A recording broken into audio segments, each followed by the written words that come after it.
Hey, if you enjoyed the video, don't forget to hit that thumbs up and show some love for the series. Every single like and comment truly means a lot and helps keep this project alive. Thanks so much for listening. Volume 14 Prologue Ainz Room was situated on the ninth floor of the great underground tomb of Nazareth. The room, which had been converted from a bedroom to an office, was positioned closest to the corridor. Inside, its owner was nowhere to be found, yet the faint sound of paper being shuffled could be heard. Next to the desk, frequently used by Ainz, sat a smaller, yet equally exceptional table and chair. It is upon such a chair that Albedo, the guardian overseer of the great underground tomb of Nazareth, was perched to process the documents laid on the desk. Ainz had already prepared a separate office specifically for her, one that was equal in status to his room, a room reserved for prospective guild members. At first, she had indeed been using that room as her own for clerical purposes. Yet the day still came when she could no longer suppress her desire to work in the same room as her master. Although her requests were not met with any positive responses at first, her sincere pleas on the practical advantages of her proposal, in combination with a relentless barrage of complaints, had managed to receive approval from her master. Staring at the vacant seat, Albedo lowered her head and pouted slightly. The maid assigned to Ain's room for the day, not the one assigned to accompany him, was standing silently behind her. Due to that, Albedo's rare expression went completely unseen. Her one and only master was currently out tending to his duties, and so was absent from the great underground tomb of Nazareth. It was taking care of routine business in the city of Yggdrasil. If she had her master's permission, she would have severely punished the idiots who, by setting up a meeting, had dared to encroach on the time she should be spending with him. Of course, she knew that such a request would never be approved. As such, she forcefully suppressed her pipe dream to turn Yggdrasil into a sea of flames, but her efforts were in vain. The dissatisfaction in her heart grew until it boiled over and managed to manifest as complaints. How annoying those insects' labored breaths filled with terror could be heard from the ceiling, yet they were intentionally ignored by Albedo. She still hadn't forgotten the time they had ruined her chance, and felt certain that they deserved to be scared at least a couple of times more. On the other hand, she had already forgiven Mayor for his part in the incident for some reason. To regulate her emotions, Albedo sighed heavily. She gently twisted her shoulders a couple of times before turning to look at the remaining documents. Following Nazareth's no, the Sorcerer Kingdom's accelerated expansion, her workload had increased proportionally. Regarding diplomacy, behind the curtains of the cordial interactions they've had with multiple other countries, the horns signaling the start of an espionage war had already been sounded. Although they had confirmed the presence of spies from the theocracy, the kingdom, and the city-state alliance in Yggdrasil, the Sorcerer Kingdom chose to simply observe their actions for now. As Demiurge was managing those affairs, all Albedo had to do was to memorize the reports in front of her. Regarding internal affairs, Yggdrasil hadn't experienced many incidents caused by racial tensions. It wasn't as though there were none to speak of, but compared to other countries, their numbers were shockingly low. The citizens weren't technically being threatened into this state either. They just had a clear understanding of exactly how terrifying the Sorcerer King and his undead subordinates could be, to the point where they'd choose to keep to themselves and live out peaceful lives by their own free will. The crime rate was thus minimal. Although misdemeanors had occurred, none dared to commit a felony. Yggdrasil had become a haven where women and children could walk the streets at night without worrying about their own safety. It had come to the point where they had run out of criminals to experiment on and had to import them from the Empire. A crime that occurs in such a peaceful city is then a matter of utmost importance to Albedo. According to Heinrich's law, a major accident indicates the presence of 29 minor accidents, which in turn could indicate over 300 anomalies. What needs to be done, then, is to respond to any and all oddities, no matter how small they may be. The binder in her hand held a month's worth of court records from Yggdrasil. Due to how detailed the reports were, reading even a single one of them would be a massive time commitment. However, Albedo could process these documents much faster than a regular person, giving onlookers the false impression that she's just flipping through them without giving them much thought at all. In conjunction, the pen that was held in her other hand moved at a blistering pace, noting down information she found interesting onto a white sheet of paper. Was the judge's ruling appropriate? Why would the defendant commit such a crime? Surmise from the above the current state of public order and morale in Yggdrasil. Is the creation of new laws in response to the above necessary? What would normally require an intense scrutiny of records by officials gathered from every corner of a nation, Albedo was doing on her own. Analyze, evaluate, process. To do this, one would require an intimate understanding of internal affairs on par with one's familiarity with the backs of their hands, as well as an inhuman level of lucidity. Her pen stopped moving as soon as she finished reading the report, and the process to transcribe the keywords she had noted down began. After all, it was something her master was about to read. Illegible handwriting would be absolutely unacceptable. After spending more time transcribing the most important details, proposals, and other such documents than she had spent reading, it was finally ready. Skimming over the completed documents from top to bottom, Albedo's lips formed the tiniest sliver of a smile. This wasn't for the fact that she had just completed another task, but was simply born from the gratification she experienced knowing that she was proving herself to be useful to her master. She placed the documents back into the binder and gently raised it into the air where it was received by the maid on standby, who subsequently placed it onto her master's desk. This was the fifth binder she's had to go through today. A slightly concerned expression could be seen on her face. Her current situation was not great, to say the least. The Sorcerer Kingdom had, through both direct and indirect means, greatly expanded its territory, causing them no end of troubles. Compared to before, the number of documents that must be brought to her master's attention had greatly increased. A leader being forced to sift through mountains of documents would imply flaws in the organization. As originally intended, her superior would only have to dictate a general direction or goal for his subordinates to work towards. All he should have to do is to sit back on his throne and observe the hard work of his creations. The fact that reality did not match expectations was not her master's fault. Those that could match his expectations were few and far between. In other words, they lacked sufficient talent. As the one appointed to manage the internal affairs and human resources of Nazarick, Albedo couldn't help but feel ashamed of herself. Though she had taken precautionary measures, the future remained uncertain. To bother my master over such trivialities would be absolutely ridiculous. But racial unity policies, plans to trial national laws, economic policies, and more must be determined by my master. If I do all the progress checks on tasks assigned to the floor guardians, it would displease everybody because they won't be able to see Momonga-sama right. For the moment, her master had given her free rein over all his affairs, no matter how important or insignificant they are. She was also told as long as she approved of something herself, it would be fine in his eyes. Still, to avoid any unnecessary complications, it was best to leave the right of final approval to her master. After all, even Albedo makes mistakes. There was one time when she was about to send some idiotic scum and his family to the frozen prison for an affront to her master, at least it was in her opinion, and asked if the conviction should be for indignity or idiocy. To her great surprise, her master objected to the punishment. I knew Momonga-sama was a merciful one, yet I still Albedo pouted her lips. For her, it was truly a rare expression to make, and one that only surfaces for a moment when her master is not there. Before long, her smile returned as she picked up the next binder. While reading, her mind became preoccupied with something else. Among all of the floor guardians, there was one that she should stay the most vigilant for Demiurge. As the operations against the Holy Kingdom had drawn to an end, Demiurge had been busy traveling far and wide to set up an intelligence agency with Nazarick at its center.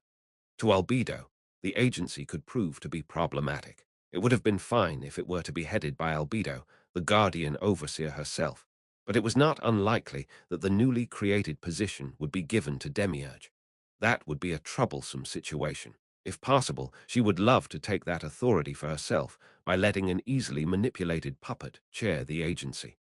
A few faces came to mind, but they were all lacking in some capacity. If I cannot get the job, then the only eligible candidate by a far margin would be Pandora's actor.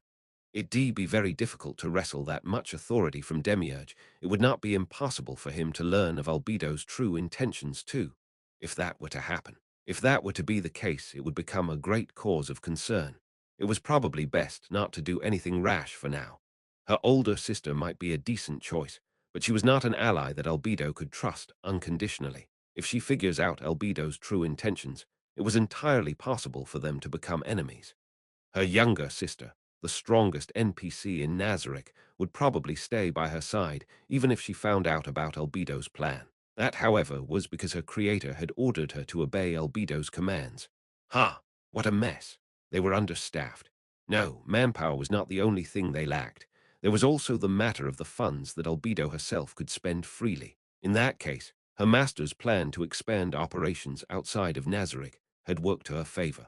The reorganized Adventurers Guild can be by my mayor's actions, the need to be on the alert for aura under Cassidy's command intelligence from Victim, the value of Sholtier's transport network, amassing a secret fund from the Merchants Guild manpower, and also Demia and that girl. How it took a mere moment for Albedo to consider matters from multiple facets, a feat no ordinary person could do, after which her brows furrowed slightly. That would not work.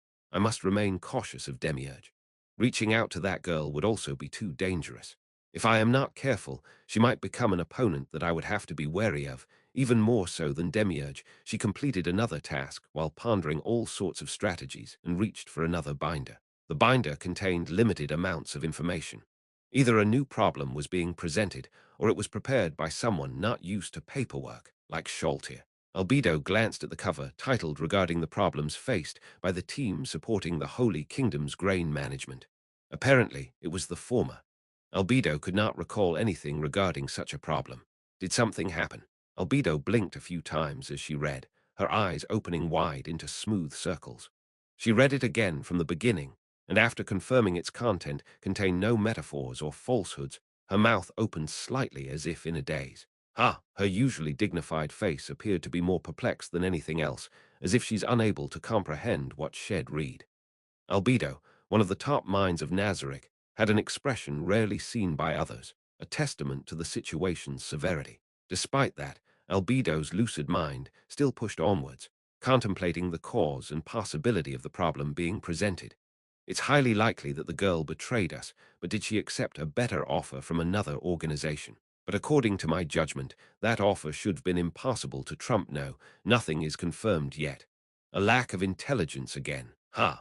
Whoever presented the report must explain it to her in detail. At the same time, she must discuss the matter with Demiurge, her colleague who's probably deeply linked to the problem. Reporting to her master will have to wait till afterwards. She browsed the two other reports, confirmed that they were not that important, and said to the maid standing behind her, "We must hold an emergency meeting. I will go to the 7th floor first to discuss matters with Demiurge. If anyone comes looking for me, tell them that I am absent for the moment." She activated the ring of Ainz Ooal Gown on her left ring finger as soon as she finished dictating her orders. As the Guardian Overseer, she had to keep in her mind where every floor guardian was at all times. Demir had just finished his work in the Holy Kingdom.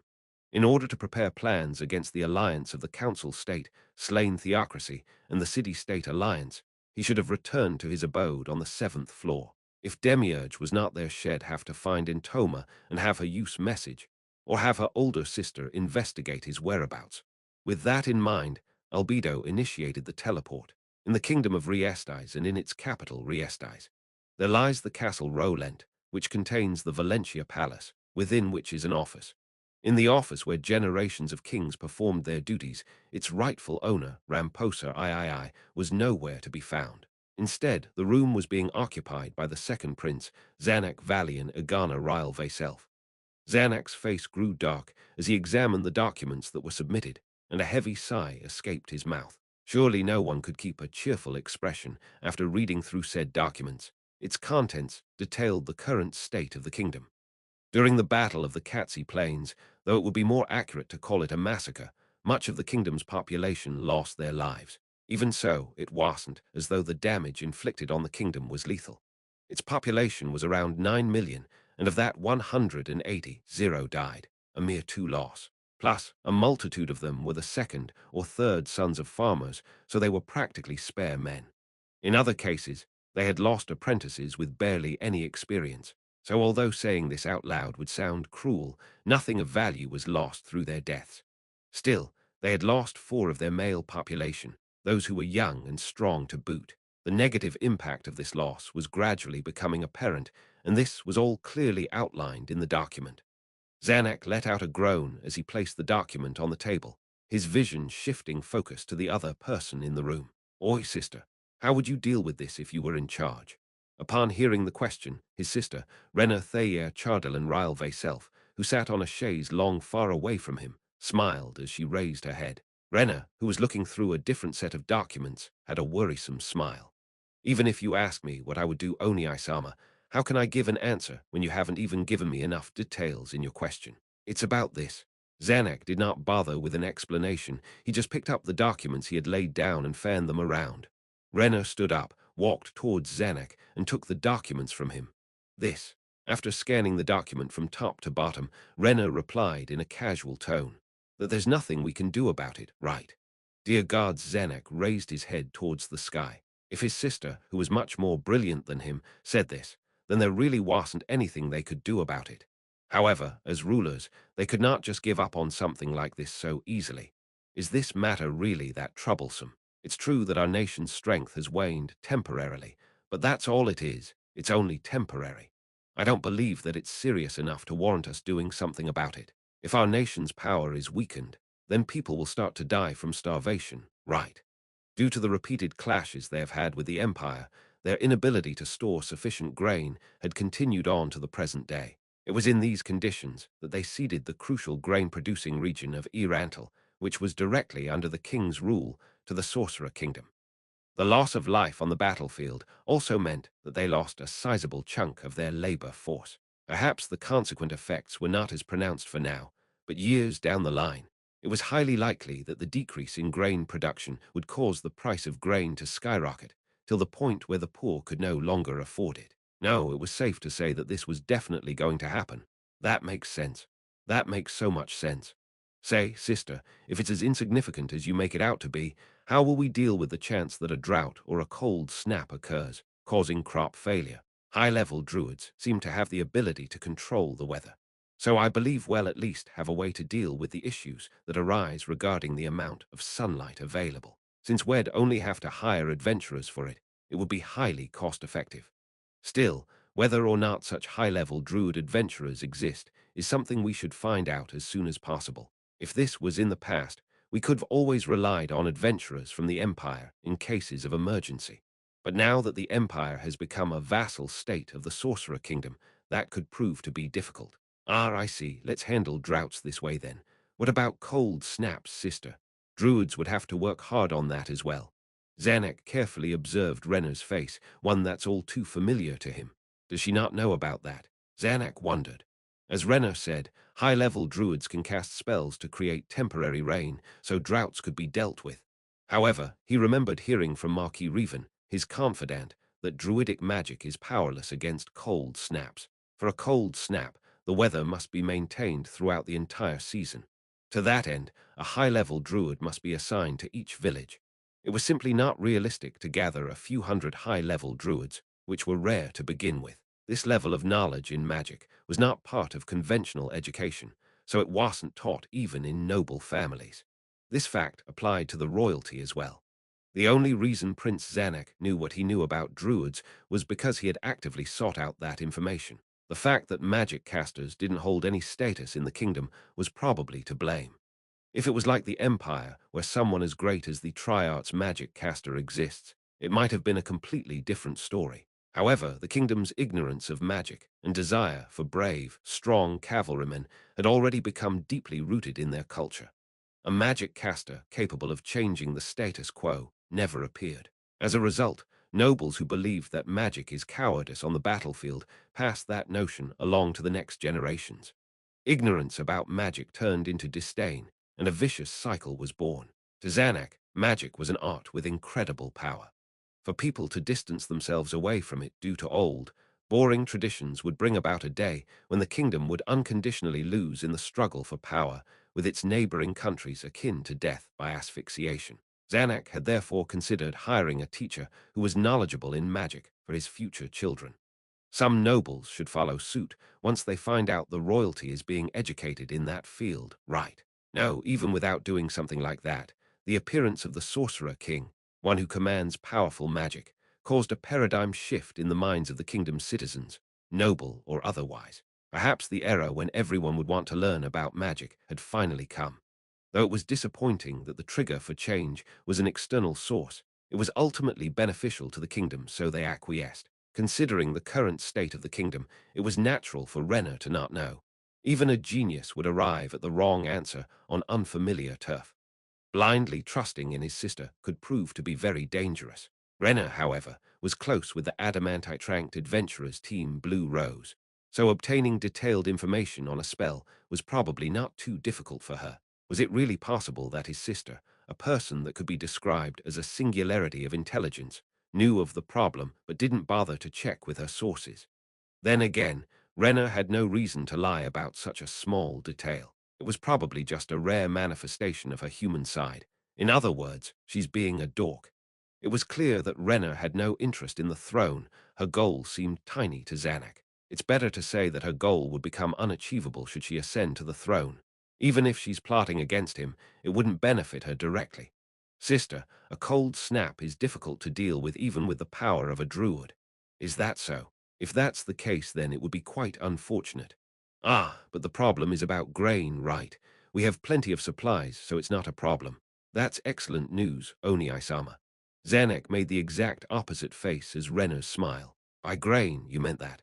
I would not want to touch that. Are you sure people won't turn undead from eating too much of it? If one were to ask the question, does the kingdom have surplus grain?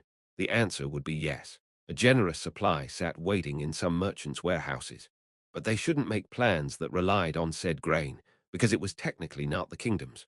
The Sorcerer Kingdom, ruled by the terror that was the Sorcerer King, leased those warehouses from merchants of the kingdom and put grain there. Such a thing had never occurred throughout the entire history of the kingdom. Apparently the merchants were allowed to sell the grain, but its price was a bit higher than market price due to a tariff. The price was set by the Sorcerer Kingdom with no room for negotiation. As such, the people did not buy any, and it just sat there in the warehouses.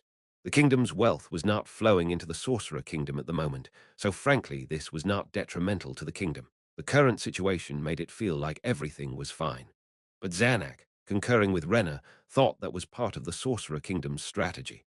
The Holy Kingdom is consuming the same grain, so the grain itself should be harmless, right? No, perhaps they wanted us to think that way and only the grain in the capital was tainted. Renner smiled bitterly. You don't really think so, do you?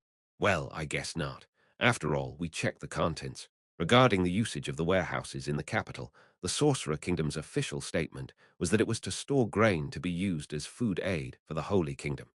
Apparently, plans were made to transport the grain to the Holy Kingdom from these warehouses. Regarding the logistics, due to a lack of protection for the caravans, if they were to be attacked by bandits or monsters, the responsibility for that would fall on the Sorcerer Kingdom. Hiring mercenaries would be the obvious solution. But the Sorcerer Kingdom proposed to simply install a flag that would make it extraordinarily obvious that those carriages belonged to them, apparently as some form of self-defense. The kingdom, wishing to avoid unnecessary conflicts, agreed to the Sorcerer Kingdom's proposals under the conditions that their undead are not to enter the kingdom's borders and that a transit tax must be paid. Looking back on it now, accepting it was undoubtedly an erroneous decision. They had essentially allowed caravans hoisting the Sorcerer Kingdom's flag to march through the royal capital in procession, all the way to the docks where they were bound for the Holy Kingdom. This clearly showed, to both domestic and foreign eyes, how weak the kingdom appeared compared to the Sorcerer Kingdom. Never mind the fact that the Sorcerer Kingdom appeared enthusiastic about such aid, and those shipments were frequent and continued on to this day. If a nation's dignity was lost bit by bit like this, sooner or later, the kingdom would have to choose between a full rebellion against the Sorcerer Kingdom or kneel in servitude to them. It's theorized that the Empire had already experienced such an attack and was forced to choose the latter. It's an insidious plot, but an undeniably effective one. What's worse is the fact that they were doing this in the name of humanitarian aid, so it was virtually impossible for the kingdom to refuse. The archfiend that had once turned the kingdom's capital upside down, the one who was eventually defeated by the Sorcerer King, Jaldabaoth, had led an army of demi-humans to attack the Holy Kingdom. The northern region had been torn asunder and was barely even recognizable. Compared to the damage sustained by the kingdom, the Holy Kingdom suffered a worse fate, at least according to what Zanuck heard. Though the northern half of the Holy Kingdom was almost completely destroyed, its southern half was barely touched. After the Holy Queen passed away and the new king ascended to the throne, the death of the nobles in the north caused general unrest in their lands. The nobles to the south began feuding internally, and other similar incidents caused quite a bit of trouble for the Holy Kingdom. The simultaneous conflicts caused the two halves of the Holy Kingdom to fight over power and their own interests. The result was delayed aid for the people of the north. Some could not even reliably acquire food. Their saving grace was the grain provided by the Sorcerer Kingdom, the grain that was being shipped from the kingdom's warehouses to the Holy Kingdom through land and sea routes. An absolutely brilliant plan, Zanuck thought. In such dire straits, they had no time for scruples about where the food came from, even if it was from one of the undead. If it were us providing the food aid instead, the goodwill that the Sorcerer King has been receiving would have undoubtedly been ours. But there's no way we could do that in these conditions. What if that battle never happened? No, at the bare minimum, if Jaldabaoth had not plundered all kinds of resources during the chaos in the royal capital, they would at least be in a better position than they were now. If they had been the ones to provide the Holy Kingdom with food aid, there would be no way that Undead's reputation would be as good as it is now. But that was not what happened. After receiving news of the new king's coronation, the diplomat sent by the kingdom was given the cold shoulder, according to reports afterward. This wasn't a Cold War caused by national policies that antagonized neighboring countries. The relationship between the two countries had never been this bad during the reign of the late Holy Queen, Kalka Besserez. Perhaps relations began souring before the grain shortage, back when the kingdom refused to provide military support against Jaldabaoth's invasion of the Holy Kingdom. That might have dealt a fatal blow to their relationship. Of course, sending aid at that time was completely out of the question. After all, it had been an even more chaotic time for the kingdom due to the heavy losses inflicted by the powerful magic of the sorcerer king, Ainz Ooal Gown. In addition, they had lost some of their most celebrated warriors, the most important of which was the warrior captain Gazef Stranov, famed for being the strongest in the entire kingdom. What aid could they have provided against such a powerful demon at that time? Whatever they could say now would only sound like some bitter excuse from a heartless kingdom. But any other country in the same position as the kingdom that received such a plea for help would respond in the same way. Only the Sorcerer Kingdom sent both military and domestic aid, so the kingdom paled in comparison. In fact, the Northern Holy Kingdom had already become quite favorably inclined towards the Sorcerer Kingdom, according to the diplomats. Problem after problem without solutions caused a delay in responding. It was at this moment when he could finally see the bigger picture and the equally bigger problem. Though this seemed to be the confluence of numerous coincidences, the situation could give one the false impression that everything was connected. No, could it be Oni-sama? Oh, oi, sister. I can hear you all right, no need to shout. I'm not that old. Because you've ignored your own sister who's standing right here in front of you to drift off into your own thoughts, it'll create some nasty memories of you as revenge. Or were you thinking about something? Nothing, just being a bit too paranoid. Renna turned towards him, her eyes filled with pity. I am not too sure, but that has to be it. You talk about negative things all the time, so naturally, every one of your trains of thought would inevitably veer towards the worst-case scenarios. That made sense. Maybe. That has to be it about the Holy Kingdom. The schism between North and South means they're only a step away from a civil war, right? If that's the case, then which side will win? Though the exhausted North doesn't seem to have a fighting chance at all, well, perhaps. The fact that someone of great renown from the North died is an influential factor. After all, that female Paladin 3 died too. I don't know much about that. Was it someone famous? From what I heard, she could be tied with our warrior captain. She visited our kingdom once. It's a shame we couldn't meet. Skipping the normal sequence of meetings to grant immediate audience to an unofficial envoy was not appropriate for both parties. The royal family would be looked down upon if the meeting came too early. By the time diplomats made that judgment, they had already left the capital. If they knew what they do now, they should have set up a meeting with her no matter what. Perhaps it could have helped them gain a potential backup option for the future. Back then, your judgment was diplomatically correct. If it wasn't for you telling me not to do it all the time, I would have thought that it was not that big of a deal to meet them. Having the king meet them right away would have definitely been inappropriate, but if a prince did so, it should have been fine. Wasn't it Oni-sama who made the final decision himself? Renna pouted. It was an expression cute enough to easily win over the heart of any man. A countless number of people had already fallen victim to it. Oni-sama is the current successor to the throne, but not everyone approves of you behind closed doors. Any possible cause of gossip, however small, must be avoided. It would trouble me a lot if you don't secure the throne. Oh, and causing a rebellion right now would be a problem as well. If that happens, you wouldn't be able to fulfill your promise. That's true, she did not disguise her intentions at all, but it was convincing nonetheless. Normally this is how things would go. The Sorcerer Kingdom has been providing aid to the Northern Holy Kingdom. If all went according to their plans, they would have an easily manipulated country in their hands. Should we try to contact the South? If it was the Northern Holy Kingdom that was maintaining amicable relations with the Sorcerer Kingdom, then the South must view the Sorcerer Kingdom as their enemy. If the kingdom were to form an alliance with the South, it was possible they could contain the Sorcerer Kingdom's efforts somewhat. That's true. It would certainly be a desirable development. There's another reason the two halves are against each other, namely the faceless progenitor's new teachings that can't be good for the kingdom either. Ah, that one, the faceless one. For a nickname for the proselytizer who showed up after the chaos caused by Jaldabaoth. Though it appeared that her true name was made public, the nickname had already spread much further than her real name. Her teaching, treasured by her many followers, was that weakness without the drive to improve oneself is a sin.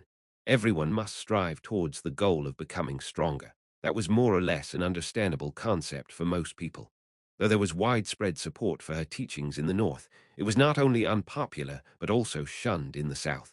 However, this was the predictable outcome. To the ruling class, that kind of mentality would only invite instability to those who are at the top.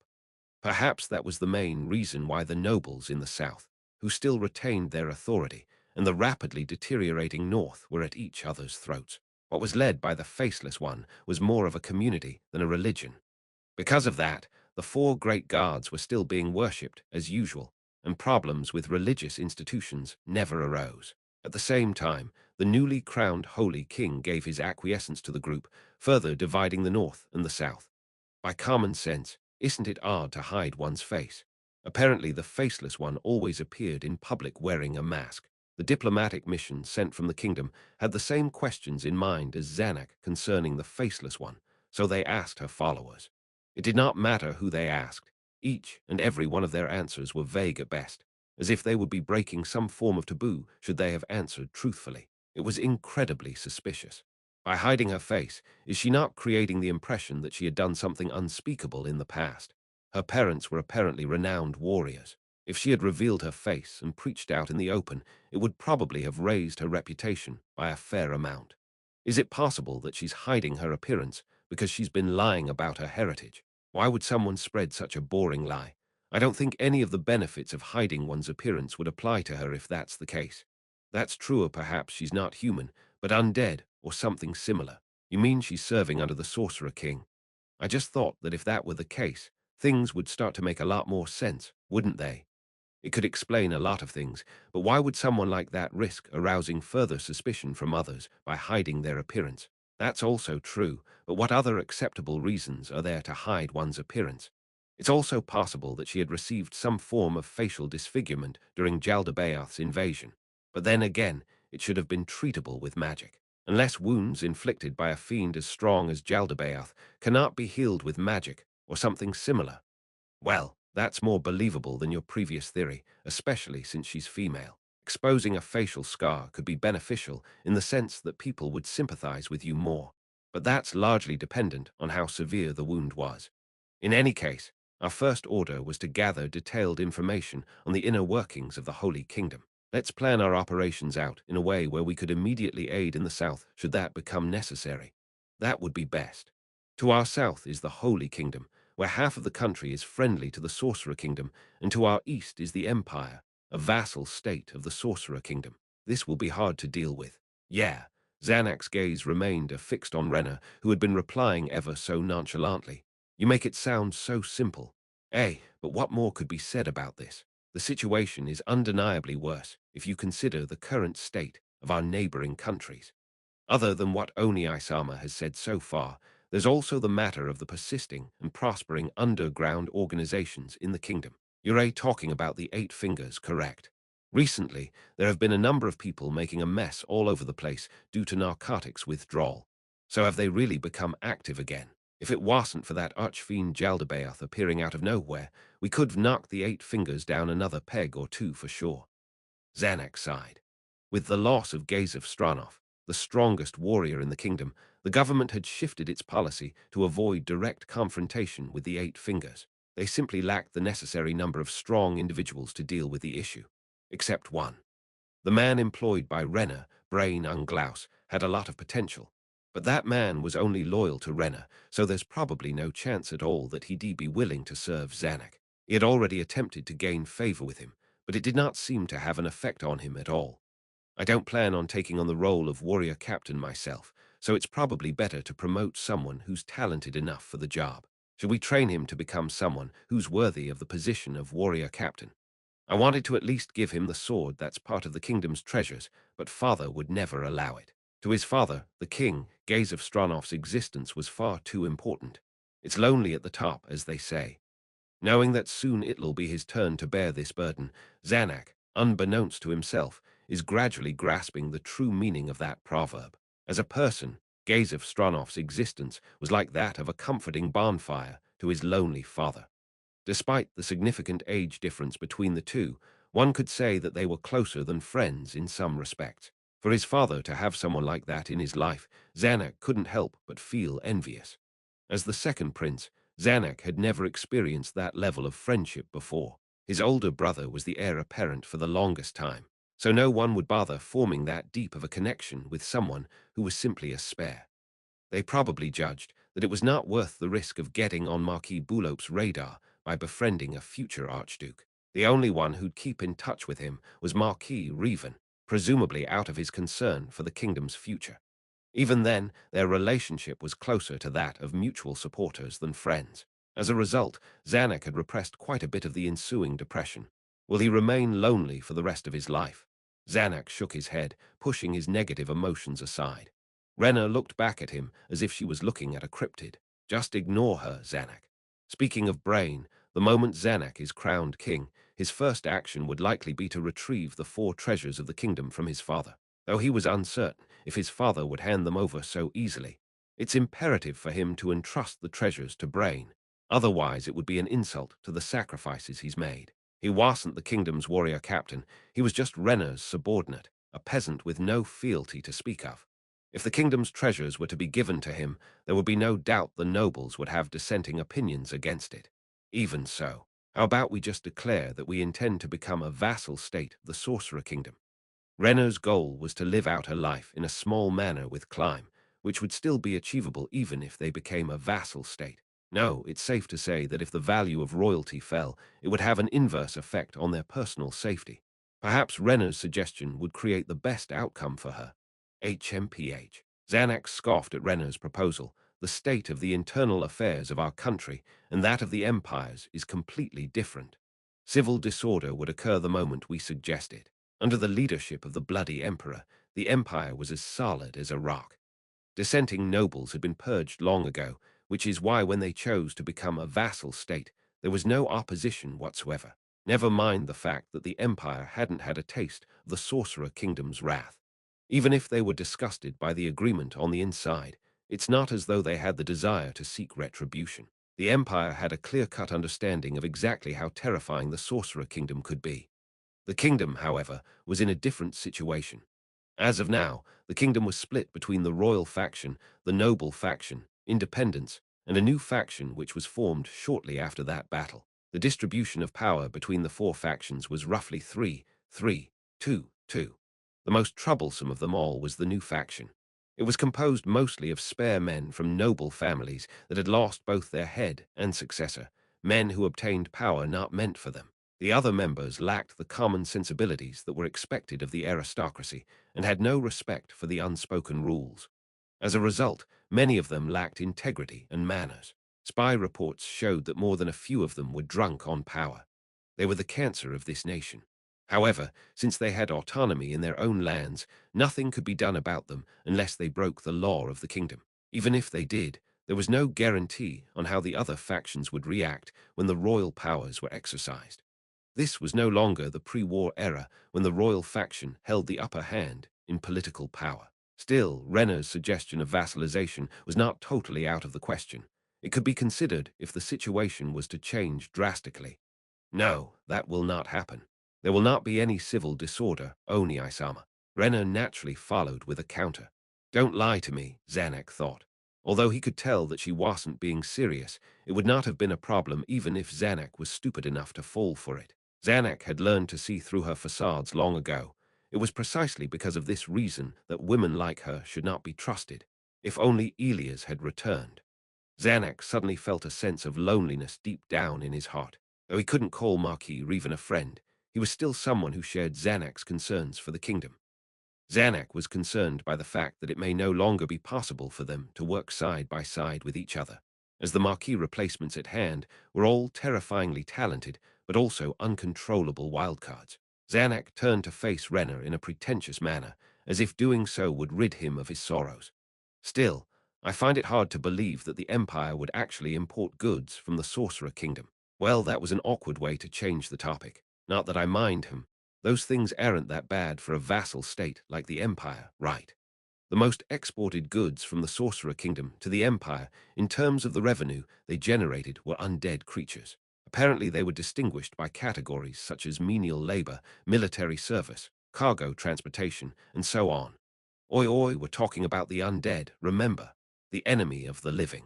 But they don't require sustenance and don't get tired. Frankly speaking, they're the best kind of worker you could hope for. You're correct in thinking that importing the Sorcerer King's undead into our country would be risky, since it would essentially be us allowing another nation's soldiers onto our own soil. But on the other hand, it's also a gesture to the Sorcerer Kingdom that its vassal does not have anything to hide from them. They're basically handing the other end of the leash they've placed on themselves over to the Sorcerer Kingdom. Renna raised her head towards the ceiling. In some ways, this is an admirable attitude that we could learn from. It is a good way to show that they can easily threaten us. That's true. If a superior cannot trust their inferior, it's definitely more reassuring to have a firm grasp on their weaknesses. I can somewhat understand the Empire's actions if I look at it from that perspective. It looks as though Yggdrasil and the dwarven nation in the Azurleisure Mountains have initiated trade relations. They're exchanging undead miners and fresh ingredients for ores and high-quality, dwarven-made farming equipment. This was according to the intel they had received from their spy in Yggdrasil, who had met with some dwarves. Cargo hauling within the Azurleisure mountain range can simply be handled by the undead. Apparently the shipping and labor costs are basically negligible, so much so that it's cheaper for them to buy from the dwarves than from us. That's right. Are we abandoning the plans to form an alliance with the council state? Ah yes, that's currently in progress, but the situation isn't great. Though a dragon lord has agreed to it, we still need more time to convince the representatives of the other races. Though even if this falls through, the prospect of an alliance would not be completely ruled out, that much was said. That was only partly true. The Anti-Sorcerer Kingdom alliance was forming at a snail's pace, but progress was smooth nonetheless. They were at the stage of relying on the generosity and solidarity of other countries to hopefully get them to sign the Mutual Reinforcement Pact at all costs. In other words, it was an unreliable relationship without written agreements. Something like that could not be publicly announced as an alliance. There were simply too many things to do to form a tight alliance. They would need at least a few months to sort it out. Is that so? It would be great if we could form a military alliance as soon as possible. Now then, Oni-sama, when do you plan to take the throne? I feel like it's about time for you to fulfill your promise. The promise in question was that Renner would work alongside Zanuck in exchange for a manor to live in secret with Climb, as well as the permission to do so. About that, just wait for a while. Surely you already knew of how the unofficial proposals are being dealt with soon. I've spoken to our father, and we've decided to wait for him to put forward his last major policy before making any moves. If the king commits a fatal mistake in managing the state, he will bear the responsibility and abdicate. If he made no mistakes, he would just propose more and more policies that are designed to upset the nobility, to allow the prince the opportunity to propose alleviating measures in order to reduce their dissatisfaction. The king would then be abdicating in a fashion that would gain him favor with the nobles. Although a stigma could be left on the elderly king's reign, the benefits to the royal family far outweighed the detriments. Speaking of which, how's the orphanage going? Are you planning to cook something for them again? Do you need any financial support? That's not necessary. My allowance is enough for its operations. There should be somewhere around 50 of them by now. This was a significant figure, perhaps the greatest among all the orphanages in the kingdom. Despite that, Renner had not sought external support in running the orphanage's operations, which were funded entirely through her privy purse. Although, as the third princess, her allowance did not amount to much, it did substantially increase once her two older sisters were married off. It's certainly not impossible for her to fund the orphanage on her own, but big cuts in the number of maids tending to her must have been made to allow for that. Now that he thought about it, his sister seemed to only wear one set of clothes. The royalty should never do something that'll make the nobility look down on them. Zanuck felt somewhat irritated, but also proud that Renner knew how to spend her funds wisely. Do you want me to split some of my allowances with you? After all, the orphanage is an impressive feat in the eyes of the citizens. I cannot allow that. Her rejection was uncharacteristically staunch. If there are outstanding children in the orphanage, I intend to take them with me to the manor. I will not allow you to take any of my prospective labor force so that's your plan. Exactly, I've requested Brainson to help train them in swordsmanship. They should also start schooling soon. My efforts to nurture them have just begun. Then what about the children who are not so exceptional? Even if they could only do simple calculations or write, there will be a job waiting for them somewhere. Everything will work out just fine. So you would be fine with it if I take the rest of them. If you would do that, it would make me very happy. I won't have to worry that some of the children will be left behind. Renner's voice was interrupted by the sound of someone violently knocking on the door. What's going on? What's with the commotion? Just as Zanuck raised his voice, the door was suddenly opened. Your Highness, emergency. A noble dressed in familiar court attire ran into the room. He was one of the officials in charge of internal affairs. Tightly gripped in his hand was a piece of parchment. What happened? Zanuck took one look at the parchment presented to him, and a surprised expression could be seen on his face. It was as though he could not comprehend its contents. No, it was more like he was in disbelief. What's wrong? Zanuck did not have the strength to reply. Instead, he just passed the parchment paper to Renner in silence. And then, the sound that she made was uncharacteristic for her. It sounded like she was absolutely dumbfounded. Oh, look, she's exposing her human side again. Zanuck grinned in a way as if he had just given in to his despair. Chapter 1. An unexpected move 1. A big swig of pale ale was taken from a mug that was almost overflowing.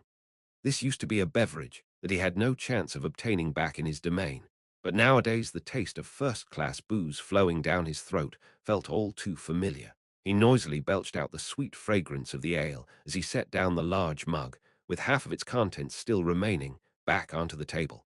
If this were one of those wooden mugs he was so used to, he would have slammed it down onto the table without a second thought, but he wouldn't dare do so with the porcelain stuff. However, even if he did break the mug, he wouldn't have to pay for it. After all, this tavern was specially prepared by his secret supporter, Hilma Signius. Everything was free of charge for any of the nobles he would invite to this place. This policy even extended to their guests. This kind of investment was to be expected for someone who's destined to become a powerful noble like he was, Baron Philip Dayton, Heir Montserrat. All he had to do was to show his gratitude and repay her for this favor later on. For now, everything is kept on tabs. As things stood, even Hilma, whose wealth was beyond comparison to Philip's, was still a commoner and had to bow before authority. Perhaps that was the reason why she was trying so hard to become acquainted with a noble like Philip by supporting his faction on all fronts. This is what separates the strong from the weak in this world, the difference in status. Still, he owed her a big favor for all of her efforts.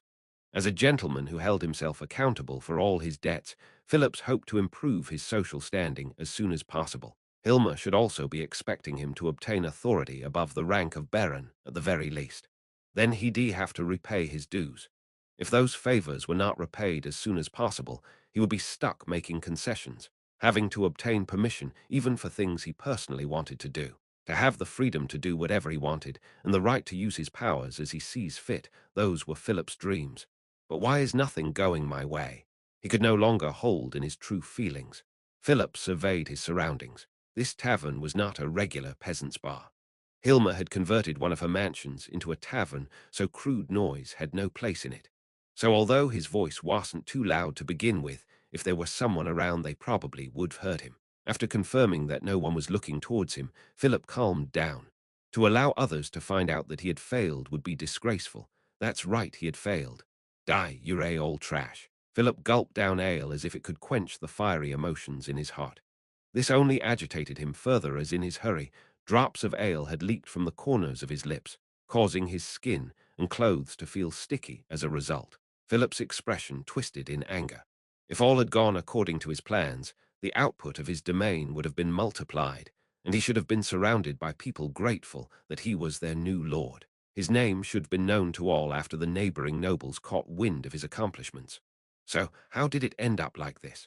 Not only had the grain productivity of his lands started to fall, he also felt as though the villagers he had visited were all staring at him with contempt. Insolent scumbags. He was finally the head of the House of Montserrat, a family with a long and dated history. Those villagers should have known full well how they should pay their respects. Could it be possible that the villagers were all slacking off in an attempt to weaken his position? It was certainly possible. The world was filled with imbeciles who would be envious of others' talents after all. They couldn't even understand his talents and only scoffed at and got envious of those with talents. In that way, they could create an illusion of megalomania. No, it was not as though that was the only type of people in the world. There were so many villagers back there, there had to be some other reason for it. For example, a neighboring lord may have paid them to sabotage Philip's political ambitions. It was certainly not impossible. In general, if you focused production on more valuable goods, revenue would naturally rise by huge proportions. This should have been common sense.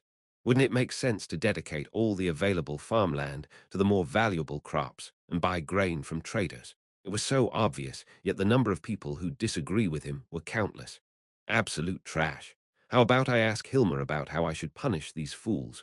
If I do that, they'll certainly start working hard for me again.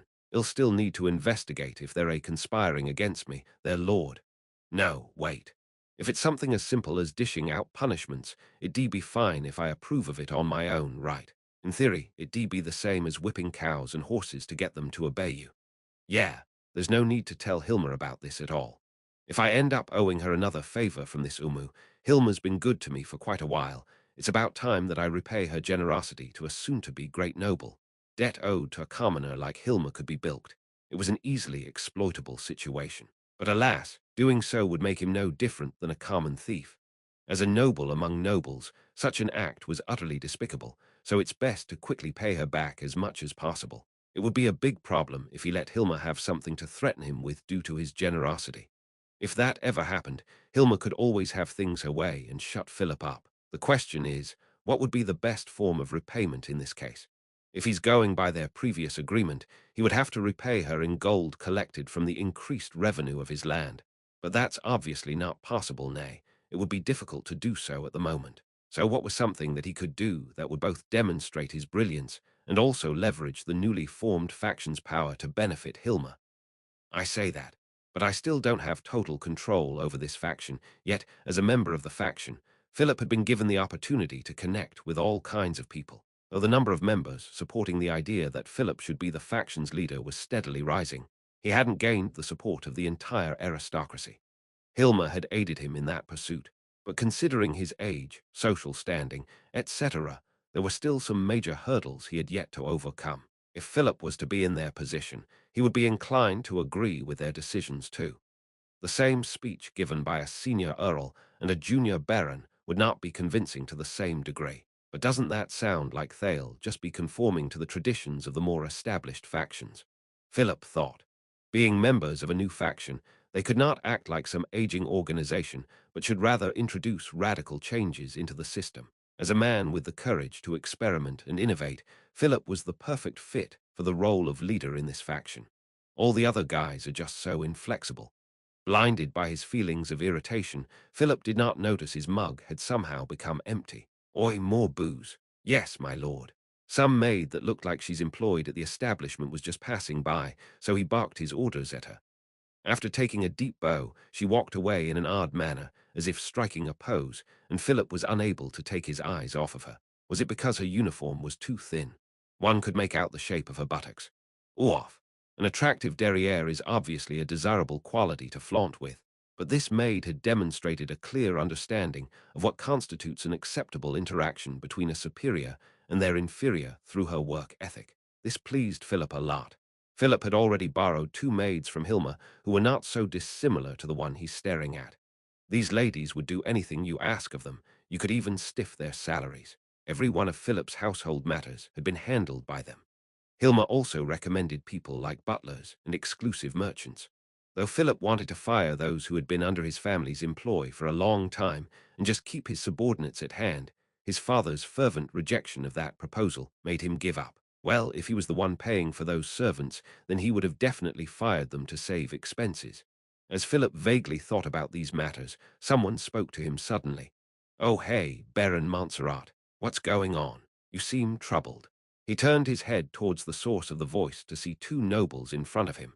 They had inherited their baronies at the same time, friends who belonged to the same faction. One of them carried a large mug topped with ale, while the other held a plateful of nuts. Oh, Baron Delvin and Baron Rokerson.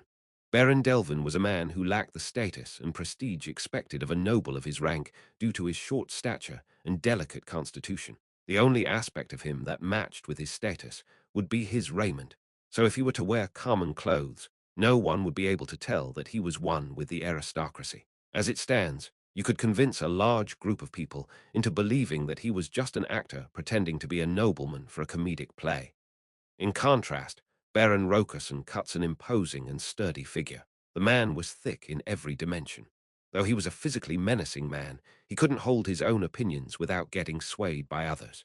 In Philip's eyes, Rokerson was more likely to be ordered around than order someone else around. Their domains neighbored each other, and it was a common sight for them to be working together.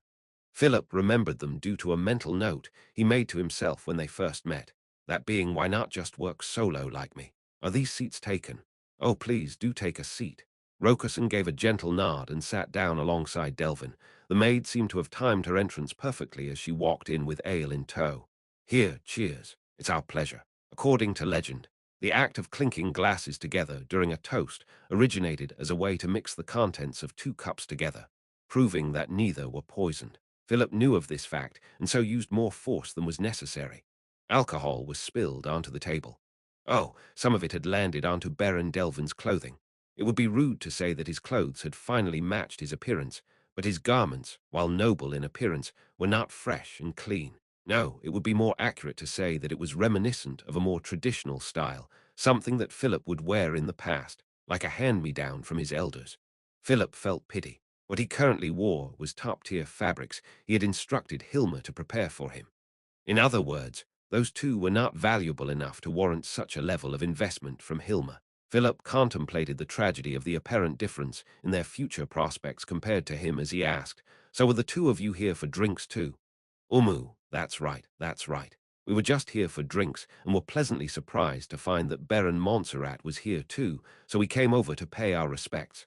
Right. It's just as you say, Baron Rokerson. No, no, no. What's this nonsense about paying respects? Aren't we equals? Comrades who are supporting each other. Oh, I never knew that someone as great as Baron Montserrat viewed people like us as equals. That does bring joy to our hearts. Right. It's just as you say. Now, if you will, please try some of these. The man on the opposite end hastily presented the hors d'oeuvres. Thank you very much, Baron Rokerson. Oh my. We're no strangers, Baron Montserrat. Feel free to call me Wayne and him Igor. Understandable. Then I'd request that both of you refer to me as Philip. The 3 shared in a hearty laugh as they downed their pale ales. But anyways, Philip Sama, what has been bothering you? You seemed quite troubled just then. Just then. At this point the alcohol had slightly, yes, only ever so slightly dulled his mind. His anger flared back up. Ah, those useless idiots keep giving me headaches. Oh, I'm talking about the peasants living on my land. So that's why. I completely understand. It's completely understandable for someone as sagacious as Philip Kaka to be angry over those who could never hope to grasp your thoughts. Common people like us aren't on the same level as you, right? Exactly. It's completely understandable for someone as smart as Philip Kaka to be angry over such matters. Philip was touched by their agreeing with him. They were nobles like him, so was it natural that they could understand his troubles? They too must also be perturbed by their own subjects' stupidity. The 2 of you get what I am going through. We do, we do. Though I'm not as outstanding as Philip Kaka, I've also had my fair share of experience with the issues you're faced with. Exactly, looks like we're out of ale, oi. What are you doing not pouring ale for Philip Kaka? The maid that was summoned immediately brought over some ale straight to Philip. He raised his mug, now filled to the brim with ale. Here, let us toast each other once more. The mugs were smacked together. Philip downed his ale. Delicious. He felt as though the ale had never tasted better than in this moment. Perhaps it's because he's sharing a drink with his sympathizers. Most members of the new faction chose to distance themselves from Philip, one reason being that Philip was at the helm of the faction. Consequently, he hadn't been able to make any friends. That was why Philip was in such a good mood. These two who had approached him gave him solace. He was overjoyed to the point of wanting to rub shoulders with them. Ah, Philip Cacker, I'm honored that you'd rub shoulders with me, but your ale might spill. How about you down some of it first and then he spilled some ale again. Though it was free of charge, being so wasteful would be an insult against Hilma. Philip removed his arm from the other noble and drank in a rambunctious manner. Whoa, that's what I expected of you. You can certainly hold your alcohol, am I right? That's right, as expected of Philip's armor. PSSSHD. No, that's not true. It's just that this ale tastes better than usual when enjoyed with outstanding nobles like you. Unbelievable, absolutely unbelievable. Kaka would speak such words that fill my heart with joy. As the two of us have a lower tolerance for alcohol, we can't help but be in awe of your capacity. The two of you can't drink much. They were both still on their first cup, and the level of ale hadn't gone down much. It's embarrassing to admit, but to tell the truth, neither of us can find any appeal in alcohol, right? That's right. But since we're in this type of establishment, it would be awkward not to drink at all, so we're only taking tiny sips. Because we can't hold our alcohol, we're quite envious of men who could, like Philip Cacker. Please, do take our portion as well. Philip followed along with their suggestions and drank cup after cup. The more he consumed, the lighter his head felt. It was around this time when his face started turning red. Now that's the way to do it. I remember Philip Cacker mentioning the idiots in your land, so what happened exactly? What was it? Did I talk about that? Yeah, you mentioned something along those lines. It appears to me that you might have had a little too much to drink. Should I bring some non-alcoholic beverages over? Does that sound agreeable? That's right. Philip Cacker, would you like some water? The water they serve here does not stink of moss. That wouldn't be necessary. I'm fine. Heat pulsed across his face. He didn't need a mirror to know that his face had turned completely red. I was talking about my woes. I'm broke. We're in a similar situation, am I right? That's right, our domains aren't exactly prospering either. No, it's not what you think it is. If those worthless peasants had done what I ordered them to, there should have been large sums of gold flooding into my pockets. But they don't work hard enough and won't listen. It's all their fault. Every single one of them is worthless. Ooh, Philip Cacker is absolutely correct. This world is filled with worthless trash. I can understand your pain. By the way, what is the special product of your lands, Philip Cacker? Nothing apart from agricultural produce at the moment. Damn it. A lot of trials were being run on various aspects of production, but none had borne fruit yet. Agricultural produce. It would be nice to have some kind of unique product. Otherwise, typical agricultural products don't sell for much. But that's to be expected. The two noblemen spoke of a lot of their own opinions. They were correct. That was why there was a need to cultivate crops of higher value. It would be risky, as it was probable that they would not be able to harvest the crop in the short run. The fact of whether a crop could be cultivated at all or not had to be investigated too. Even so, it was a necessary investment for the future. Yet those lowly peasants would always use our hands are full as their excuse, even in the face of a direct order. Considering that current situation, if nothing changes then, I could only wait for a bad harvest, so the price of grain would go up. What about your own Terry Wayne? Jabbed Igor with his elbow mid-sentence, and then he moved closer to Philip to whisper. You're right, but even if a bad harvest occurs, the price won't necessarily rise. Did you know that there is a huge amount of cheap grain being transported from the Sorcerer Kingdom to the kingdom? So the price for regular produce is unlikely to fluctuate much, and it would be equally unlikely for any non-value-added product to fetch a high price. What? Philip Cacker, you're being too loud. Philip surveyed his surroundings in a frenzy, lowered his voice, and then said to Wayne, Is that true? The intel was obtained from trustworthy sources. It was being spread amongst a few of the merchants in the capital. Apparently, the Sorcerer Kingdom has stored large quantities of grain in warehouses owned by the merchants in the capital. It was said that they were even allowed to sell them. But the Sorcerer Kingdom obviously had the priority input on how they were being used. So it wasn't merchants importing goods from the Sorcerer Kingdom to sell here, but rather the Sorcerer Kingdom was storing food in the kingdom. That's right. I don't know much about the exact details other than the fact that it's there for storage only, and the Sorcerer Kingdom had already paid for the storage fee, or was it rent for the warehouses? In any case, the merchants made money from that deal. It wasn't much, but it was still something. Do people just rent out their warehouses so easily? Normally, it would be difficult to secure storage space, but wasn't that warehouse district attacked by that fiend? I heard a lot of the warehouses were empty, and so the owners happily leased them out. Therefore, as long as the grain remains there, the merchants are not likely to raise the price of food. It's easy to imagine people saying things like if it gets more expensive, I'd rather buy from the Sorcerer Kingdom should the price go up. Oh, right. Did you know about Irantel's huge grain storehouse? No, no. What of it? Within this huge warehouse enchanted with the spell preservation, there are places where food will never rot, courtesy of a magical item. Until recently, military rations for over 100,000 soldiers were painstakingly collected from neighboring lands in preparation for a war with the Empire annually. Food collection takes time, so it could rot during the process, not to mention that obtaining food was harder during some time periods. That huge storehouse was built to counter these problems. Apparently, the magical item wasn't something that could be transported elsewhere, so it was formally gifted to the Sorcerer Kingdom. That means the Sorcerer Kingdom's surplus grain could be stored there for years. Even if the food could last for many years, the Sorcerer Kingdom is a country with a single city, Irantel. How's it possible for them to produce that much food? Even if the rumor spreads throughout the kingdom, grain prices should only drop by a tiny bit at most, considering the kingdom's large population. Oh, about that. According to some credible rumors, the Sorcerer Kingdom is using undead creatures to work large swathes of farmland. As a result, they saw a tremendous boost in their grain productivity. That way, even such a small territory could match the entire kingdom's output. If you think about it, we're talking about undead creatures that do not know fatigue. But, well, if you think of that food being made by the undead, it's hard not to feel disgusted by it. What? That's just cheating. Philip couldn't help but yell. The Sorcerer King could easily accomplish what he couldn't get his subjects to do no matter how hard he tried. All the pain that he had to suffer through, the Sorcerer King deserved as well. Or perhaps he should also be using the undead for farming.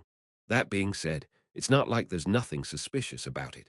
After all, even if the undead worked tirelessly around the clock, for them to match the entire kingdom's output is still, their agricultural output is quite high. There's no doubt about it. Right now, the Sorcerer Kingdom is sending food aid to the Holy Kingdom. Food aid. MHM. Jaldabaoth, the archfiend who brought chaos to our royal capital, appeared in the Holy Kingdom. It seems like his rampage caused some food scarcity issues, and the Sorcerer Kingdom responded by sending the food bought from the kingdom merchants as aid. A caravan with wagons full of grain passed through my territory the other day, so it has to be true. How much can remain in the merchants' warehouses if the food was used as aid to the Holy Kingdom? That's a fair point. Still, it's a necessity to stockpile food in order to prepare for bad harvests. Plus, I don't think the Sorcerer Kingdom used up all the grain they had bought as aid. That made sense. If Philip were the Sorcerer King, he would have also used the surplus food, which had been sitting in storage for quite a long time, as aid. Exactly. Well, bad harvests don't happen that easily, right? That's why it's risky to wait for the climate to influence the situation. A better solution is required. For example, if the Sorcerer Kingdom's grain supply suddenly disappeared, then the food produced in Philip Kaka's domain should sell for a high price. That being said, you can't just do things like instigating a war with the sole objective of forcing the enemy to burn through their grain supply. It was at this moment when an idea was formed spontaneously in Philip's head. If the fact that grain does not sell for much, even during bad harvests, depended on the continued existence of the Sorcerer Kingdom's grain supply, what would happen if that were to disappear? There was only one answer. Grain prices would go up. Next question, how could one make the Sorcerer Kingdom's stockpile of grain suddenly disappear? The hint was in Wayne's words. The Sorcerer Kingdom's grain production must fall. But this was not an easy task. After all, Philip couldn't just sneak into the Sorcerer Kingdom and burn all their fields, right? What about stealing the grain? The moment Philip thought of this solution, he felt as though a lightning bolt had struck his body. To take a foreign country's property by force was, by common sense, an extremely dangerous action. Even without taking the consequences into account, Philip simply did not have the military strength to take on an entire country at this current moment. But the kingdom should see the Sorcerer Kingdom as its enemy. After all, a significant portion of its own citizens was killed in the war. It would be strange to not view them as enemies. If that's the case, wouldn't it be a brilliant move to steal from an enemy? That way, Philip would be able to earn the support of the kingdom's ruling class, and perhaps there was even a chance he would be promoted to a higher rank in light of his contributions. Not bad. Isn't this a great idea? As the cherry on top, he could also sell the grain that was taken from the Sorcerer Kingdom. This is like killing 3 birds with 1 stone, a plan that was so perfect it could not be improved upon. But how will I rob them of the grain? Should I discuss it with Hilmer and hire mercenaries? No, that's no good. Mercenaries don't have a sense of honor. Only idiots would leave a trail behind that could be traced back to them and be used as blackmail material. Following that logic, only his own soldiers could work. He'd call them soldiers, but in actuality, they would just be a few armed villagers. He had considered forming a unit with trained soldiers instead of villagers who could only do farm work. Paying said soldiers with the grain that they would seize would be an excellent option. But still, marching straight into the Sorcerer Kingdom's territories would be dangerous. Philip's domain was some distance away from the Sorcerer Kingdom, so the cost of a marching army wasn't something that he could just shrug off. No, wait, didn't he talk about some of the Sorcerer Kingdom's caravans passing through his lands? What if I attack those?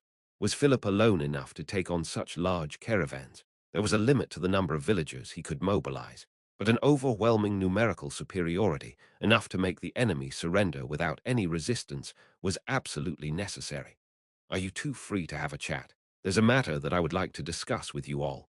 What's this thing? It's something good. Philip moved towards the pair and proudly began to explain his impeccable plan. What the hell, he should have said sorry at the very least. Wayne scoffed after saying goodbye to Philip. The garment that was now stained with beer used to be his father's, and was quite old in both texture and design, making it quite a rare item. He had originally planned to show up to formal social gatherings with that garment, but now he would have to make preparations all over again. At the end of the day, the aristocracy was nothing more than a bunch of creatures whose eyes could not see past one's appearances. Clothing was naturally a part of the game, so what had just happened was absolutely unacceptable. But the truth was that Wayne was at the bottom of the upper-class society, so what good could have come from having some nice clothes? On the contrary, this shabby garment could signify the owner's weakness, and was therefore very useful for someone who wishes to be under the protection of their superiors. An outfit like this was a must-have for him to play the role of a weak nobleman on the stage that is a salon. So until he takes on the role of another character, he was under its care. That was why it was even more unbearable than usual to see it sullied. That is true. A voice beside him chimed in, prompting Wayne to turn to look at its source. Enough, that's enough. His voice turned somber along with the atmosphere surrounding him. Had Philip stood witness to this change, he would have been shocked, speechless. Wayne was never the extroverted type. He just plain disliked conversing with other people. To do so, he would have to create layers upon layers of facades, as he desperately attempted to pretend he was the extroverted and effusive type. Sorry, dude. I really can't handle that kind of a guise, so you had to take care of most of it. Igor had switched from his previous personality, too. He now spoke in an unrefined manner, using language that none of the nobility would dare to be caught speaking. No need. If you're really sorry, go practice a few of those pleasantries. Lower-level nobility like us have to put in real effort to appease those at the top. Life's just getting more and more difficult. I thought that once we inherited the barony, we'd be able to join the racket of the aristocracy, shameless flattery and ingratiation. Just those two things alone annoy the shit out of me. PFFFD, what are you talking about? Peasants have to deal with the same shit. Never mind who has it worse. Everybody who's working under somebody has to be a bootlicker of sorts. And that's why I never wanted to grow up, man. I miss the days when we were carefree enough to swing sticks around and pretend to be dragon slayers. There's no going back, so don't think about it. Anyways, just learn to flatter others. That brainlet seems to be a good candidate to practice on, right? Even if we fuck it up, our losses would be small. To noblemen of the higher echelon, or those with more experience in life, basically those who had seen it all, nothing could satisfy them unless it was made to perfection. That was why they had to gain experience every time they had a chance. For real? Well, the next time we meet him, he'll try extra hard to put on a face. Yeah, that'll do, that'll do. No one dislikes pleasantries. If someone you're talking to is annoyed at you, it just means that your ability to hold a conversation isn't there yet, Igor. I know this is hard. He'll make up for your flaws, and you can make up for mine. That was our deal. But you can't just stop trying to overcome your own weaknesses because of that. It's not like we'll be with each other forever. Though Wayne might be more intelligent than the average person, he was completely outmatched in terms of athleticism. Igor was the complete opposite. If they were of the same type, perhaps they would have been competitors instead. It was for this reason they were grateful for the fact that neither of them thought of each other that way. It was unusual for neighboring lords to be friendly with each other, but since they were the third and fourth sons of their family, they weren't indoctrinated with animosity from the past. That was why they were so close. Most importantly, they had chemistry. Is that so? So, what about what we discussed with him? Absolutely terrible. Wayne did not hesitate for a second before answering his friend's question. For someone like him to be at the helm of the faction was just far too dangerous of a situation. But wasn't that guy easily manipulated? That's true. This faction was, frankly speaking, a garbage dump. Its members were only in it to capitalize on their status as noblemen and had absolutely no interest in developing their lands. Like a child with an iron sword, they abused their windfall authority. They had accomplished nothing whatsoever yet were overconfident enough to believe they were omnipotent. These people were beyond saving. Even someone like Wayne could understand that he was just a completely ordinary nobleman, yet they couldn't. The faction was full of that kind of people. It was safe to say that because of this, the faction had a huge problem. The Sorcerer Kingdom storing grain in the capital is a disturbing development because they theoretically have complete control over its market price. They'll definitely raise the prices due to our bad harvest this year. What's even more terrifying is the fact that the nobles who are optimistic about such a blatant trap and have switched their farmlands to only grow cash crops aren't the minority. Their mentality is that even if anything bad were to happen, they could get through a famine by importing grain from the Sorcerer Kingdom, even if the price is a bit higher. A lot of landed nobles in this faction had this mentality. Despite his attempts to subtly hint at the perils of doing so, their attitudes clearly demonstrated their belief that they alone would not be affected by it. They were determined to put their plans into action. We lost a great amount of our labor force in that war. It's easy to see that they're fixated on the short-term profits based off of how they're distributing their remaining workforce alone. To let go of petty gains and instead focus on long-term profits should have been common sense for those at the top of the hierarchy.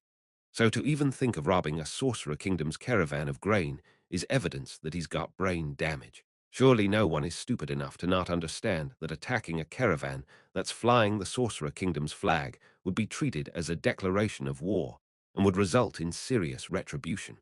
Even if he's this hold-up, were we being deceived? It was certainly possible that they were being set up, and he just couldn't figure out what that man's goal was. Perhaps it wasn't such a bad choice to accept his proposal after all.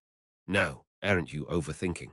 It's probably because he was really that much of an idiot that he didn't consider the potential consequences at all while he was coming up with that plan.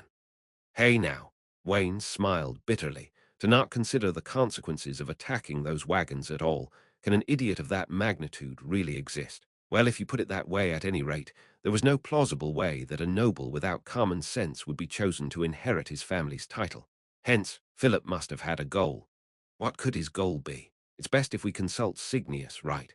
No, don't tell her. Hilma Signius, the woman who did everything in her power to establish this faction. It was rumored that she was a lover of a certain earl, but the formation of this faction would not have benefited said earl in any shape or form. And so, the origin of her overly plentiful funds and wide connections remained a mystery. It was probably an organization, not an individual, that was behind the woman. By the simple process of elimination, one could easily arrive at which organization would have had such capabilities. The Eight Fingers, the crime syndicate controlling the kingdom's underground society. In that case, Hilma was probably someone who could be readily discarded, like a mannequin. No, Wayne's intuition told him. His few conversations with her told him that she was definitely not some simple sacrificial pawn. In fact, it was more than likely that she was one of the higher-ups of the organization. To have someone like her embedded in the faction was worrying to say the least. Although some nobles had the power to covertly form pacts with the crime syndicate, Wayne did not want to get entangled with such illegal organizations himself. It was precisely because they didn't think too highly of themselves that they would want to take advantage of her whilst maintaining a smooth operation. Why? Looks like you're thinking about something that I won't be able to grasp again. But isn't it about time that you tell me what's going on? Even I know that saying yes to that guy will get us into trouble in the future. We're about to attack a Sorcerer Kingdom's caravan in your territory, you know. That bony bastard is definitely not gonna just let it slide. There's no way that that guy's not losing his head after this, and yours might not stay connected to your neck for long either. Igor was completely correct, but Wayne had an idea. He had agreed to the proposal with a full understanding of the risks involved. Perhaps that is that idiot's plan to make us his scapegoats and pocket the stolen goods for himself. How about we go along with his plan? We'll be patrolling our own territories and will just so happen to stumble upon a group of bandits, the group that was responsible for the attack on the Sorcerer Kingdom's caravan. After that, we'll kill them all. It's crucial that we alone are responsible for taking care of them. If an individual's caravan were to be attacked, no victim would simply stand down after receiving the news that the perpetrators were killed. This holds true even on a national level. Retaliation would have been more than warranted. This is why they must not leave behind any evidence of their involvement. Moreover, they had managed to make it easier for them to maintain their innocence by painting the narrative that they were simply taking care of an incident that had coincidentally occurred on their lands. How about that? Not a bad plan to gain favor with the Sorcerer Kingdom, right? Even if we are suspected of involvement, we can just say that we were attempting to help aid the caravan. We'll be fine as long as the perpetrators are all dead. You know what they say, dead men tell no tales. We're getting ahead of ourselves, but we do have to consider the possibility that there are priests who could resurrect the dead. You know what they also say? No lie slips by the priest. Do you seriously believe that there are priests capable of resurrection in the Sorcerer Kingdom? In a country where the undead are said to proudly walk the streets, tormenting the living? No, I guess. Wayne grinned as he concurred with Igor. Regardless of that man's goals, an attack on a Sorcerer Kingdom's caravan is beneficial to us no matter the outcome. It doesn't matter if the attack succeeds, which I don't think it will, or fails, because the Sorcerer Kingdom would be on high alert for further attacks in the future either way. They might stop storing grain with the kingdom's merchants. That way, those idiots would get a wake-up call and start making plans with a more solid foundation. Also, Wayne laughed mockingly. That man will be done for no matter what. Is he worth all the hassle? For us to take all of these risks just for him? Of course he's not worth it personally, but it's necessary to hinder Signius, the woman behind him, even if it's just by a little. She must be planning to use him to manipulate the faction and draw attention away from her, ultimately allowing her syndicate to operate in one form out in the open. If that weren't the case, it wouldn't make sense for them to invest so much money into the faction. The royal faction and the noble faction had already lost much of their power. If one could freely manipulate this third faction of theirs, they would be able to wield a terrifying amount of authority. This meant that the Eight Fingers would be in charge of both the kingdom's legal and illegal affairs. I would only be able to come up with temporary solutions for these things, but you've already thought this far ahead, huh? As Igor said, such an idea should be out of reach of the minds of nobles, let alone a lowly baron. The truth is, of course, not all barons are the same. Some of them owned more land than nobles of a higher rank. Unfortunately for the two of them, their territories were of sizes befitting a baron, so they were your average barons in the kingdom. All the nobles without connections in the royal faction or the noble faction wanted to do was to better develop their land. For this to happen, the kingdom must also change for the better. They had the idea not just because they were nobles, it was also born of their own ambitions. What they desired was to become wealthier and happier. That's why they would exploit any beneficial opportunities to its maximum potential. But even if we switched to a better faction, we would have to rebuild our reputation and connections all over again. Right. Yeah, right.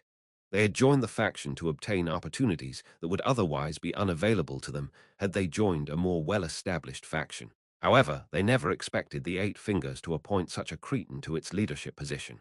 It seemed as though joining this faction was a mistake. Speaking of which, would the Sorcerer Kingdom use this as an excuse to declare war on the kingdom? Wayne thought about it for a moment and shook his head. Unlikely. The Sorcerer Kingdom is a nation with a single city. They lack the manpower to fully occupy the entire kingdom. Even if they have a lot of undead, they're only suitable for simple manual labor anyways. They can't properly manage a country, so even if war was declared, they would only ask for land that is closest to them at most. It shouldn't be an issue for nobles like us, whose land is far from the Sorcerer Kingdom. Now then, he raised up a clenched fist as he spoke, and Igor mirrored his movements to give him a fist bump. Let's do this. Yeah. Philip had finally reached his destination, a patch of road in Baron Delvin's domain. He had led his soldiers on a march, starting from the previous day and camping overnight to the location of the attack. According to his intel, the Sorcerer Kingdom's caravan would be passing through this place. Philip was on horseback, looking down upon his lined-up soldiers. They were soldiers, or more accurately villagers, under his command. A total of 50 were gathered. He had sent draft orders throughout his entire territory, but not many men responded to the call. The most common response was that they had already served the time they were obligated to. The truth was, this heavily upset Philip. The plan was devised for the future prosperity of their lands, for the good of everyone who lived there. There was also an abundance of potential spoils of war, which Philip had given thought to and proposed that it should be distributed to everybody. Still, no one came to help. They were too foolish. A bunch of ignoramuses who could not tell if something was beneficial to them or not. Nay, this was the exact reason why they had to be led and lorded over by a genius such as himself. Despite trying so hard to convince himself otherwise, his anger towards those who did not understand him flared up. He had thought about forced conscriptions, but that would definitely enrage his old man, who already had a foot through death's door. In the end, he paid them in advance with the money he had borrowed from Hilma. After all of his hard work, he managed to gather 50 men.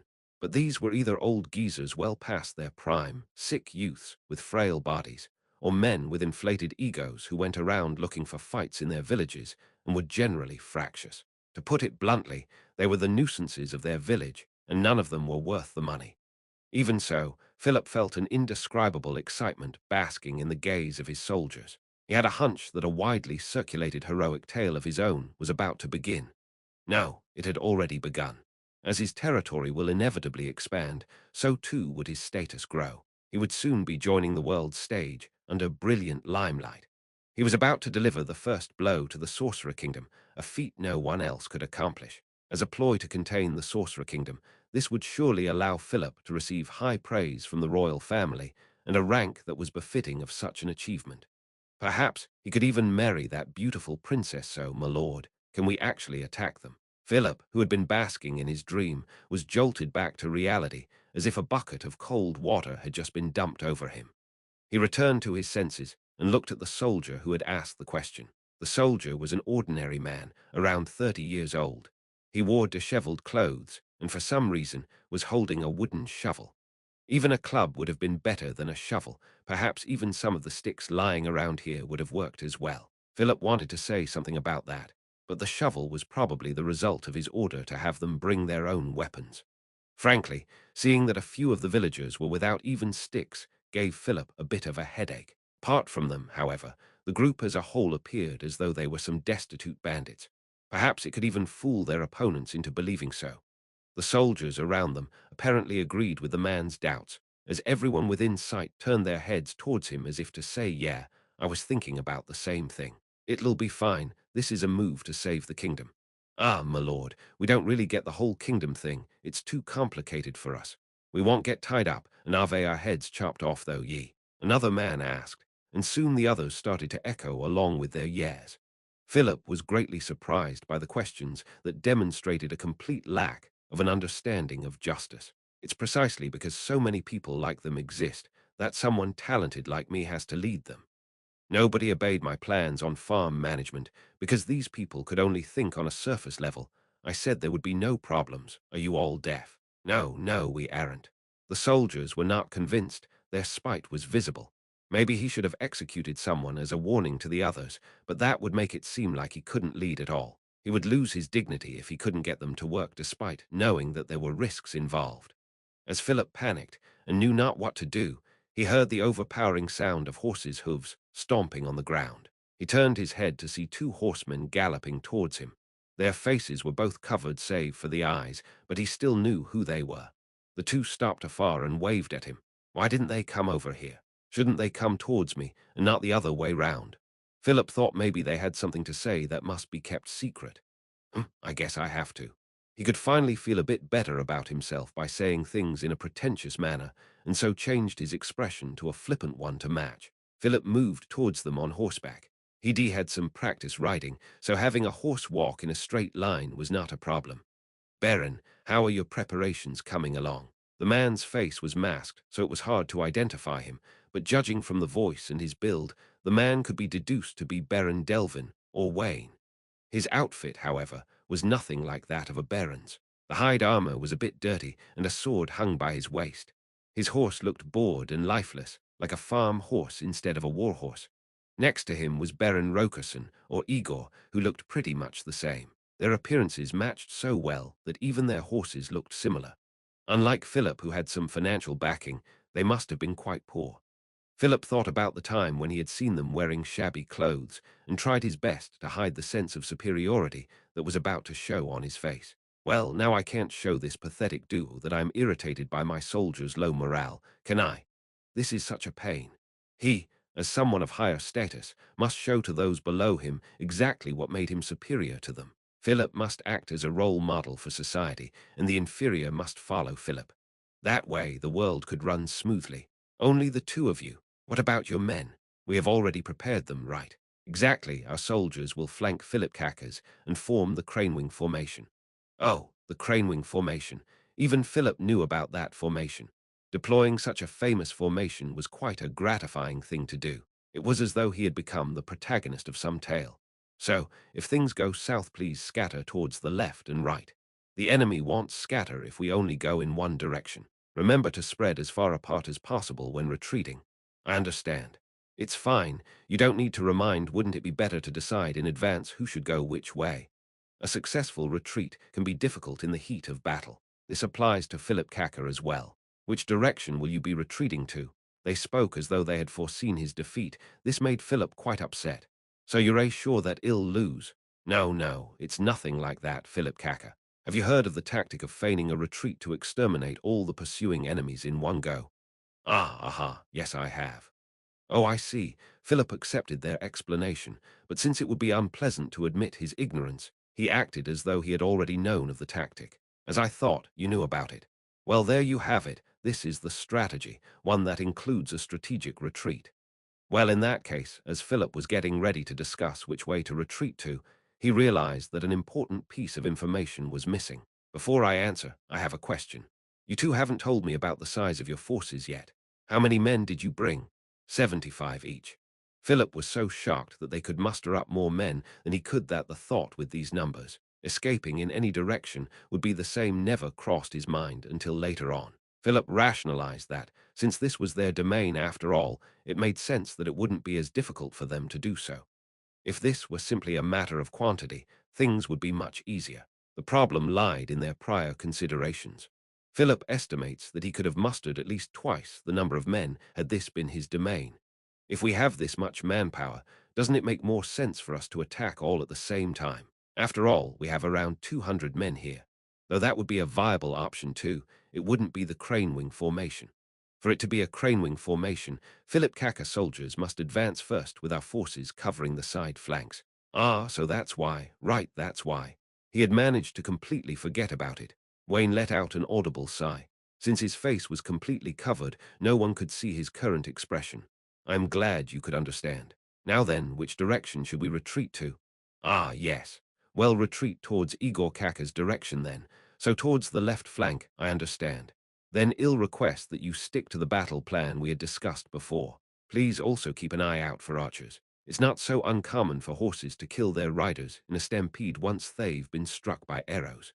As long as I have this armor, it'll be fine even if a horse stepped on me. This is a high-grade item that was crafted by a renowned blacksmith and enchanted by magic casters. Philip's armor set was a gift from Hilma. The armor had been enchanted with magic that boosted its defense, allowing it to outclass the armor set that had been passed down as a family heirloom in his house. Though he had received this gift quite a while back, he had never had the chance to try it out yet. This will be the armor's debut. That Baron over there certainly did not have something of such high quality. Philip tried his hardest to stop his sense of superiority from showing up in his voice. Even so, it's best to err on the side of caution. Everything would be for naught if Kaka were to be killed in the fray. This is the truth. That's correct, because Philip Kaka is our general. Even if you're adorned with such excellent armor, there are still weak points where an arrow could strike. In addition, no matter how durable the armor is, it cannot defend against most spells. Please do not let down your guard because of the armor. After all, Philip Kaka is our general. Their repeated warnings greatly annoyed Philip, but he understood where they were coming from. If a general were to be slain, then the battle would be over. That was common sense. Knowing that these two saw him as their leader, Philip couldn't help but smile. Of course, I understand. Also, where will Philip Kaka deploy our formations? It would be too dangerous to deploy on the road. I believe it would be best to stay back. That way we could rush to your aid if we have to retreat. It would help if you can tell us your position. Umu. Philip was in agreement. When the general is in danger, it is the duty of his subordinates to rush to his aid. Though this was common sense, Philip was shocked that he wasn't the one to suggest this in the first place. I would have noticed these things if this was the usual me. Right now I am just too excited. This is my first time organizing a battle of this scale. Philip gulped slightly and took a deep breath. Wow, what's wrong? Ah, nothing. I was just trying to temper the fiery passion for this battle in my heart. Oh, I see. Is that so? Then where would Philip Kaka like to wait for the caravan? First of all, Philip took a look to his left and right. The paved roads were quite wide, enough space for two carriages to pass through side by side. This road seemed to be a major source of income for Baron Delvin. There were lush forests to the sides of the road, but the closest spots to the road, where bandits would usually hide, had been cleared completely down to just grass. The forest was under human management, apparently to allow pigs to forage the grounds for acorns and the like. So there was no need for them to be on alert for monsters or wild beasts. If that's the case, well, set up the ambush in the forest. I see. If that's the case, I know of a suitable spot. There's a patch of forest where twigs, weeds, and whatnot have already been cleared out that could allow us to retreat on horseback. How do you feel about that? Such a place exists. Indeed. When Philip Kaka decided to launch the ambush in these lands, we knew something like that was necessary, so we took the time to prepare that spot.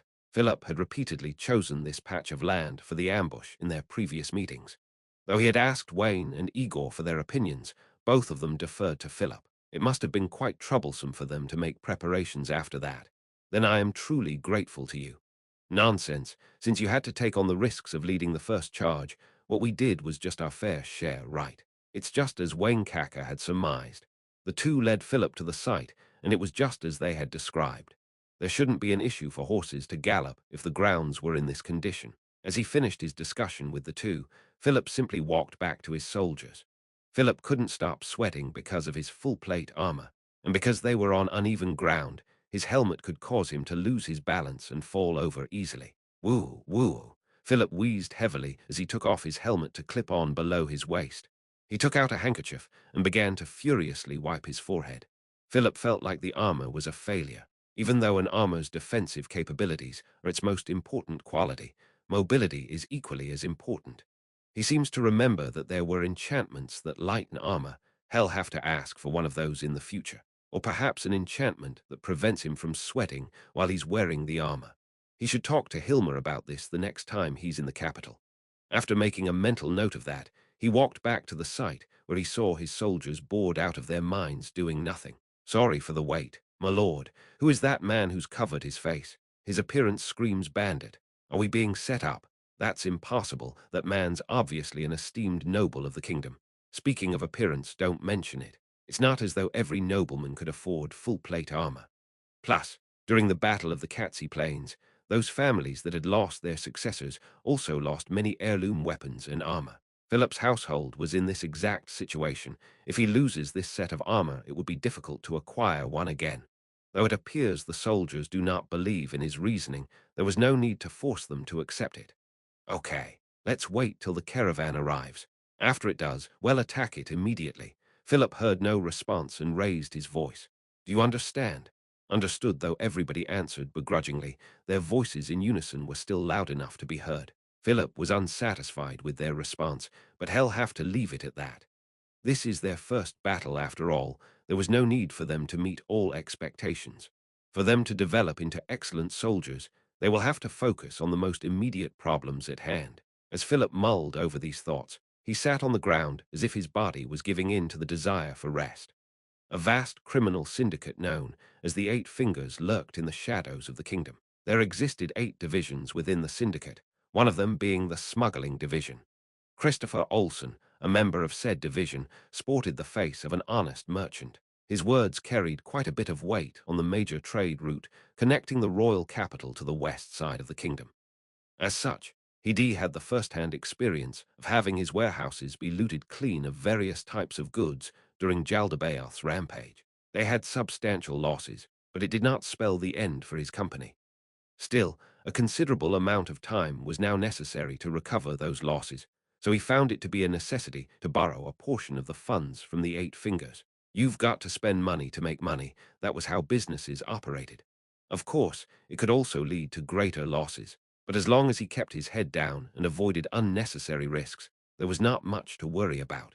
Borrowing money from Eight Fingers, however, would start one down the gradual path towards losing oneself. The Eight Fingers would force merchants who had made losses into criminal activities such as smuggling, selling, or transporting narcotics. Merchants fell into this trap quite often. So what about Christopher, who had already been ensnared? In order to borrow money, he had a meeting with the leaders of the divisions, which shocked him, to say the least. Christopher belonged to the smuggling division, so the management of loans should have been done by his superiors in the same division. Meetings with the executives of the other divisions should have been an impossibility. Despite all of this, he got to meet with the top brass. Was it because his accomplishments had earned him a high recommendation, or was it some other reason unbeknownst to him? He couldn't figure out why even after the meeting had concluded. The only thing that he was certain of was his suspicions towards the division's leaders' unusually friendly attitude towards him, knowing full well how they were feared even by the dark side of society. Of course, goodwill from mafia heads could just as easily be faked as anything else. Another thing that caught his attention was the fact that they, befitting their status at the highest echelon of the organization, apparently took their own health quite seriously. While he wondered if they were perhaps a bit too skinny, they were definitely healthier compared to his overweight body. Such people of importance had given him a job on the spot. The kind of job to be given out depended on various factors, such as the amount of money borrowed, the value of the person as a human being, and whether that person could be of use to Eight Fingers in the future. Those with better ratings were given safer jobs and vice versa. The job given to him was transportation of the Sorcerer Kingdom's grain. Whether or not it's safe is still unclear. What's the matter? Did you say something, sir? Oh, don't mind me. I'm just mumbling to myself. The one to respond to his question was the leader of the mercenary division. He was a robust man, very much different from Christopher, who was in his 40s and saved up a thick layer of fat around his waist. The man was young, sharp, and apparently only in his 20s. He wore a steel chestplate with chainmail underneath. A helmet that could cover his entire face sat next to him, together with a well-worn sword. The man was the leader in charge of protecting the Sorcerer Kingdom's grain caravan, which consisted of 7 horse-drawn carriages and wagons. The security detail consisted of 24 people in total, all of which were employed by Eight Fingers and, like Christopher himself, belonged to the smuggling division. Though they were members of the same department, they still charged for their service, and at a rate higher than that of mercenaries of a similar level nonetheless. On the other hand, they no longer had to worry about information leakage for secret missions, as they were more loyal to the mission at hand. In the face of threats that couldn't be taken care of, regular mercenaries would probably just abandon the mission, but these men would fight as rearguards to their death. This was understandable, as abandoning the mission would cost the higher-ups their dignity. As a result, they would have been hunted down and murdered even if they were to make it out alive. Therefore, for someone like Christopher, who did not know of any trustworthy mercenaries, these men from the Eight Fingers were probably his best choice. But then again, for this mission, they were his only choice. It was a direct order from the higher-ups to use these men. To make up for the lack of options, they were to provide their services for free, and so he had surplus funds to hire even more mercenaries. However, hiring extra mercenaries would be seen as a sign of distrust towards the men. Never mind the fact that their employment was specified by the top brass. so hiring other mercenaries could be seen as him disobeying their orders. After giving it some thought, Christopher decided against hiring extra mercenaries. Moreover, all of the guards appeared to be quite capable, but of course, Christopher, who was no warrior, could not properly grasp their strength. That was not a problem, however, as the higher-ups have vouched for them by claiming that they were outstanding. Going against orders would be dangerous regardless of the reason. That being said, if he were to be asked whether he felt it was safe to depart with such a small detail, he would have wished for more capable men. It would have been great if he could borrow a boss from the security department, a member of the Six Arms, the enforcement group of the Eight Fingers. Needless to say, that wish would never come true. It was said that the Six Arms, including its leader Zero, who was said to be the strongest warrior in all of the Eight Fingers, was exterminated in a conflict with the royal family, just before the calamity caused by Jaldabaoth. Credible intel attributed their defeat to Brain Unglaus, a warrior serving under the Golden Princess. It would be outrageous to assume that all six of them were defeated by a single person, but apparently Blue Rose, an adamantite-tranked adventurer group, had joined the fight as well. Christopher deduced from this that it was most likely a 6v6 battle. The security department was said to have lost most of its members in the battle. At the moment, every department was building up a force of its own to compensate for the loss, to the point where even members of the assassination division began to operate out in the light. Nevertheless, this managed to improve the mood of those within the Eight Fingers to the point where it was now better than it was before the appearance of Jaldabaoth.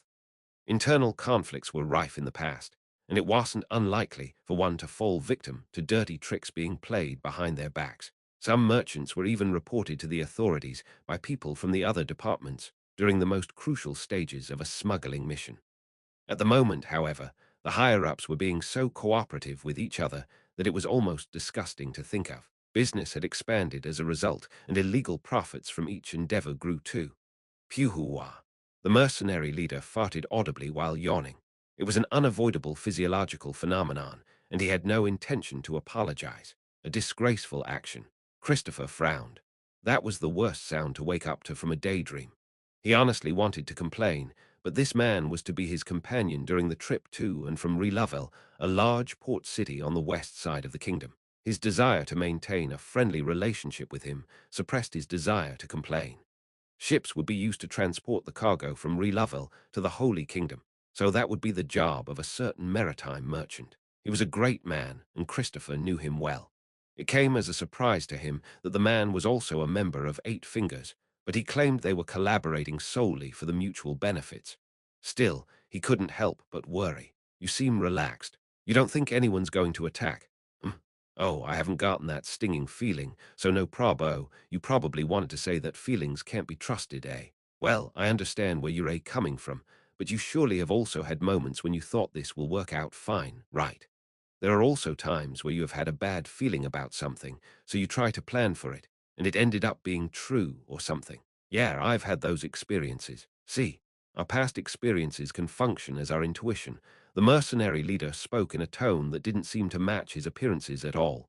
See, well, we're also flying the Sorcerer Kingdom's flag. Only ignorant villagers-turned-bandits would dare attack such a caravan, in which case we can easily take care of even 100 of them. What if it isn't villagers? Are you worrying about down-and-out mercenaries? Would they not be able to recognize the flag of the Sorcerer Kingdom, the hottest of all topics? He shrugged. Experienced mercenaries are surprisingly well-informed. Those who don't even know of the flags of the countries around don't scare me at all. Looks like you're not buying it. Think about it. Wouldn't it be worrying to not know which noble you're picking a fight with? You wouldn't want to get into trouble that way, would you? That makes sense. I am curious. Which nobles are the riskiest to pick a fight with? About that, for example, the famous ones like Revan and Bulope.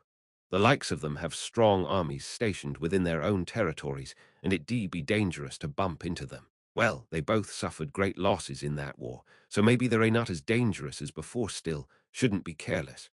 Blumrush pays well, so I don't want to get on his bad side. Well, I simply just don't want enmity from any of the noble lords. But you're being backed by a criminal syndicate. Are you being serious? So are you, right? If I get into trouble with them, the big shots will just abandon me without a second thought. Same goes for you, yeah, yeah. They fell silent, and the mood began to feel a bit gloomy. They were reminded of the ruthlessness of the top brass. But there was nothing they could do about it as people who were part of such an organization purely for the profits. Perhaps there was a way of life for him that did not require any connections to the organization. But that wouldn't have led to him becoming the great merchant that he is today. Perhaps he would still have had to stick to smaller business deals to this day. The word if carried the connotation of an infinite number of possibilities. But without the means to travel back in time, one must be satisfied by the present. Anyways, just don't worry, right? I get it. So what's the worst threat that we could face as of now? If the enemy were to use flaming arrows to try and burn down the caravan not rob, that would mean that we're getting involved in some greater conspiracy, a national problem, or a rival organization's ploy. An organization that could rival the Eight Fingers, is that even possible? Don't know. But even a rival group probably wouldn't want to burn the Sorcerer Kingdom's goods unless they're confident that no clues would be left behind. Personally, I think national conspiracies or ploys from the kingdom or other neighboring countries are far more concerning. We're probably under a higher threat to receive an attack from those sources. If that's the case, then there's no point in worrying about it, huh? Right? Anyways, it looks safe for now. Don't worry, just sit tight. The caravan was soon approaching a forest. They could utilize that fact to estimate their approximate location. Christopher opened up a mental image of a map to confirm that they were indeed making good progress. He could finally relax. Messing up a job related to the Sorcerer Kingdom would invite some terrifying consequences. The time was around noon. They just had to pass through this forest, and then they could take a break as planned. This wasn't a wild forest. It showed signs of being well maintained by men, so it shouldn't take too long for them to traverse through this place. The sound of bolting horses could be heard within the wobbling carriage, which was when the carriage also started slowing down. Christopher took a peek at the mercenary leader and found his aura to be completely different from just then. Things were getting serious. Excuse me, but it looks like I have a job to do. Two men poked their head through the portiere, subordinates of the mercenary leader. Sorry, boss. This guy said there are a lot of villagers hiding in the forests, the mercenary said as he turned to face Christopher. The one who he had referred to as this guy was their scout, not bandits but villagers. How'd you know that? Yes. First is their equipment. They were neither armored nor armed. Many of them are using hoes as improvised weapons, not clubs, but hoes. Even rocks could be weaponized, but hoes, you say? That's odd. No, were they metal hoes? I couldn't get a closer look, but they appeared to be made out of wood. Christopher, who had been silently listening into the conversation, thought that it must have just been regular villagers who were returning home after working on their farms. Ha, really? Hoes? Is this a hoax? It didn't feel like that was the case. Send a few men to disperse them. Maybe we're being too cautious, the mercenary leader mumbled. The situation called for everyone to speak their minds, and that was probably why he was mumbling loud enough to himself for the others to hear. Probably. Excuse me, sorry for butting in on your conversation, but can I say something? Ah, that's fine. As long as it's constructive suggestions, we can never have too many of those. First of all, this forest is well maintained, a cultivated forest. People let their pigs forage here or something. Aren't they just here to round up their pigs? If that's the case, if we were to disperse them, it might seem as though we are trying to steal their sounder of swine. Or flying the Sorcerer Kingdom's flag too. If a rumor was to circulate that the Sorcerer Kingdom is stealing pigs, wouldn't it be bad if that country found out? TSSS. The mercenary leader sucked in his lips. Up to this point, they'd had their safety guaranteed by the flag. They had the right of way through some of the cities along the way and were treated with respect because of it. But now it seemed as though the grace of the Sorcerer Kingdom had turned into shackles instead. To bring shame upon the Sorcerer Kingdom would be to bring disaster upon themselves. That was why Christopher did not dare bring along any contraband for sale later on. You said there were a lot of them. How many is a lot? For a rough estimate, felt like there were around 50 men. I think that's too much manpower for simple farm work. What about you? He was the one to bring farm work up, but his parents were merchants too. Christopher had no experience raising pigs. No, I don't know if that's too many or too little. I have no idea how many people are necessary to catch a pig. Maybe they're here to plant more trees or even cut down some. I heard there were also some types of farm work that require pigs or something. Well, if they brought hoes, then that would be more likely. Then, what about the noble of this land? Any tales of him working his serfs to death? Christopher kneaded his thick neck as he replied. No, I had seen him once in the past. He's pretty young, but also highly reliable. His domain has also been stable under his management. If he was to learn more about the etiquette of the aristocracy and political strategies, he would have a bright future ahead of himself.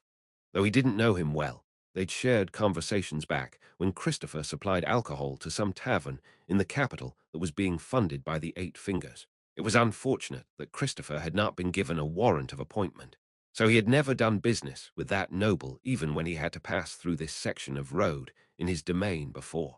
The Lord here had potential worthy of Christopher's attention. In no way was he the type to mobilize villagers to attack caravans. From what Christopher could recall, there weren't many villagers in that man's domain who were hungry enough to attack a trade caravan, never mind 50 of them. There was a world of difference between him and the man introduced to Christopher by Hilma Signius. No, that man was simply unparalleled in his inferiority. Christopher couldn't help but suddenly tense up his forehead at the memory of being mistreated back then. Boss, even if they were to attack, there are only 50 unarmed and unarmored villagers. We should be able to defeat them easily. What are the chances that this is bait, and there are more soldiers lying in wait for an ambush? The two mercenaries looked at each other upon hearing what their leader said. That's possible. Should we scout out our surroundings? If so, we'll need some time. Better safe than sorry, do it. Please don't take too long. If we deviate from the plans too much, I would have to march an army of wagons through the next time around to make up for the time we lost. Understood, just take a look around and return as soon as possible. The scout gave a nod and ran out. After around 10 minutes, he returned to report that other than the 50, there did not seem to be more waiting in ambush. They arrived at the conclusion that they must be there for farm work and continued on their way. Not even 5 minutes had passed before the carriage stopped again. Patron, I do apologize, but can I trouble you to come out for a second? The villagers have blocked our path. If they had any malicious intentions, we would have just rushed them to scare them off, but they seem to be indifferent, lethargic, or they just don't look right. So I was hoping that you could come out and talk to them. Of course, your safety is our #1 concern, so we prepared this shield for you. To tell the truth, Christopher really wanted to decline the mercenaries' request. He did not believe in his own abilities. After all, he had avoided any and all violent confrontations throughout his life. But this wasn't something he could ignore. If they were to be embroiled in a dispute over what happened today, it could cost Christopher his access to this road.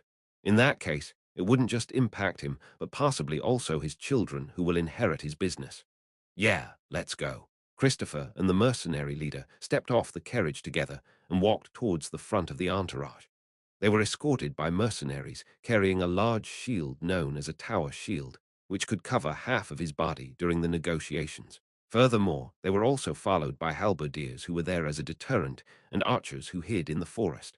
Of course, the mercenary leader was also there.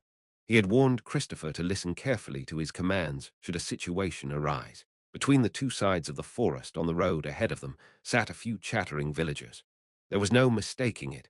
They could only be villagers who were returning home after they had finished a day's worth of farm work. But if that was the case, why did they stop in the middle of the road to block them? Perhaps the mercenary leader had perceived Christopher's worries as he started to mumble towards him in an attempt to initiate a conversation. Hey, pretty baffling, right? If they're planning to jump us, they should have split into two and hid in the forest or something. There are lots of ways to set up an ambush, but none of them would require you to show yourself in the middle of the road. No commander would be stupid enough to make such a mistake. Could it be that they're trying to scare us, with their equipment, with those numbers? Wouldn't that be a serious insult to us if that were the case? As my patron only employed mercenaries of such low levels before. It was just as he had said. Christopher did not bother replying, but only stared towards the villagers. That said, the distance between them was huge, and there were rows upon rows of mercenaries standing in front of them. I am just a simple merchant who has accepted a transportation contract. If you're on the road to beg some noble or whatever, we do not want anything to do with that. Please vacate the road.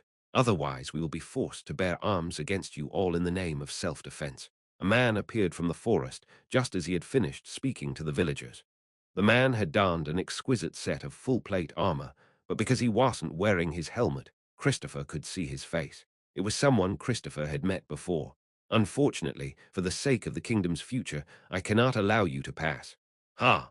Christopher couldn't stop himself from vocalizing. It wasn't just him either. The mercenaries around him had made similar sounds too. I see. Looks like there has been some sort of a misunderstanding. We're just transporting the Sorcerer Kingdom's food aid to the Holy Kingdom. I knew it. Ahum, I knew it. That's precisely why I am doing this. What the fuck is this guy talking about? Or rather, what kind of thought process would lead you to that conclusion? Christopher was perplexed from the depths of his heart. But wait, it doesn't matter what this unpleasant fool thinks. I don't think his domain is even close to this place. Why is he here? Are they in cahoots? But would the lord of this land even bother working with this guy? Meh, whatever, Christopher thought. The man had admitted guilt already. Now Christopher could report back to his superiors that they were delayed by fools who were standing in the Sorcerer Kingdom's way. It shouldn't even be a problem with the kingdom or the Sorcerer Kingdom if they were to kill them all. Just as he was about to motion to the mercenaries around him to slaughter them, he felt a strong feeling that he shouldn't. The man they called Philip is a nobleman who has the backing of Hilma Signius. Christopher, who was humiliated and had to hide his anger beneath a fake smile back then, was told that though this man was moronic, he still had value, so it was best to just ignore his own humiliation. Would it be such a good idea to kill a valuable pawn of the Eight Fingers? Speaking from common sense, there'd be no way a local noble would attack a caravan that was flying the Sorcerer Kingdom's flag. Everyone should know that it would just invite the Sorcerer Kingdom's wrath and spark all-out war between the nations. No matter how dumb a noble may be, they certainly wouldn't do something so brain-dead. If that was the case, what would his reason be to undertake such a task? Plus, if he was trying to pretend to be a bandit, he would at least cover up his face. I can't understand his reasoning. No matter how stupid someone could be, they should at least know that they should be concealing their identity in this situation. Since he was wearing that set of full-plate armor, it should have come with a helmet that could cover his entire face. If that was the case, he wants us to see his face. He wants us to identify him as Philip. Why woo-ah? Christopher was suddenly reminded of the existence of illusion magic. That's it. It's an illusion. Someone's trying to frame Philip, so they faked his appearance. Maybe those villagers aren't villagers after all. He had managed to deduce it perfectly. Then so you're saying you're robbing us specifically because we're carrying the Sorcerer Kingdom's grain. Is that correct? Oi, oi, patron, what's wrong? The mercenary leader who had been standing beside him asked with a perplexed expression. That was to be expected. He had expected an order to kill, so Christopher must have appeared to him like a madman. That's right, well, be using these grains efficiently. The man, who was purportedly Philip, replied with pride. He's talking like a retard. The man pretending to be him must also be thinking why he'd he have to say something so dumb. But could this be a pre-prepared script? But why? Christopher's first thought was of the rival organizations the mercenary leader had mentioned in their previous conversation. His next thought was of the leaders of the Eight Fingers. If it was the former, they had to get away from this place immediately. The Eight Fingers handed out the most ruthless punishments for those who had betrayed them, followed by those who had failed a job they had given to them. If the former was the case, then their opponents must have enough numbers to defeat Christopher's security detail. But even if they're just wearing disguises or whatever, Christopher couldn't think of a reason why there would be shovel-wielding villagers. Now that he thought about it, the latter felt more natural. If that was the case, then they're dealing with something truly troublesome, something extremely troublesome. This could imply that the leaders of the Eight Fingers were not as united as previously thought and were still attempting to sabotage each other. Or was this the will of all of the leaders? Are we being thrown away? Are they trying to push the crime of killing Philip, a noble of the kingdom, onto me? His actual body might have already been dealt with. If that was the case, what would their next best move be? Hey, patron, what are we doing? Are you scared? You know that we can easily fight off someone like him, right? Though that noble-looking nutjob has some pretty impressive armor, he doesn't seem to have the skills to match. The mercenary leader spoke in a hushed tone. This wasn't the time for that. He shouldn't be interrupting Christopher's thoughts. Hold on, just wait for a minute. Their problem wasn't going away. If they were pushing the job to kill Philip onto him, why didn't they mention it before? Had they told Christopher in advance, he wouldn't have to worry as much. He would have just taken care of that man as if he was just a normal bandit. So was their plan to make it out to be that a Sorcerer Kingdom's caravan had killed one of the kingdom's nobles and bring the nations to the brink of war? This thought made Christopher uncontrollably tilt his head. As the situation stands, it was more like a merchant of the kingdom killing one of its nobles in self-defense. It would be hard to force a war on these conditions. Of course, Christopher, as someone who had deep connections to the criminal underworld, knew full well that many people wouldn't think twice about doing something as long as they had a reason prepared. There were also people who would kill for the simplest slight, but it was hard to imagine a country being this impulsive. Then there's only one possibility left. The top brass had decided on this already, but the word never got to me, so it's just a misunderstanding. After all, there would be no way they thought that it was possible for them to kill us all right now and not have news of it spread all over the place. Careless mistakes being made was a tale as old as time, so it wasn't as though that was an unreasonable assumption. What would be his best move from this point onward? If he were to take independent actions, there was a chance that he would be taken care of. If he wanted to avoid that kind of situation, he should have an excuse for himself. At the very least, he should act in a way that makes it possible to shift responsibility to someone else. Killing that Philip guy would be the worst option. Once he's dead, we can't bring him back, and it would probably anger Signius Sama. If that's the case, leave the cargo, leave this place. If we did that, he wouldn't chase us, would he? Ha! Christopher tried his best to ignore the perplexed sounds coming out of the mercenary leader's mouth. Of course, I do not intend to harm the merchants of the kingdom. Even if it isn't directly, you're still harming me. Though those were his hate-filled thoughts, Christopher did not let it show on his face. Oi, oi, oi, are you for real? Are you being serious right now? What's going on? What's happening? Are you under a spell? Or do you see an entire army I'm not seeing right now? This is an order from your patron. Prepare for a full retreat. The mercenary leader rolled his eyes and got quiet for a moment. Perhaps he was considering the possibility that Christopher was under a spell, his own opinions, and his future.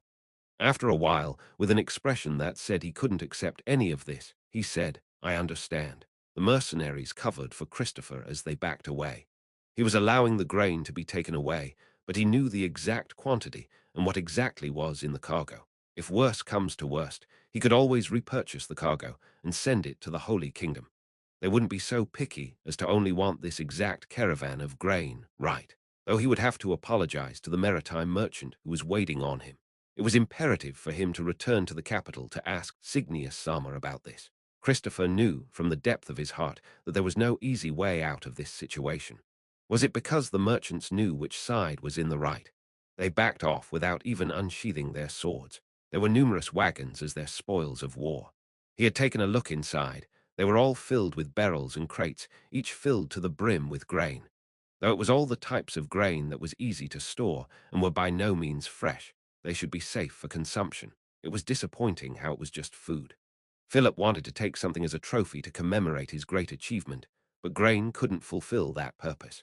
If only there were sets of armor or swords in here, I could take one as a souvenir, so I really should have asked those men to leave their weapons behind, huh? Philip looked over the cargo wagons that were his prize. The horses had been taken away already, so they did not have a way to move them. Of course, Philip had ordered them to leave the horses, but someone who looked like he led the mercenary group had refused his order. He even shot an arrow into the tree next to Philip back then. Though Philip hated his guts, he had no other option but to back down. I have my full plate armor, so I should be fine, but these soldiers aren't in the same boat as I am. Ah, how merciful am I to forfeit my own gains out of consideration for these people. Though, considering how everything had gone so well, not a single injury, and not a single drop of blood spilt, I wanted to keep that up till the end. Philip surveyed his spoils, and his gaze fell upon the flag of the Sorcerer Kingdom. Oh, I can keep this as a souvenir. The first to capture the flag of the Sorcerer Kingdom, the country that had defeated the kingdom's 200-strong army in battle, is me. Umu umu, umu umu. Philip nodded his head. Though he wanted to hide his joy, he couldn't help but smile. A perfect conclusion suited him the best, as he thought. He was truly someone with exceptional abilities.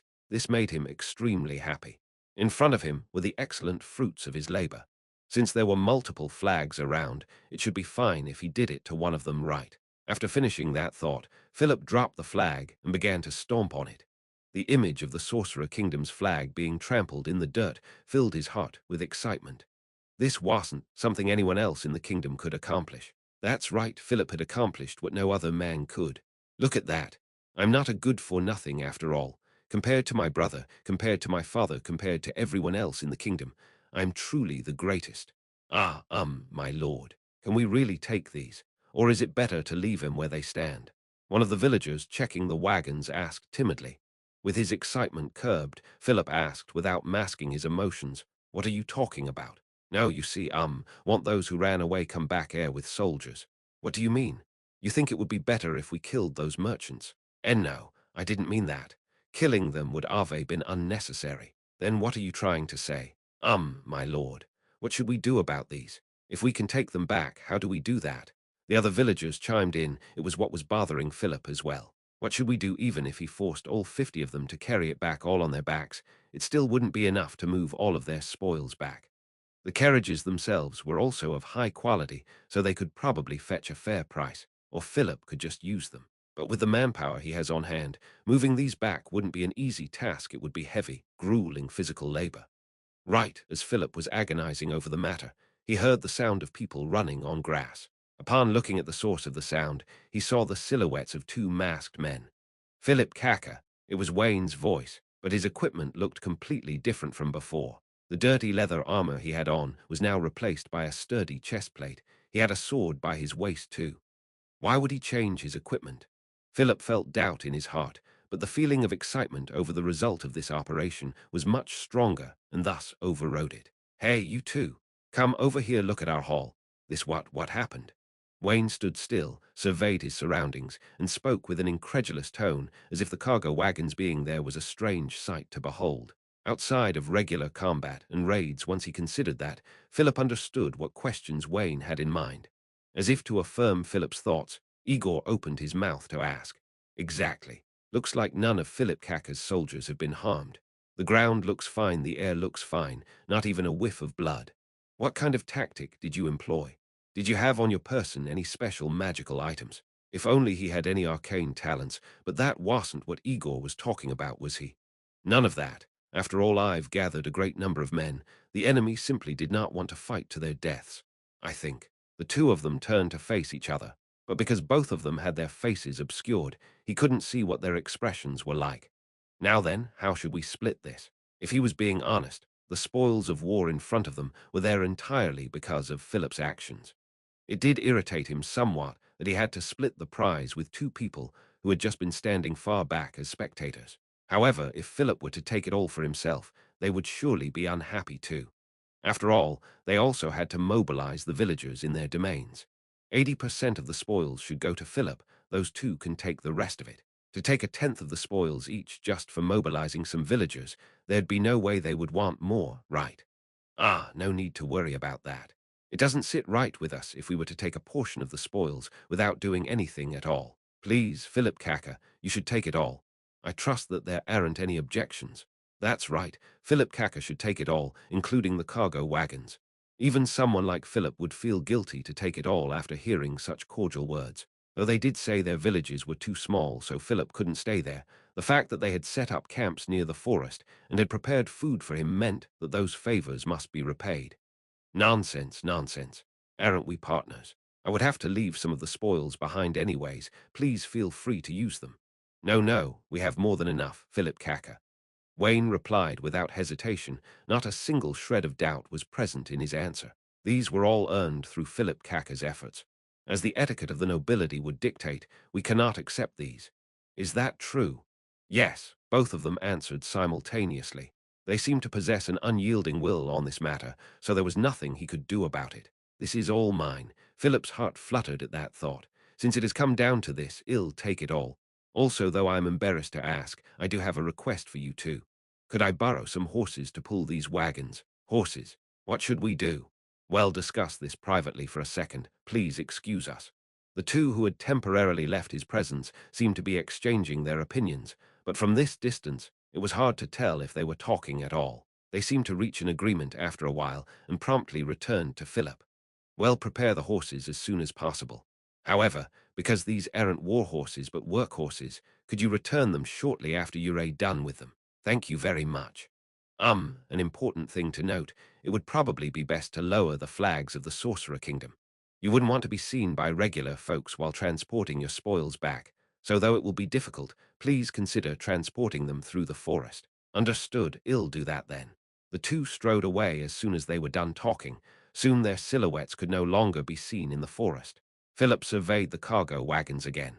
This was proof of his victory. They were as bright as his future. On the other hand, that which now rests underneath Philip's foot, the dirt-ridden flag of the Sorcerer Kingdom, was a representation of that country's eventual downfall. Three Ainz strode proudly through the streets of Yggdrasil. Marmon walked alongside him. Needless to say, it was actually Pandora's actor. To match Marmon's appearance, he had been equipped with a set of full-plate armor and two greatswords which hung on his back. His regal and austere gait had garnered him much praise and prestige. In fact, his version of Marmon appeared to be even more heroic than Ainz.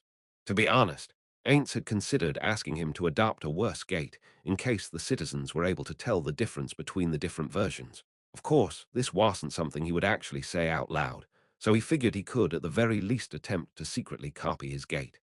To this end, he had been stealing glances at Pandora's actor from his side view, and fortunately, he hadn't appeared to have noticed yet. The one silently tailing those two to keep an eye out on their rear was Ainz Ooal Gown. Though it appeared that they did not have any bodyguards, in actuality, multiple Hanzos were hidden around them and were on alert. Consequently, Nabe, whose level was lower than theirs, was largely redundant. However, considering how she had acted in this manner ever since she first debuted as Marmon's companion, Ainz felt it was unnecessary to order her to stop. It's important to note that these three were walking through the streets of this city without any goals in mind at all. It was just a familiar exercise for all. Through this procession with Marmon and Nabe, Ainz was able to demonstrate various different things to the crowd. It was also for this reason that Ainz hadn't brought the maids along. This act served multiple purposes. The most important of all was to validate the fact that Ainz was still working together with Marmon, so it wouldn't be appropriate to exclude Narbarel from this operation. After all, Marmon was always seen in full-plate armor, and his appearance wasn't known to many. So, had they not brought Narbarel along, rumors would begin to circulate that Marmon was already killed by the Sorcerer King, and it's actually an undead in that armor. In fact, those rumors had already begun circulating, so it was crucial for them to avoid creating further misunderstandings. The pedestrians all kept to the sides of the road, as if it was a no-man's land upon spotting the trio's silhouettes. This was, of course, mainly due to the Sorcerer King's presence. If Ainz had walked down these streets as Marmon, this wouldn't have happened. Though much time had passed between the founding of the Sorcerer Kingdom and now, the citizens were still terrified of Ainz. It wasn't just the humans who were reacting to him in that manner, but also some of the demi-humans too. This was because Yggdrasil, which used to be a purely human-inhabited city, was no longer so. Demi-humans could be seen sprinkled throughout the crowds. If one were to look around where they were, they would see the outlines of a number of demi-humans, although not many, in the shops. They were both employees and customers, and sometimes they were even the owners of the store. The part of the city, which used to be a pauper's district, was renovated into residential zones for demi-humans under Ainz's orders. If they had been in that part of the city, this wouldn't be such an unusual sight to behold. But Ainz and the others were walking through one of the main streets of Yggdrasil, far away from the slums of Yore. It was easy to see from this fact alone how there had been a considerable number of demi-humans flowing in and out of Yggdrasil. Though this wasn't due to any special policies Ainz had put in place. After all, the one who had been putting effort into these matters was Albedo. He still felt proud of this fact. It told him that his plans to unify the races were progressing at a steady pace. If this was the case, I would really like to enact policies that could speed up the process of uniting them all. In fact, he had such a plan in mind already. Ainz had considered holding some sort of an event in Yggdrasil with the ulterior motive to draw in more tourists and increase their income from foreign sources. What he hadn't considered was how unfestive and non-participatory this world was in general, which was the cause of his boredom this entire time. Though a gladiatorial arena like the one in the Empire wouldn't be too bad, Ainz wanted something that hadn't been done already, something truly special. If he were to hold a large event that involved audience participation or anything that would allow an interracial team to shine, that would surely boost racial unity. If people had something in common to talk about, surely it would be easier for them to get along. How about some kind of ball-based sport like baseball or football? Or should I do something to spice up an existing event as he mulled over those issues? Ainz was also observing an orc shopkeeper who appeared to be in a serious discussion with their human customers. They were probably part of the orcs he had encountered in the Holy Kingdom, the ones who had been devastated by the evil Lord of Wrath and were then unified under Ainz.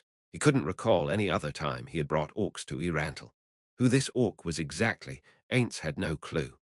Though he had incorporated a large number of orcs into his dominion, the main reason was because Ainz, as one with human sensibilities, could not tell orcs apart at all. In a similar vein, he couldn't tell apart members of the other races either. For example, female Zerns differentiated themselves by their color. Speaking of Zerns, he couldn't help but wonder, how do they see anyways? In any case, they all looked about the same to Ainz. This issue was applicable to most people anyways. It was equally as difficult for an orc to differentiate between two humans as it was for a human to differentiate between two orcs. For this reason, they had stuck to recognizing humans through features like hair length, pupil colors, etc. But incidents still arose whereby goods reserved for a specific person were sold to someone who looked similar, even though to someone like Ainz, the two persons looked completely different. The Sorcerer Kingdom had no issues with public order. Crime rates for misdemeanors were low, never mind felonies. This, however, wasn't due to the strict enforcement of the law, but rather out of people's fears that their corpses would be turned undead to serve the country after their deaths. It was for this reason that misunderstandings were cleared up quickly, and without much fuss, mountains weren't being made out of molehills. This was why the orc was calmly discussing business with his human customers. The Adventurers Guild has also started accepting demi-humans amongst their ranks. I believe that all of the demi-humans will be able to reach their potential in the foreseeable future. Ainz said under his breath without much thought, prompting Pandora's actor to reply, Ainz Sama, it is exactly as you have surmised. Those demi-humans, upon witnessing the undead Ainz Sama had created, must have thought that the career of a common soldier was no longer feasible. Those with talents in the arts, manufacturing, and research would then be more inclined to utilize said talents to their maximum potential.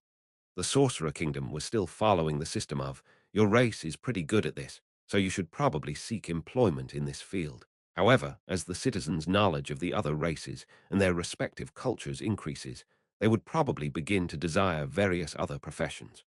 Though this change was still in its early phases, the desire for self-determination would surely blossom over time. The main drive for this change was the fact that all menial labor was now handled by the undead. Albedo seems to be managing that sector of the country well. After all, it's imperative for us to halt the development of problematic crafts. Ainz and the rest were already at their level caps, so it was necessary to plan against those who were weaker than them and thus had the potential to become stronger. As part of those plans, they couldn't allow their own people to achieve superiority in expertise over them. Weaklings should remain weaklings. At the same time, they had to ensure that the supremacy of their country as a whole was well maintained against their neighboring countries. Perhaps Albedo was the only one who could possibly maintain this delicate balance. To this end, we're in desperate need of spies, capable of obtaining top-secret intel from our neighbors were still too weak on that front. To create a pop monster that Nazarick would not automatically respawn required two ingredients. One was the monster's data, and the other was the corresponding amount of gold coins from Yggdrasil. Though the library of Nazarick contained data on various types of monsters, it did not contain the data of every single type of monster from Yggdrasil. Some monsters' data were of limited use too. For example, they had already exhausted their supply of data on Hanzos, and the library did not contain any data for the creation of 8-edge assassins. The creation of higher-tiered monsters incurred the cost of a large sum of gold. If that was the case, shouldn't weaker monsters suffice? Though he wanted to say so, actually using them would mean that there would be a higher chance of them getting caught whenever they tried to infiltrate someplace.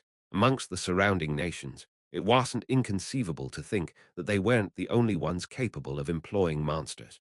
It would be best for them to use higher-tiered monsters who were harder for others to detect while their country was still of modest size. Or maybe human spies. Ainz accidentally spoke his thoughts out loud. Nabe, upon hearing him speak, walked closer behind him to say, Ainz Sama. Speaking of which, how has the training for those spies been going? Shall I make sure those sows know who their rightful master is? Five Ainz lowered his voice and responded with, Nabe. You're the partner of the folk hero Marmon now. Do not forget your position. After all, they had made it out to be that Marmon and Nabe had been bound to this city out of concern for the safety of its inhabitants, which was why they were working with Ainz Ooal Gown in the first place. Perhaps enough time had passed that it wouldn't be too bad to have their characters have a change of heart, so that they were staying in the city out of reverence for the Sorcerer King instead. That being said, It would be safer to discuss this matter in advance with Albedo and the others to formulate a better script before committing to anything. Until then, it was best to not make suggestions to Ainz directly. It was better to discuss these matters within Nazarick and avoid those topics entirely while outside. I profusely apologize. You have been forgiven would have been what he would have said until he took a good look at their surroundings. A lot of people were watching intently with horrified expressions. Hopefully they hadn't heard what Nabe had said. Ultimately, it wouldn't have been feasible for him to kill them all out of the suspicion of what they might have overheard. Otherwise, the facade he had built up that he was a unique undead capable of speech, who was different from the other members of his kind, would be harder to maintain. Nonetheless, ignoring Nabe's question and causing her to put on a dismayed expression caused Ainz to feel pity for her. It would be troublesome if she were to stop asking questions of her own entirely. With that in mind, Ainz muttered his answer in a volume that was incomprehensible to those around them. We've lent out the Hanzos. Tira 6 is currently in charge of training the human spies. But if I am being honest, all of them combined are no better than a single 8-edge assassin. Just consider it an investment for the future. Though it was unlikely that they would receive a return on investment proportional to the gold and time they had invested into this program. It wasn't as though it was completely impossible. The same applied to their investments in runecraft and other magical technologies. They were going in completely blind on whether or not those efforts would bear fruit, so it would be best to dial back their investments down to a minimum for now. Ain't stopped talking. And just like that, the trio continued to walk down the street in silence. Occasionally they would bump into patrol teams consisting of death knights, death wizards, death warriors, death priests, and death assassins. Though they were walking on the streets too, they maintained a tight formation with the death assassins silently keeping a lookout on the front. This wasn't due to any perceivable dangers, but rather the fact that they were just following their original orders to patrol in formation. Something of note was that though death assassins were bad at concealing themselves, they had a high damage output thanks to their high critical strike chance. If an enemy were to let their guard down because they believed that a death assassin did not pose a threat to them, then they would be able to deal an alarming amount of damage. This was why Ainz couldn't make spies out of them. Even though we're exporting undead, those exports mostly consisted of weak skeletons, of course.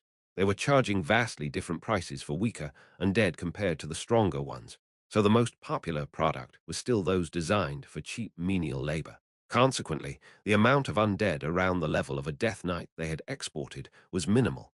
It would be a waste to not use up his daily limit of create undead. So Ainz had been exhausting his daily use abilities. As a result, the number of undead he had created had already become a nuisance to him. If I were to lower their rental costs and raise them in the future, no one would rent from us again. Plus, I don't want to cut prices directly should I create a reward system.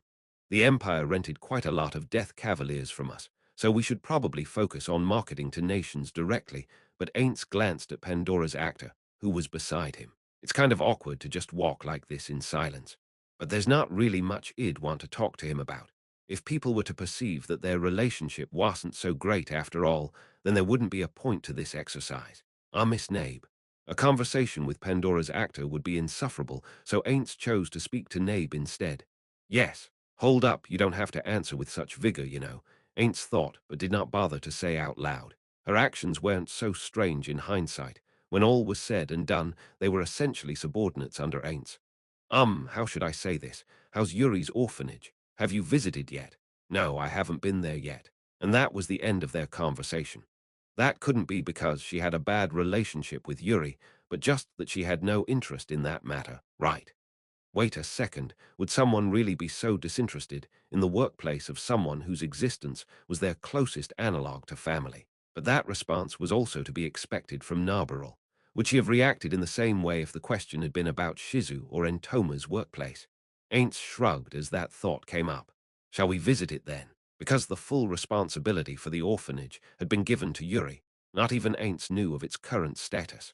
Of course, he had been given detailed plans about it, but no memory of it remained in Ainz's vacuous, bony head. There should have also been some scheduled reports on the finances of the orphanage. But since Ainz had been delegating those responsibilities to Albedo, he had only pretended to have read those reports, though he had advocated for talent scouting through the education sector. The Sorcerer Kingdom had yet to implement the as of now unrealistic policy of universal education for all. If the level of education rose, so will technological and cultural advancements, but it could also strengthen weaklings. Though their current policies may lead to some people with undiscovered talents to stay as farmers for the rest of their lives, Nazarik's peace was their top priority. I don't think that's a bad idea. After Pandora's actor agreed, the trio began walking in another direction led by Narbarul.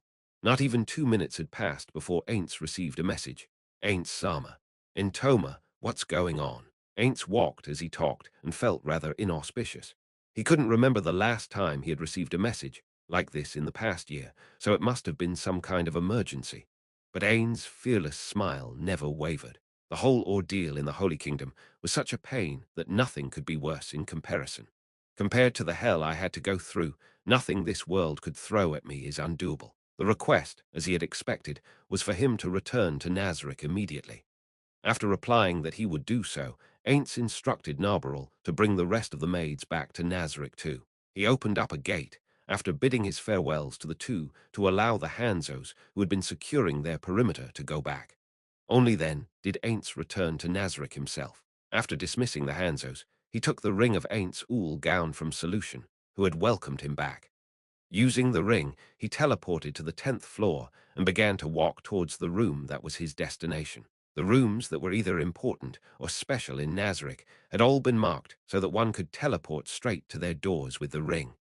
This was not the case with rooms that had been deemed as normal from the start, and thus one could not teleport straight to them. This could be seen as the only flaw of the ring that allowed its user to teleport freely within Nazarik, but it was no longer possible for them to modify its functions. If they still had the Yggdrasil creator kits around, it could be possible, but neither Ainz nor Nazarik's inventory had any.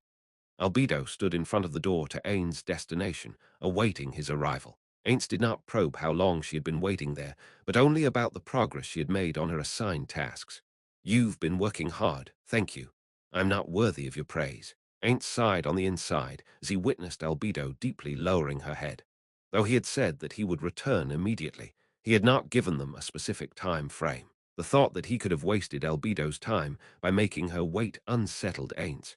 He did not, and could not let those thoughts show on his face. This had happened several times before. Despite telling Albedo that there was no need for her to wait for him each time, she had always insisted, saying that it was natural for a servant to welcome her master's return. In fact, he had talked about this with not just the floor guardians, but the area guardians and the maids too.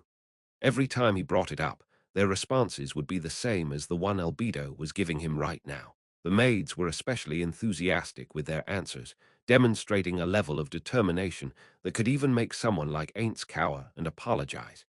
If this was the general consensus, then Ainz, as their overlord, had to forego his personal opinions on the matter. Albedo opened the door to the room and welcomed Ainz in. Ainz believed that he was not a man outstanding enough to be worthy of such treatment, and with great guilt, he put on the facade that this was all to be expected and walked into the room before her. Sholtir, Carcitus, Aura and Mare, and Demiurge. The floor guardians had already been gathered in this room and were all bowing towards the throne that somehow radiated darkness. Behind the throne hung the flag of the Sorcerer Kingdom of Ainz Ooal Gown. It looked like everybody who was supposed to be here was already here. In cases such as this, where all hands were on deck, Ainz had to be the last one to arrive according to procedures. Unless it was for a special occasion, no one would arrive later than him. Ainz surveyed the overburdened guardians in front of him. Every floor guardian had been entrusted with their own set of duties in the past, but recently the scope of their work had increased by a wide margin. The air transportation system that mainly relied on flying monsters, mostly dragons, had established a transportation network between the Sorcerer Kingdom, the Empire, the Dwarven Kingdom, and the desolate, demi-human inhabited region to the east of the Holy Kingdom. The one who was placed in charge of this network, Sholtir, now had the responsibility to utilize her skills to gradually establish a land-based transportation network. The one in charge of controlling the weather in the territories and building an underground tomb on the outskirts of Yggdrasil, Mare, was also working alongside the newly established Adventurers Guild, the one in charge of commanding, managing, and training the Sorcerer Kingdom's army, which consisted mostly of the undead, but also included various types of demi-humans and a small number of humans, was Carcitus, the one who used to only have to command her own magical beasts, but now had to operate a department which deployed a warning net that provided adequate coverage over the ever-increasing boundaries of the Sorcerer Kingdom's territories, was Aura. The one who was establishing an intelligence agency on the 7th floor of Nazarick was Demiurge. Just like that, the responsibilities of each floor guardian grew over time, which was why there were plans to shift some of those responsibilities to those who up, till that point, had only been concerned with the internal defense of Nazarick, the area guardians. Needless to say, the one who was in charge of checking up on everybody's progress, receiving requests or suggestions, and approving the various affairs of the Sorcerer Kingdom, the Guardian Overseer Albedo, had been the busiest of them all. The truth was, no one was as idle as Ainz. His daily duties amounted to simply practicing acting more like an overlord. It was a deeply embarrassing fact to admit. So basically, he had been summoned for something that those who were occupied by the most important tasks had deemed to require his presence. Ainz strode in a dignified manner through the center of the room. Albedo shut the doors behind them and followed closely behind him. He sat on the only seat in the room. Albedo took a knee in front of him and said, "Ainz Sama, the floor guardians of every floor have arrived." "What do you mean they have arrived? They were here already." Of course, Ainz did not and could not say that out loud.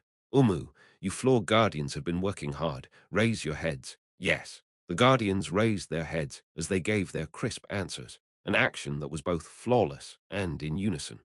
Originally, Albedo had been the one to ask them to raise their heads, but Ainz had decided to put an end to that. Though it had been said that a superior shouldn't talk so easily to their subordinates, Ainz did not want to distance himself from them that much. The Guardian's gaze, which made apparent their absolute loyalty, all fell on Ainz's body. In the past, Ainz couldn't handle this kind of attention, but his skin had grown thick in the intervening times to the point that it did not affect him in the slightest these days. But why? Am I getting the wrong impression, or do they feel even more loyal than they were before? No, it has to be the wrong impression, right? Ainz, who couldn't recall doing anything that could have raised their loyalty, avoided the welcoming gazes of the Guardians to randomly scan the room he was in. This wasn't because he couldn't handle their gazes, but he did it anyway. On both sides of the room were doors that were dissimilar to the one they had just walked through, doors that were not warranted given the relatively small size of the room. The room was just decorated in such an exquisite manner that it emanated an air of grandeur. It was set up to be the audience room within Nazarick.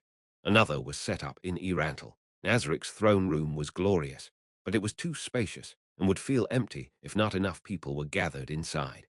He could gather enough people if he wanted to, but considering problems such as the presence of a world-class item, something that was among Nazarick's strongest assets, and thus could not casually be seen by others, an audience room was built.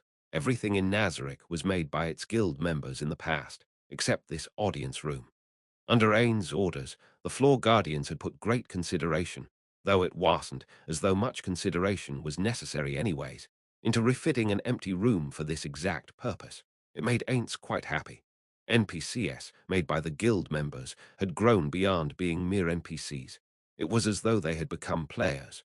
There will always come a day when the chicks leave their nest to fly on their own, huh? Ainz smiled mentally. Every one of them had made him proud. Suzuki Satoru had no children, and not many of the other guild members did either. He wasn't sure, but perhaps this was what it was like to be a father. At any rate, this was not what it would be like to be a mother, probably. He immersed himself in his own thoughts for a bit. However, no one would speak until he had spoken, so he was forced to despite not being the MC or something similar. "So, Albedo, tell me the reason why everyone was gathered here. It's something important to Nazarick, or rather, to the Sorcerer Kingdom, right?" "Yes. Simply put, our grain that was being transported through the kingdom towards the Holy Kingdom was plundered 4 days ago." "Oh, and who did that?" "A noble of the kingdom." The light in Ainz's eyes flashed for a moment. Albedo was being vague. Normally, she would report the name, military power, and goal of the noble all at once. "Why is that?" Ainz thought about it as he asked further. Did the Eight Fingers merchant in charge of transportation not have soldiers guard the caravans? Moreover, the rule was that our flag should have been flown, yes, which meant the kingdom had chosen to start a war with us. He had thought, judging by the kingdom's actions, that they were trying to avoid a war, but it now seemed to be an incorrect judgment. Or was the incident itself some kind of strategy? Ainz took notice of another possibility as his thoughts developed. Could it be that the 8 fingers had betrayed us? No. Well, Albedo lowered her head as she muttered. She then glanced at Ainz, as if she were trying to sneak a peek. Ainz thought that her current attitude was quite rare. Rather, this might have been the first time she has ever shown this kind of behavior. She was behaving like a little girl who was afraid of getting scolded, definitely unlike the overseer she had always been. What's wrong, Albedo? Is something the matter? Ainz carefully maintained his dignified facade and felt as if his back was soaked with sweat. Ainz, of course, could not sweat. Was it because of a mistake Ainz had made? If that was the case, then Albedo's response would make sense. She was behaving like an employee who'd had to point out the mistakes her boss had made that messed everything up. A noble of the kingdom. I have no idea, did I do something? I didn't do anything funny in the past few months, did I? No, could I? As Ainz, who couldn't even remember the documents he had stamped a few weeks ago, thought about it, it felt more and more like it was a mistake of his own. His anxiety grew alongside his thoughts. No, wait, I got it. Didn't I tell Albedo and Demiurge during the Holy Kingdom thing? And I told a lot of people the same thing after coming back. Yes, I made a mistake deliberately. Pass me, you're great. Wait, now is the time to use that excuse. Ainz had always thought that the title of an absolute overlord was too much for him to bear. It was about time for him to take it off. He had a cordial smile on his face. Don't worry about it, Albedo. Tell me about it. Yes, Ainz Sama. Surely you remember our plan to make use of an idiotic noble for the purpose of gaining control over the kingdom him. Ainz raised a question in his mind. What she said was not what he had expected, but at this point Ainz knew what to say. That fool had something to do with it. Albedo nodded, yes. That dimwit had caused this incident. Ainz Sama has probably realized by now the possibility that this could be a scheme of the kingdom's ruling class.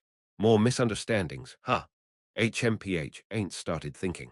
He couldn't see the deeper aspects of such a scheme, but it was probably beneficial to the kingdom to convict a noble associated with Nazarick. That way, they could purge a pest from their ranks. I understand, but does the blame truly lie with that imbecile? It's not some ploy by the kingdom, is it? Wait, Albedo must have investigated the intel already. Sorry for unnecessary questions. No, those questions were only natural for you to ask, Ain't Sama. We have prepared a witness for this purpose. Sholtir. Understood. Sholtir curtsied, stood up, and then left through the left door. Right after that, a woman held on both sides by Death Knights returned with Sholtir. She was so thin her bones were visible as if she were sick. She also had heavy bags under her eyes, did not wear any makeup, and had messy hair. Tear stains could be seen around her bloodshot eyes, which darted around uncontrollably like a terrified, tiny creature. Ainz remembered seeing that person somewhere, but he couldn't recall important details like her name and position. As he tried his best to search through his memories, the Death Knights let go of her. The woman knelt down in one smooth movement. It was flawless. One could even say that it was beautiful. It was something that was only possible through a suitable amount of training. Ainz even felt a bit of respect for her because of that. Your Majesty, her voice was trembling a lot. She paused for a moment, then spoke again, Your Majesty. The room fell silent. Realizing that it was his turn to speak, Ainz said in a deep voice, Woman, I permit you to speak your name. Ah, Hilma Signius, Your Majesty. His reawakened memories spread like vines. She was one of the leaders of the 8 Fingers, the kingdom's crime syndicate. It was not known how she understood the noise that Ainz had made subconsciously. Hilma, who had not raised her head even once, yelled as her forehead rubbed against the floor. I have no idea. No idea. I have absolutely no intention of disobedience. The grain robbery has nothing to do with me. Ainz took a glimpse at Albedo's back. It would be incredibly easy to determine if the woman had lied, so Albedo must have done so. So why did she not report the results directly to Ainz? Ainz didn't know what Albedo was thinking, but it certainly wasn't about stabbing him in the back. Actually, it was probably the opposite. There was some unknown misunderstanding that was born of her holding Ainz in too high of a regard. It would not be appropriate to ask her about it directly. I got myself into this situation because I repeatedly performed as my persona, didn't I? Albedo won't understand if this continues on. Should I ask and see what happens? It would have been fine if Albedo was the only one who was here, but the others are also here. Ainz looked at Aura and Mare. Next time, I guess. Umu.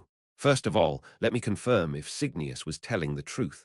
Dominate. After the spell had been cast, Ainz asked Signius, Did you play any role in that noble robbing our grain convoy? None whatsoever. A dominated individual could not lie to their dominator, which meant that Cygnius had no direct connections to the incident. Though an indirect connection was still possible, it wouldn't have made it her responsibility.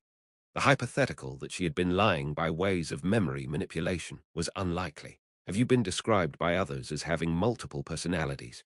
No. Then, do you wish to oppose us? Not at all. I don't have the slightest intention to. Absolutely not. She denied with her fiercest tone yet. Bearing witness to this, Ainz released her from his dominate. If we were to punish her based on a crime she wasn't purposely responsible for would be too harsh. Cygnius, not guilty. That's my ruling. Cygnius raised her head and gazed towards Ainz with a brilliant passion within her eyes, to the point where Ainz found it to be terrifying. But Ainz Sama. Shouldn't the faults of a subordinate be the responsibility of their superiors? That Cretan was her responsibility. Albedo was right. You're absolutely correct. But he took those actions randomly and of his own accord. I had instructed him multiple times. Contact me before you do anything. I had even appointed a subordinate to monitor him for this exact reason. Albedo did not object to her explanation. So that was the truth. She had performed her duties to the utmost, so it would be too cruel to let her shoulder the full responsibility for this incident. Albedo, Human Resources, had hired a simpleton who caused major issues in Cygnius, the department.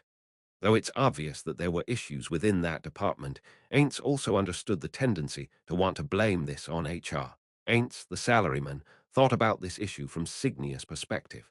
If he were to leave this matter to Albedo and the others, they would surely dish out severe punishments to her. Then the faults of a subordinate are the responsibility of their superior. I concur with that statement. Ainz watched as the color drained from Hilma's face and continued. But that proverb was said by a leader who wished to shoulder the burden of their subordinate.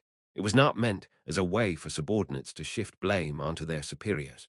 As for how encompassing the statement could be, Albedo, let me ask you a question. Cygnius was in charge of that dunce, but who was in charge of Cygnius? That's my responsibility. And I am your master, so the responsibility for this incident falls on me in the end, correct? WWE wouldn't dare. This is absolutely not the fault of Ain't Sama. Albedo disavowed his statement with an uncharacteristically panicked expression. Cygnius, whose expression just a moment prior had been one foretelling of their own doom, now gazed upon Ainz with the same spark in her eyes as before. Her face was almost ever-changing. Though Cygnius' modus operandi may be flawed, she had performed according to the expectations of her office. For that, she has been forgiven. The first time an error occurs, it is because everyone makes mistakes. The second time around it would be the result of carelessness.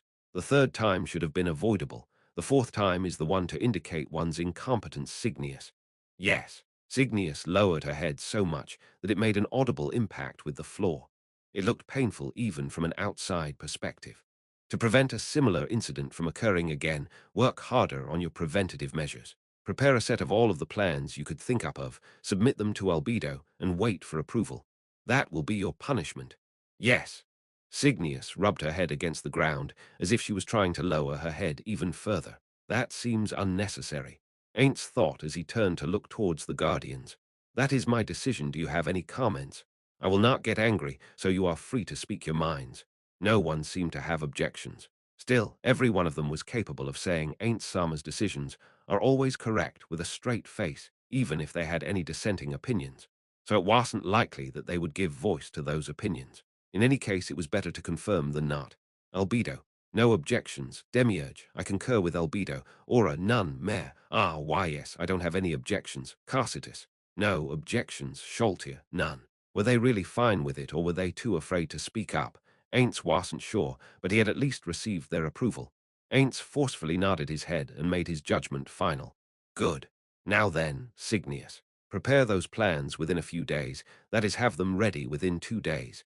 Cygnius audibly whipped her head upwards. Understood. I am grateful for my lord's merciful judgment.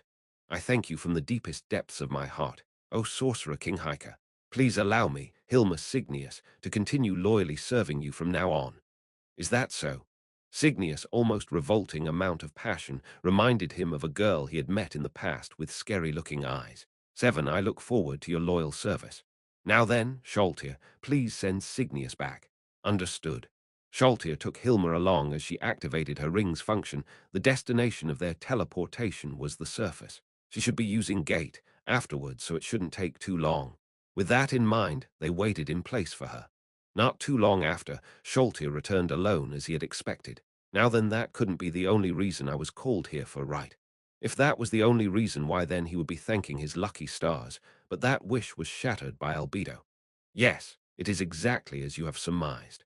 Ainz looked at Albedo as if he had held a grudge against her.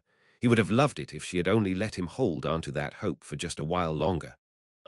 Is something wrong? Perhaps just then, no, nothing's wrong.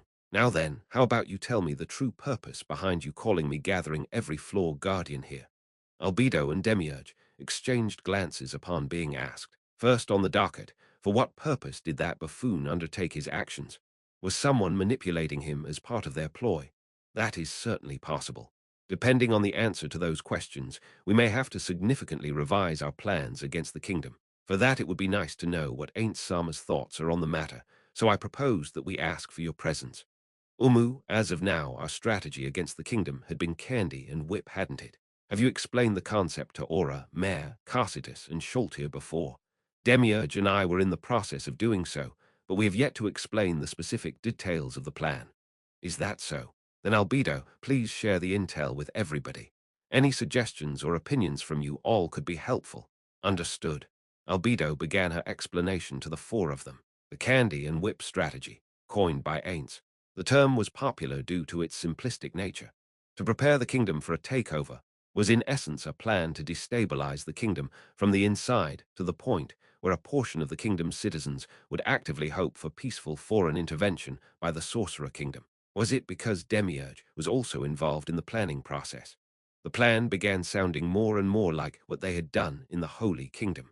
It was a strategy that depended on internal conflicts and would thus cause a massive loss of life at the start. His preference for internal conflicts over physically invading a country was probably due to him being a fiend. If Carcitus or Scholtier were in charge of planning, they would probably prefer more direct methods, such as a full-blown invasion.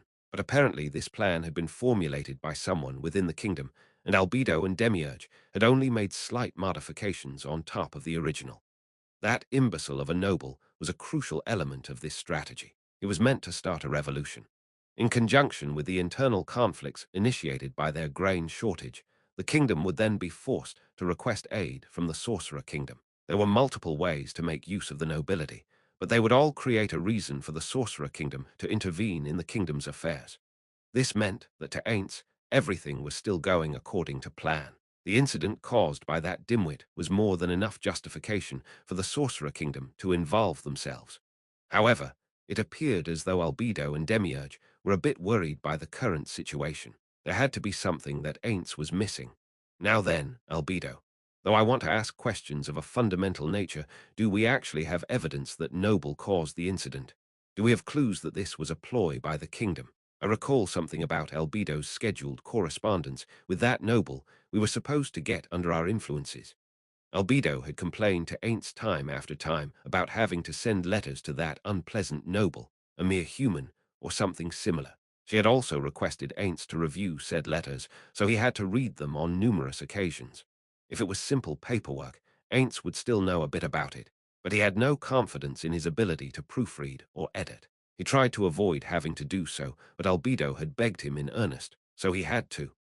By the way, though much time had passed since he came to this world, Ain't still hadn't learned to read the language. The best he could do was write out his and Marmon's names and recognize numbers.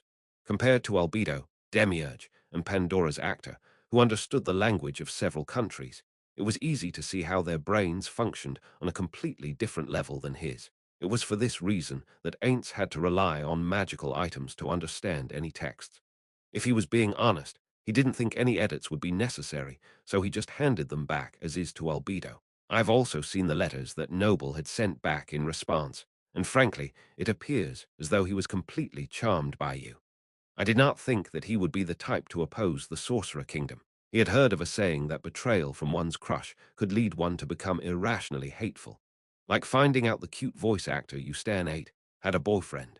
As this thought came to mind, Ainz could see a reflection of his friend of yesteryear crying tears of blood in Scholtier's place. He could also see in Aura and Mare's place, that friend's sister laughing at him. Yes, we've conducted detailed investigations into this matter. It is undeniably true that that man was the mastermind behind the grain robbery. But the possibility that he could have been charmed, brainwashed, or controlled in any other way is certainly not zero. The only thing we could be sure of is that he had committed the crime. Perhaps this was a ploy by someone of an even higher intellect than us. If that was the case, then there is the possibility that they are somehow taking advantage of his actions. Albedo had a troubled expression, and so did Demiurge. What Ainz found unbelievable was the possibility that someone who could rival the intellect of these two would just show up out of the blue. Or rather, maybe that nobleman did what he did without thinking it through. If that was the case, then it would make a lot more sense to Ainz. Ain't Sama, I don't believe that's possible, Albedo said in a tone as if she were apologizing.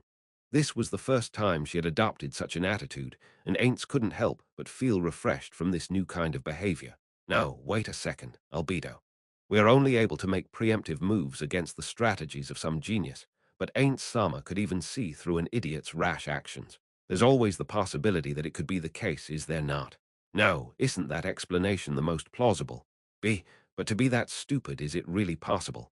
But Ain't Sama, if Ain't Sama said so, then isn't it the truth? Albedo. I guess so. I think for some reason Aura and Mare had butted in to back up Demiurge's argument, stunning Ainz, who had simply muttered a throwaway comment. If that's the case, Albedo and Demiurge furrowed their brows and began to debate. I'll hold on a second. Let's hear the opinions of the other floor guardians regarding the operation. They must have quite a lot of questions, so let's set aside some time for that. Those of you with questions could just raise your hands, and Albedo or Demiurge will answer them. Please don't direct any questions at me. Ainz had put up a white flag in his mind already. I have a question, Aura said as she raised her hand. Why didn't we just draw in as many of the nobility as we could at the start of the operation? If we did that, we could just kill off that troublesome noble and continue the operation as we had planned, right? The one to answer this question was Demiurge. We had considered that during the planning phase, but ultimately chose to abandon that idea after deliberations. It would have been fine had we drawn in outstanding noblemen, but the nobles of the kingdom aren't exactly known for their intellect, now are they? With that in mind, the more people we drew into the fold, the more likely it was for an unexpected leak in intel to occur. That was why we had decided to focus on an individual and have them form and manage a new faction. Things were the way they were because they hadn't expected that person to be such a wildcard. The next one to raise their hand was Carsitus. We could not make use of the exceptional nobles. It wasn't as though we couldn't. In fact, we had recruited someone like that already. It's so easy to blackmail a doting father. We had considered the fact that we would want to spare the noblemen who were at least somewhat capable, which was why we chose the expendable portion of the nobility. Don't you believe that it's necessary for us to clear out the moronic few so that the country could become one worthy of being ruled over by Ain't Sama? That was why we formed a faction that was filled with people that were incompetent in various forms. As a metaphor, think of it as preparing a rubbish bin before throwing away trash. Of course, we had received intel on the talented people of the kingdom, but we wanted to also collect intel of our own directly from the source. Because the Sorcerer Kingdom has no need for nobles other than a few of them who are either talented or hard-working ascetics. I have a question, Sholtir said as she raised her hand. I'm not sure I understand Arinsu. Even if that dolt of a nobleman was being manipulated into doing what he did his actions not constitute an attack against the Sorcerer Kingdom? If so, shouldn't the Sorcerer Kingdom use that as casus belli to invade the kingdom Arinsu? If it really was a trap set by someone, could we not just crush them? That is correct. We should have done so, especially if there were no hidden masterminds, but Albedo glanced at Demiurge, prompting him to answer, that's right. Demiurge then turned his gaze towards Ainz before looking towards the Guardians. It is extremely difficult to find the right balance in dealing with the situation. Though now that we have Ainz Sama's superior insight, we've come to understand that the nobleman had committed this act without putting much thought into it. If we were to lightly punish him for this transgression, the Sorcerer Kingdom will be looked down upon by other nations. So, what do you all believe is the suitable punishment for someone who had attacked a caravan, flying the Sorcerer Kingdom's flag, something that essentially signified Ain't Sama himself, and had stained Ain't Sama's public image? We should kill him, Yeah, I think 1 Chen is correct. That's right. That's how it should be. Now then, I must ask you all, do we simply let this slide after we have dealt with the criminal himself? That will not do. His master must also answer for this crime. Carcitus nodded his head in silence. Ainz had never been more shocked than he was at this moment. Though it was surprising that the Guardians would have such an overreaction, it wasn't too out of the ordinary considering their personalities. What Ainz was shocked about was how they had accepted his throwaway comment about the noble as the truth at face value. To be honest, it was quite scary. That's right, I also agree with Scholtier's judgment. For them to be dumb enough to make a fool out of Ainz Sama, I say we need to mete out appropriate punishments to the entire kingdom. But back then, Ain't Sama once said that to rule over a ruined nation would be bad for our reputation. 9. I've also heard that Ain't Sama has no interest in standing atop a pile of rubble. 10. So we should try our best to avoid that kind of situation. Upon hearing what Demiurge had to say, Albedo nodded her head. Ain't had 2 questions in mind in response. First, has he ever said something like that before? If you surveyed 100 of Nazarik's denizens on the question, who is correct, Aints or Demiurge? Perhaps a majority, no, 99 of them would be certain that it was Ainz. Only a single person would be against that notion, and that person is Ainz Ooal Gown. But how credible could he be as a person who couldn't even remember what had happened a week ago?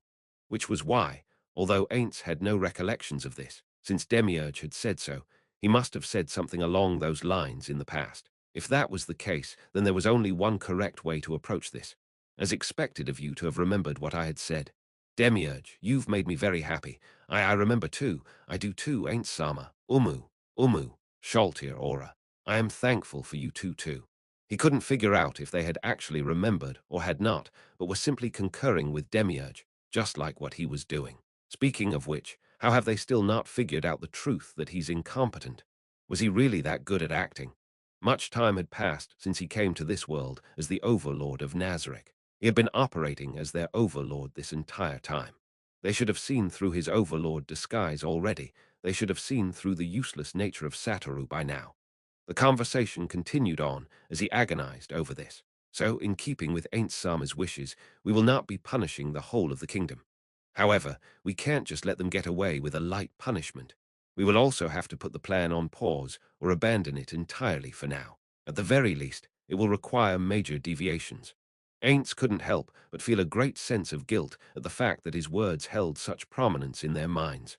So that was why. But Demiurge, did the plans really fail this time? Demiurge, Albedo, and their assistant in the kingdom possessed an incomprehensible level of genius in Ain's perspective. Would the plan that was the culmination of their minds truly fail? If that was the case, he must keep in mind what he says to them from this point onward. It would probably be best if he kept his mouth shut from now on. So, just in case, he asked again, are we really abandoning our plans? The candy and whip plan? Demiurge looked towards Aints with a bewildered expression. He had seen this expression on numerous occasions. It was the expression he had made when he was trying to figure out the true meaning behind his words, as if they were all euphemisms said by a being on a completely different level of brilliance. Wrong, Demiurge. I'm just trying to reaffirm what you've said. There are no hidden layers of meanings. You should chill out by taking a bath first.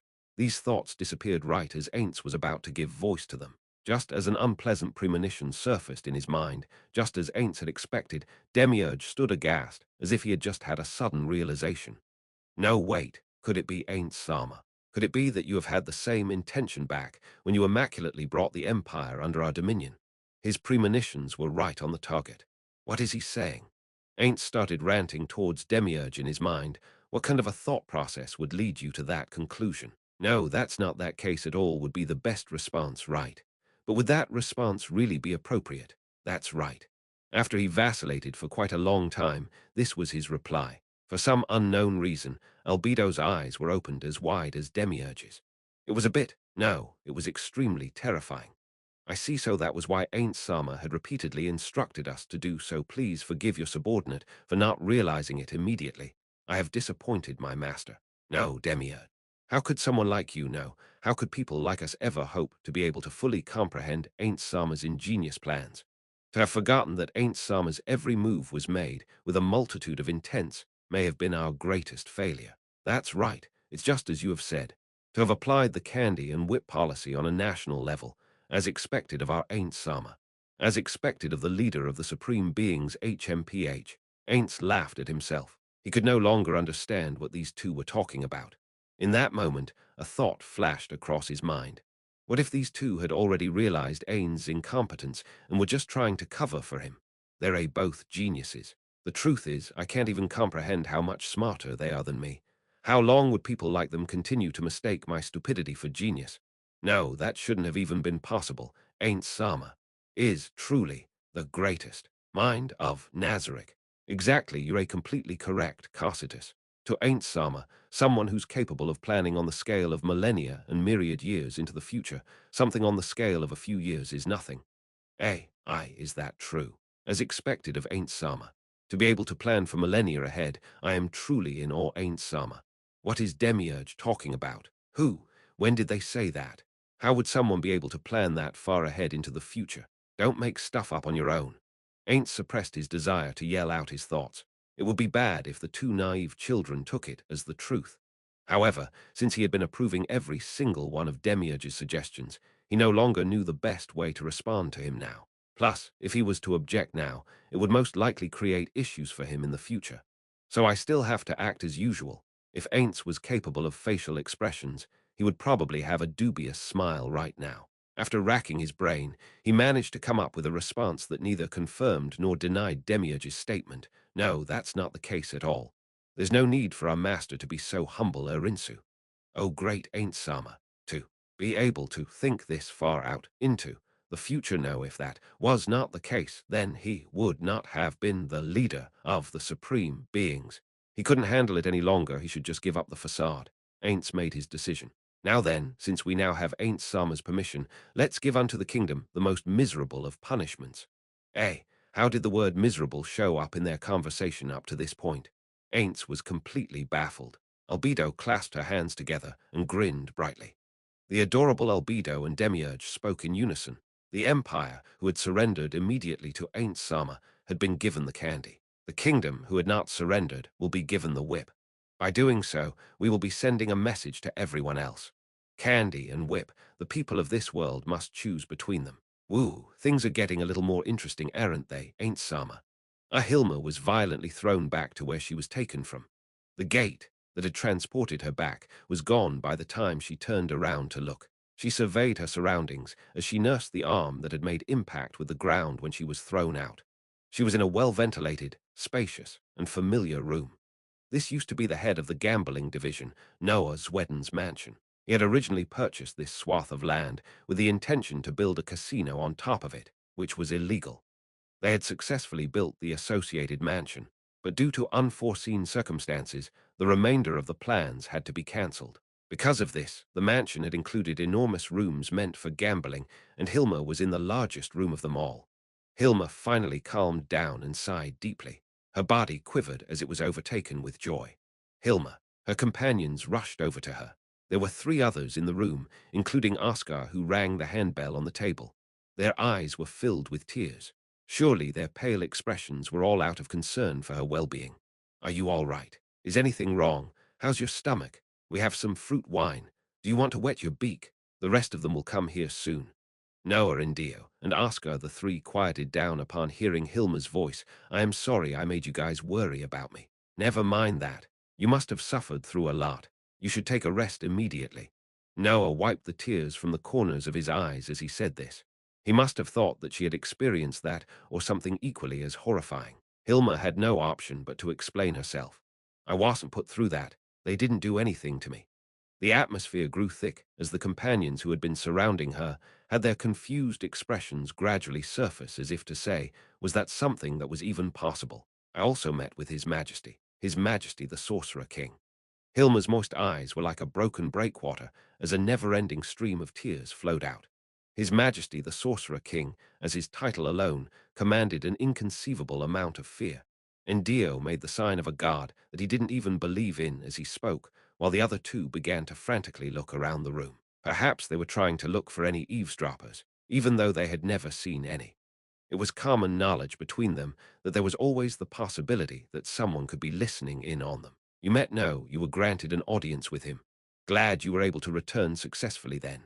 Yufufu Hilma, who was still crying, gave a smile as her reply. Though everybody had been called on by the Sorcerer King, they had bowed the entire time, so no one really caught a good look at his face. However, through the intel they had gathered and second-hand accounts of people who had stolen glances at him, the Eight Fingers, including Hilma, arrived at the unmistakable conclusion that the Sorcerer King was the avatar of evil. No, he was simply a magic caster who would use such cruel methods of torture and could ruthlessly crush the soldiers of the kingdom. His Majesty was truly a reasonable master. Not only was he tolerant of my failures, but he was also merciful in his ruling. Suddenly, the world around them felt as though time had stopped. Noah was shocked for a moment, but then he shut his eyes as if to offer his pity. In truth, if someone else had said this, the Hilma of a few minutes ago would have probably thought the same as they did. So that was what happened. She's completely broken, or something similar. The two behind her spoke with bloodshot eyes. Hilma, I am more or less envious of your current situation. Ah, if only I was there with you back there, and other laments. No, hold on a second. Perhaps she has some sort of mind control spell cast on her, Hilma. Is that true? Noah wouldn't stop asking. Of course, she herself knew that she wasn't under the influence of any spells, but at the same time, she could not prove it definitively to them. Because of that, she just simply ignored his questions and continued to talk. Whether they believe her or not is up to them. I didn't think that I would be returning alive too. The reason why I could return without a scratch was because of our master. His Majesty the Sorcerer King, truly someone fit to be called a king. If our master wasn't there, perhaps she would have been forced to take responsibility for what had happened. Perhaps no, this wasn't a hypothetical. She would have definitely been implicated due to that idiot's actions and suffer a hellish punishment for it. The Prime Minister of the Sorcerer Kingdom, Albedo, would have definitely done that. If she were in her place, she would have also had someone take the fall for it, even if the punishment was not death, but simply pain and suffering. So from her perspective, the Sorcerer King's decision was infinitely more merciful than the one she would have given. Hilma, sorry to interrupt your spiel on His Majesty's mercy, but that was out of his candy and whip policy. Is that so? Perhaps that was the reason why. Though she had said so, Hilma did not believe that to be the case. Hilma could tell a person's inner thoughts by the fluctuations in their voice, their expressions, and their partialities. This wasn't some unusual ability, but just something she had picked up over time with experience. It was accurate to a certain degree, and if those feelings were to be trusted, the Sorcerer King and Albedo were not playing the routine of good cop/bad cop. The reason why she wasn't completely certain of her own judgment was because it was incredibly difficult to read the Sorcerer King's thoughts, given how he had no facial expressions to speak of. So there was a chance that his assumptions were correct. That's right. After all, I've done so in the past too, so I'm quite familiar with it. But how sweet is the candy to those who had tasted the pain the whip could inflict. Perhaps we were lied to. Perhaps His Majesty, the Sorcerer King, is a terrifying being that could not empathize with people, and his confidants were there to make sure that he doesn't go overboard. Even so, I would still be inclined to believe him. No, or I wanted to believe him. Ladies of the night, who were easily swindled by men and were subsequently devastated, was something Hilma had seen one too many times. She knew that she was no different than those troubled women she had seen in the past. Even so, she couldn't resist the Sorcerer King's ability to draw people closer to him. Hilma, you've bore witness to countless types of men. You're the best out of us all in terms of understanding people, especially men. Tell the truth. What kind of man is His Majesty the Sorcerer King? As a high-class prostitute, it was true that she had seen all kinds of men, especially those who were high in status or had great authority over people. She had seen that type of man so often that it had become annoying for her. If she were to compare and contrast them, if I were to describe him with a single phrase, it would be a merciful master. He has the clarity of mind to think and judge, but also the flexibility to accommodate his subordinates' constructive suggestions into his own train of thought. He does not seek schadenfreude as a hobby, which would have been par for the course. How should I put this right? He just didn't give off that kind of an aura, you know. Of course, he would still give out punishments callously if he felt they were necessary. That is high praise, coming from you.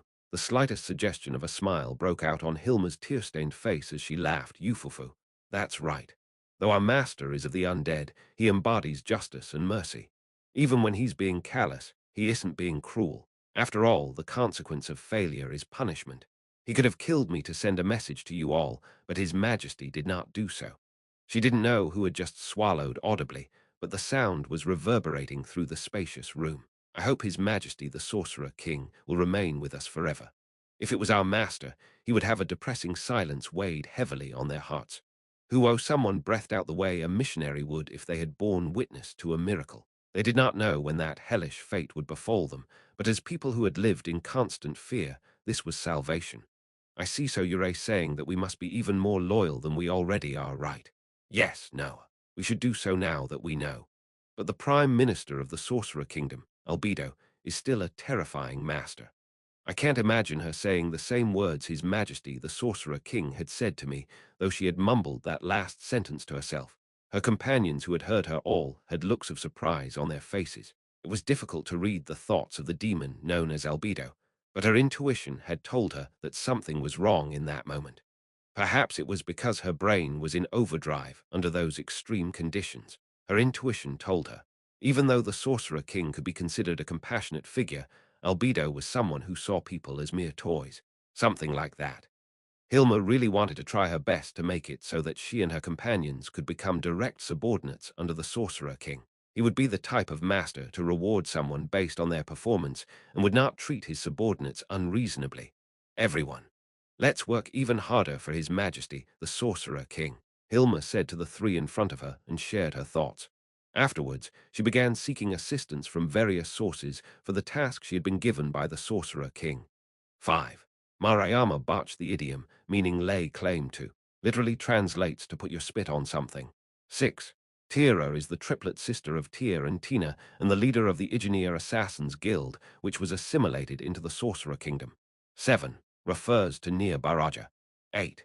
To stand means to exhibit fandom to an extreme or excessive degree. 9.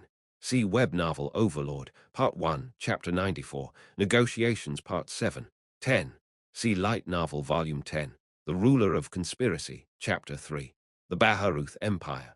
Chapter 2, Countdown to Extinction 1 in the capital city of the Kingdom of Riestais, in the Valentia Palace. One of the rooms had a kind of heat typical of the number of people gathered inside. Though that number was not high by any means, the room wasn't spacious either. The point was, the people in that room were so serious and occupied with their tasks that they had begun to raise the temperature of the room bit by bit. In the center of the room sat a rectangular meeting table, and situated on the most important seat in the room was Ramposa III.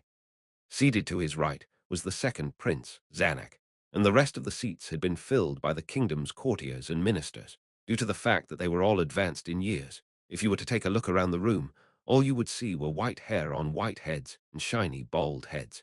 If this was a normal situation, everyone except the king would have stood up to pay their respects, and then properly initiate the meeting. This was the protocol, after all, but that was not what had happened. Each one of them had a cup filled with tea in front of them, signifying the potential length of this meeting. After confirming that everybody had received the materials they had prepared, Zanak said loudly, "Let's start the court meeting then. The topic of this meeting will be the declaration of war we have received from the Sorcerer Kingdom."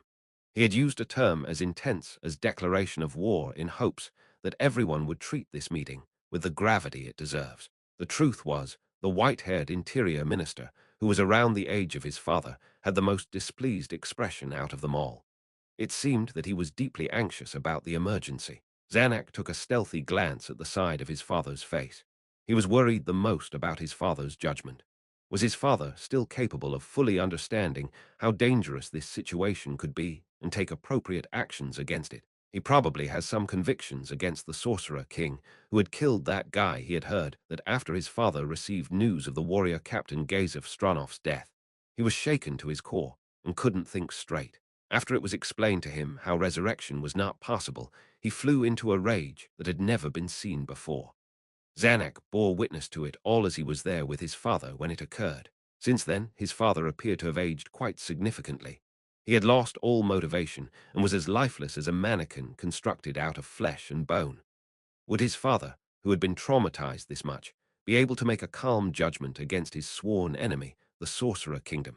"It'll be up to me." Then Zanak felt uneasy, so he took a peek at the ministers. The topic of this meeting was something that was delivered to them days ago by an envoy from the Sorcerer Kingdom, an official document that bore the royal seal of the Sorcerer Kingdom. The content of the document reads, "A grain convoy meant to serve as humanitarian aid from the Sorcerer Kingdom to the Holy Kingdom had been taken by force by a citizen of the kingdom. We deem it a hostile action against the Sorcerer Kingdom and hereby declare war on your country." The document also bore the seals of other countries that approved of the Sorcerer Kingdom's actions. As of now, the envoy was staying within the capital, waiting to deliver the kingdom's response letter back. Given that this was an official communication between countries through documents, it would not have been unusual to give the other side a week or two to respond. Even then, for them to reach consensus on a response, finish their preparations, complete investigations, etc. would probably take them more time than they have on hand, even if they were to rush through every process. I am terribly sorry, because we have had to investigate 2 of the 6 seals on the document from the envoy. It took us quite a bit of time.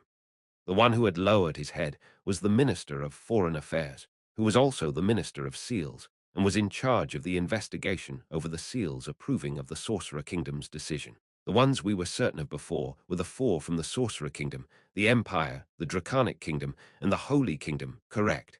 The Minister of Foreign Affairs nodded in response to the Minister of Finance's question. That is correct. Of the 2 remaining, one was from the Dwarven nation. Though we had identified the design as Dwarven, the seal still had some variations compared to the ones on the documents we've had from them from 2 centuries ago. After we received the assistance from Reblumrusher with the investigation, we found a similar seal, so we judged that it was probably a remake of the original after a certain error. The other seal, the one that was next to the Holy Kingdoms, appeared to be the seal of the one they call the Faceless One. They placed an individual stamp alongside the seals of state. The Minister of Military Affairs was in total disbelief. He was the youngest of the ministers. Both him and Zanuck lowered the average age of the room by quite a lot. With that said, he was already over 40. His appearance did not do his rank of the Minister of Military Affairs justice. He was skinny, weak, and had a face that suggested he was neurotic. He seemed more like a financial personnel than a military one. His relationship with Gazef had not been great, or rather, he had deliberately flaunted his dislike of him, so he was not heavily relied upon by Ramposa, and had been absent from court meetings quite frequently. The lack of contact between them made Zanuck unaware of his capabilities. However, since Marquis Revan had praised his abilities to Zanuck, he should be someone who could earn his keep at the very least. No matter what he was like as a person, he should at least be competent, right? No, if he wasn't at least competent, he wouldn't have made it as a minister. It appears as though the Minister of Military Affairs is not too familiar with this matter. Usually, when the Holy Kingdom applies their national seal on a document, their High Priestess would also stamp on the seal of their temple. This must be something similar to that. So they're trying to send the message that the Faceless One had already overtaken the authority of their religious institutions, or that she has authority above that of their current religious institutions. Your servant believes that to be the case, Your Majesty. The document we received for the current Holy King's coronation still had the seal of their temple, so it appears that she had begun rapidly consolidating power right after that event. So even though we had never seen the stamp of this Faceless One, and could not confirm its validity, since it was stamped next to the national seal of the Holy Kingdom, we could only assume that to be the case. Other than the council state and the theocracy, most countries have approved of and joined the Sorcerer Kingdom's condemnation of the kingdom. This wasn't subterfuge by the Sorcerer Kingdom, but the truth. Yes, Your Majesty. His father let out a tired sigh. Has the Draconic Kingdom also bent their knees to the Sorcerer Kingdom? We can't be certain, Your Majesty, because we have yet to receive intel on what had happened in the Draconic Kingdom. Perhaps they had fallen prey to some honeyed words, or perhaps they simply felt that there was more to gain by siding with the Sorcerer Kingdom than siding with us. The Draconic Kingdom was probably only endorsing the Sorcerer Kingdom's actions and was not participating in the war itself. Is that so? I understand, Minister of Foreign Affairs. Thank you for your hard work. Now then, Interior Minister, how many of those within the kingdom believe in the contents of this document? Yes, though we're not too sure about the entirety of the kingdom. About 7/10 of those within the court believe this to be a ploy of the Sorcerer Kingdom. About 1/10 of us believe that it was done by highwaymen, that part of the peasantry that would be boorish and foolish enough to do such a thing. The remaining 2/10 believe that this could be the plot of a third nation. If it was a plot, Their goal would most likely be to weaken the kingdom and the sorcerer kingdom, or to simply disrupt the peace between the sorcerer kingdom and the kingdom. If that was the case, it has to be the council state and the theocracy. Your Majesty, I believe that conclusion to be too rash. There's also the possibility that the Empire is plotting to overturn its status as a vassal state. After all, if it was the Knights of the Empire, they could probably easily charge and overwhelm a convoy.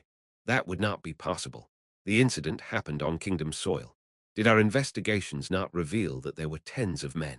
Even if it was the Empire or the Council State and the theocracy, there would be no way they could bring so many soldiers onto our soil behind our backs. Or maybe they had help from within. Perhaps they had hired bandits within the kingdom. Mercenaries would also be an option. The specifics do not matter.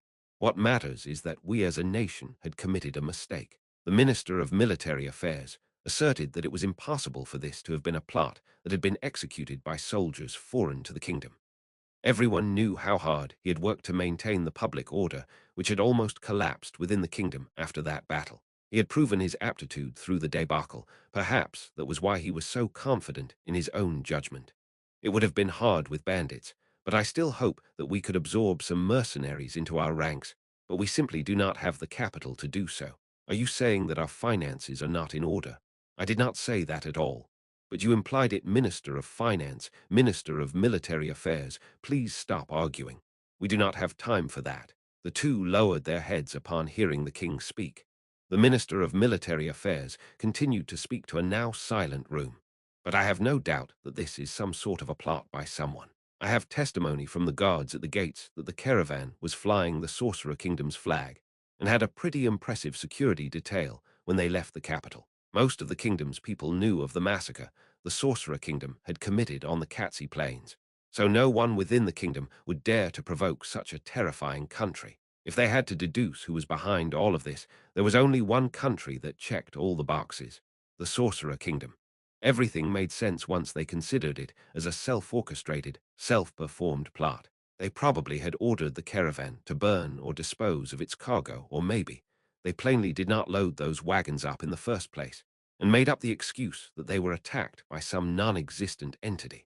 It was hard to imagine a more plausible explanation. Zanak, though not much time has passed, how much progress have you made on your investigations? Actually, I have already found out who had started this incident. The courtiers all had shocked expressions. It's just that was what made it difficult. We had doubts about it being a conspiracy precisely because it was so easy to find the culprit. Would you be so kind as to give me a bit more time? Of course, we have to investigate the exact details of this incident, but given the situation, any amount of intel would be helpful. Can you report on what you have figured out, what you are absolutely certain of? As you wish, my king. What we are certain of is that the criminals in question include the one known as Baron Philip Dayton LR Montserrat and his serfs. The courtiers began to speak. Montserrat. Have you heard of that name? A baron and his serfs attacked the convoy. Were they trying to avenge someone who died in the battle? Perhaps he's one of those that does not put much thought into their actions. Emotions could lead one to go on unexpected rampages, couldn't they? In the midst of this, the one to speak up was the Minister of Justice, who appeared to be pretty miffed. Your Majesty, this has to be a scheme of the Sorcerer Kingdom, correct? Your servant could not fathom why a noble of the kingdom would mastermind something like this. I concur. Is the Sorcerer Kingdom not a country that would nonchalantly use charm person in their courts? It is entirely possible that they couldn't care less about using equally sleazy methods on a national level. For example, was that Baron being controlled using charm person? The phrase "I see" could be heard throughout the room. Zanak couldn't help but feel regret for leaking that information after hearing the accusations the minister made in the second half of Rhetoric. If that's the case, we need to offer protection to that Baron as soon as possible. Though I am not too versed on the matter, I have heard that the spell called Charm Person leaves the victim with the memory of what happened when the spell was cast on them. Therefore, he would not remain silent. Zanak wasn't as knowledgeable in magic as the minister, so he had made a rookie mistake. Summon that Baron. Investigate what had happened. At the same time, protect him. My king, Zanak, did not want to say so, but after steeling himself, he said, after we find out what had happened, could we offer the head of that Baron as an apology to the Sorcerer Kingdom? What are you talking about? His father's gaze was sharp enough that it felt as though it was piercing right through him. Even when he was reduced to a skinny old man, the man who had borne the title of king for the longest time still had an aura that was worthy of praise. I doubt I have the same level of majesty, but I won't back down so easily. Even if this was a scheme by the Sorcerer Kingdom, was it really worth fighting a battle on the battlefield the enemy had specially prepared for themselves? It was terrified of the prospect that they would be continually arguing back and forth about whether it's a scheme or it's not a scheme up to the point when they will be engaged in a full-scale war.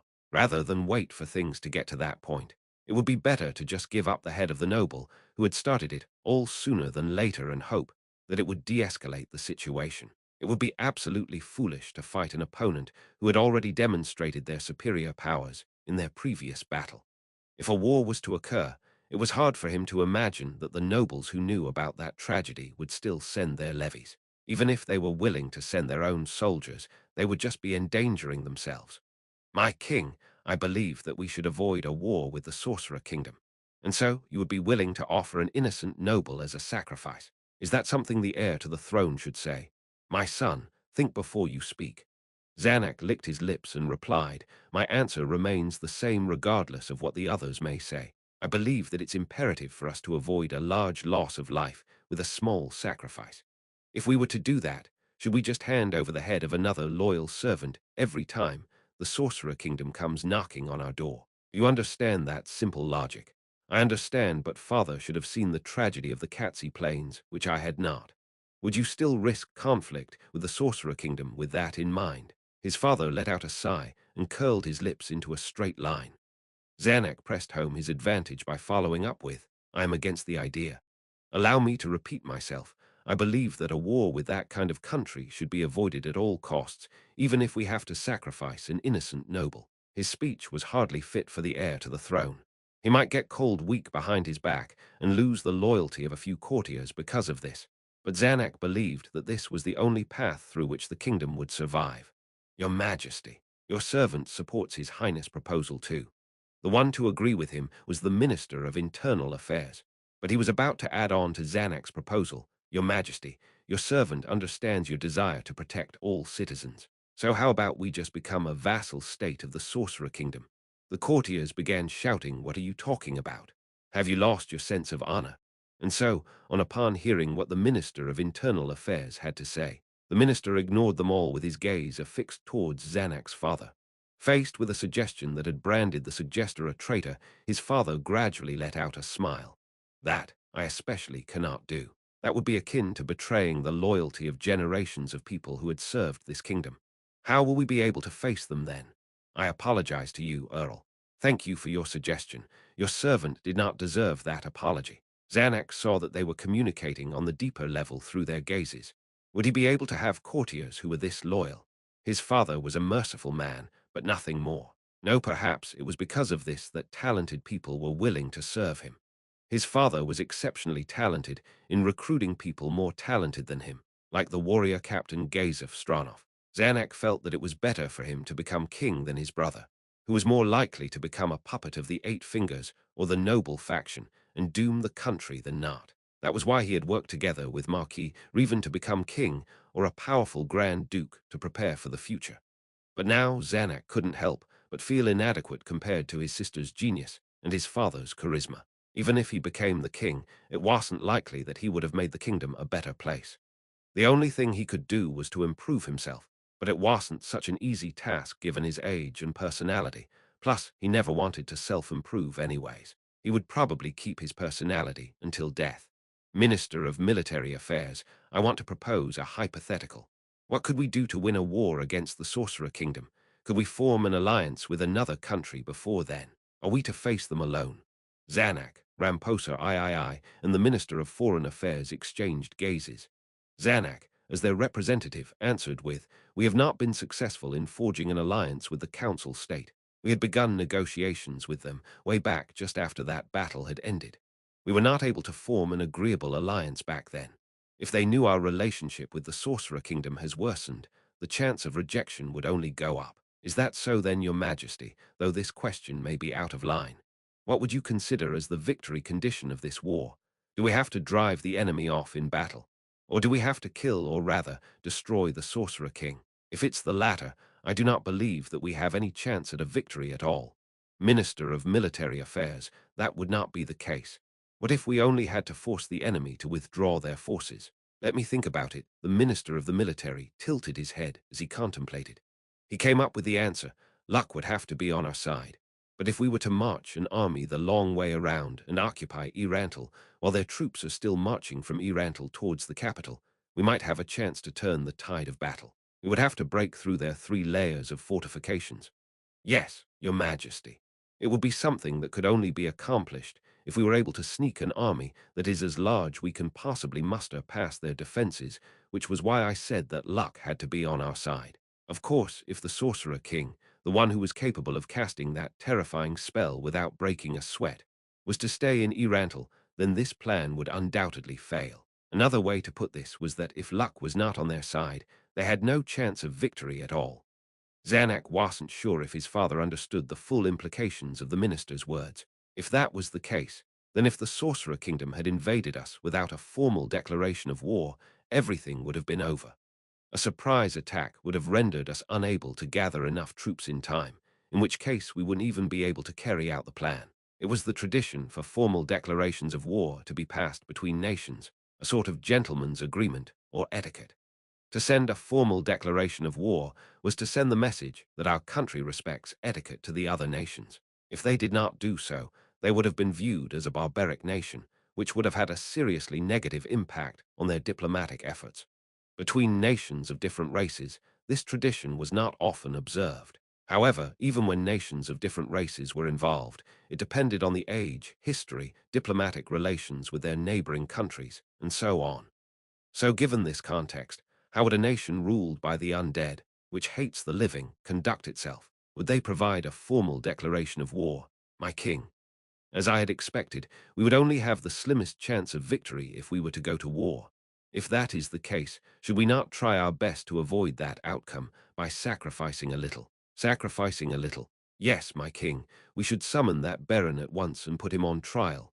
Afterwards, we will have him take responsibility for his actions regardless of the outcome, and off with his head. We can't do that, Zanuck. To summon that Baron and put him on trial would be fine, but if he was innocent, or if we could declare his innocence, I will not do such a thing. I have a better plan in mind. A better plan. What is it? His father fell silent and shook his head. After witnessing that, Zanuck concluded that his father was probably lying. If there really was a better plan, then he should say it out loud. If there wasn't, he was probably lying to cover for the fact that he had not thought of a good reason on why they should spare that nobleman. Zanuck felt disappointed by his father and contemplated what he should do next. No matter how I look at it, the future of the kingdom seems grim. Looks like I will have to do it by force.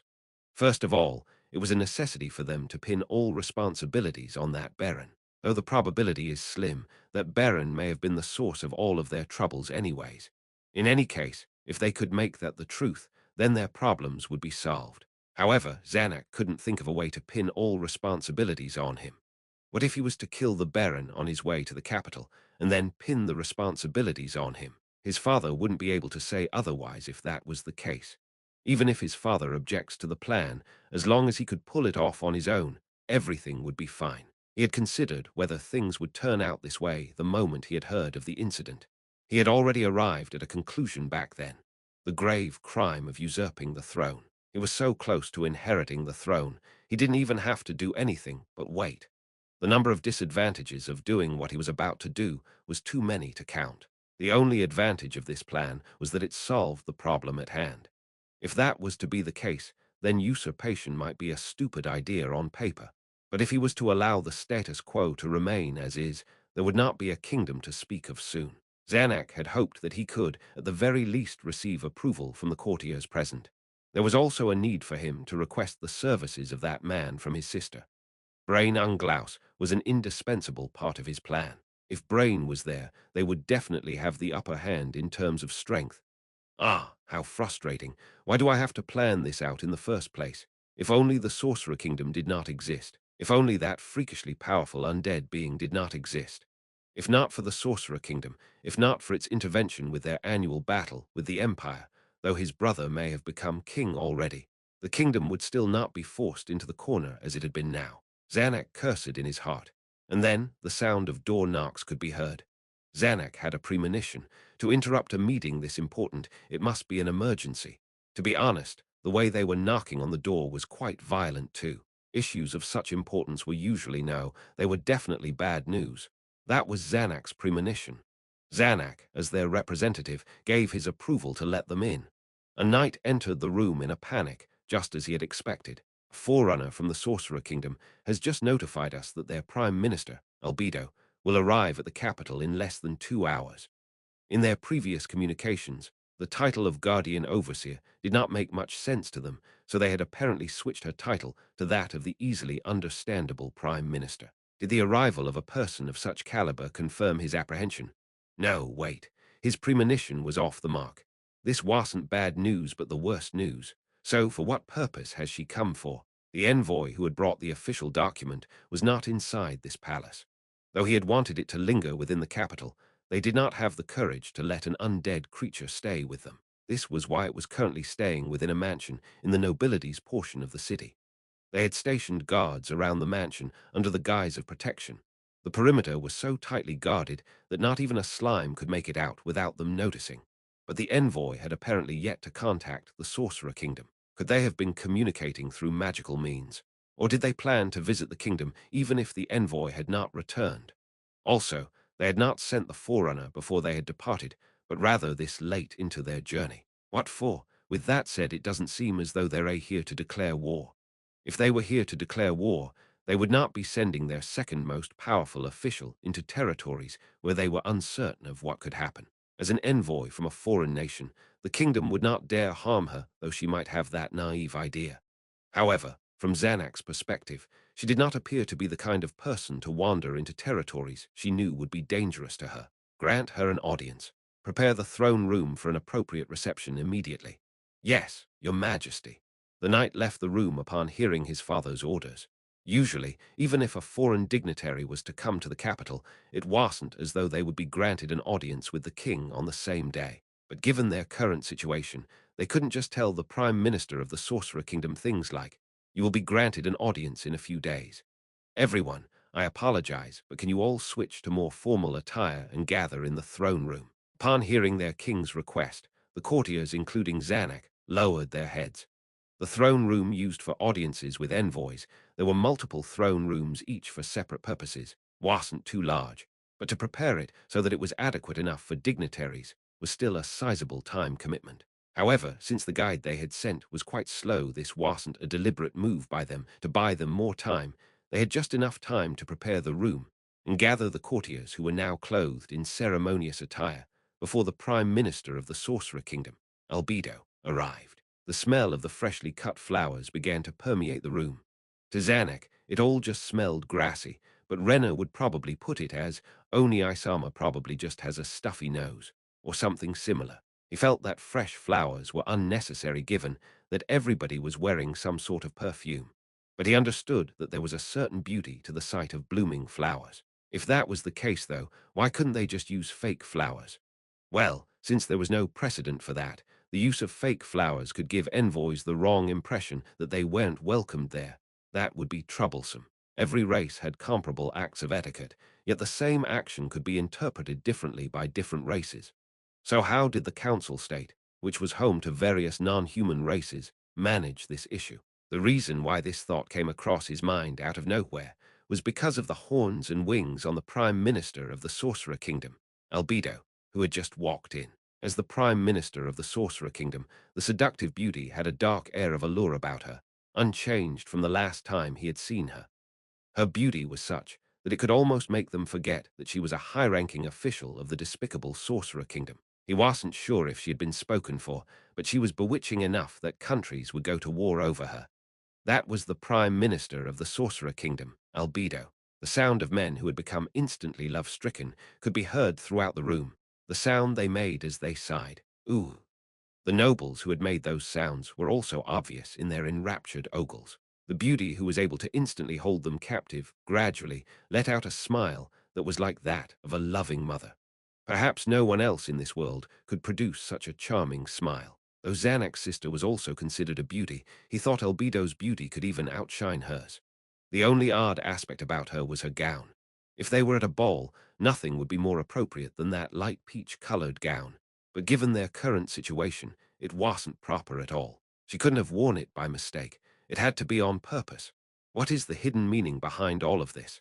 Zanuck had no ideas regarding the implications of the different types of gowns worn by women. Perhaps his sister would be able to figure it out, but she wasn't exactly normal compared to the other women of the aristocracy. With that said, her decision to not spend too much on herself out of disinterest in sprucing herself up had earned Zanuck's respect. Zanuck stole a glance at his sister. She wasn't wearing her usual gown, but the one she had worn for ceremonies. She couldn't be wearing the same clothes as she had the last time they welcomed Albedo, right? Though he wanted to tell Renna not to wear that outfit as people would look down on her, her gown wasn't too out of the ordinary compared to what Albedo wore. A few of the courtiers had also noticed that Renna was wearing the same gown she had the last time and bore bothered expressions. But those expressions only surfaced for a mere moment before subsiding. Long time no see, Albedo Kaka. Upon hearing Ramposa's voice, the nobles who had been enthralled by Albedo's beauty finally snapped back to reality. Not at all. It's my fault for not visiting your majesty in such a long time. Albedo replied with a strikingly appealing voice that matched her appearance. Her back remained straight, and the vertical position of her head remained unchanged, just like she had done the last time around. This was in direct contrast to her gentle demeanor. It made clear her belief that humans were too insignificant for her to bow down to. You do not appear to have changed much. That is a relief. The same to you, your majesty. The way the two smiled and looked at each other could lead one to believe that it was just a warm gathering of friends and nothing more. You appear to be busy, so I will be direct. Why have you come here today? Indeed, I am here regarding our previous affair, that being how my country's grain caravan, which was intended to be humanitarian aid to the Holy Kingdom, had been robbed by one of your own. Though this was no laughing matter, Albedo's smile remained steadfast from before. In contrast, his father had stood up from his throne to say, I see, you are here for that. Then allow me to firstly apologize for my citizens' actions. His father lowered his head and bowed deeply. The king of a kingdom was accepting the words of the other party at face value. In diplomacy, that was something that should not have been done for any reason. In the world of diplomacy, where not even the shrewd were safe from deceit, 11 to confirm the faults of one's country was a major blunder. Never mind the fact that it was unwise for the head of state to directly apologize for something, because that would be akin to the entire country admitting guilt. To have done so would be to damn their country to the sorcerer kingdom's every whim and fancy. No, considering that we are trying to avoid an all-out war, this might not have been the worst idea. But if the sorcerer kingdom were to demand the head of that noble now, aren't they bound to do so? He couldn't imagine that things would turn out this way, given what his father had said earlier. If he intended to refuse the Sorcerer Kingdom's demands at this point, the one to have apologized should have been someone like Zanuck instead of him. After all, the difference in the weight of a head of state's words and his son's was worlds apart. But just as Zanuck's train of thought reached that point, his father's subsequent words put him at a loss for words. Now then, would the offering of my own head allow for the kingdom to receive forgiveness from the sorcerer kingdom? The moment those words came out of his father's mouth, it felt as though the entire room had frozen over. After his shock had waned, Zanuck couldn't help but feel ashamed of himself from the bottom of his heart. This was undoubtedly his father's trump card. Though the scale of an incident would affect the response, if the gift of repentance was the head of state, the other party had to accept it no matter who they were, right? No, if they were to make further requests beyond what was offered, their lack of magnanimity would surely draw condemnations from everyone. His father did not consider himself unfortunate to have to offer up his life, not because he wanted to die, but because to sacrifice oneself for one's own kingdom was for a king to insist on. His father was a true king. Though it was a fact that his father's weakness was in how he had dealt with matters, it appears as though Zanuck had been underestimating his father for a long time. Of course, the kingdom will take responsibility for the Sorcerer Kingdom's grain loss. We could even reimburse twice the amount of grain should you desire it. That is in addition to the offer of my head. What is your opinion on this offer? Albedo Kaka. HMPH Albedo's facial expression grew heavy. Though she was still a smiling beauty, it was oddly terrifying. Hehe, looks like you've made a slightly wrong prediction, Ramposa III. Albedo shifted her gaze, apparently to his sister. Was it because you lost that man? Or was it because of something else? Did you find out about the brilliance Albedo then looked at Zanak, of your child, and so decided to have a change of heart? I do not believe that I have had a change of heart, oh, but you did. If this was the past you would not have made that decision. Perhaps it was a combination of a multitude of factors that had influenced you, but your basis as a person had not changed much. Whatever, that doesn't matter. In any case, we will not change our policies towards this matter. Due to how sudden and peculiar Albedo's shift in aura had occurred, no one noticed it at first. She had completely foregone the etiquette expected of an envoy during an audience with a head of state. Even if she was a foreigner, this was not an acceptable attitude to display towards a king who was actively leading his nation. Surprisingly, this attitude of hers felt more natural to Zanak, perhaps because the difference in power between the kingdom's king and the Sorcerer Kingdom's prime minister was warped to begin with. Human and fiend. From that perspective, her attitude felt the most natural. Perhaps that was why. There was an invisible pressure emanating from Albedo that stopped everyone from voicing their displeasure. That was only temporary, as the fiend quickly put back on her sheep's clothing the Sorcerer Kingdom's envoy. Albedo surveyed the courtiers who were standing on opposite sides of the aisle and proclaimed loudly, "This is a formal declaration of war from the Sorcerer Kingdom. We will deploy our troops a month from this day at noon. However, if you were to march troops towards Yggdrasil to cross into the Sorcerer Kingdom's borders, then we will no longer follow that timeline. Please wait. I have no intention of tarrying any longer. All right, with that my work here is done. The last thing I was meant to convey from His Majesty was you planned for things to turn out this way all along, didn't you?" said a rage-filled courtier. Albedo squinted her eyes at him. The message conveyed through those eyes was probably menace. "You dare interrupt His Majesty, the Sorcerer King's message, human?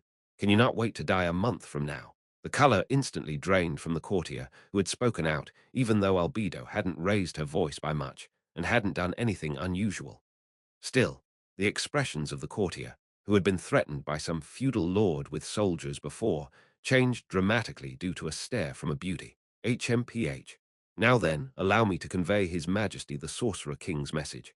I have no intention of using grand magic as I had last time. Let us enjoy the process. That's all." After saying so, Albedo had a confused expression on her for the first time ever. Even if you say that this was a scheme that we had planned out, to be completely honest, what had occurred was completely out of our expectations. We also wanted to find out how things had turned out this way. Albedo appeared to be telling the truth, judging from her expression and voice. One wouldn't believe that she was lying. Of course, the possibility that this was all an act was also incredibly high. If you wish to treat this incident as our nation's scheme, that is fine by me. History is written by the victors. All of your false accusations will soon be erased. Zanak understood the stance the Sorcerer Kingdom had adopted for this incident. The idea that they could avoid a war was futile. The Sorcerer Kingdom had not been seeking to expand its territories through conquest, but rather the complete destruction of the kingdom. It was safe to say that war was inevitable. In a month, the Sorcerer Kingdom's undead will surely be marching into the kingdom's borders. There's no need to escort me. I do not wish to take up any more of your precious, limited time. After Albedo exhibited the attitude that told them that she had said all that she had wanted to, she turned her back on the rest of them and walked out the door. Was it truly advantageous for the kingdom to let her go without laying their hands on her at all? If they killed this woman who held the office of a prime minister, would it plunge the politics of the Sorcerer Kingdom into chaos temporarily and make them unable to start a war? However, one look upon the back of her dignified figure made him hesitate. As Zanak pondered the possibilities, no one dared to stop Albedo from leaving the room. The giant doors were shut just as Albedo's silhouette disappeared over the side of the doorframe. Zanak said to his father, "What should we do? If we chase her, do not do anything of that sort. If we were to do something like kill the envoy of another nation, the blame for this entire situation will fall on our shoulders. Then no other nations would ever come to our aid." His father replied with a feeble voice as he placed his hand onto his forehead, as if he's having a headache. Zanak felt as though his father had just rapidly aged somewhat compared to just a few moments ago. "Your Majesty, your servant wishes to spread the news that you had offered your head as a gift of repentance to every nation." "Yeah, I will leave that to you, Minister of Foreign Affairs. If you did that in the worst-case scenario, please, do not speak of the worst-case scenario. Will we not be fine as long as we manage to defeat the Sorcerer King's army?" Yeah, you are correct. The Minister of Foreign Affairs' words restored some color to his father's face, but the smile he had was still one filled with grief. Zanek, Renner, I have something to tell you. Could you come to my room later? Now then, I do apologize to everyone gathered here, but we will have to convene in another hour to discuss what will happen in a month. The courtiers all lowered their heads and bowed. After the chief of the guards escorted his father out of the room, Zanak and Renner left together. Though Climb and Brain waited outside the room as Renner's guards, Renner told them to wait in her room, so they just watched as Zanak and Renner left. The two walked shoulder to shoulder through the corridors. So, sister, do you know why father has summoned us? Yes, I believe it's for the same reason as the one Oni-sama has in mind right now. Is that so? Is father about to show us the delicious desserts that Albedo Kaka had brought over? Yes. As expected of Oni-sama, I believe that to be the case too. Xanax stared at Renner with his eyes wide open for a second, to which Renner responded with a smile as if nothing had just happened. This woman's such a pain to deal with. What do you plan to do? Renner placed her index finger below her chin and tilted her head towards the side. Xanax saw what she was doing and intentionally sighed heavily. What do you get out of acting cute in front of your own brother? Go act for Climb instead. He's the one who's gullible. Oni-sama, that was really rude of you. I'll try this with Climb next, though I did not plan to do so. Isn't Oni-sama the one who should be asked about what he's planning to do? Me, I want to run away. But that wouldn't be possible. The Sorcerer Kingdom would surely hunt us down. I was thinking the same thing, you know. For a woman who wished to marry a man whose social status was far from hers, and had intentionally partnered up with Zanek, that reply was too straight. Zanek had thought that Renner would be the type to value her survival more, and would have planned to leave the palace by tomorrow or something. Perhaps she too understood how impossible it was for them to escape from the grasps of the Sorcerer Kingdom, and thus snuffed her desires to do so. Zanek stole a glance at Renner, but could not tell her feelings on that matter through her expressions alone. After the both of them had entered the room, the first words from their father's mouth were just as he had expected. Zanak, Renner, leave this place at once. You are only just the prince and princess of this country. There is no need for the two of you to die alongside it. The two of them looked at each other and answered in unison that they did not intend to do so. The expression on their father's face was bittersweet. Is that so? But there is still time. If you two change your minds, tell me immediately. Though he did not believe that his intentions would change, a man's mind was most prone to falter. Zanak gently nodded his head towards his father. Renner, who was beside him, did the same. Two, the children, upon seeing that Brain had returned, ran towards him. Osan, 12-year back. Osan, Asan. The 10 children surrounded Brain, 9 boys and a girl. They were all orphans. Brain had taken those who he had believed to have some sort of potential, allowed them to live with him, and was training them in the art of swordsmanship. Because they grew up in a rough environment, they fully understood the importance of violent force and were able to keep up with his harsh training regimen. Having said that, they were still just children, so Brain was still unsure if they could meet his expectations. Surely, if they continued to train like this, they would be able to, at the very least, reach Climb's level. The children stunk of sweat, but it wasn't offensive to Brain. After all, he would be the same after training. This was proof that the children had been working hard. Oi, oi, you guys. Are you done with practice? I've practiced so much my hand because they all responded at once. It was hard to fully understand what they were trying to say, but they had completed their practice. That much he did understand. Now then, go take a break. Remember, I told you guys that breaks are part of training too, right? The children agreed in a cacophony of noises. I'll practice with you guys after a while. Do not tell me that you're too tired to practice by then. Do you understand? The children, once again, agreed in a cacophony of noises. Good. Remember to also fill up on water. Also, don't forget to fill up on salt just because you have been sweating so much. A few of the children said we get it already or Osan's so naggy, but the majority of them replied that they understood. Good, now go. Oh, right. Before you go, where are those two? The oldest of the bunch, their representative, told him, in the backyard.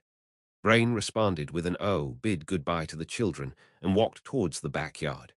The children returned to the house to dine on the food and drinks they had received from the elderly couple who had been expecting them, and to probably take a nap afterwards. Good exercise, good diet, and good sleep. That was how excellent muscles were built. Brain nodded his head in satisfaction. You made me wait for so long. a woman's voice called out as Brain entered the backyard. "Ah, I am sorry. I had to prepare in advance to accompany Her Highness the Princess on her meetings with the nobility, merchants, and so on, so I was a bit late." There was a man and a woman there who had been instructing the children before he arrived. The woman who was speaking to Brain curled up her hair into the shape of a bun, apparently a hairstyle that was called mage 13 in the south. Her appearance, rather than being what one would usually consider beautiful, gave off the impression that she was icy and acute. She wasn't too tall, perhaps a bit shorter than most women her age. The other person there, the man, remained silent.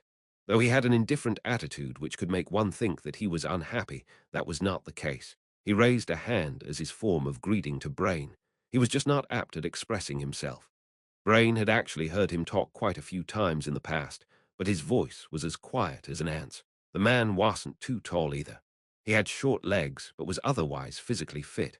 But if a rumor were to spread that he had dwarven heritage, he wouldn't have much in the way of a proof against it. The two were both counted in the 6 great disciples of the dojo of the swordsman, known as Vesture Crafty Loffen. Brain had his reservations on how they taught. In his mind, his practical swordsmanship training was more useful than their performative swordsmanship practice. Compared to waving air around for a few hundred times, training with a real sword, even if it was a mark sword, was much more effective. Brain believed that his method would allow one to gain more muscle memory than simply exercising one's body. However, this was a good way to allow them to learn the techniques first and build up a foundation solid enough that they would be less likely to die in actual combat. It was hard to say definitively which side was right or wrong. Though they all had gained strength, they had completely different ways of living.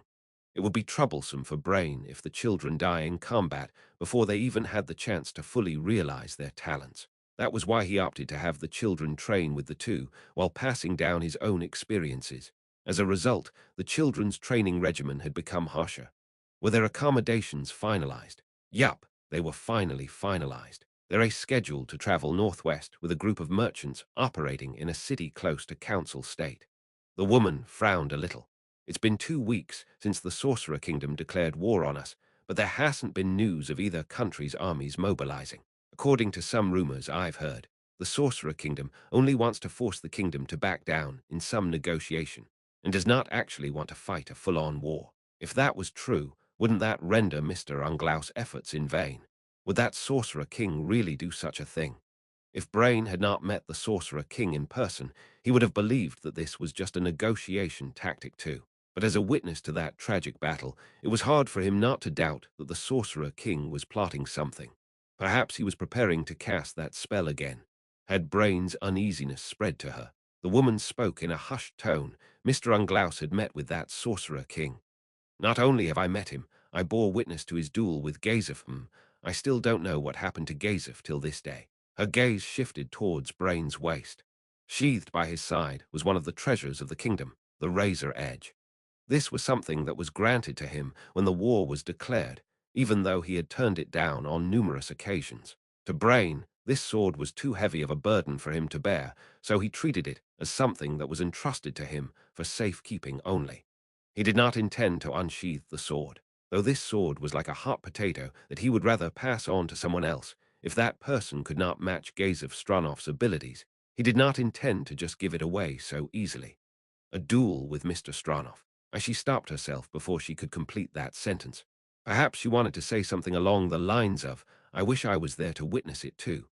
Brain did not think too much of it. After all, she was a warrior too. To wish to bear witness to Gazef's duel was natural for them. No, it was more appropriate to say that he wanted her to witness it too. He had just said that he still could not figure out what had happened during that duel, so if someone else could explain it to him, that would be best. I think the Sorcerer King is plotting something, but I'm not sure what exactly he is plotting. I don't have a basis for that thought after all. My instincts are blaring alarms right now, and I tend to trust my instincts without question.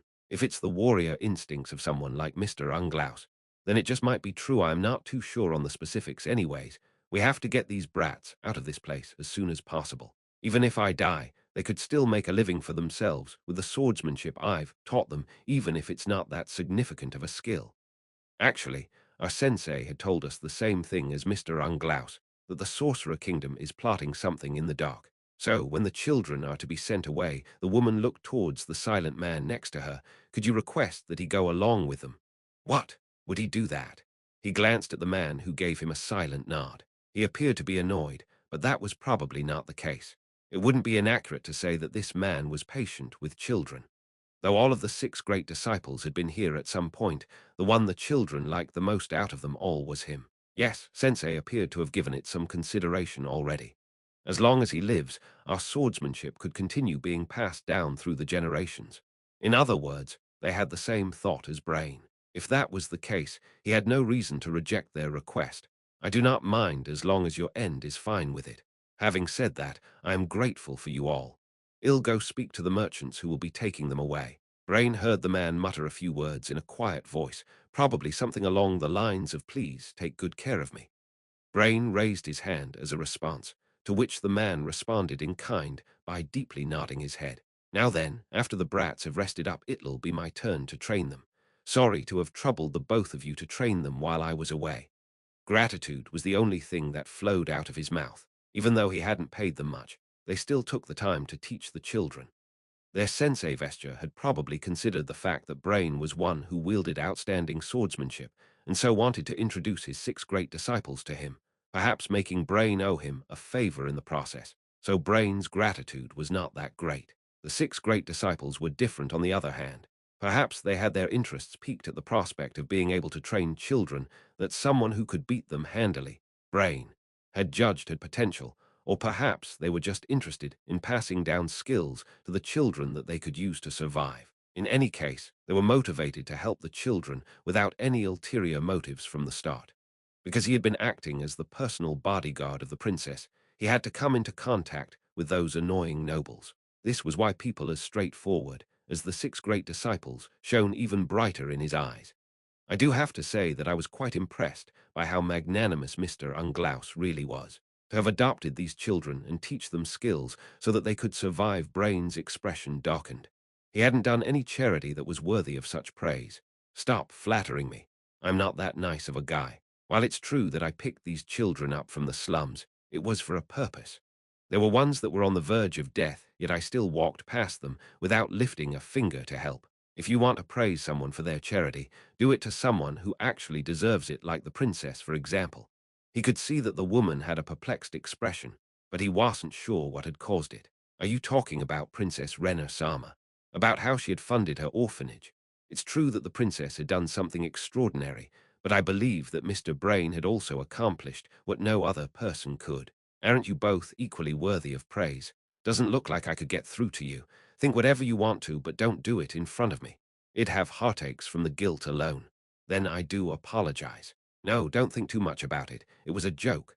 I'm not innocent enough to feel guilt from something so small. Brain shifted his gaze away from the shocked expression on her face and looked towards gaze of Stranov's, now Brain's, residence. His thoughts were of the children who had just had their fill and were probably sleeping right now.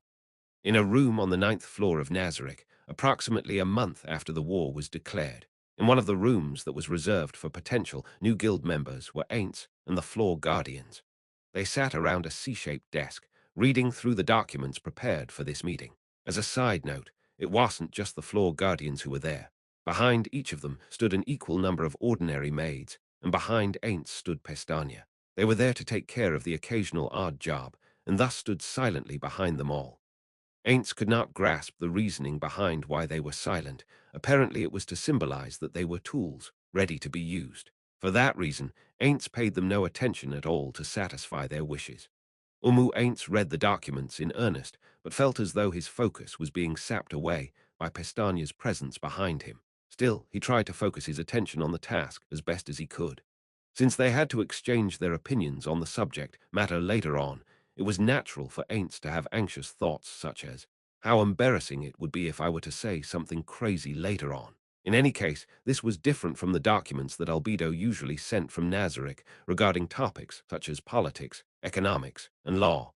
This was something that even someone like Ainz could understand. Even with the utmost amount of kindness, Ainz's intelligence could only be judged as average at best. To ask someone to find the qualities within him that would qualify him to rule over a country would be to impose unto them the impossible. That was not to say that he was lazy. In fact, he was the diligent type to try his best at everything that was thrown at him.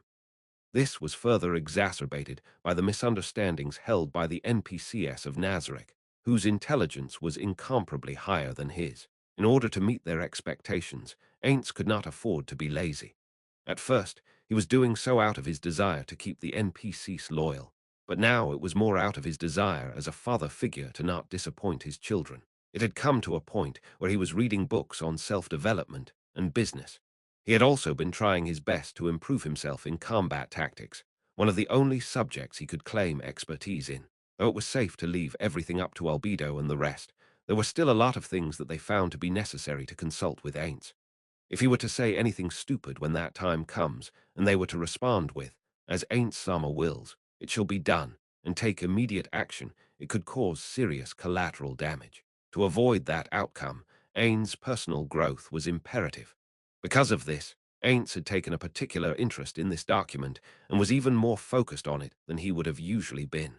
Ainz, upon finishing most of it and confirming that the appointed time had come, said, "Now then, has everybody finished reading?" "Yes, Ainz Sama." As their representative, Albedo took a glance at everybody and replied, "Excellent. Now wait before that. Though it has been a month since we declared war against the kingdom, they have not noticed our invasion at all. They must still think that our forces are still holed up in Yggdrasil. Demiurge, good job. Your ability to deftly manage everything so that not a single piece of intel was leaked was seriously impressive. I am grateful to receive my master's compliments.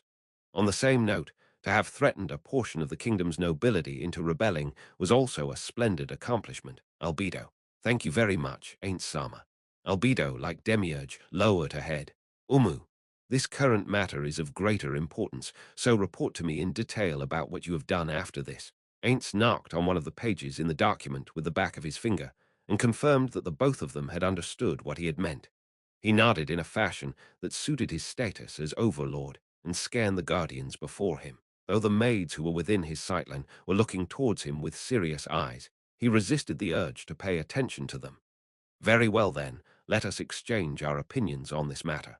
First of all, the fact that we were able to conquer cities even when this tactic was employed pleases me greatly. Carsitus, you've done well. I am grateful for my master's praise, but this was only possible because of the undead army Ainz Sama had lent me. That is to say that this was Ainz Sama's accomplishment. It would not be incorrect to say that I did nothing. It is just as Carsitus has said." Ainz extended out his hand to stop Albedo before she could finish her sentence. "There is no need to flatter me. Carsitus, just candidly accept my appreciation. I have said as much. You've done a great job this time." "Yes, thank you very much. Excellent. Now then, we have been able to subjugate the kingdom's cities without any trouble at all." At the onset of the war between the sorcerer kingdom of Ainz Ooal Gown and the kingdom, they had adopted the tactic to attack the eastern part first, and then march towards the north. The western side of the kingdom, where the capital resides, was not marched upon at all. The main purpose of this tactic was to prevent reinforcements from other nations from interfering with the war, and to encircle the kingdom by gaining control over the border with the council state and others. This was Carsitus' strategy, a move that Ainz himself also considered to be exceptional. I have found this result to be more than satisfactory. Now then, Demiurge and Albedo, regarding the information lockdown, the report indicates that it is highly likely that the plan will succeed. My question is, under what condition will it fail? Demiurge, answer me as their representative. Yes, we have fully established surveillance on every street. We have also sent shadow demons to scout out the neighboring cities. But if there are hermits or druids, people who live outside of civilization, we would not be able to keep an eye out for them. If information were to leak, it would be from them. Then discuss the matter with Albedo, strengthen the surveillance net until those you have mentioned can also be found. Yes. Now then, next is Ainz switched documents and continued flipping. A few cities have perished already, huh? Within these pages were exhaustive documentations on who used what strategy to completely destroy which city. The most recent entry was about a city that was destroyed by Carsitus. To fearlessly attack a city with a small force, flawlessly destroy the city, and butcher all of its inhabitants. Just like Carsitus had done, the rest of you have also thought up various kinds of ways to conquer city after city and village after village. I am truly impressed.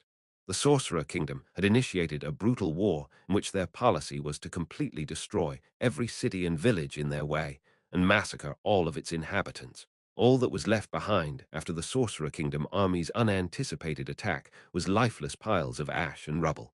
Speaking of which, Ainz had suddenly become more conscious of someone's gaze, which should have been fixated on him. He wasn't doing these horrendous and ruthless acts because he wanted to. There was a purpose behind them. Hopefully she could come to understand it, Ainz thought to himself. Thank you very much, Ainz Sama. Albedo lowered her head, prompting the other floor guardians to follow suit. To meet Ainz Sama's expectations from this day forward, we will devote ourselves wholeheartedly to making improvements. Ah, Umu, I gratefully accept every floor guardian's determination and loyalty. Next is that's about it right. Ainz faked a cough and continued, but I am concerned that none of you have failed. Before the guardians could react with their baffled expressions, Ainz added, Cositus, you tasted defeat during the battle with the lizard men. I assume that you learnt a lot from that experience. It is just as Ainz Sama has surmised. I learnt a lot from that experience. That was what I was talking about. You learn more from your failures. No, I'd argue that there are some lessons that could only be learnt from failures. This was true back in Yggdrasil. One would only think of how they could improve if they were to lose. Job resets, different equipment, and new tactics. If one were to always win, they would become complacent, numb, and careless. They would have lost their drive to self-improve. Though there were exceptions to this rule, like Touch Me-san. He had not experienced defeat all that often, yet continually strived to become stronger. A man who sought out the best job synergies to min-max his performance to the point of obsession should be considered an outlier when thinking of the average player. Putting those exceptions aside, Ainz believed that there existed some things that you could only learn through defeat. That was why he was hoping for some failures in their city-conquering efforts. This was a part of the plan where failures would not have mattered much. They could retry as many times as they wanted. They had to be prepared for a future battle that was bound to happen, one in which if they were to lose, it would amount to a complete defeat. They had to fail now to build up enough experience in order to avoid failing when that time comes. Since they were incurring a massive loss of life, it had to result in Nazarick gaining some form of a benefit. That's right. The lives lost should be used in the most beneficial way possible. There was one other thing. Ainz decided that he should make preparations for this after he had heard the wishes of those two. Let's go. This next thing will determine whether I've won or lost. The wise he couldn't think of what to say after that. He had forgotten the script he had prepared. Forget about that. Fools learn through their experiences. Now I'm not saying that you are all stupid, but I am pointing out the fact that even idiots could understand the necessity of collecting experiences. Ainz was disappointed in himself. Why did he forget what he wanted to say during this crucial moment? Why was he this useless? Why were those who were well-spoken also smart? How were they able to spew out the words and phrases they had learnt non-stop? Usually, even if someone were to forget what they were about to say, they wouldn't stop there, would they? There was only one probable conclusion. Their brains were built differently. No matter if we were to destroy the kingdom's cities or massacre its citizens, it is not too much of a hassle given the great underground tomb of Nazarick's power. But our focus should be on accumulating experience. If we were to face a much more difficult situation, the lessons you have learnt from this war could be of help. Ainz had experience launching attacks on enemy bases and sieging cities during past guild wars and other similar events. However, that was back in Yggdrasil. The knowledge that he had gained from the game must be implemented in reality properly. In that context, the experience they had gained from the different methods they had employed to destroy different types of cities will undoubtedly be of use in the future. The great underground tomb of Nazarick had to strengthen itself. The belief that Ainz Ooal Gown and the great underground tomb of Nazarick were the only guild and guild base in this world was a naive one. Ainz exists in this world. Therefore, there must be other players and guilds in this world too, perhaps due to arrive in the future. To prepare for that future, it was a necessity for this organization to bolster its own strength. Indeed, it was imperative for all of them to have personal experiences in these matters. Ainz continued on to the guardians who were intently listening to him, speaking of our current situation.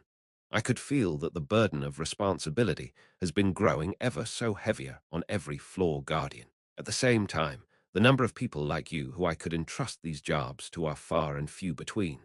The floor guardians, excluding victim, were all strong level 100 beings that could give Ainz a run for his money. The area guardians, with only a few exceptions, were all weaker than the floor guardians, so Ainz felt uneasy at the suggestion of bringing them outside, where there could be strong enemies. This was why the number of tasks given to the floor guardians had been increasing. However, if we were to keep up the status quo, multiple issues will begin to surface.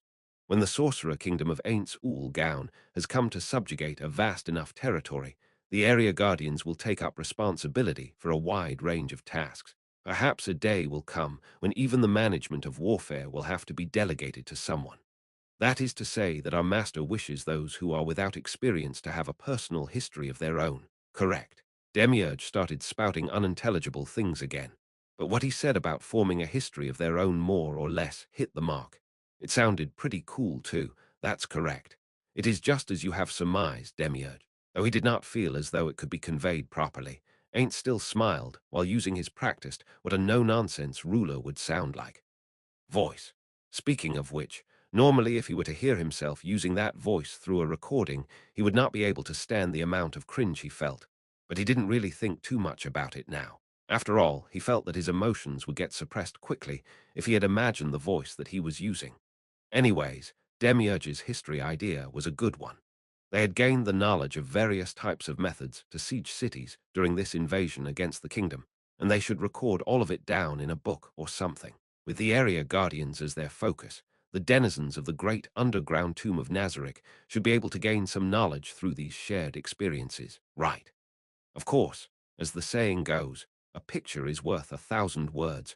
Those who had experienced something firsthand could learn more from it than those who had only heard about it afterwards. However, he felt that they would not be able to have many more opportunities like this one. Now then, floor guardians, from this day onwards, try to come up with as many unique strategies to siege cities. Demiurge and Albedo, both of you are far too brilliant for this, so just listen and note down the others' proposals. From my perspective, up till now Sholtir has been the most creative in her strategies. I ain't Sama talking about how I used the frost dragons to drop soldiers in from the sky Arinsu. That is correct. I believe that it was because I had entrusted Sholtir with all the transportation-related tasks that she was able to come up with that idea. With this tactic as the basis, we could organize what was it called again? Paratroops. To be able to organize something like that isn't bad at all. She had not just used the dragon's breath for hit-and-run tactics, but to drop Soul Eaters from 500 meters above into the city. The Soul Eaters would heal themselves, then rampage through the city killing masses with their aura. Even if it was Soul Eaters, to drop them from 500 meters up would inevitably incur some damage. In this world, acceleration due to gravity did not seem to be affected by air resistance, so one's freefall velocity could increase infinitely. That may or may not have been the case, but Ainz did not want to spend the time and effort on that kind of experiment, so he did not have detailed information. Soul Eaters were able to activate an aura that consumed souls to convert them to HP, which meant that this strategy included a way to negate the fall damage taken by the units almost immediately. Though that plan was a failure in some aspects, but it was a good lesson to learn from for the future. Long story short, they were smashing through rooftops. Aura laughed as she read through the report, and Ainz did the same in his mind. Of course, they were not laughing at Sholtir's strategy. It was just something that they had not expected, but was so obvious in hindsight. Of the Soul Eaters who were dropped from above, an individual bounced off some pointed rooftops, flew off at an odd angle, and took more damage than they had expected. That was still better compared to the one who smashed through the roof, tried to ram down the doors, and ended up getting stuck. Of the 4 that were dropped, only one of them wound up immobilized. The sample size was small, but the rate of failure ended up quite high nonetheless. It would be best to conduct this experiment a few more times. We may be able to gain valuable data from these dropped troops. Yes, I will leave it to you then. Choose a few cities to experiment on. As Ain't Sama wills it, I will draw up and execute those plans immediately. The other details that caught Ain's eye included how 300 Elder Liches were used to carpet bomb a city by synchronizing their fireball, spells, and how assassins were sent to assassinate the head of a city, whereupon the invasion would commence whilst the city was plunged into chaos. These records on the methods they had used to destroy the cities were not just useful to educate the area guardians, but they were also useful as a study of what strategies an enemy could employ to invade Nazareth. Ainz sighed internally. Perhaps the Guardians thought that he was being too paranoid. If Nazareth was truly invincible, there would be no need to do these things, but that could not be possible. Absolutely impossible. This is to prepare for our inevitable fight against a guild that is as strong, if not stronger, than us. After Ainz had finished speaking, the Guardians responded that they would obey in unison. Now then, it is about time that we begin our next siege. Ainz glanced at Albedo because Ainz did not have eyeballs. Most people could not notice that his gaze was on them. He had to turn his head to face them most of the time, but Albedo was perceptive enough to notice without him doing so. Albedo nodded in a manner that seemed to convey the message. It is just as Ainz Sama has said. Speaking of which, Ainz Sama, the number of troops we have deployed for this war seems to be scant. What is the reason for that? Ainz immediately froze up. He could not think up an answer to such a logical question. To be honest, he thought he would be able to hold the stage much better than he was right now. Demiurge and Albedo had not been raising any questions. He had hoped that Carcitus and the rest would do the same too, so that's why. Because Carcitus had experienced defeat during the battle with the lizard men, I had instructed him back then to think for himself. No matter how you look at it, the source of his misery was always what he had said in the past. Why? No, what he had said back then was correct. From the perspective of him wanting to strengthen Nazareth, his statements were fine. It was because of what he had said back then that Carcitus could have the growth that he had today. Why did Ainz arrange for a number of troops that could not guarantee them victory? The explanation wasn't that complicated, but it wasn't one that he could just tell the floor guardians about. Why was that? It was because the explanation could bring about Nazareth's downfall. Ainz gulped down his non-existent saliva. He had remained silent for too long. He had to say something, something that would seem to make sense. Speaking of which, it was the same when we were storming the neighboring towns and cities. A small portion of the people were allowed to escape, right? What was the reason for that? Carcitus and Aura's questions were to be expected. Perhaps there are others amongst you who have had the same questions in mind. Ain't surveyed those in front of him to be met with every floor guardian nodding their heads. I see. Well, let us observe how our first battle will unfold. Afterwards, I will tell you the reason why. Ainz was just dragging things out, leaving these bothersome problems for his future self. Situated at the north end of the kingdom, facing the Rind Sea, was the city of Inaro. It was the largest city within Uralnar's domain, a city that was blessed by the sea, even though it was the largest city within the domain.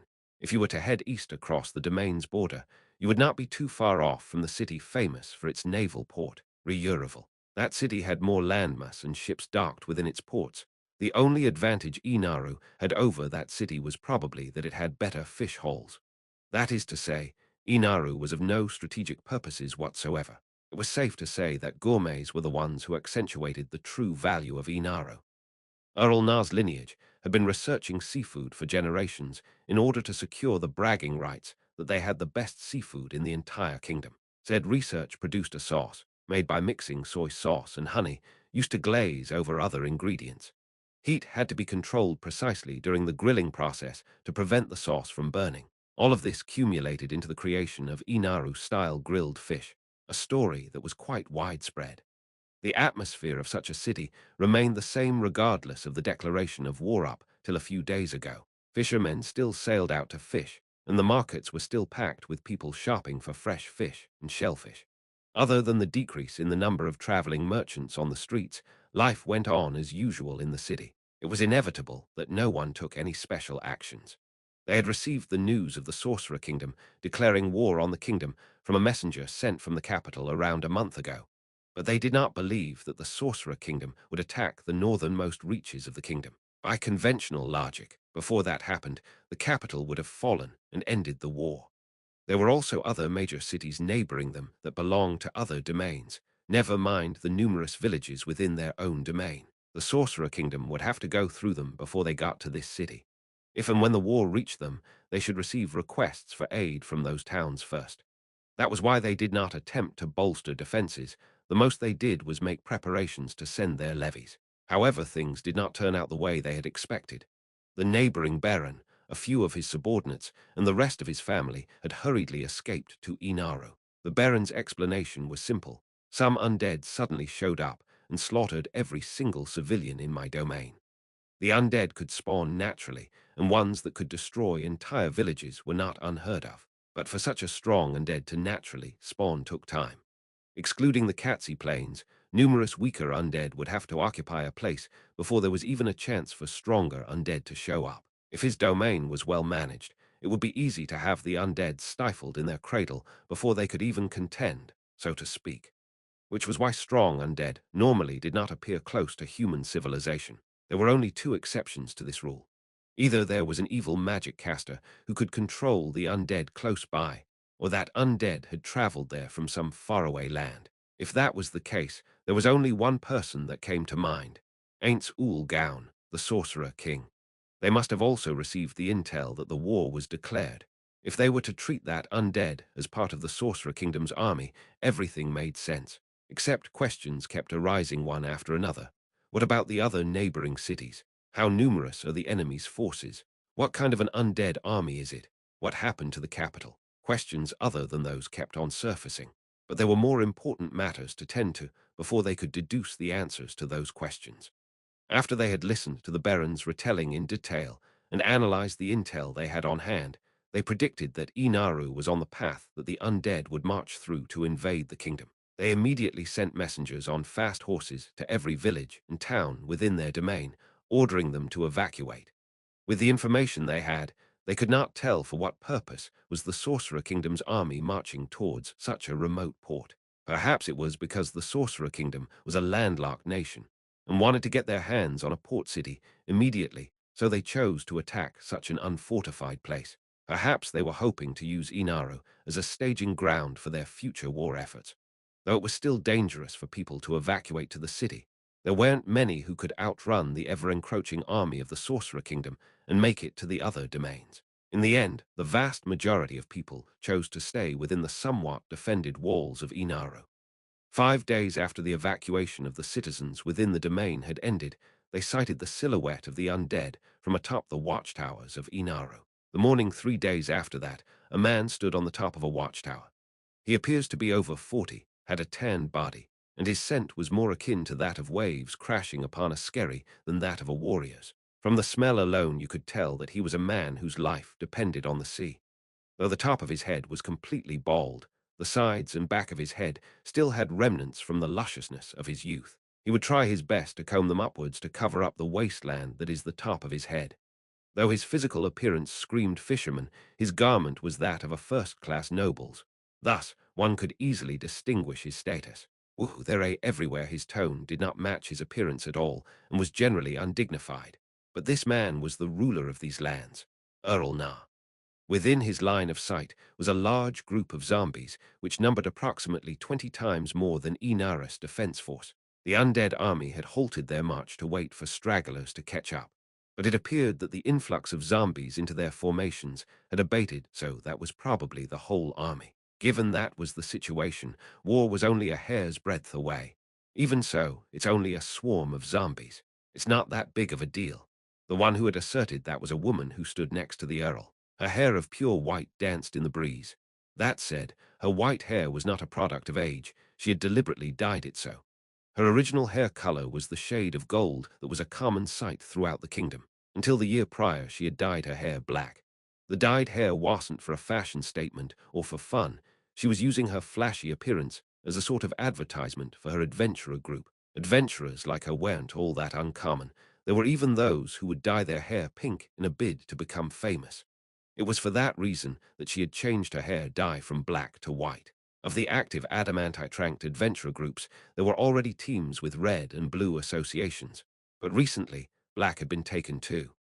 Within the adventuring circles, the moment you mention the color black, most people's thoughts would naturally gravitate towards Mammon of Darkness. Still, since not many people had seen Mammon's true appearance, she had considered whether keeping her black hair would have a positive impact on their publicity or not.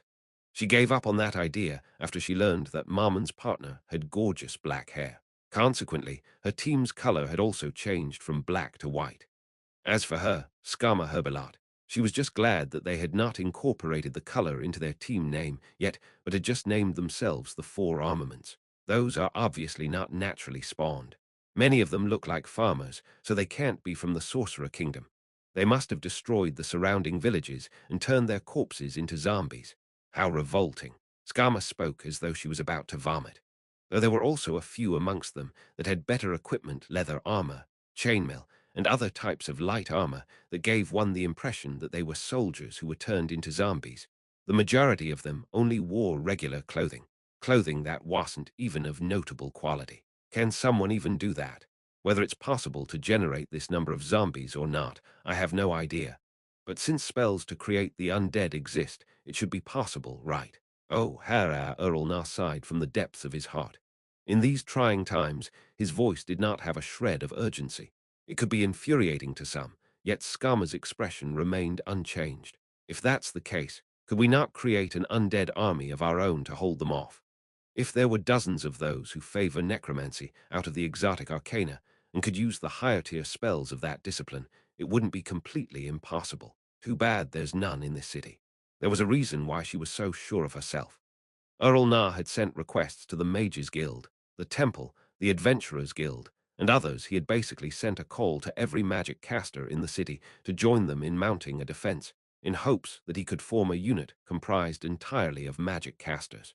Due to the fact that the Adventurers Guild had the most magic casters, and the adventurers had plenty of experience with combat, the highest-ranked adventurer group, Skama's 4 Armaments, was chosen to lead this caster unit. For this reason, Skama had detailed knowledge of every single magic caster within the city. Is that so? So everything's going to work out right. For 120 years, this city has never been sieged ever since its founding as a village. We really don't have much experience with that at all. This was not something the ruler of this city should be saying right now. Still, Skama had not appeared to be angered by this. That being said, as usual, not an ounce of respect could be heard in her voice as she responded, "Everything will work out." "I don't think so, Earl. If we can't think up a plan about this, everyone will turn into undead. Everybody's trying their best to help us because they want to avoid that outcome. I see. Why did something like this have to happen during my time? If only this did not happen for another 5 years. By then my eldest son would have probably succeeded me. Unlucky. Well, you say that, but it's the same for us. Why did this have to happen when we chose to come to this city? If it happened a few months later, we would have probably moved to a bigger city while hold up a second. All right. Let's all be sensible. Please don't abandon this city. If we really wanted to run away, now would be the best time. Take a look there." Skama pointed towards 2 undead that were at the helm of the zombie army. They were quite easy to spot given how they were about 2 heads height higher than the zombies around them. In conjunction with the overwhelming, hair-raising pressure they gave off that accentuated their presence, their strength was made apparent. Those undead carried a flag at their sides, the Sorcerer Kingdoms. Yup, did the Earl participate in the Battle of the Katsi Plains? I only sent some trusted subordinates along with our levy. Neither I nor my family participated, but it's not like they'll return anyhow. Hope they could rest in peace at the guard's side. Only 2 special undead were sent by the Sorcerer King, who massacred 200, by the Sorcerer Kingdom. Do you believe them to be weak? I don't think so, so they must be mind-bogglingly strong, right? Aren't you angry? That they judged that they only needed 2 undead to destroy this city. Nope, rather than that, I'm only thinking of how we could be saved from all of this. As the ruler of this land, those words were quite lame, yet they were the simple truth. Though I want to send out a messenger to declare our intention to surrender, I doubt that would work at all. Can't you just escape by sea? You've probably prepared for that already, right? Skama asked what was on everybody's minds during their previous meetings, but no one had said out loud. The Earl smiled with a bitter expression and did not respond immediately. Rather than hiding something, it was more likely that he was just trying to figure out what Skama truly meant by that question. Though she wasn't too acquainted with the Earl, they had quite the number of interactions due to their lines of work. She knew from then that he was quite a quick-witted one.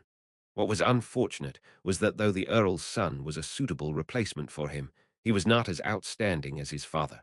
That said, there were people who believed that his son could gain a leg up on him with enough experience. Ahem. Of course, but we can't transport everybody out of this city by boat. Even if we make multiple runs to dump people to the nearby coasts, what will we do about the food situation? Where can we escape to? And more questions just keep coming up, but if it's just the Earl and his family, they should make it out all right, right? The Earl pondered for a moment once more and replied, I guess, but that will be the last resort. Everybody please evacuate to the city. My family and I will get out of here first, though, or something like that would weigh heavily on my conscience normally when a city had been taken over. Its ruling class would either be slaughtered or forced into submission. The citizens, on the other hand, though their possessions might be plundered, would just be under new management. To slaughter the civilians of a city would be akin to killing the goose that laid golden eggs. Unless raising a city held benefits for the invaders, they would never do such a thing. However, the words of the Baron who had escaped the Sorcerer Kingdom's invasion to this place, and the words of the refugees from my villages, surely you have heard them already. Things aren't looking too good for us. You're saying that there should have been more refugees, right? Yes, that's right, the Earl replied. Those who had evacuated first were here already, but there were too few compared to the population count of the surrounding area. What happened to the people who were left behind or could not make it out? Did they not want to escape because they were now living under a utopia? Or were they under a surveillance state in which not a single ant could escape? Or were they all taken to the Sorcerer Kingdom? Those three were the only optimistic outcomes he could think of. But upon seeing the farmer turn zombies, he got the feeling that there was no way the Sorcerer Kingdom would treat them well. Though he lords over Yggdrasil, it looks as though he is still a monster who could not tolerate the living, so the purpose of this war was to turn their defeated enemies into soldiers to bolster their ranks. They don't sleep, don't eat, don't tire, are fearless, and are absolutely loyal. Sigh, it makes sense why they wouldn't show mercy to their enemies, right? That makes sense for the enemy. If they were trying to subjugate a city and force its citizens to work for them, they wouldn't be doing something like this. Perhaps they do not intend to leave any of the kingdom's residents alive. If that's the case, does it even matter where we escape to? Was he trying to empathize with her or getting her to empathize with him? Skama picked up on something. She was the strongest adventurer in this city. If she were to desert this city, what could have been a victory could turn into a defeat. That was why the Earl was trying to make her think that there was nowhere to escape to. Just as Skama was about to say something, some disturbance had occurred somewhere near them. For privacy's sake, or it was better to say that for the sake of preparing for a defensive, the two had slipped away to observe the enemy's formation. The ones who had appeared in front of Skama were her teammates. Her team, 4 armaments, had 4 members including herself. The ratio of men to women was equal. In addition to the warrior Skama, there were also a rogue, a priestess, and a magic caster of the School of Evocation. Their team composition was fairly balanced. Behind her teammates were the magic casters gathered from all over the city. The number of magic casters was less than 50, but this quantity made for a more than formidable army unit. The reason why they were able to gather up so many magic casters was because of a loophole to the unspoken rule amongst adventurers, the one about how they could not participate in the wars between countries. This would not have been possible had the Sorcerer Kingdom sent human soldiers, but their army was comprised of undead, of which they were almost certain were the kingdom's civilians who were turned undead. They could basically treat it as a coincidence that this army of undead was carrying the Sorcerer Kingdom's flag. They had to use that reason, because there was no way they could use that rule to excuse themselves from a fight with the undead, who could turn dead villagers into more undead. To have formed a caster unit out of the people here meant that together they well. Not everyone was of that school of magic. So this was more of a hypothetical, could adopt the strategy of continually raining down magic arrows on the enemy, which could theoretically slay even dragons. Unlike regular arrows, magic arrows were guaranteed to hit independent of the evoker's skills. Casting it at a higher tier would increase the number of projectiles generated as well as the individual damage output of each projectile. Even so, a single projectile's damage output was still minuscule. It was pretty much impossible for them to one-shot their enemies with a single cast. The damage output of the spell did not depend on where the enemy was struck, which some considered to be its advantage, while others believed that it was its flaw. With all of that in mind, it was still a convenient spell to use in a group.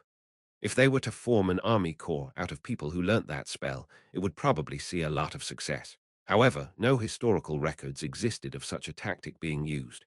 This was because to learn even the beginner's level of the first tier of spells required a certain amount of potential, never mind the amount of time that had to be invested to educate a magic caster. Given the same amount of time and resources, it was more beneficial to train 100 archers than a single magic caster for combat.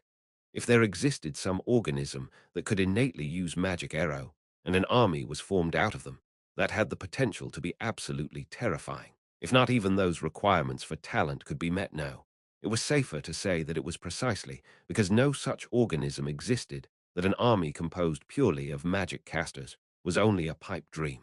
Behind this ex-pipe dream of an army unit were the soldiers under the Earl's employ and adventurers who were skilled in archery and other ranged weaponry. Which is to say, those who are gathered on the city walls were aiming to strike the Sorcerer Kingdom's army first. Earl Nar, standing in front of them all, raised his voice and said, "I am grateful for everybody who has gathered here. I would like to thank each and every single one of you for your aid." Skama could no longer feel that sense of unreliability from his tone. All that remained was the dignity and confidence befitting of a leader. His attitude, the product of having lived a noble's lifestyle, left Skama in awe. "Thank us through more practical means, please," one of Skama's companions, the magic caster, replied.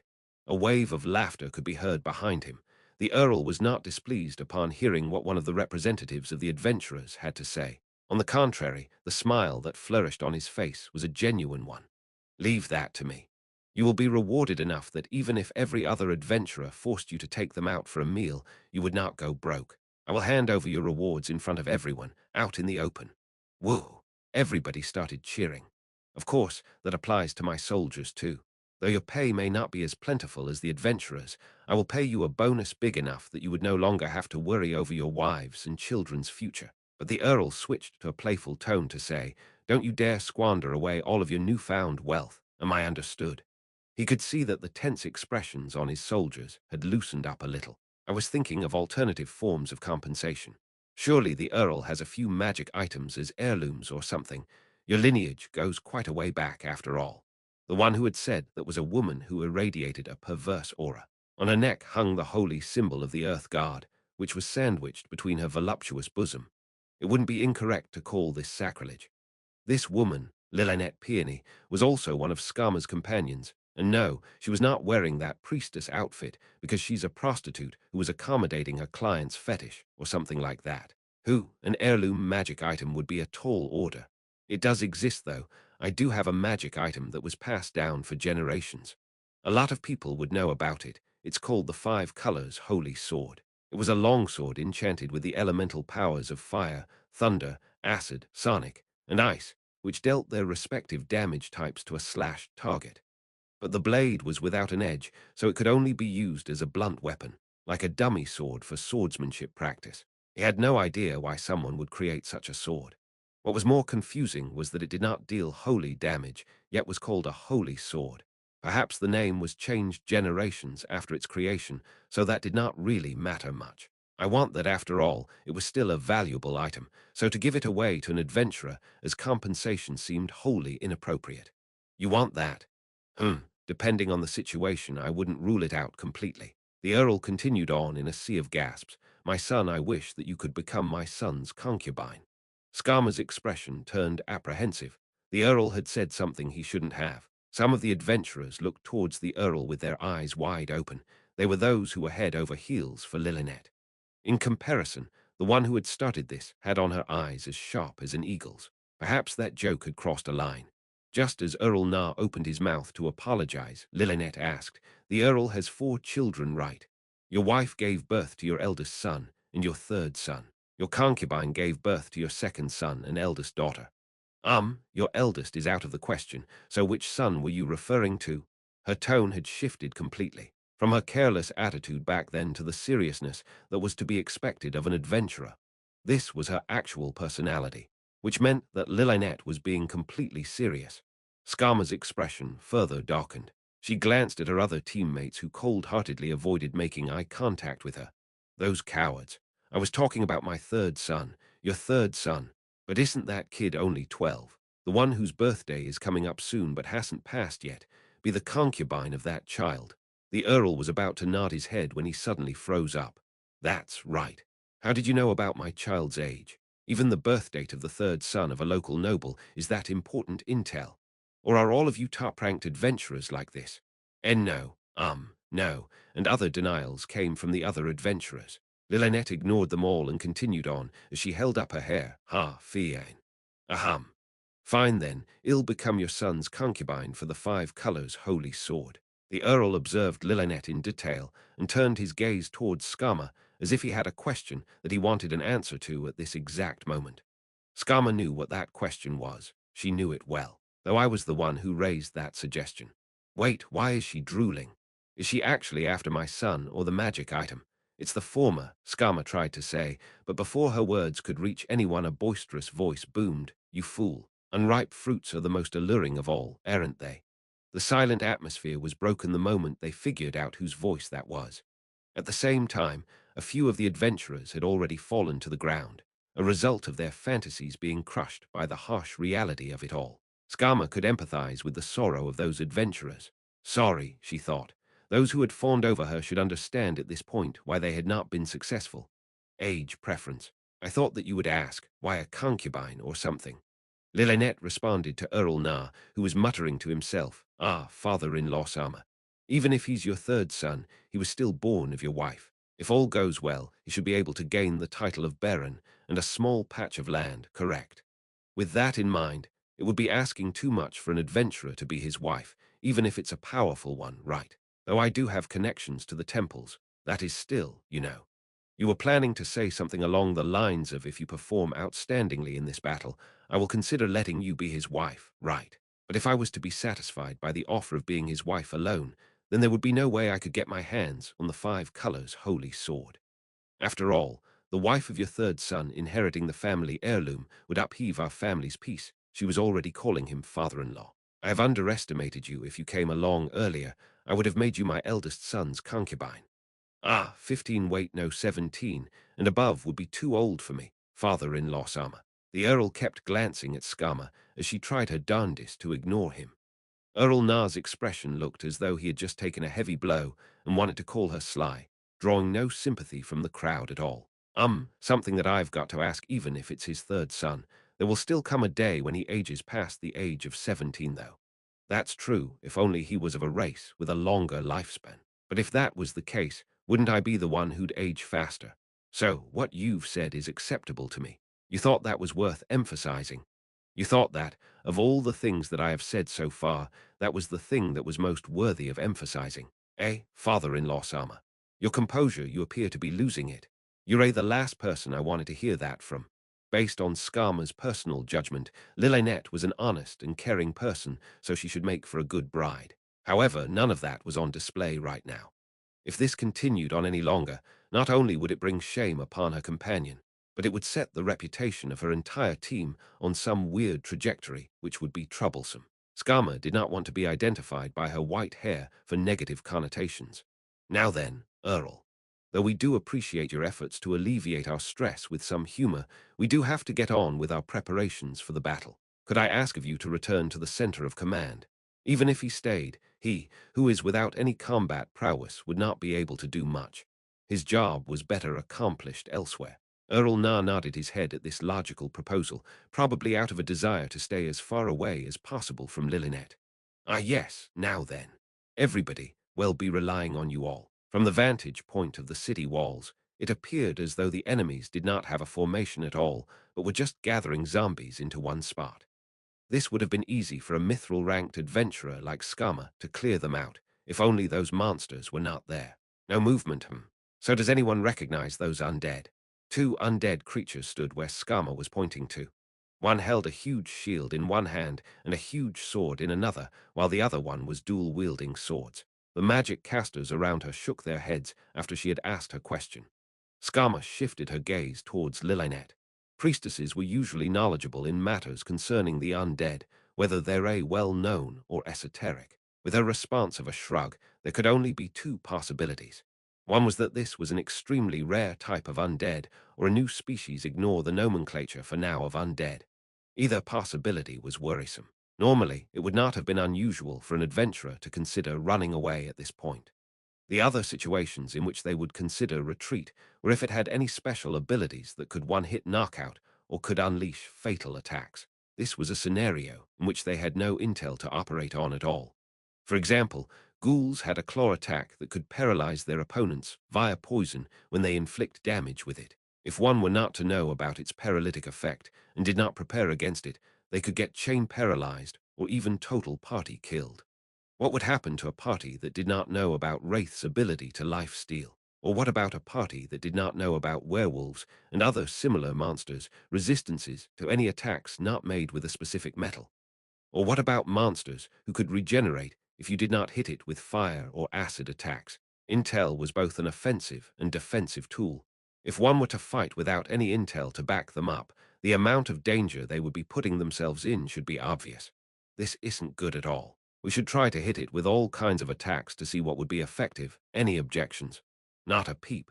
Then, that's what will do the specifics on who's casting and what they're casting. I'll leave to you professionals to discuss. Just make a judgment based on what you think it's capable of based off of its appearance. First of all, both of them appear to be close quarters combatants. They did appear to be that way, so they shouldn't veer too far from their expectations, right? It wasn't as though monsters that could disguise their appearance did not exist. It was just that Skama had not seen one in person yet. They do appear to have high defensive capabilities, so it would be dangerous to engage them in close quarters combat. Well, attack them from afar if that's the case, as is the convention, but physical arrows might not have that great of an effect. We might still have to engage them in close quarters, so the amount of damage we could unleash onto that thing before it reaches the walls will dictate whether we win or lose this fight. But since we also have to prepare for the eventuality of the enemies breaching the walls and the prospect of urban warfare, we'll have to reserve some casters to provide buffs to the vanguard, and offensive magic too. That said, she had already warned them to stop using their mana more conservatively than was necessary. If nobody has any better ideas, well run with this one. All right, let's start. The magic casters began exchanging their opinions according to Skama's orders. Skama moved somewhere that was quite a way away from where she was to reunite with her companions, albeit with a single absence. So, leader, what do we do now? Skama replied, "What do you mean?" to the rogue's question. He already knew about the battle plans which had been explained to him, so he must have been asking about something other than that. The question of what do we do was just too vague for her. How hard should we try for this city is what I mean. Because the enemy are mostly zombies, and the city won't be surrounded on all sides. If we wanted to run, with our skills we should be able to escape easily, right? Stealing one of the boats and escaping with it isn't a bad idea at all, Ino. Food has been prepared as ordered, Ino. Dumbass, Lilynette replied with a fed-up tone. Our opponents are undead, Ino. It wouldn't shock me if they were to march up from the sea, because the north end of this city faced the sea and was covered with piers.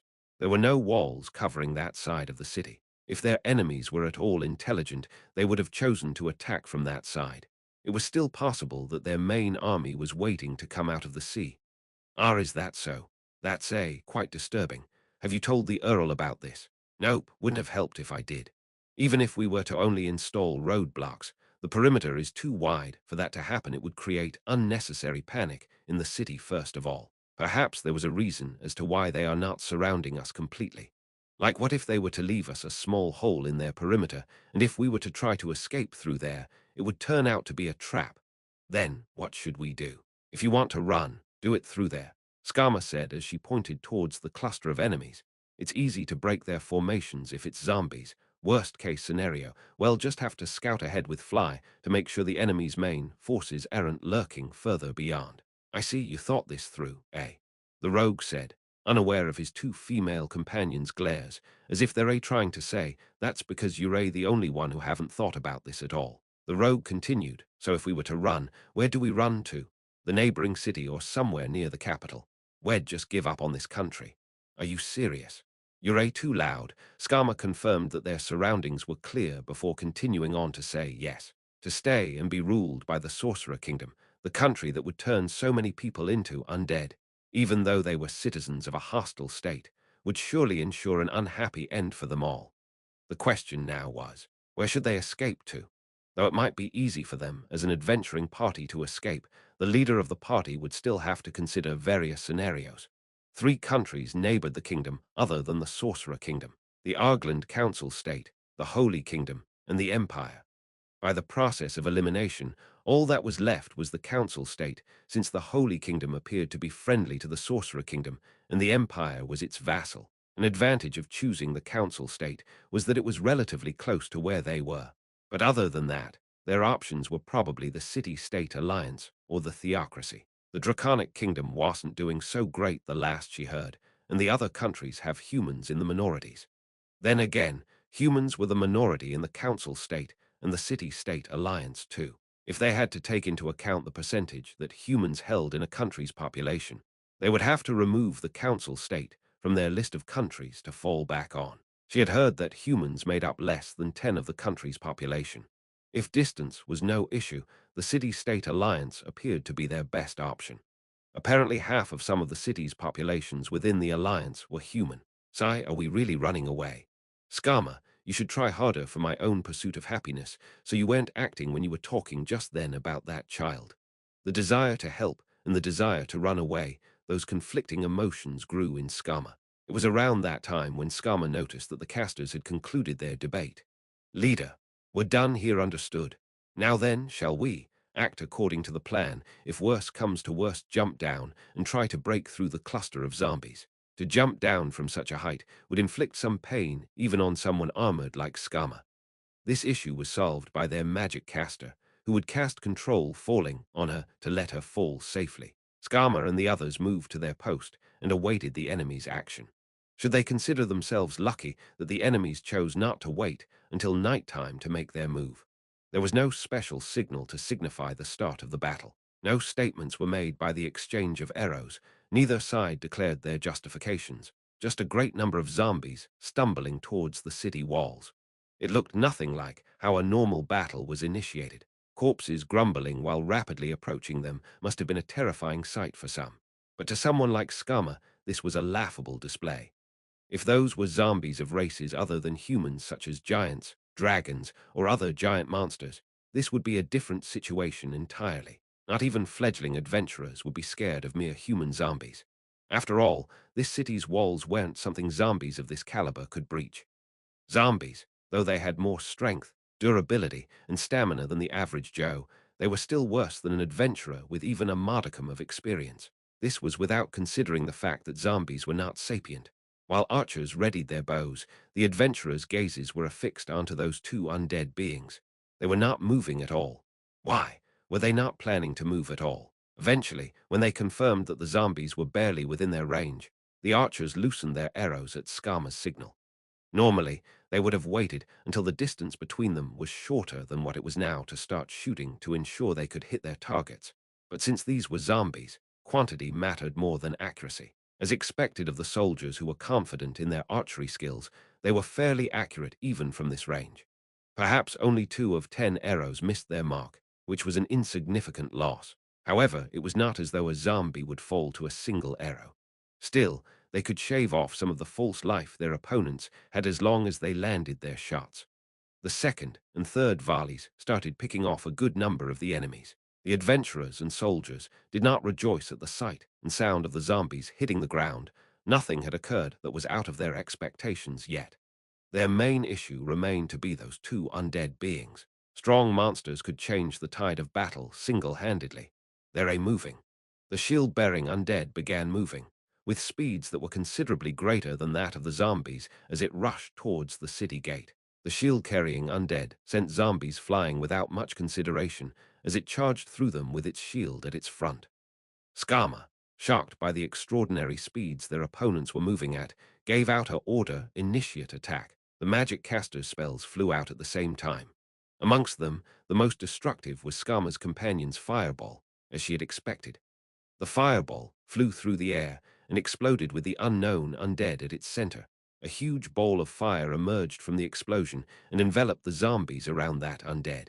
Even if it was behind a shield that would reduce the amount of upfront damage, the ensuing raging flames of the fire should be able to swallow it up. Various spells were shot towards the shield bearer, yet it pressed on as before as though it had taken no damage at all. That caused some noise within the ranks of the soldiers. "Don't panic," an adventurer yelled. To the adventurers, this was the logical outcome. The undead's movements were not impeded by the amount of damage they took. No matter how much damage they took, even if it was enough to bring a living creature to the brink of death, they could move around as usual as long as their false life was not 0. Even the well-known spell Fireball was not unparalleled in its damage output. Some of the stronger adventurers could tank a hit and live. Stronger ones could even take numerous hits. Magic of this caliber was not enough to bring down the shield bearer. Adventurers who had not considered this possibility should have been fired a long time ago. But a question still remained. Did it take damage at all or not? There was no way they could find out. That was why Skama focused her attention towards it.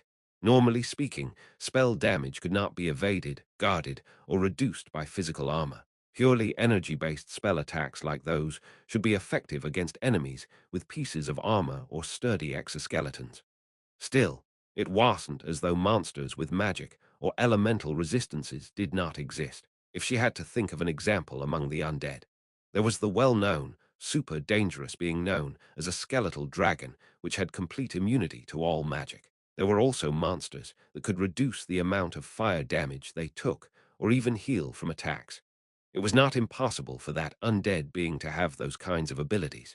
If magical attacks don't work, they would have to drastically alter their battle plans. It's fine. Our attacks are effective. Her companion, the one who cast the fireball, yelled. The casters one felt the amount of damage they were dealing through their intuition and began to chime in with "it works, we're dealing damage," and other similar phrases. Skama, every type of magical attack appears to be effective on that thing. Skama sighed in relief at the best news she had received all day. Perhaps they had a shot at victory after all. Understood. Now then continue attacking. The opponent was still running towards them at a breakneck speed. She prayed that they could bring it down before it reached the gate. If they were to consider that this being had no resistances, then the amount of damage that it had already tanked should be proof that it was no common foe at all. I don't want to fight something like that in close quarters. As though to concur with Skama's thoughts, another wave of spells was sent out.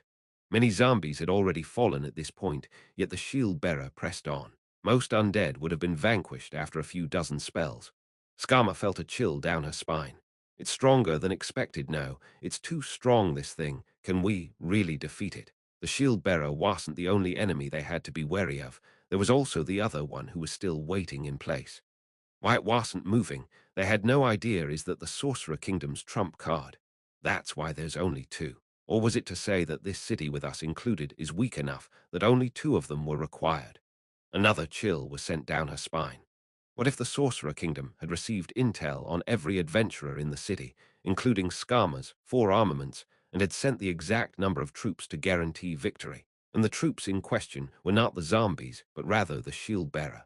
As if to disprove her worries as paranoia, Skama bit down on her lips and resisted the urge to yell, "Kill it faster." Everybody was already focused on that and were trying their best.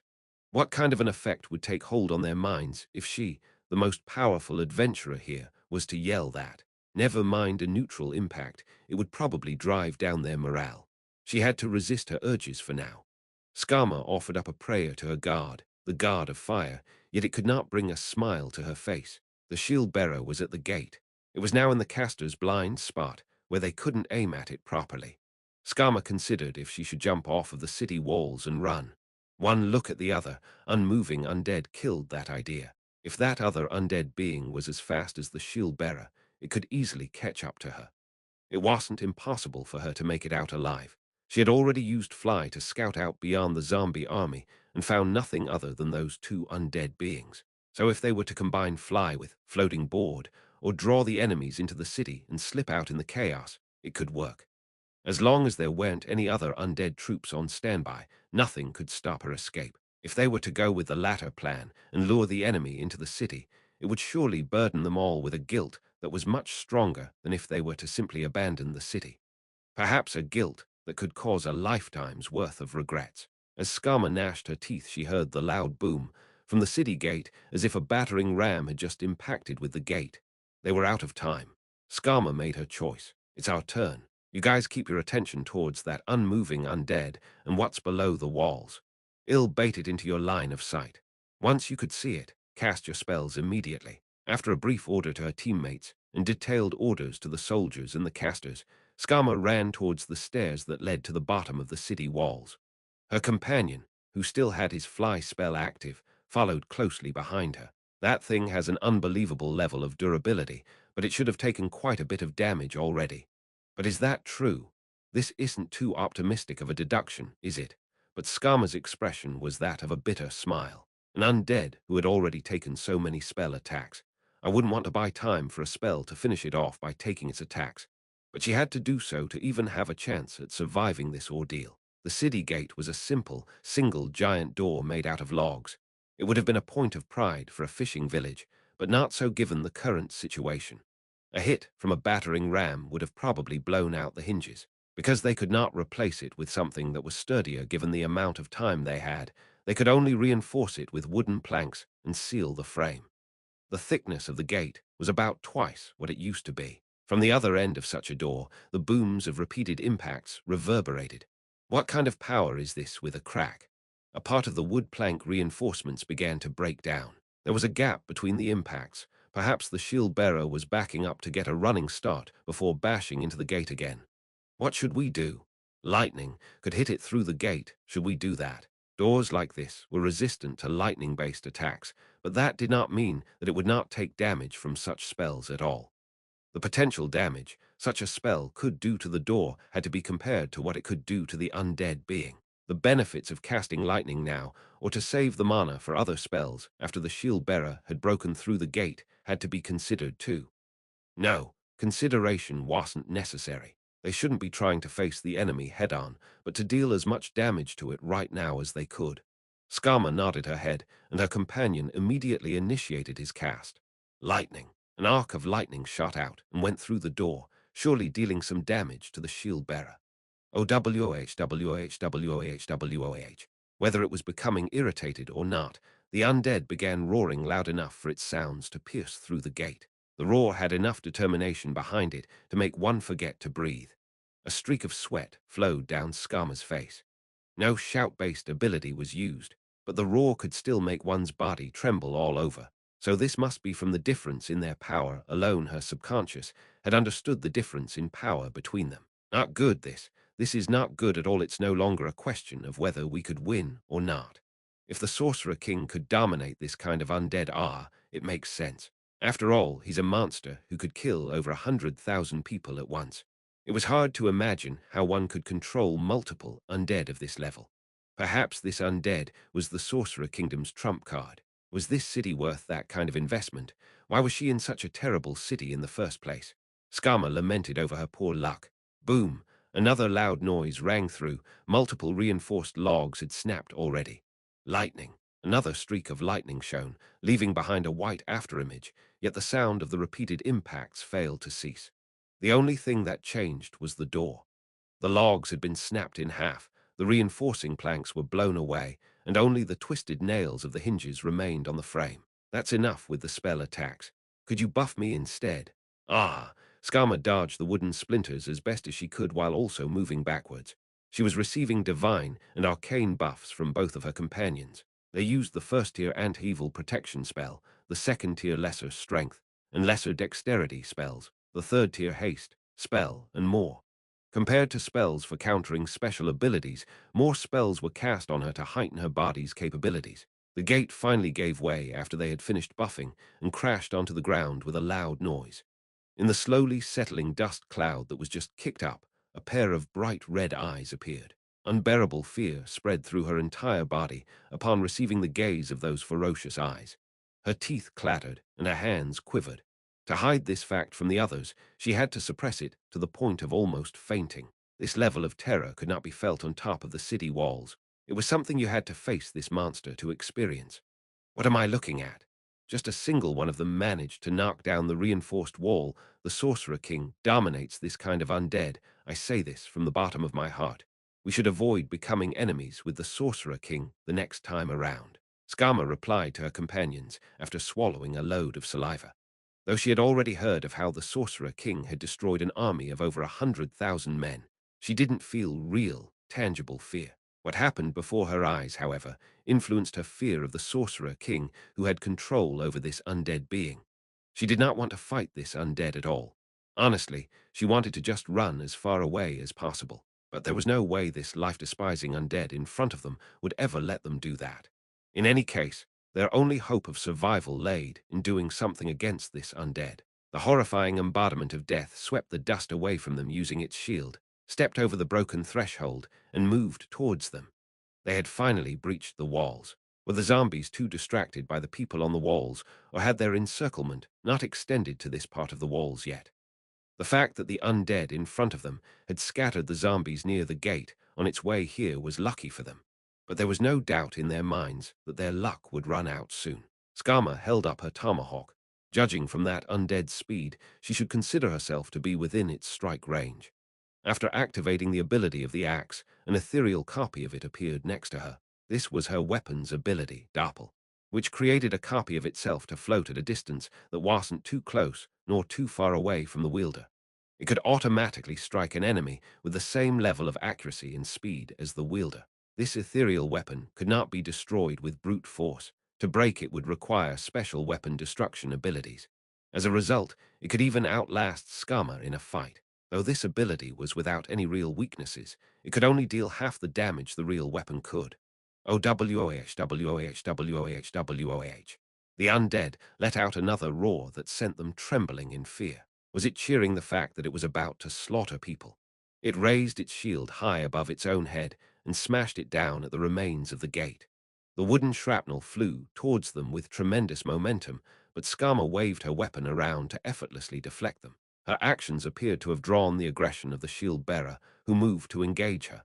It readied its wave-bladed sword as it charged towards her with its shield. This is bad, speaking of which. Why is it still alive after taking so many spell attacks? Isn't this too unfair? It was a flat-out lie that she deflected the shrapnel effortlessly. She barely managed to do so with magical buffs. Everybody, slowly the shield-bearer charged towards them. The gap between them was closed in an instant, as though a wall had come barreling towards them, as though it was planning to use its shield to crush her to death. But Skama wasn't good enough to use Impenetrable Fortress, so she chose to just use Fortress, instead to halt the shield with her tomahawk. The shield-bearer cleverly deflected the tomahawk with its shield, intending to break Skama's stance. This was a difficult maneuver that made Skama feel as though her axe was being sucked onto its shield. Skama gave up resisting its force, rolled to the side, and used the counteracting force of that action to stand back up. The ethereal axe swung from top to bottom, but was deflected by the wave-bladed sword. At the same time, the undead charged towards Skama. She did not even have the time to breathe. Forced to take the defensive again, Skama deflected attacks with her tomahawk and charged into her opponent. If her opponent was this big, sometimes it would be better to charge through it rather than standing still. Sunlight. As if to push her forwards in her decision, a blinding flash of light was emitted from behind her. This was a third-tier divine spell. That brilliant light not only blinded the enemy, but also dealt damage to the undead. Although there was a spell of the same tier called Holy Light that would have dealt full damage to evil creatures, it wouldn't have blinded them. Sunlight was probably chosen to support her rather than going for pure damage. The flying caster sent out 3 bolts of light towards the undead with magic arrow. Though she was receiving support, the shield still blocked everything like it was a wall and left no openings for her to exploit. Skama hacked at it with her tomahawk, but it was easily deflected.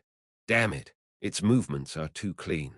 It wasn't this strong when it used its sword. Its proficiency with its shield is too high, so its primary feature is its defenses. Ha! But what about that heavy strike? No, impossible. Terrified by her own revelation, Skama slowly backed off. Needless to say, this was so that the casters on the wall could have a clear shot at it. She couldn't move too far away lest it ignores her and runs into the city. That was a scenario that must be avoided at all costs, given how fast that thing ran. Neither Skama nor the others would be able to catch up to it if that happened. If that happened, the defenseless city would see an enormous number of casualties. It was better to veer on the safe side. The rogue on Skama's team was waiting at the sideline, rather than helping out with the fight specifically to catch up to the monster should it choose to run into the city. That was the plan to stop an opponent from leaving, but its physical abilities made failure quite likely.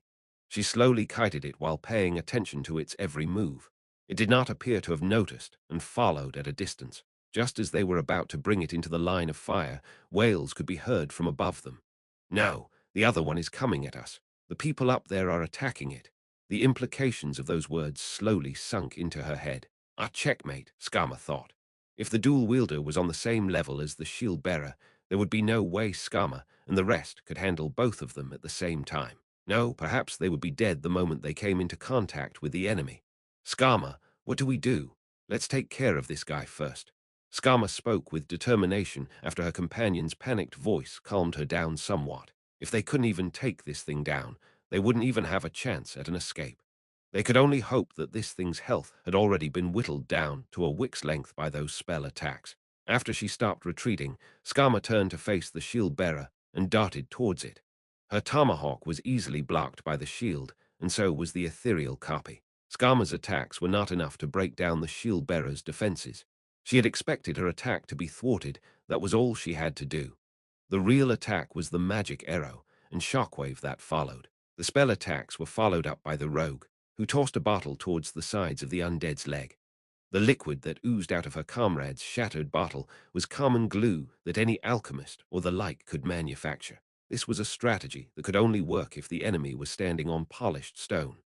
No matter how high of a defense the shield bearer might have, its ability to dodge didn't matter against a bottle thrown at it. The undead was bound to the ground by glue. Even if it only was for a brief moment, their opponent was immobilized. This was a common tactic they used when engaging a foe who was much more powerful than them. Skama circled around to the shield bearer's hand that did not hold the shield, the hand that held the wave-bladed sword, and began attacking. The shield bearer swung its greatsword around, expertly parrying every hit that came its way. Even though its two legs were completely stuck on the ground, and she had used martial arts to chain her attacks, Skama couldn't land a single hit. This thing is like a metal wall. Skama saw from the corner of her vision the scene of the undead using brute strength to tear its foot away from the stone-tiled ground.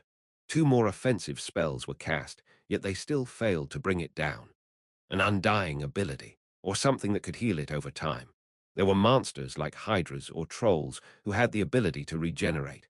For those, you couldn't just deal incremental damage, but would have to land a single fatal hit that could reduce the monster's health to zero. It was futile to continue on their panicked attacks. Skama couldn't even land a single hit on it. Gods damn it. Incoming. Skama couldn't help but shift her gaze upon hearing the rogue's cry. Standing at the gate was the silhouette of the other undead being, the dual wielder. Skama felt her stomach churning. The combined pressure of them all made her want to puke. Is this where ill die? The rogue who had been executing combos with Skama couldn't handle the pressure and retreated to her side. The dual wielder responded in kind and moved to the shield bearer's side. They're not attacking, which means shit. These things are highly sapient. Skama felt as though she could perceive a smile on the dual wielder's rotten face. The shield bearer had shown them attacks that were not on the same level as its defense capabilities, but perhaps that was just to instill despair in them to buy time for the dual wielder to come. Both enemies were there, so this was a good opportunity to use area of attack spells. Yet those spells were never cast. No, it might have been better to say that they could not start casting. The reason why should have been obvious. Though attack spells had been proven to be effective, it would also provoke them to initiate their attacks. Their fate would have been set in stone then. Even if their side held off on attacking, their enemy would do so sooner or later. But they simply could not build up the courage to hold their fates in their own hands. After she agonized over this, Skama made her decision. You two, run away. She knocked on the rogue's waist. We'll buy you some time. Ha, for real. Me too. Wait, you want me to do that? The rogue wailed, but Skama ignored him. There were two opponents. If they did not at last have two people to hold them off, they could only a boom rung in their ears. Ha! The undead in front of them, the shield-bearer's head had been pierced by what looked like a long needle. Wait, no. What pierced through the shield-bearer's head was not a needle. The thing that penetrated through its skull and was now embedded into the stone tile below was something about the size of an index finger. That meant that the thing was so fast that Skama's kinetic vision could not see it flying through the air at all, but could only pick up its afterimage, which looked like a needle. The shield-bearer shook. Its feet trembled as they stomped on the tiles below, barely allowing it to stand up. Perhaps it was only because it was undead that it could remain standing even after its head had been pierced. Skama and the others could not help but shift their vision away from the enemy in front of them and look towards where that attack originated from. The undead did not attempt to attack them during this time, as they were also looking towards the same direction. Another attack pierced the shield-bearer's head again, and with that, the giant frame of the shield-bearer crumbled. It only took 2 shots. No, perhaps it was because it had already taken so many spell attacks and was already weakened. But who could accomplish such a thing? The silhouette of a man could be seen in the air. What? Whose voice was that? Was it Skama's own voice, or was it her companion's? She was so shocked that she could no longer tell such a simple thing. In front of them was an armored giant. An approximately 3 meters tall being clad in an odd, blood-red armor flew in the air. In his hands was a pipe-shaped object, which he held like a crossbow. Perhaps that was what those index finger-sized things came out of. Because it had attacked the shield-bearer, they could conclude that it was not their enemy, even if it wasn't their ally either. Skama and the others slowly moved away from the dual-wielder. If they were to be caught up in their battle, she knew for sure that they would meet their ends right there. Perhaps the dual-wielder had already lost interest in Skama's group, or perhaps it was because the armored giant in the air was the only threat worthy of its attention. Whatever the reason was, it did not attempt to halt their retreat. And then the battle began. It was the dual-wielder's turn. It threw one of its swords. It threw the sword with such strength that there was no way that Skama could avoid it.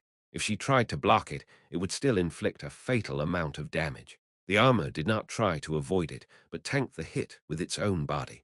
Perhaps it could not avoid it, or maybe it did not feel the need to avoid the attack at all. The ear-piercing sound of metal clashing against metal rang as the thrown sword bounced off the armor.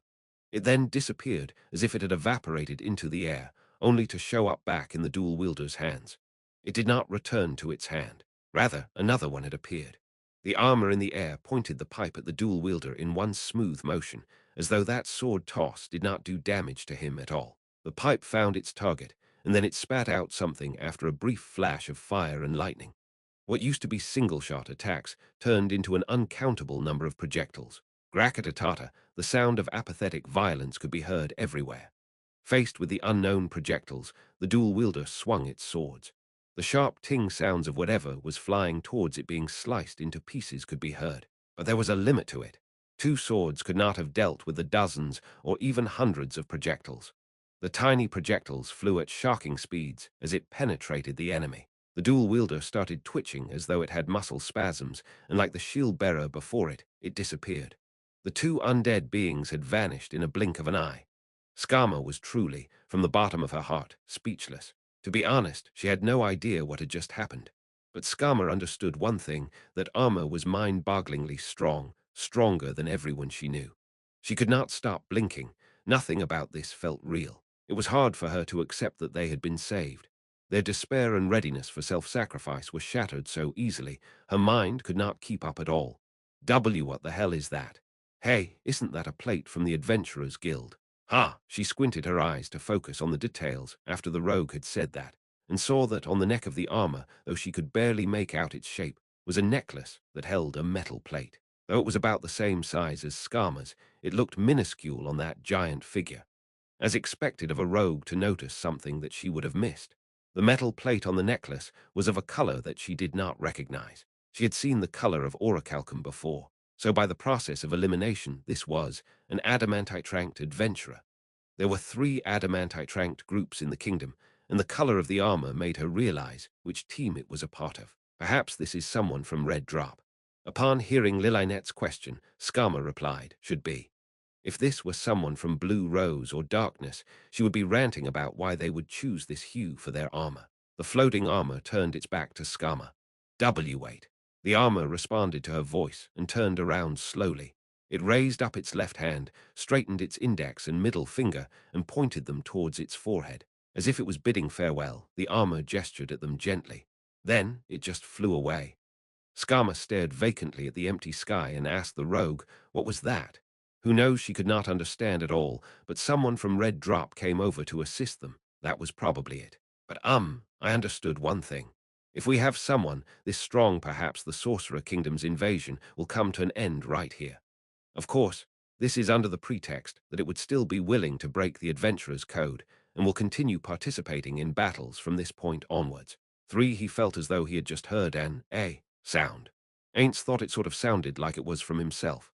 A Death Knight and a Death Warrior, 2 undead beings, had suddenly died. The one to defeat them was also wearing an item from Yggdrasil, the powered suit. Ainz had felt that he had lost 2 contacts, though the feeling was not too strong given how many connections he had at once, which was how he had come to learn that it was not an illusion. Silence filled the room. He felt the gaze of every floor guardian, perhaps the maids too, on him. Ainz was the mastermind of this siege, so it would not have been wrong to view this as Ain's defeat. Though something unexpected had occurred, the puny force they had lost was sent there precisely because losing them would not have been a big deal. So Ainz wished that they would not act so tight and careful. However, given the current situation, if he were to tell them that it was fine to lose a battle, it would sound more like a sore loser's excuse. Hindsight is 20/20, after all. His belief that he does not belong here would surely intensify. Ainz decided to use his long-practiced acting skills, which, of course, he had obtained by practicing in front of the mirror while the ordinary maids were absent. As I expected, the situation was under control. Ainz displayed the same air of arrogance a mob boss quietly talking to themselves would have as they enjoyed the fragrance of the red wine from their wine glass. The important part of this act was to not speak in a loud voice. A loud voice would be quite lame right now. The trick was to act as if he was just mumbling to himself. His acting, the result of hard research, led to a ripple of commotion that reverberated around the room. Ainz swallowed his non-existent saliva. Whether he had succeeded or not depended on Demiurge's response. I see, so that was. Why what, Carsidas? While Ainz was panicking, Sholtia responded, yes, yes, yes, as both of her hands shot up. Though it appeared that she was hailing him, she was simply calling attention to herself. Sholtia smiled with pride as everyone's gazes fell upon her. I understood it too, Arinsu. Ain't Sama predicted that something like that would appear, Arinsu. That was why we sent such a weak force, am I correct, Arinsu? This felt different from usual. Was this a success or a failure? Ain't stole a glance at Demiurge, but he was just smiling mysteriously while nodding his head. As expected of the both of you, the two of them held their heads high upon receiving Demiurge's praise. Perhaps Demiurge had already arrived at this conclusion, but left it up to those two to answer first. Ain't breathed a sigh of relief. This appeared to be a success. Albedo continued on. Intel from Sebas, Demiurge, and also our corroborators in the capital mentioned how Red Drop was operating in the northern end of the kingdom. Because of that, Ain't Sama decided to deploy insufficient troops to lure them out.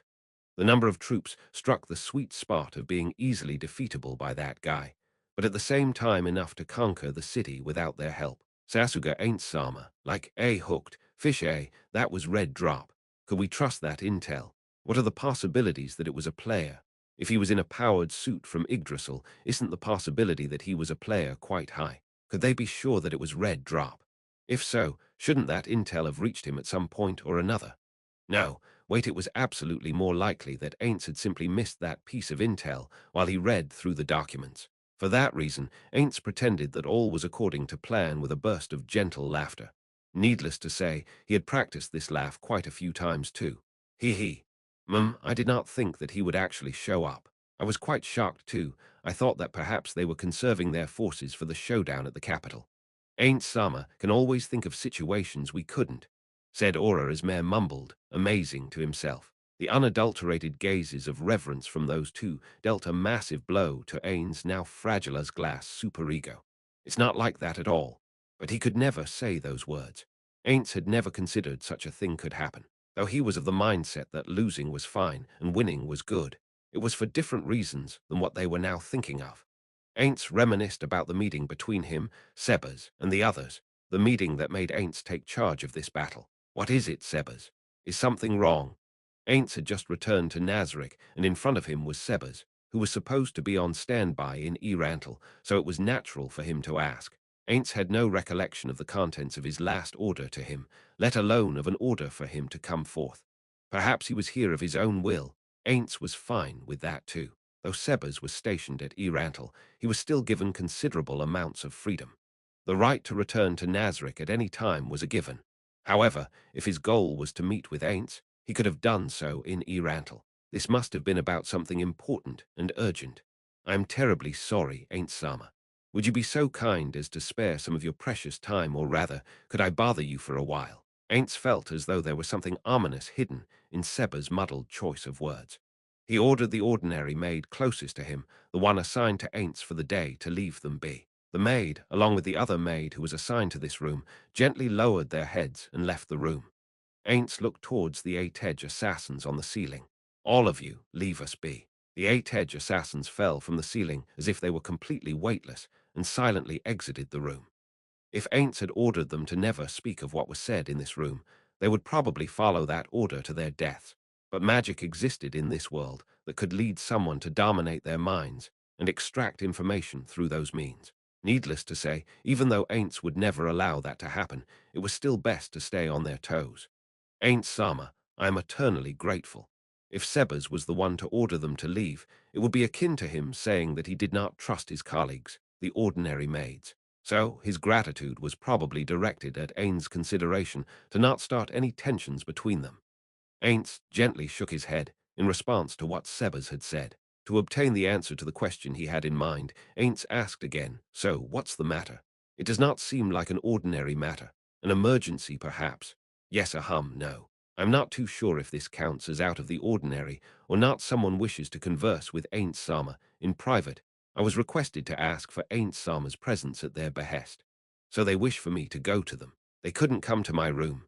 Given that Ainz was the supreme overlord of the great underground tomb of Nazarick, this was an uncommon request. This is not about that human, is it? No, it was not Suer. It was a guardian who had not received permission to leave their area. They knew that this would be disrespectful, but they still wished to trouble Ainz Sama. For a while Sebas looked towards Ainz with an apologetic expression. Ah, I see. Ainz understood. If it was an area guardian, then it all made sense. Of course, if he ordered them to come over, they would most likely do so. Some NPCs might respond in the negative due to a previous order from Ainz's allies, who were their creators and whom they referred to as the 41 Supreme Beings. Still, most would obey Ainz's order. There were also those who simply could not be allowed to leave. A good example of which would be one of the area guardians on the 7th floor, Guren. Because of its passive aura, it would surely cause a lot of collateral damage just by moving to the 9th floor. Things like wool carpets catching fire would be fine, but if it were to cross paths with beings like the ordinary maids, they would surely take a lot of damage. If that was the case, it was better for Ainz to go to it than the other way around. Ainz had never liked putting on airs anyway. In addition, he did not have any tasks on hand that must be dealt with immediately. At least that was what Ainz thought. Understood. I will go to them. So who am I looking for? It was Negrido Sama and Pestania. Sebas was one to refer to everybody else with the honorific Sama, yet he did not do so with Pestania. Was it because they were colleagues? It was those two. Ainz's expression became dejected, and he tried his best to hide that fact. Though Ainz's skeletal face could not show any expressions, it appeared as though a select few of the Guardians could actually cold-read him. Albedo was one of them. As a side note, Demiurge would apparently always interpret his expression in weird ways. Was it on purpose? Ainz had thought that he had hidden his emotions well enough, but it seemed like Sebas could still pick up on a few hints that slipped out of his vocal mannerisms. Sebas' expression had become more and more apologetic as a result. Though I feel sorry for Sebas, but honestly, I don't want to go. Nothing good will come of this. He could confidently state that. Imagine if you were in an office and someone told you the people from that other department are looking for you. They don't want to call you but want you to go to them directly. 8 or 9 times out of 10, it would be about a hassle. That said, it was not as though Ainz had a choice in this matter. If a larger issue rose up because he had neglected the smaller issues, the responsibility for the consequences would ultimately fall upon him. While it was true that Ainz was the absolute overlord of Nazarick, for him to rest on his laurels would be moronic. Ainz wanted none of the NPCs to dislike him, but rather, he desired that they would adore him just as he doted on them as if they were his children. Let us proceed. As for my schedule, Ainz pulled out a notebook to check what he had scheduled for today. He was someone who would put off tasks that he found to be annoying, yet was also someone who would wish that said annoying affairs would be resolved as soon as possible. This time slot is fine. It's empty. Can we go there right now? Negrido and Pestania. Though both of them were area guardians, with what Sebas had just stated, Ainz knew exactly where they were going. That was why he could still convey his intentions to Sebas even with these half-questions. If we were to allow Pestania to arrive there first, how about an hour later? That's fine. Looks like it would be inappropriate to bring Albedo and Demiurge along. Yes, though it pains me to say this, they hoped that Ainz Sama would be going there alone. Ainz nodded his head. What about that doll? I will ask Pestania to take care of that matter. There should not be any problems. Good. An hour later then, Sebas, will you be going too? Yes. I had hoped that you would grant me permission to. Am I allowed to? Sebas lowered his head of white upon receiving Ainz's approval. An hour later, Ainz used the power of the ring to teleport to the frozen prison on the 5th floor. No one was accompanying him. He had told the ordinary maid, assigned to him, that he had important matters to attend to and had ordered her to keep the secret and stay behind. At first she had protested by saying, "I will pretend that I saw nothing at all. You could just ignore my presence entirely, so please take me along with you." While Ainz did find her suggestion to be trustworthy, she did appear to derive some form of fulfillment from being ignored. He had talked this over with her in the past, and her response was that for him to objectify them would have meant that they had accomplished their duty as maids to the utmost. They were apparently also actively seeking that kind of interaction. Then again, he had only asked one of them, so perhaps she was the only one. No, she had to be the only one with such a fetish.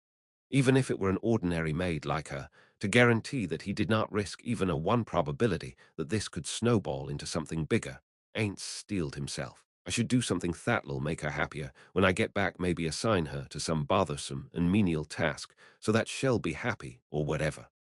Yeah, I don't get it at all. There were just too many people in Nazarick who behaved like this maid. That was why none of his long-term vacation and paid leave policies ever took off. If this persisted, Ainz's hopes and dreams were all doomed to fail. Ainz pushed open the fairy tale-esque, chateau-style layered frozen doors. Just as before, a chilly breeze flowed out from within, but Ainz, as an undead with complete immunity to freezing temperatures, was not bothered by it anyway. Ainz walked alone through the gloomy corridors. Other than checking for holes in the ceiling as he walked, he strode non-stop to a door that stood as the centerpiece of a giant mural which spanned the entirety of the wall. Just as before, the plaster on select spots of the mural had already fallen off. It looked quite miserable.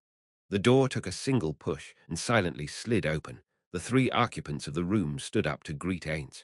The owner of the room, Negrito, the dog-headed maid, Pestania, and the last of the trio, Sebas. "Welcome, Ainz-sama." With the room's owner, Negrito's invitation, Ainz approached the table at which they sat. The last time he had been in this room, all it had was a cradle. This time the cradle was nowhere to be seen, just a table and 4 chairs. Those were probably appropriated from other rooms within the frozen prison. As a side note, Negrito was only the area guardian of the above-ground portion of the frozen prison. Neuronist was the area guardian of the underground portion.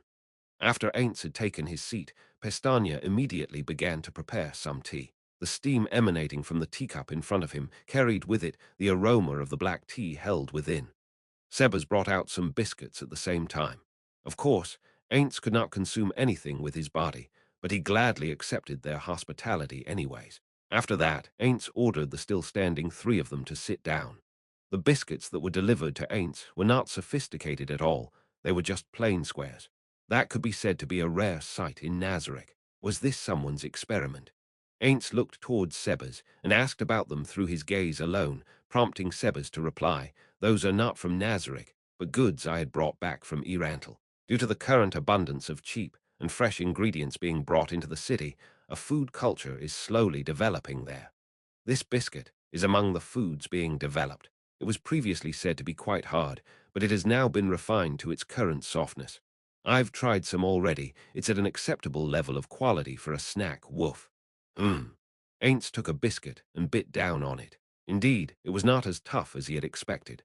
The biscuit snapped in half as Ainz caught the crumbs from the inside of his jaw cavity and placed the pieces next to the cup of black tea. He could tell the texture of the biscuit, but not its taste. What a disappointment of a body. However, from Ainz's perspective, it was not so at all. It was specifically because of the fact that this body had no libido, appetite, and somnolence that he could succeed in his role as the ruler of Nazarick. If one of those aspects were to apply to him, surely he would have been in an endless fall from grace since the beginning. If Ainz Sama was to rent out more of his undead for agricultural purposes, then there would certainly be developments in the improvements of breeds of food. The food culture would surely blossom, and perhaps they could even produce food of an equal quality compared to Nazarick's offering. That would be great. Because of my body, I could not investigate the buffs incurred by different food items before. If we were to invest more resources into this, it could help strengthen Nazarick. But if that was the case, I assume those without cook levels can't cook at all then. We were concerned about that too, so it would be best to save as many purebreds as we possibly could. Ainz nodded in approval in response to Negrido's suggestion. Suddenly, Ainz was reminded of the European biodomes of the past and the conflicts that arose surrounding the seed banks. Though he was not too interested in the topic back then, Blue Planet was all riled up over it. Ah, yes, it would be best. A task force should be formed to handle this matter. He should probably propose this idea to Albedo. Now then, it's about time that we address the main topic at hand. Tell me, why was I summoned here? Negrido, as their representative, spoke. Yes. Given the current situation, isn't it about time that we stop massacring the citizens of the kingdom? Negative. Anyways, should this not be something that you ask of your direct superiors, the floor guardians, rather than me? Ainz replied immediately. The denizens of Nazarick, especially the area guardians, had been informed, in writing, the actions of floor guardians and the goals behind them. If they had any suggestions, they should be reporting to their superiors, the floor guardians. This was to unify the various denizens of Nazarick, to gain the opinions of those with different points of view, and to pique the interest and curiosity of them all. However, though Negrido was stating her opinions just as he had hoped they would, she should have done so to her direct superior, the floor guardian of the fifth floor, Carcitus. If Ainz was to accept her suggestion directly, it would be detrimental to Carcitus' authority. As a social conformist, he absolutely could not do that. If some of you do not understand, do try skipping your own superior and petitioning a higher-up from another department, if you will. You understand now. Nothing good would come of that. From that perspective, Ainz, as the head of the board of directors, the company hierarchy analog to Guildmaster, should be able to do so.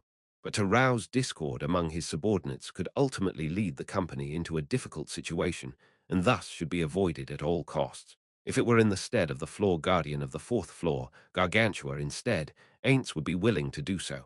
Ainz Sama is correct. So do permit me to raise this suggestion too, Wolf. In a sense, Pestania's direct superior would be Sebas. If a floor guardian were to be assigned to the 9th and 10th floors, Sebas would be the floor guardian of the 9th, and Albedo would be the one for the 10th. Because Sebas had been the one to have invited Ainz, there should not be an issue with indignity at all. I see. I understand your feelings now, but I do want to ask one question. This war is a massive experiment for the greater good of strengthening the great underground tomb of Nazarick, our home. It would not halt just by the grace of mercy alone. So, was your suggestion built upon this premise? Make no mistake, the great underground tomb of Nazarick, the sorcerer kingdom of Ainz Ooal Gown, is not unique, nor is it invincible. If they were to encounter another guild that was also transported to this world, they could lose. To assume that they were the only ones to have transported here would be far too optimistic. To be honest, he had already felt the presence of other world-class items, so it was not a far stretch of the imagination to assume that some other guild existed elsewhere. This was why, to guarantee victory for an inevitable guild war, it was his duty as the guildmaster to strengthen Nazarick as much as he could. By what grace may they be spared if it is not by mercy alone? Wolf. Ah, what do you mean? If there are any benefits to be reaped from your suggestion, do tell. That said, if it is something along the lines of if we spare as many people as possible, a strong being may be born in the future, I will not entertain it. Throughout the kingdom's history, it has produced nothing stronger than adamantite-ranked adventurers. In terms of pure power alone, perhaps this was humanity's limit.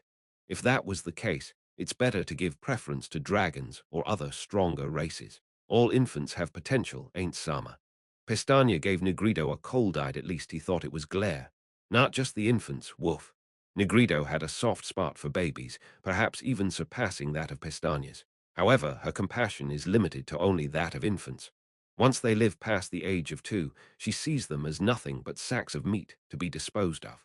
For that reason, the toddlers that had been saved during the assault on the capital had left Negrido's care and were placed under Pestania once they were 2 years old. They were probably transferred to Yuri's orphanage by now. I see, that is true. But isn't the same true for dragonlings too? What we had just talked about, improving the breeds of food, doesn't that apply to humans too?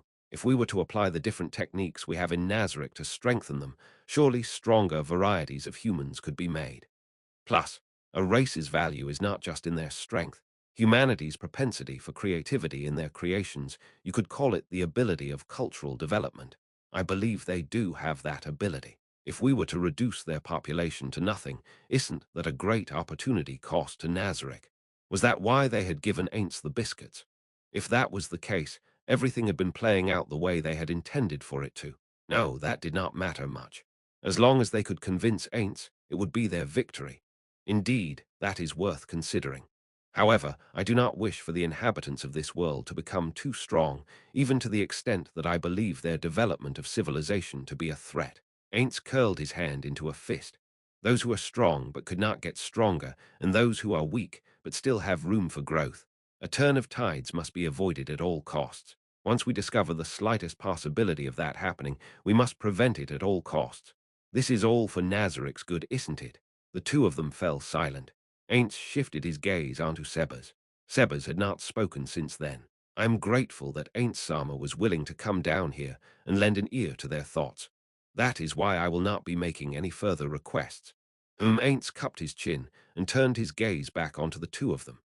It is true that it would be disadvantageous for us to push humanity to the brink of extinction. When push comes to shove, they would do anything to become stronger out of desperation. For that reason, it is best for us to wipe out all who have had that kind of experience. If you want to nurture them, nurture the ones who have not gone through those kinds of experiences, those without the drive to strengthen themselves. Ainz alternated his gaze between the two of them. Are we done here? Shall I return to my room? Not yet, Woof. Pestania's voice was a bit too loud. She lowered her head in shame and said, I'm very sorry. It's fine. Rather than apologizing, do speak your mind.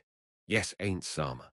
I heard that your strategy this time around was called Candy and Whip, to let the countries around us know the difference in outcome between the Empire who chose to become our vassal and the kingdom who chose to oppose us as enemies. Was that the reason for the current massacre? Woof. Pestania continued after Ainz had nodded. As more and more people manage to escape through great tribulations, wouldn't the perception of how foolish it is to disobey Ainz Sama, or rather the Sorcerer Kingdom, become more widespread? Ah, Woof, you're suggesting that I should intentionally let more of them go because of that. Yes, Woof. If that was the case, there was some value in allowing them to escape. But he did not believe that Albedo and Demiurge had not given consideration to this already. Both of them were the type to not execute a plan until they had thought of even these kinds of possibilities. If Ainz were to allow that, he would be executing a plan that Albedo and Demiurge had abandoned for some reason. How would those two, who always mistook Ainz's actions to be that of a genius, react to this? Ainz's non-existent stomach cramped up the moment he thought about this. Wait, no, he had told them that I will be making mistakes intentionally, so even if something out of the ordinary happened, it could still work out fine at the end. However, the real issue lay in what would happen afterwards, specifically the actions of those who would call the color white as black and vice versa if he did it first. If they gave up on the plan due to a fatal flaw, and I ordered them to carry it out anyways, it could lead to massive losses on our side. It would be the same as a company that experienced massive losses due to the CEO's incompetence while the employees were helpless to stop it from happening. Even if they were to recover the loss, someone like me would be too meek and powerless to do anything about it. Someone who couldn't even shoulder the responsibilities and consequences of their actions shouldn't be doing something like this. But even if he wanted to reject it, he could not put his finger on exactly what was wrong with Pestania's suggestion, even though a simple no would have probably sufficed. So I should have forcefully brought Albedo and Demiurge along, But he had not done so, because he had more or less figured out what this meeting would be about after learning that it was with Negrido and Pestania. This was why it had turned into a difficult situation, because those two had been imprisoned before. 14 back then, Albedo had already suggested executing them. He was afraid that if the same thing were to occur again, that Albedo would strongly request execution. He was also afraid of a future irreconcilable division. An organization that seemed formidable to outsiders could still crumble down from the inside. That was why they had to avoid anything that could pose a threat to them. So then, what should he do now? His common sense told him to reject their suggestion, but something still troubled him: the future. Though the great underground tomb of Nazareth would only accept one set of outsiders into their ranks, the sorcerer kingdom of Ainz Ooal Gown had already absorbed a large number of outsiders. Though they may not hold any important posts within the organization, that was probably only a temporary measure. If those outsiders were to become high-ranked officials, they would certainly hold quite a lot of different opinions. Perhaps there would also be suggestions for benevolence that would make Albedo and the rest call them weak-willed or something similar. Would it be possible to task Negrido and Pestania with integrating those kinds of opinions? If that were the case, ignoring their suggestions now could lead to problems later on. If people with similar opinions as them were the exception in Nazarick, then he should divert even more attention towards this issue. Also, I have already repaid the kindness Touch Misan had shown to me. So if I was to consider this as repaying Mach-chan and Tabula San's kindness, this should be fine. Though I believe that all of you should know this by now, I'll repeat it again. I never intended to wipe out every single human from the kingdom.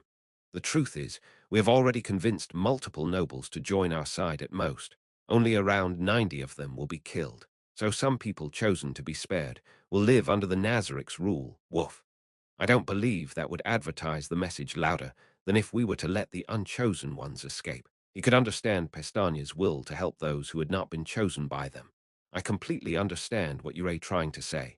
If it is not out of mercy, but rather for the greater good of Nazarick, there is room for consideration. I'll consider letting a few of them go. We're eternally grateful. We're eternally grateful, Wolf. Sebas silently lowered his head as well. Still, though he had said that he did not know exactly how he should go about this, Ainz's heart grew heavy. He had to think up a solution. Perhaps he only needed to let a few hundred people go to appease them. Though this was completely unexpected, it was true that the vast majority of the city's population had survived. As long as he allowed them to escape, he would have fulfilled his promise to those two. That said, it would not count as the survivors escaping through great tribulations. Should he send stronger undead to try again? No, there was something he had to confirm before then.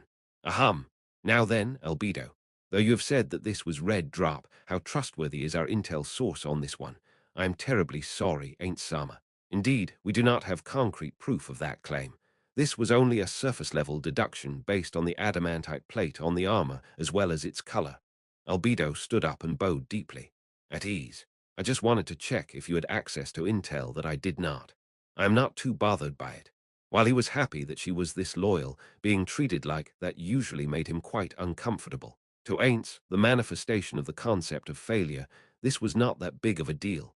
However, it was not as though what she had just described could be categorized as a failure anyways. You have my eternal gratitude, Ain't Sama. Umuso was that Red Drop, or a plot by someone who wants us to believe that they are Red Drop. Floor Guardians, speak your mind. From their brief opinions, most of them supported the former. Ainz thought it was the former too. Now, then I must ask something of everyone once again. Does anyone know of the specs of a powered suit? If you are all not too sure of it, I will explain. Ainz confirmed that the Guardians knew not of the powered suit and began to exposit what he remembered of the powered suit's abilities. Back in the game of Yggdrasil, the powered suit did not exist initially, but was added in later on as an item for newly registered players to power level with. Also, mecha fighting games were popular back then, so it must have also been an attempt to draw in players from that player base as well. Though he could not tell whether that contributed to this fact or not, the powered suit's capabilities were quite high.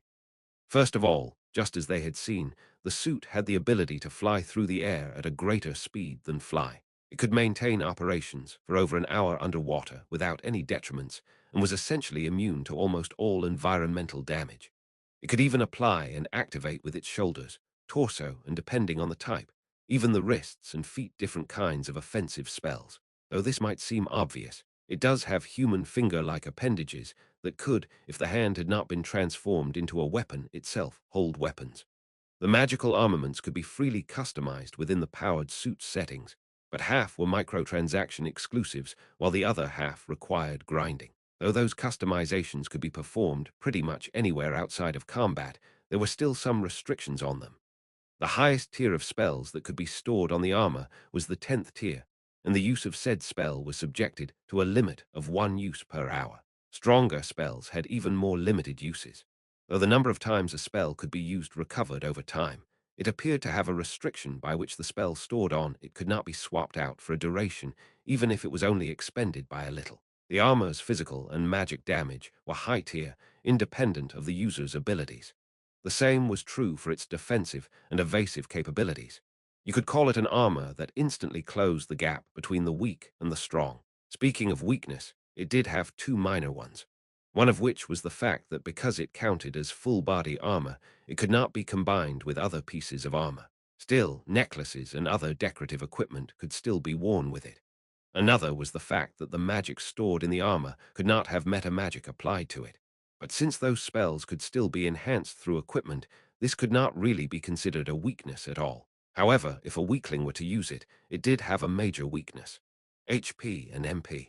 Though the damage output of the suit could compensate for the wearer's low stats, the HP and MP values of the wearer remained unaltered by the armor. That is to say, a weakling in the armor would have high defensive capabilities, but also a frail health pool. Of course, if their opponent could not break through the armor's relatively high defenses, it was not a weakness at all. In Nazaric's terms, a floor guardian should not have an issue fighting it at all. The threat it posed was to NPCs like the Pleiades, who were not that strong. If they crossed paths with the suit, they should choose to retreat. Ainz concluded his explanation and started taking questions. The first to ask a question was Albedo. So as long as we are the ones handling it, it should be fine, correct? Correct. Even the strongest powered suits could only have the offensive capabilities equivalent to level 80 characters.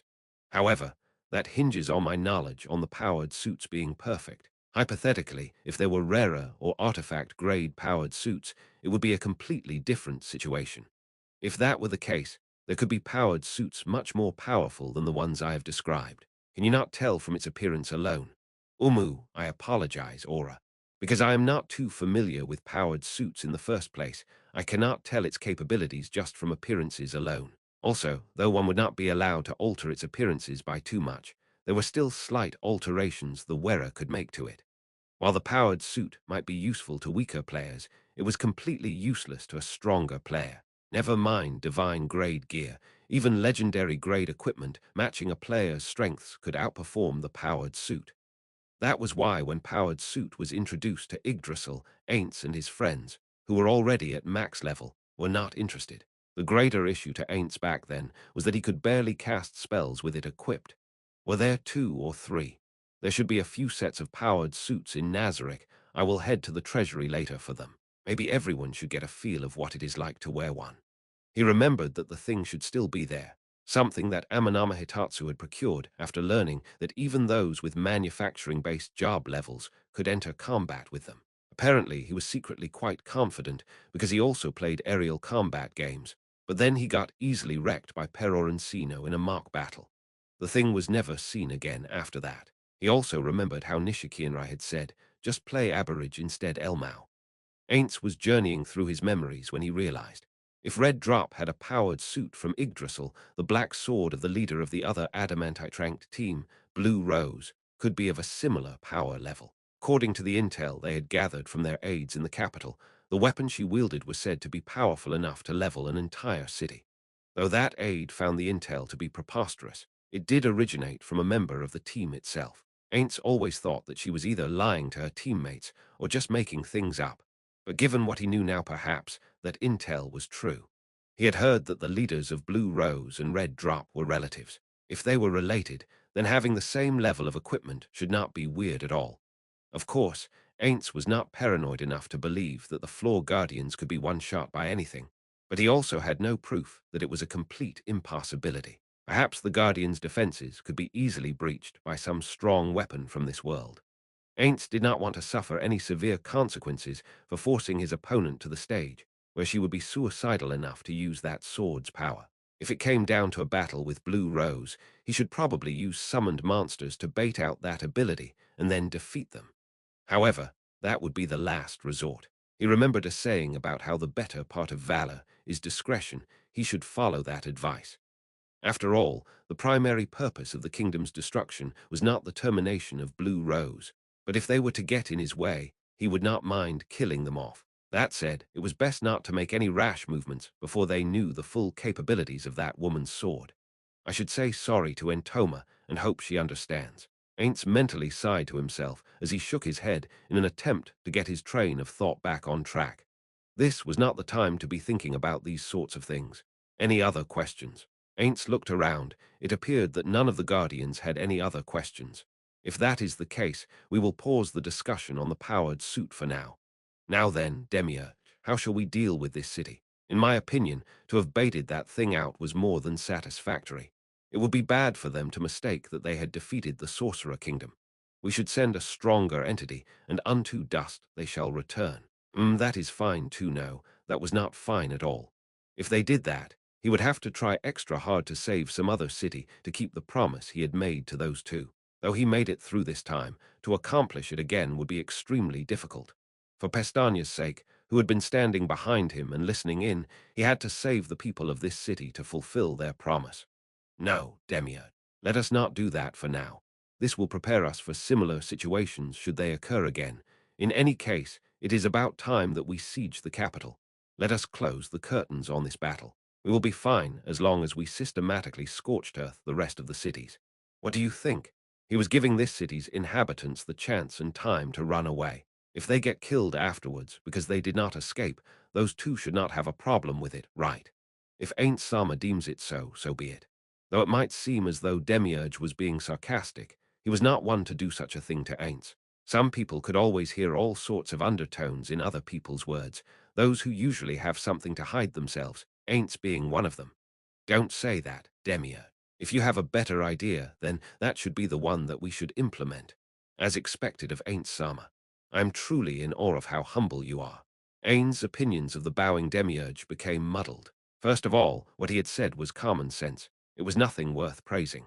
Though he was flattered, he felt as though he was being treated more like a child if even the most trivial of the things he had said and done was cheered. Perhaps that was just out of his low self-esteem. Do any of the other guardians have different opinions? Ainz turned to Sholtir upon confirming that there were no objections. Bring back the undead we had sent using gate. Then gather our forces in Yggdrasil and initiate the siege on the capital. Yes, my lord. I will get on with that immediately, Arinsu. Will the main army include people from Nazareth? Send out the master guarders of Nazareth and the other elite guards. They are not too strong individually, but are quite a sight to behold as a unit. Roger. Excellent. We will conquer the cities one by one and stage the final battle at the capital as planned. Afterwards, though it might be out of order now, we will finish massacring the inhabitants of all the useless cities. Through this show of force, the world will come to understand the consequences of not bowing to the rule of Nazareth. The floor guardians all responded with confidence. Ainz nodded deeply. Very well then, floor guardians Ainz thought about the future for a while and opened his mouth again to say, no, a portion of the guardians should stay behind. Everybody else, demonstrate to me your true power. 11. A Japanese idiom meaning shrewd or fierce, literally translates to gouge the eyes from a living horse. 12. A bastardization of the more formal Ojisan, meaning old man. 13. An incomplete pronunciation of maromage, a round, knotted hairstyle traditionally worn by married women during the Edo period. 14. See Overlord compilation, Movie 1 bonus, The Pleiades Day, Part 1. Chapter 3, The Last King 1. A large number of documents were gathered in this office, along with several officials of internal affairs. Their expressions were hard to look at, the reason being their increased workload had taken its toll. Another reason for this would be the stress they felt from their knowledge of the kingdom's perilous status. Zanak shook his right hand, which had been signing so many documents that it started to ache, and moved his shoulders around in circles. He could hear his body creak as he did so. It seemed that his body, just like the others, desperately yearned for rest. Though he wanted to take a break right now, the amount of work that was being transferred to this office was unfortunately ever increasing. Given that was the case, he should either fetch more hands to deal with this or distribute his work to the others. Unfortunately, there wasn't anyone there that Zanak could delegate his work to. If anyone were to take over Zanak's workload, it would have to be another member of the royal family. Zanak had his own reasons for not requesting help from his father or Renna. The truth was, he had access to aid, but just could not call upon it. Zanak lifted up his pen again, scanned through the document that was placed in front of him, and signed and stamped it. After repeating the same routine for the 8th time, a knock on the door was heard. Sighs could be heard from multiple officials.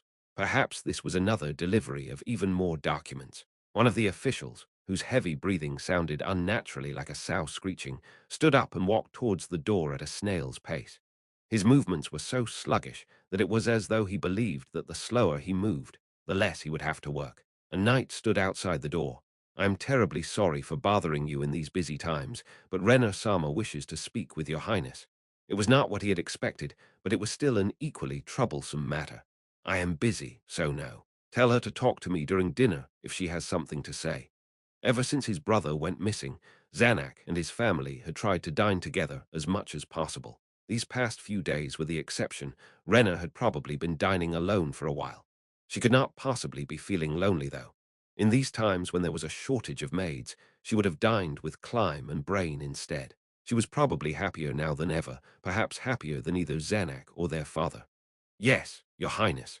The knight shut the doors and left, but Zanak knew that Rena would not accept that excuse at all. Zanak stopped writing and ordered the official who was about to walk back to his post to stay in place. After about a minute had passed, the door was knocked on again, and the same knight was behind it with the exact same message as before. I'm very sorry, Your Highness. The princess, she said if you don't want her to spread some rumors which may or may not be true, go meet with her at once. Is she seriously resorting to threat?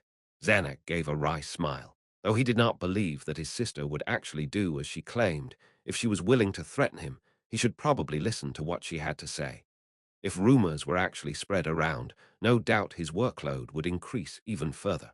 He just had to act as though he was being forced against his will. Got it. Let her in, but no one other than Rena. Those two, just let them wait in the adjacent room. Yes, Your Highness. From the knight's immediate response, Zanak could tell that his predictions were correct. Those two had tagged along. Brain was the kingdom's best warrior, unparalleled in his strength. Climb was also much stronger than a regular warrior. To have those two stay inside the palace all day and be Rena's bodyguards felt like a waste of talent. Those two were not under the palace's direct employ, but were instead paid through Rena's privy purse, and thus were her direct subordinates. Zanak had no say about their assignment. After the knight had closed the doors, Zanak turned to the officials still toiling away in the room and said, You all, my sister is due to arrive soon. What will I ever do with her? Rejoice, for a break is upon you all. 3 hours starting from now. Rest up and return rejuvenated. The officials gave their tired smiles and shambled out with heavy steps as if they were zombies. Princess Rena entered soon after. Unlike the officials who had just left, she had on her a radiant smile. Oni-sama, forgive me for speaking out of turn, but those officials of internal affairs could be much more efficient if you let them rest well. People tend to make more mistakes when they are tired. Speaking of which, is Oni-sama all right? Zanak rubbed his stubble-covered chin. He had worked an equal amount of time as those officials, so he naturally appeared as tired as they were. He did want to take a rest, but as a superior, way too many things depended on him. I honestly think we should hire someone who could forge my signature.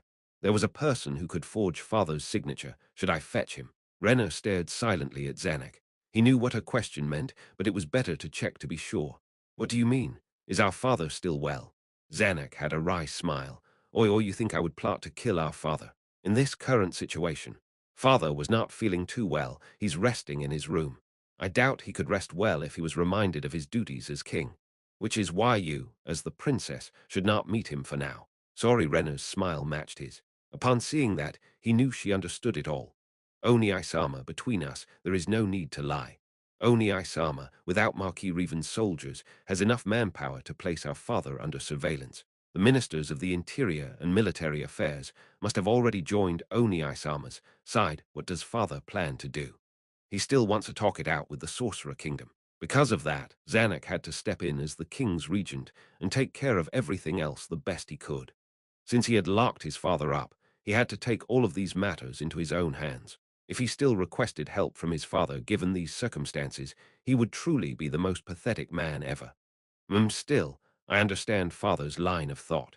After all, he had witnessed 200 men being instantly wiped out on the battlefield, plus he had lost Gazef Stranov and his own son. Zanak did not give voice to those thoughts, but just grumbled in his heart. It is not that I cannot relate to his desire to settle this through diplomacy, to reduce the number of casualties to the lowest possible. But things have already progressed to a stage where a resolution through diplomacy is no longer possible.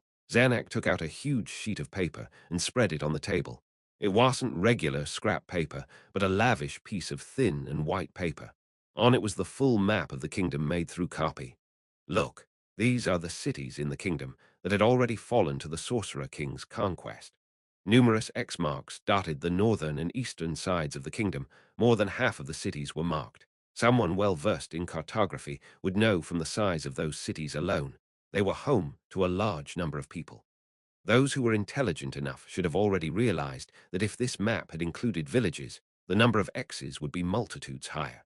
Zanak traced a path on the map with his fingers. Though the Sorcerer Kingdom appeared to have not been making any moves since the war had begun, they had actually been invading the north. Renner looked at the country Zanak's finger stopped at. To put pressure on our neighbors like the Council State, to prevent any reinforcement from being sent here, right? That's correct. We had thought that they had not been moving at all, and that the declaration of war was just an empty threat. While our naive father was attempting to negotiate with them, things have already developed to this stage. Cities were destroyed, and our people were massacred en masse. Zanak gnashed his teeth and made an audible sound. Such barbarity. Absolutely unforgivable. Those who could tolerate this kind of treatment were not fit to be called royalty. So the Sorcerer Kingdom has no intention of communicating with us. Surely they're planning something unprecedented. Right. You're right. What will happen next? Perhaps a more open act of aggression. Zanak nodded his head. That was why he had been busy formulating a call to arms to send to every noble within the country. Tell me, O sister of mine, please use that brilliant mind of yours. Why did we not notice the Sorcerer Kingdom's invasion? Why did we not receive any intel of the invasion before the northern city of Inaru had repelled the enemy's attack? When the Sorcerer Kingdom besieged a city, it was said that not a single soul was spared from the resulting massacre. However, to have made sure that no leaks had occurred was a feat that was pretty much impossible. After all, merchants and travelers still strutted around even during war times. What had they done to seal everybody's mouths? Was it some sort of spell by the Sorcerer King? Only Isama could smell a whiff of it too right. The Sorcerer Kingdom had placed all of our sources of intel on lockdown. Ah, so you think so too? So if that was the case, these X marks might not be true either. If this wasn't something the Sorcerer Kingdom had done, things would be much easier to explain. We may have a traitor amongst us. The primary possibility was that some official of internal affairs had betrayed them and were reporting false intel. The other possibility was that some of the kingdom's nobles had swung over to the Sorcerer Kingdom's side and were submitting false reports. Zanak's finger continued to trace lines upon the map. He pondered which noble could be corrupted to manipulate such a massive amount of intel. Zanak's finger stopped on a city, and he moved it aside to not block it. Oh, sister of mine, surely you have figured it out already, which noble had betrayed us. Can't it be that other possibility? She could see through him completely. Though in the past he had found his sister's intelligence to be annoying, she felt more reliable now than anything else. I could count on one hand the number of people who would have this much control over the intel that flows into the capital. The Minister of Military Affairs, for example, but not even he could control the flow of merchants and travelers in and out of the capital. It is impossible for anyone within the capital to have the ability to lock down our intel like that. If you understood this much, surely Oni Isama already has the answer in mind. It's Marquis Reven. How? Impossible. Zanak rejected that notion immediately, even though his finger had been resting on Ilibera. Do you really believe that to be impossible? Marquis Reven is one to dote over his son. What if someone was to kidnap his son and hold him hostage? Is that how they coerced Marquis Reven? Absolutely despicable. Though I am of the opinion that he may have betrayed us simply because he thought that the crown is done for. Although he was unwilling to believe in Marquis Reven's betrayal, there was no other nobleman who was as powerful as him. He would only need to call in a few favors with other nobles close to him before he could completely cut off the flow of intel to and from the city of his choice. The survivors would have also chosen to seek shelter and protection from the larger cities. Ilibera would have been an excellent choice in that regard. Was it because of those factors that the Sorcerer Kingdom had set their sights on him? What kind of person do you believe the Sorcerer King to be? Abnormally flexible in his ways of thought, he possesses enough intellect and guile to scheme at a national level. What is most terrifying about him is the fact that he does not simply rely on his overwhelming power, but meticulously plans out his every move. One could say that he is a monster to whom the concept of arrogance is completely foreign. Oh, Zanak looked at Renna. Something felt off about her. Her expression was the same as usual, but her voice carried an unusual emotion, that of awe and reverence. The web of plots unfolding in front of our eyes were perhaps weaved into the kingdom many years ago. We are but stuck moths. I would prefer to say butterflies. In any case, we are at their mercy. It does not matter if Oni Isama prefers to use butterflies in that metaphor or not. Even if we slipped through these webs unharmed, there would just be another layer underneath. It is frankly terrifying. I did not believe that someone like him could exist in this world. What if our actions were all well within his calculations? So you are saying that he is better than you? Renner laughed and did not respond. Let's go back to our previous topic. Oni Isama is probably thinking about searching through Marquis Reven's residence, right? I do not think that you could find anything substantial there. That is true, but surely we cannot just remain idle, right? Given how likely it was that Marquis Reven had betrayed them, they had to do something about it. He was still hopeful that they could find even the slightest trace of a clue to all of this. Before we do that, I have a question for Oni Isama. If the current situation progresses on, the Sorcerer Kingdom would surely initiate the final battle near the capital. Would Oni Isama order the soldiers to defend the city or send them out to receive the attack? How will we be raising our forces? I have already received satisfactory responses from our neighboring nobles. Those who were more distant had not replied yet. It was not because they had not received his message yet, but because they wished to watch from the sidelines. They probably wished to see the royalty wiped out so that they could bow to the Sorcerer King as his new subjects. Or perhaps it was because they did not want to get on the Sorcerer Kingdom's bad side by defending the kingdom. Either train of thought was naive, to say the least. Their belief that they could distance themselves away from this was proof enough on its own of their utter stupidity. No, he should not be mocking their idiocy. If they knew of how ruthless the Sorcerer Kingdom had been, they would not have done so.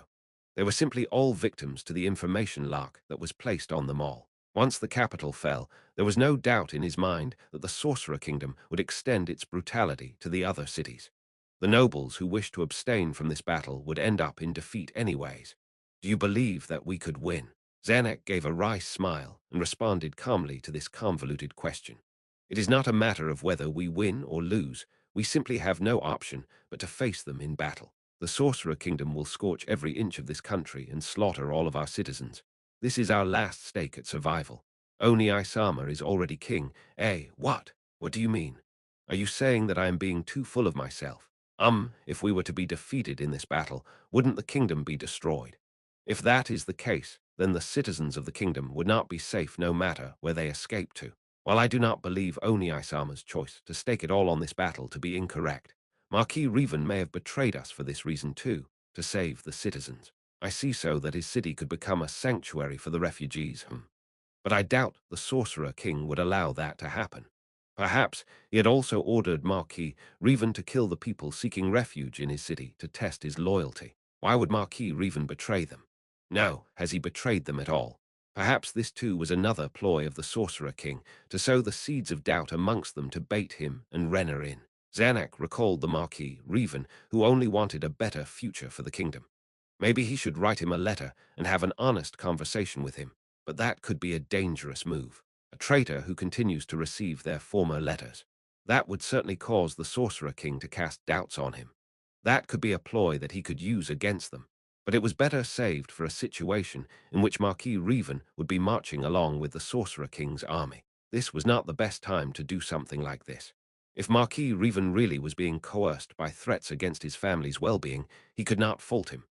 Zanuck recalled the Marquis Reven who excessively doted over his son. He reminisced so hard his eyes almost squinted into a line until he was knocked back to reality by the sight of his sister. Refugees.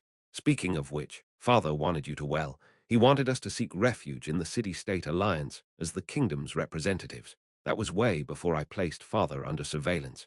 If you still want to do so, you better get away from the capital soon. Soon enough he will have to draft everybody he could and face a decisive battle against the Sorcerer Kingdom. If he was being honest, they had no chance at all. Defeat meant that the capital and the other cities would be razed to ashes. That meant that nowhere within the kingdom was safe. Perhaps they should follow their father's suggestion and abandon the country. In normal circumstances, there were two ways a victor would have dealt with a kingdom's former royalty. One was to mix their lineage through political marriages. The other was to wipe out everyone with royal blood to leave no loose ends behind. The Sorcerer Kingdom would definitely choose the latter. That is an excellent idea. Would Oni Isama come too? At this point, how could I, if our elder brother were still here, I would have chosen to run too. Do not mind me. What are you going to do? The Sorcerer King is undead, so he probably wouldn't take that kind of interest in women, so they would undoubtedly be killed too. If the Sorcerer Kingdom attacked us, I could be violated by one of our own who's desperate enough to do so. Xanax showed his disgust on his face upon hearing how calmly his sister had said such words, but he had to admit that she was also being realistic. Renna's beauty was renowned. It would not be out of the question for those kinds of people to exist. Then remember to not leave Climb and Ungloss side for now. Okay, I won't let Climb leave my side. There's no one but the two of us here, and I won't speak of it given the current situation. But you have to answer me with those two. Why would Brain Unglaus choose to serve under this woman? Though he had heard rumors that Brain was interested in Climb, he did not appear to be gay in the slightest. However, after some investigations, it did appear that he had not had a woman at all. It could not possibly be, because he's only interested in children, right? He did not give voice to those thoughts given how scary his sister is. If those two were to find out about it, it would be troublesome. Anyways, I do not intend to flee. As a princess, I will face death with grace and dignity. That was unexpected. He had thought about this in the past, about how she would be fine with any kind of life as long as she was with Climb. Perhaps she was only putting up a front and had already prepared to escape. She would be the type to do that, but even a corpse could still be exploited by the Sorcerer King. Perhaps will Oni Isama be leading the army against the Sorcerer King? Ah, yeah. Even though my presence would not make a difference at all, the army needs a royal to lead them. I have to take a stand. Xanac looked towards the ceiling. You have said something to the effect that I am the king to be in the past. That is why this responsibility falls on me. Father will hopefully take care of my funeral arrangements. You can choose to run away at any time. Though he found his sister to be annoying most of the time, they still shared the same blood. To do what a brother should was the least he could do. Perhaps he could receive the guard's pity after his death. I understand. He'll do so when the time comes. As Xanac retracted his gaze on her, he saw that Renna had replied with her usual smile. 2. The Sorcerer Kingdom had finally begun their westward invasion. City after city and village after village fell in their wake. They were beelining towards the capital, albeit at a painfully slow rate. The larger an army was, the slower it would march. However, according to her companion, Everlai, this should not apply to the Sorcerer Kingdom's army, which was completely comprised of the undead. She believed that this was done to stress out the kingdom's inhabitants. The stress of an invading army had already caused chaos to break out within the capital, and many had died as a result. After that had happened, the people of the capital had two options. The first was to flee the capital and move towards the opposite direction of Erantal the west. The other option was to remain in the capital, shut their doors, and never come out of hiding. As to which option was more popular, the overwhelming majority of people chose the latter. Those who chose the former were all people with the capital, connections, or skills to guarantee their survival, even in faraway lands. That was why more than 95% of the capital's population chose to stay. But that was only true till yesterday. The royalty had put up a decree. The decree was that due to the ever-encroaching army of the Sorcerer Kingdom, the city required more manpower to defend it. All able-bodied men had to join the battle. It was essentially a draft. Of course, there were those who feared the battlefield and so still chose to hold themselves up. But the amount of people who believed that if they were to not contribute to the war effort, their loved ones would die, held the majority. The fiery passion of the people began to spread within the capital. Those affected by it started to descend into madness. The streets bustled with men preparing for war. Fathers and their sons alike were soldiers. Those who wished for better rations while they were away made the culinary industry boom. This was all exacerbated by the people's knowledge that the royalty had ordered every merchant within the city to keep food prices low. The members of Blue Rose shuffled through the crowd. Lachius had a suggestion for her companions behind her. I said, guys, I can handle it on my own. The request did not specify who should go, but that does not mean that all of us must move out at once. I bet everybody is busy, right? How about we go our separate ways here? What is up with you, Lachius? Is there a reason why you don't want us to tag along? Lachius forcefully adopted a smile upon hearing what Everlai had said, though in her mind she had thought, how keen of you. She did not give voice to that thought. Everlai was fine in that regard. Tina and Tyr were much keener than she was. Thank the gods she was not facing them instead. I understand what Lachius is feeling right now. I heard that Azoth Dana was coming too, right? Lachius felt her heart drop for a moment. That was correct. Lachius' uncle, the leader of the Adamantite-tranked adventurer group Red Drop, Azoth Aindra, was invited alongside them. Oh, you're a family. There must be a lot you two want to discuss in private, right? We understand. Nice. Their confusion led them away from the real reason. Lachius concurred with what Gagarin had said. That's right. Could you guys just do this for me? He didn't even look for me after he came to the capital, so how perplexing. Unbelievable. Lachius looked towards the twins. You two are related, and both are leaders of adamantite tranked adventurer groups. Given the current situation, he still did not tell you about his return to the capital, so how did our requester find out about it? If he was related to Red Drop, he should have said so. But that requester said nothing at all. Last night, a man of insignificant stature showed up at the inn Blue Rose was staying at, told them that they had a job request, and to head to this location. To have directly approached them, rather than go through the Adventurers Guild, was an act suspicious enough that it made Lachius want to reject his offer.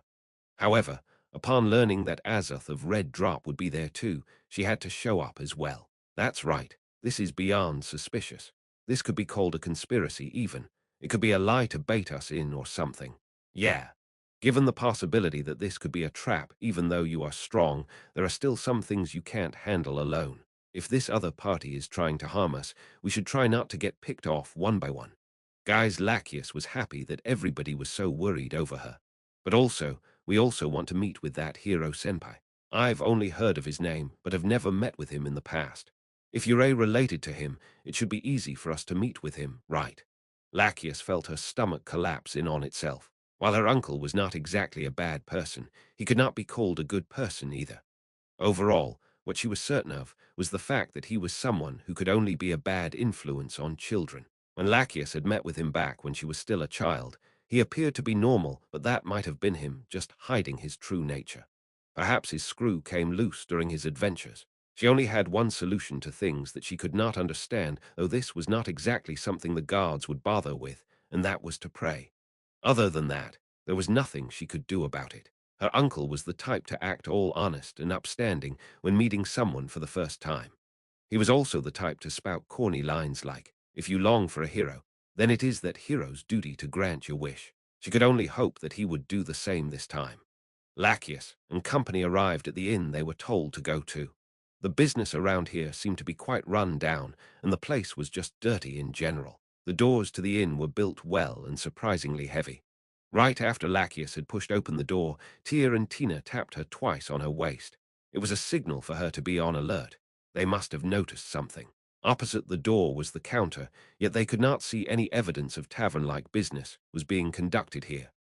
That meant that this place was remote enough that this establishment could not operate as a tavern, but only as an inn. Lachius felt that everybody had switched modes due to the eeriness of this place. They were prepared for combat to break out at any second. Lachius spoke to the aloof man behind the counter. "We are Blue Rose, here to meet with our client. Go to room 301. Mr. Azoth of Red Drop is already there. Was he really here? It was time to find out."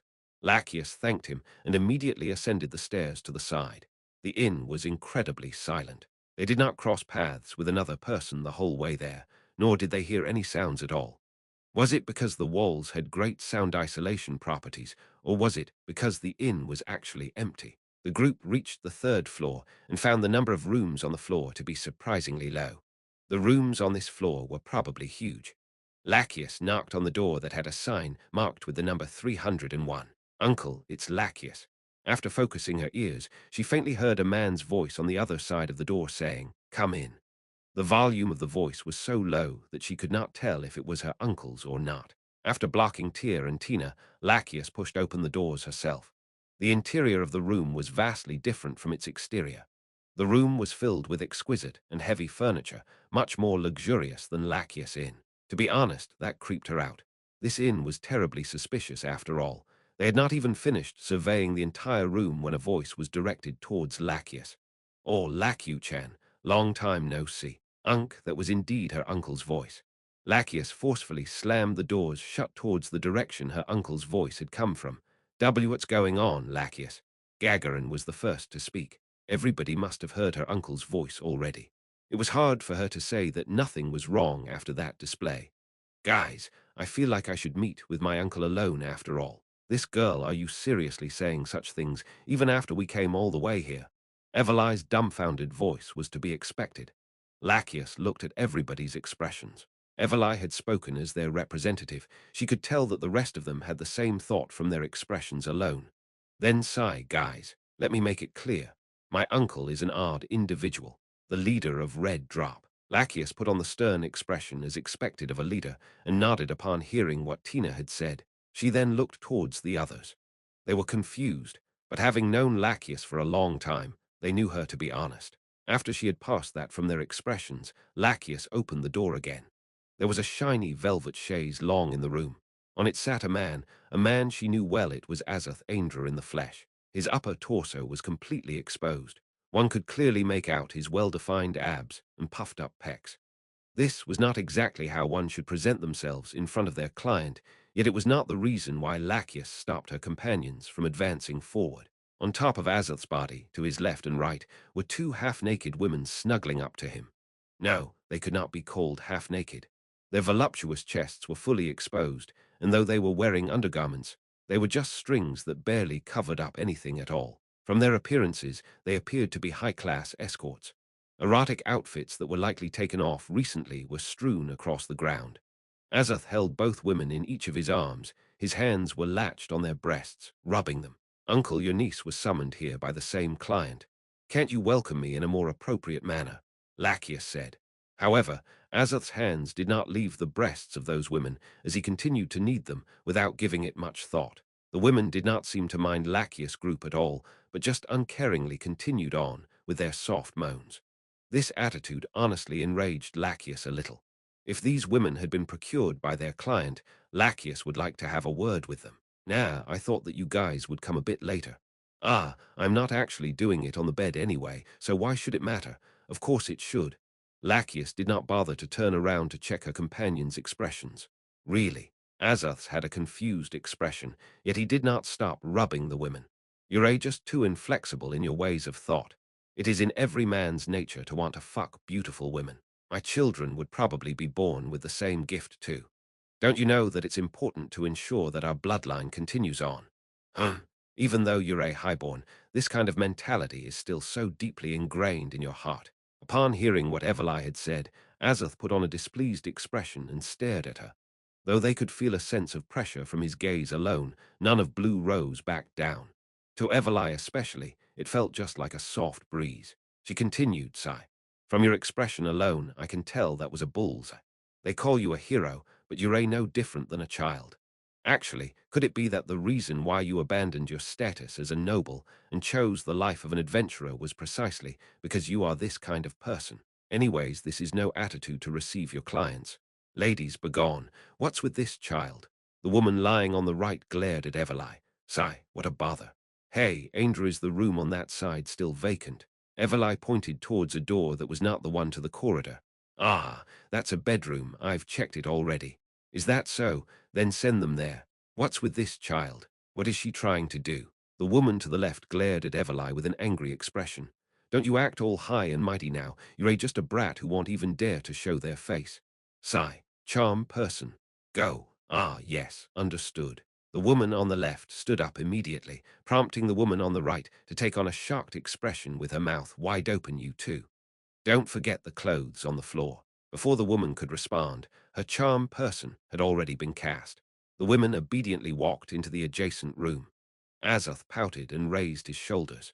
From an adventurer's perspective, what Everlai had done was no different than someone drawing their blade, yet he did not appear to fault her for it. Though she did not want to admit it, Everlai saw him as pretty lenient in that regard. Everlai, good job. Tina raised a thumb to Everlai to be brave enough to let women who could have been assassins get this close to you, as expected of an adamantite-ranked adventurer. Were they? We were trained to do those things back then as well. Women who were not gifted in raw power or arcane talents could only resort to weaponizing their femininity. Though Gagarin cannot relate at all, Ill still explained their methods. First Everlai tuned out of Tyr's explanation and spoke to Lachius instead. It would be troublesome if that wasn't done. Well, I won't interrupt you with this topic anymore. Speak of whatever you want, I guess. Thank you, Everlai. Now then, she was already exhausted before she had spoken a single word. Now then, uncle, our client this time around is extremely suspicious. Who are they? Oi, you came here without knowing about them. There is someone with a massive organization behind them, probably. Probably. Speaking of which, are they someone you are familiar with? I haven't met them in person. If they knew their manners, they would have given me their name. If they intend to hide their identity, then Azoth smiled. They must be someone shady. So, what are you planning to do? What do you mean, what do I plan to do? If you guys want to leave this place, you can use the path I planned out. We do not intend to leave. Lachius felt everybody's gaze on her. PFFFD. Think over it. The Sorcerer King's army has killed every civilian along its way towards here and razed the cities too. To think that the capital would be any different, aren't you being a little too naive? Then, uncle, let us fight side by side. It's impossible. Because I did not confirm his power directly, I could not say for sure. But if the rumors are all real, we can't win against that guy. Only a monster could fight that monster. It would be unwise for humans to intervene. Azoth sighed tiredly. Lachius had never seen her uncle like this. I knew this was a waste of time. That was why I did not bring the rest of the team along. I also told my brother to run away, but none of them did, right? Ha! What a bunch of idiots. But he did put his child under my care. They were taken by my companions to the council state and are probably there already. Just as complicated emotions arose in Lachius' heart, Tia nervously said, "Boss." At the same time, a man's voice came from the corridor. "You're all on time." The three who had been standing by the door, Tia, Tina, and Gagarin, appeared to be pushed along by an unseen power into the room. A man and a woman followed after them. The one who walked in front was a young man. All 10 of his fingers had rings adorning them. A gentle smile shone from his face. Behind him was a tired woman. Her clothes were loose, and she walked in a way that said she did not want to walk at all. An unusually giant hat sat on her dome, covering most of her face. Lachius raised her guard. Her companions were being suppressed on a biological level, that is to say, from raw power alone. Both of the visitors were capable of giving the world-famous adamantite-tranked adventurer Lachius a fright she could not put into words. Yet, once the person behind them showed up, the atmosphere changed more so than ever. That man's giant body slowly inched its way into the room. His appearance was that of an axe-wielding barbarian. An intense, overwhelming pressure emanated from him that made them feel as though the space around them was being distorted. The two in front of them were indeed strong, but that man is far more powerful than them both. Lachius could not move, as if she was being suffocated. As an adamantite-tranked adventurer, she had defeated numerous powerful monsters and demi-humans, yet they all paled in comparison to this man. He might even be stronger than the skull-wearing demon that appeared during Jaldabaoth's disturbance. That man was probably the bodyguard of those two. People as strong as them, if they did not belong to any organization, would inevitably cause rumors about them to spread. If that was the case, what was behind them must be an enormous, national-level organization to be capable of hiding information about them completely. We were right to bring our equipment along. Every single one of them is stronger than us. Ha! I don't remember hearing about people like them within the kingdom. Oi, oi, oi, you're late already, so don't go around spreading that dangerous aura. Did management mandate that you do? Do something this boring? The woman Azoth was mocking objected. To bring whores along, how impressive, old man. This is not a love hotel, though Azoth responded in kind to her, HMPH. This place was the exact reason why I called them over. I wanted you all to be as disgusted as I was. Tusk, the woman, snapped her mouth shut as she adopted an expression that was hard to look at. She did not object to what Azoth had said, meaning that this inn was indeed connected to them. There were only 2 countries that had the capability to set up national-level organizations. One was the council state, the other was the theocracy. The latter was far more likely. Well, if you all will just end this right now, I would be very happy. Kwai-chan 15, sigh. Kwai-chan is the lead this time, so I'll just listen to you. After being scolded by the gentleman, the woman forced herself to shrug and nod along. Azoth Sama is absolutely correct. You took time out of your busy schedule to meet with us, yet we were the last to arrive. I do apologize to your esteemed person. HMPH. Azoth sneered a little, yet that gentleman's smile never faltered. Now then, do forgive me for my frankness. Let us get down to business. Azoth Ainz Sama and the members of Blue Rose present. Lachius squinted her eyes. Her uncle had abandoned his title as a noble, but because he still retained the title of honorary knight, proper etiquette dictated that he must be referred to by his full name. However, Azoth was the type to dislike being called by his full name. Those who were meeting him for the first time and wanted to follow protocol would have fallen into this trap. This gentleman, however, managed to avoid this. This meant that this man had done his thorough research. No, it was probably more accurate to say that the people behind this man had done their research. Lachius Alvin Dale Aindra Sama, Everli Sama, Tia Sama, Tina Sama, Gagarin Sama. We are here to persuade you to join our side. Though fighting to your last breath here is an honorable option, we do implore everyone here to consider the future instead. Ah, such an impolite fellow. So, which country sent you? It doesn't matter which country we're from. It's all Uzel. Suddenly, a hand appeared from behind the woman and covered her mouth. No way. Tia and Tina drew their weapons in surprise. Behind the woman stood a man wearing an odd outfit. His entire body, including his face and hands, were covered. Metal plates lined his clothing for better defense. Not good. It's an assassin way beyond our league. Not good. He's much stronger than us. These two were the strongest, most vicious assassins that Lachius knew of, but this man was stronger than them both. Please do not worry, and please sheath your weapons. If our goal was your demise, we would not have introduced ourselves in such a trifling method. The gentleman was correct. To have entered this room in a way where none of these adamantite-tranked adventurers could notice must have included the use of an ability that was capable of completely masking oneself. To have revealed himself in such an idiotic manner meant that he was not there to assassinate them. Or perhaps this was part of their tactic too. They were reminding them that if they did not join their side, outstanding assassins could get them at any time. Also, as for my companion's slightly inappropriate matter of speech, I do deeply apology, oi oi. What good does hiding that fact do for you? You guys are from the theocracy, right? Are they really from the theocracy? I can't believe that people like this exist there. A shocked Everli said. Lachius was equally surprised. They had fought against a unit that was burning down demi-human villages in the past, and they were strong, especially the captain of that unit, who was stronger than Lachius was at that time. Yet, no one from that unit was as strong as the people in front of them. You didn't know. I thought that you'd at least have heard rumors about them. They are the pride of the theocracy, their unit of heroes, the Black Scripture. It's likely that all of them have reached the realm of heroes. Azoth was looking towards the barbarian. That man put on the smile a beast would have right before it feasted on its prey. Ha ha ha, looks like you know quite a bit about us. But don't you have one too? Someone like me, or even stronger than me. He pointed towards Everli of Blue Rose. You're a hard one to deal with. Yet his attitude was not of one admitting defeat. Rather, his expression told them that he treated Everli as an equal. HMPH.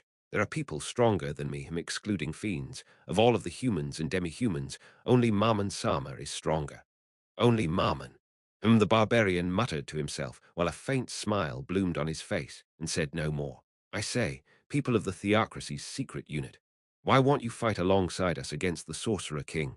Perhaps that woman also know. That was Everli continued to mumble to herself, but Azoth ignored her and asked the gentleman, who responded with his unwavering smile. To have received an invitation from your esteemed person is an utmost honor to us all. However, we are here on an express mission to convince your esteemed persons to join us. That is why we can only choose to ceremoniously reject your suggestion. After all, soldiers who participate in battles out of their own selfish desires would only bring harm to their organization. Trying to use your orders as a scapegoat, I see. Still, I am interested to hear your personal opinion. What a bore, aren't things much simpler if we just followed our superior's order? The annoyed woman said. The gentleman's smile faded away as it was replaced by a troubled expression. I bet you're the type to find even your own thought process to be annoying. That's about right. As long as I carry out my orders, the responsibility for them will always fall on my superiors. It's too annoying to have to shoulder responsibilities myself, so I don't bother with it. I'm pretty good at shifting responsibilities onto others. I've even received praise for it. They weren't praising you. The barbarian whispered to himself. He he. Now then, Aindra Sama, my apologies. Azoth Sama, we understand what you meant. So, what about the members of Blue Rose? Before that, could we ask a question? How can we escape from here? I will tell you how after you join us. By the way, we have already extended this offer to numerous other adventurer groups, and they have all accepted. Those groups have been relocated to safer locations to sit this one out. Oi, did you use violence or threats to force them to go with you? As Gagarin had said, if someone as strong as them were to threaten other people, it would be hard for them to refuse. We really do, from the depths of our heart, want to become comrades with you all. This is a cooperation for our future, for humanity's future. The gentleman did not appear to be lying at all. His personality was probably the reason why he was chosen to be the negotiator. I refuse. Lachius did not even have time to ask for everybody else's opinions before Gagarin replied. No need for we will go with the leader's decision. Her companions started nodding their heads in agreement upon hearing what Gagarin had said. Is that true? Looks like nothing I could say will sway your opinion. Looks like I'm out of options. The gentleman took their rejection unusually well. Lachius lowered her posture in case he resorted to force. After seeing what Lachius had done, the gentleman gave a wry smile. Please, there's no need to worry, Lachius-sama. We do not plan to use force. We hope that everyone here could avenge those who have fallen to the Sorcerer King. We have left a fee for your troubles at the reception. Please do accept it before you return. Now then, well, be on our way. After the gentleman gave his orders, the people of the theocracy began walking towards the exit. Things appeared to have concluded peacefully. Just as Lachius breathed a sigh of relief, Azoth called out to the gentleman, "Oi, speaking of which, the mister named Rufus or Rufas, is he still okay?" "Ru, I'm terribly sorry. Our country spans a vast area, so I do not know who you are referring to. If you could be a bit more specific." Is that so? I suppose it's only natural for people of your rank to not know him by name after all. So, how do you guys usually address that undead? My lord or something? Every member of the Black Scripture was stunned and was subsequently filled with malice. The entire room was suddenly overflowing with an aura of bloodlust that made them feel as though combat was about to break out at any moment. The gentleman was the first to make a move. He extended both arms to stop the people behind him. "Kwai-chan, what is wrong? Are we not killing them?" The gentleman stared at Azoth with cold, unmoving eyes and calmly replied to the woman, "He's bluffing. Do not move of your own accord. This is an order." The bloodlust that emanated from them disappeared as fast as it had appeared. The gentleman's cold-eyed stare remained on Azoth. "Though I am extremely curious to find out the extent of your knowledge on this matter, I will report this to my superiors. Everybody, it's time for us to leave."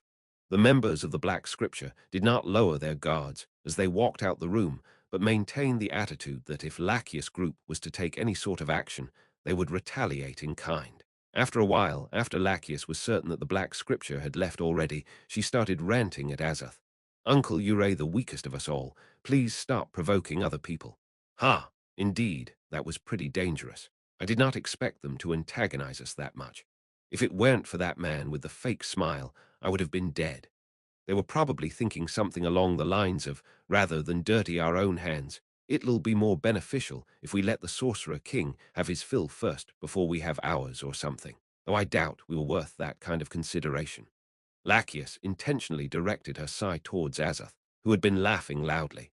Was that really the case? Her uncle had revealed to the Black Scripture that he had some sort of crucial intel on the theocracy. It would not have been unusual for them to kill him to prevent that intel from getting into the Sorcerer King's hands. The other probable outcome would have been for them to kidnap him to interrogate him or use magic to get the intel out of him. The root of the issue was why her uncle had let the theocracy know that he had that kind of intel. If he had not done so, the conversation would have concluded with nothing else happening. Why would he intentionally burn himself?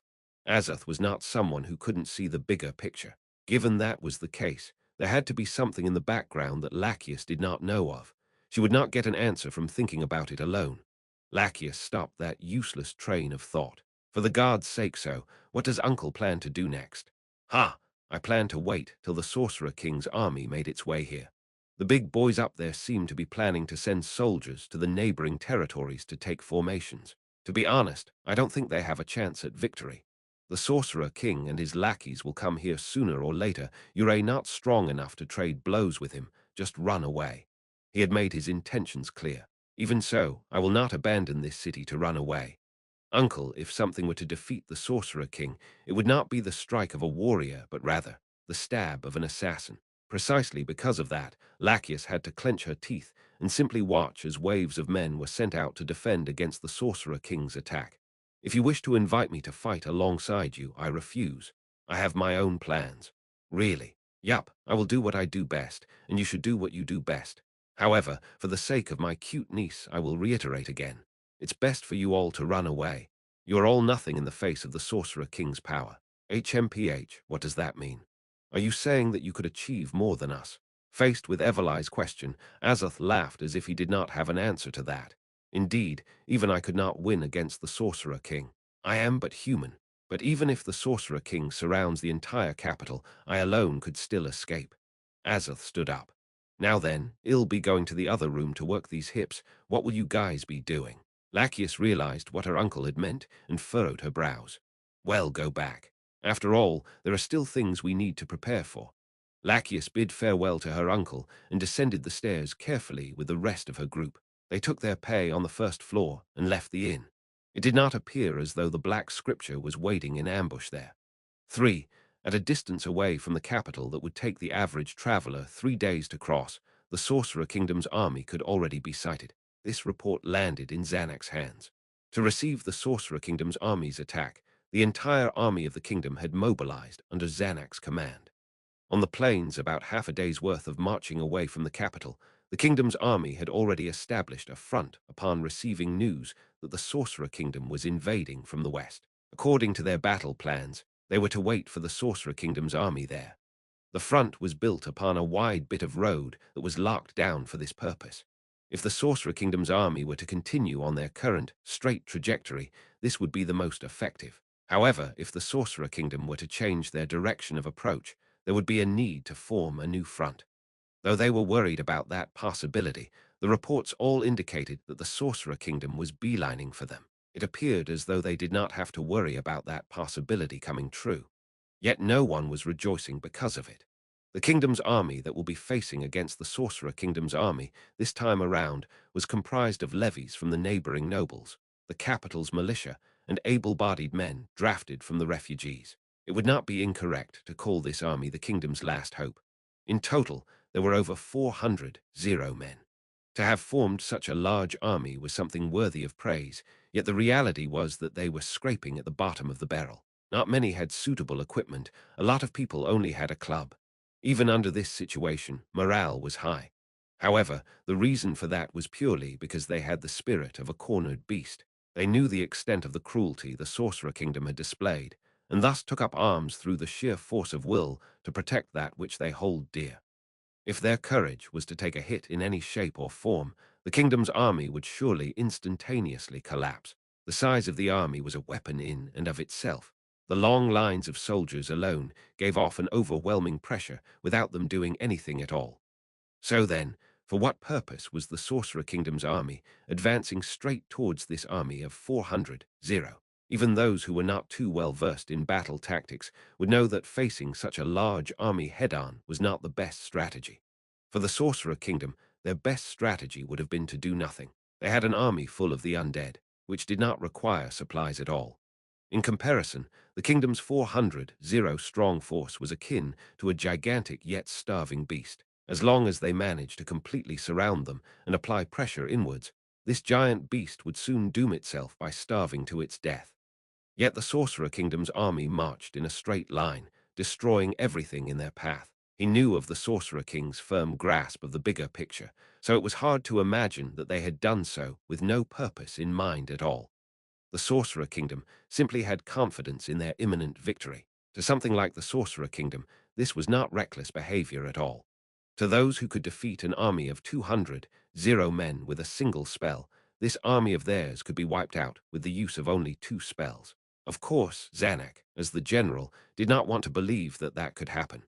However, the people, especially nobles, who believed in that notion were not exactly a minority either. He understood why they had suggested that their forces should be split into groups. Though they could fall one by one, they also avoided the possibility of their entire army succumbing to a single spell. But they could not do that, due to the devastating loss they had experienced during the Battle of the Katsi Plains, as well as the current invasion by the Sorcerer Kingdom. Not many noblemen who had the skills to command such a large number of soldiers and cavalry were left. Splitting their forces would not create smaller armies. This force of 400 soldiers would suddenly turn into 400 commoners instead. It was precisely because they had this many men, gathered this many comrades, in one place that people had the courage to face the Sorcerer Kingdom. They had been manning this front for 2 days now. A lot of time had been eaten up by the preparation this many men required. After both sides had set up their formations, the Sorcerer Kingdom's army had adopted a prideful attitude that said loud and clear, "We gave you just enough time to prepare." Their forces numbered around 10-0, comprising 4 types of undead. This was a minuscule number in the face of 400 men. However, in terms of individual strength, the Sorcerer Kingdom's army undoubtedly held an overwhelming advantage against them. "Your Highness, I know." Zanuck gave a prompt reply to the Minister of Military Affairs. The minister's movements were stiff, almost comical at times, due to his unfamiliarity with the armor he wore. But Zanuck was not a pot to call the kettle black. He was wearing what used to be Gazef's armor, one of the treasures of the kingdom. Zanuck knew that it did not suit him at all. He was far from Gazef's league. But Zanuck was thankful for this magically enchanted armor. These past few days, Zanuck had been packing on the pounds due his stress-eating habits. If it weren't for the armor's enchanted nature, he would have had to request a blacksmith to add an inch to the waist area. "Bring forth my horse." A steed was brought forth to Zanuck's large tent by a knight following his order. It took Zanuck quite a bit of effort to get on his favorite horse, which did not look too kindly to Zanuck. He did not take any bodyguards along with him as he rode out of the front and towards the Sorcerer Kingdom's army. Even if he brought bodyguards along, if the Sorcerer King wanted to kill him, bodyguards would be completely useless. They could not serve as deterrents at all. That was why riding solo was effectively a demonstration to the onlookers of his courage. If he were to be killed while riding solo, it would serve to damage the Sorcerer King's public image. The hero of Riestais has a nice ring to it. Zanuck reached the midpoint between the two armies with no obstacles at all. He activated a magic item to amplify his voice. "I am the prince of the kingdom of Riestais, Zanuck Valian Igana Rylve Self. I wish to seek an audience with His Majesty the Sorcerer King." Zanuck did not plan to fight a battle of wits against the Sorcerer King. Things had already come to a point where that was completely meaningless. He just wanted to find out what kind of a thought process would have led the Sorcerer King to do what he had done. Ainz surveyed the front his army had formed from a three-sided tarpaulin tent. Due to the fact that the Sorcerer Kingdom's army was comprised of undead beings that did not require food resupplies, the front they had formed was much smaller than what a conventional army would have. From an objective perspective, there was no need to establish a front at all, and some had even suggested this to him. However, Ainz believed that front building was a valuable experience to gain too. Actually, from the several fronts they had formed already, the one in front of him looked to be a lot sturdier than what they had at the start. At first, these fronts were formed with the aid of Mare's magic, but due to a specific reason, Mare had been relegated to simply watching the soldiers build the front at Ainz's side. Aura was also watching the soldiers on the side, but it appeared that she was only observing her own servants. No matter if it was front building or tents, magic could always produce an outcome of higher quality. However, due to the same reason as above, Ainz had ordered this tent, that was currently being used as their mobile headquarters, to be transported to this location through physical means. It might be a good idea to leave all future civil engineering tasks to Mare. Amongst the populace of the Sorcerer Kingdom, there were many races of demi-humans and heteromorphs that were adept at digging tunnels. It would be a good idea to make them subordinate to Mare. That said, Albedo or someone else might have also had this idea and put it into action already. If someone had done so already, then the relevant documentation for this should have already been perused by Ainz. There was a need for him to ask Albedo about this in a roundabout way later. Was she being tacit? Albedo, who should have been working hard to establish the front, had returned with Carcitus. Ainz Sama. It appears as though the humans have sent an envoy. How shall we proceed? Not a messenger to declare the start of the battle. Prepare a reception, prepare the receptive drinks as well. As Albedo began to prepare the table, chairs, and such, a man wearing full-plate armor on horseback entered Ainz's line of sight. Ainz recognized the armor worn by that man. I think that's Gazef Stranov's armor. Is this man the vice-warrior captain? He's quite different from the descriptions I've heard. The envoy stopped between the two armies and started yelling his introduction. "I am the prince of the kingdom of Riestais, Zanuck Valian Igana Rylve Self. I wish to seek an audience with His Majesty, the Sorcerer King." He could hear him clearly even from this distance. He must have used some kind of magic item. What should we do, Ainz Sama? If he is not here to declare the start of the battle, then it would be a waste of time to converse with him. Shall we initiate the battle as is?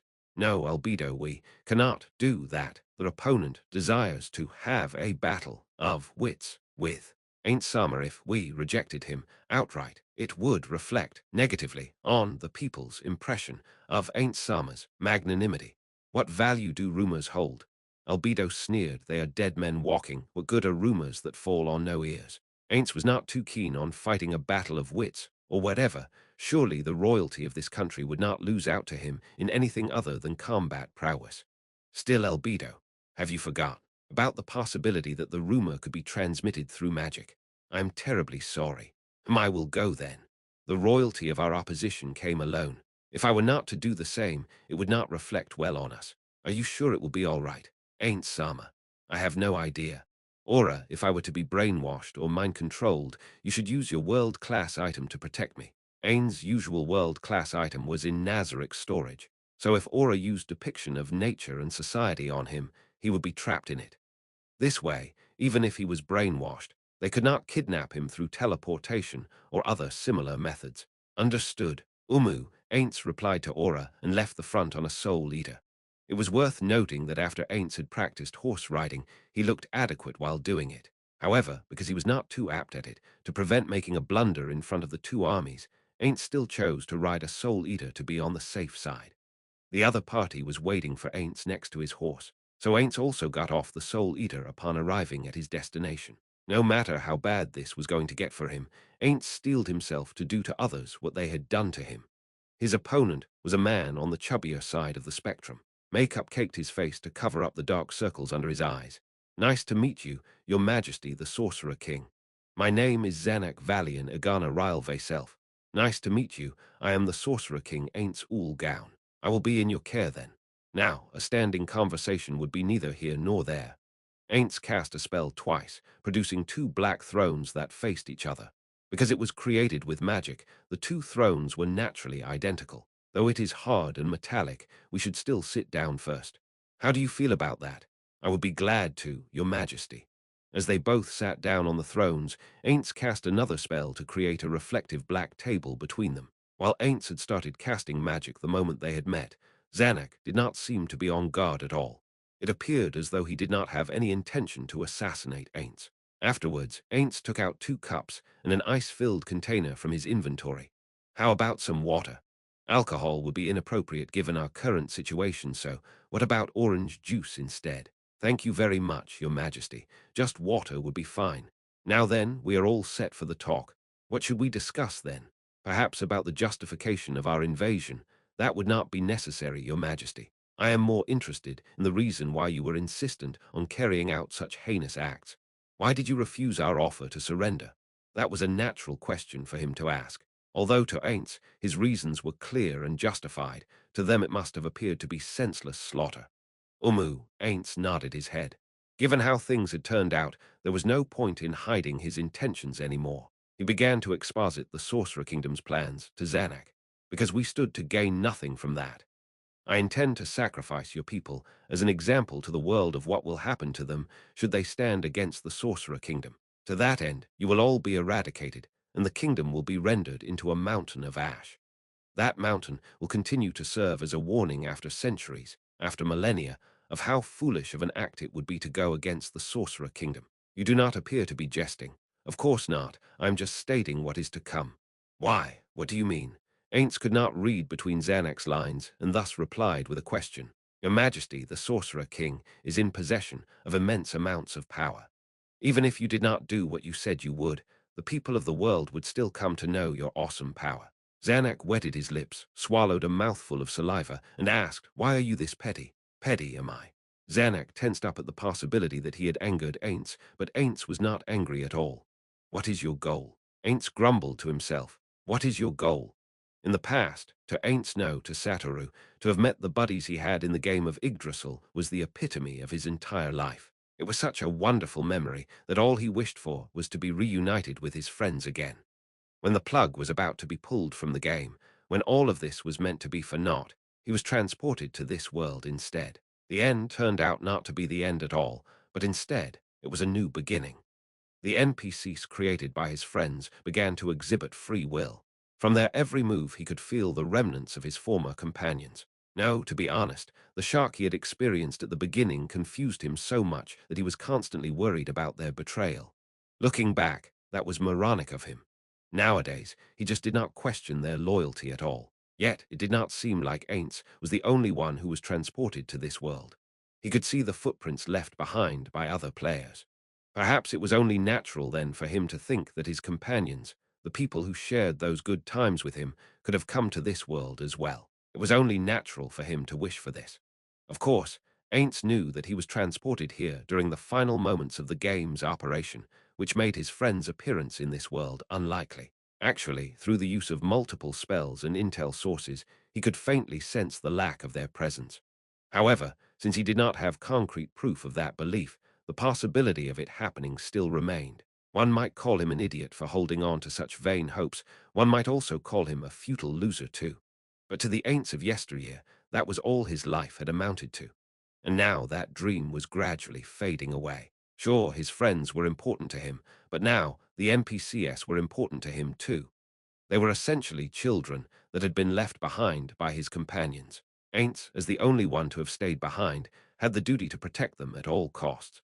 Because of this, Ainz was willing to sacrifice his all to ensure no harm ever came to their NPCs. In order to ensure that Nazarick would never fall to outside forces, he had to prioritize the empowerment of the organization's every aspect. Sholtir was dominated by some unknown entity in the past, though he had succeeded in regaining control over her. If things had turned out any worse back then, important intel on Nazarick could have been made known to outsiders.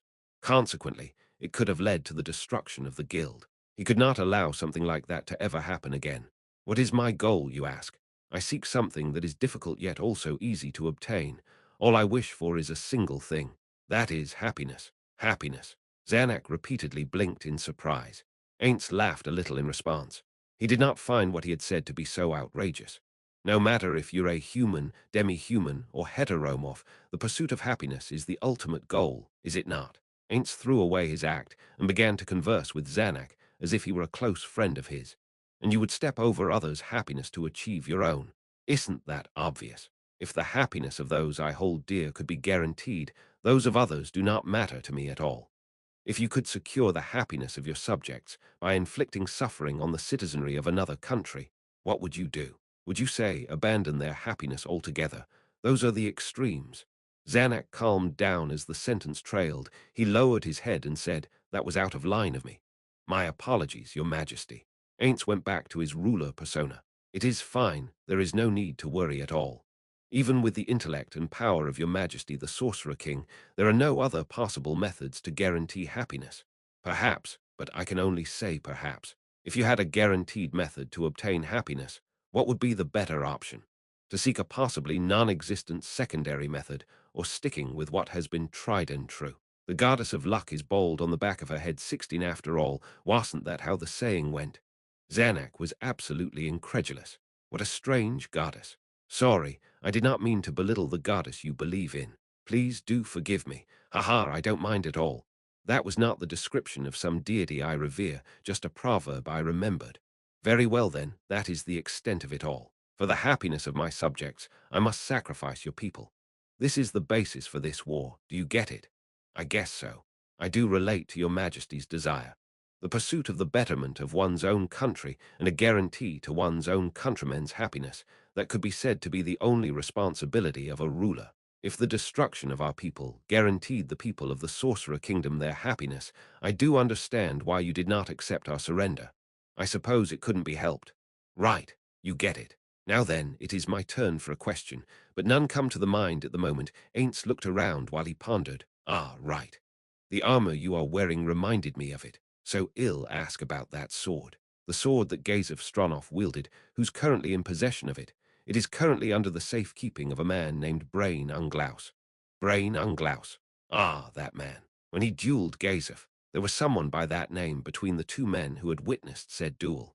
However, given how long ago that was, he could barely remember his appearance. Although he planned to turn the capital into ashes, he still planned to recover a few items, one of which being Gazef's sword.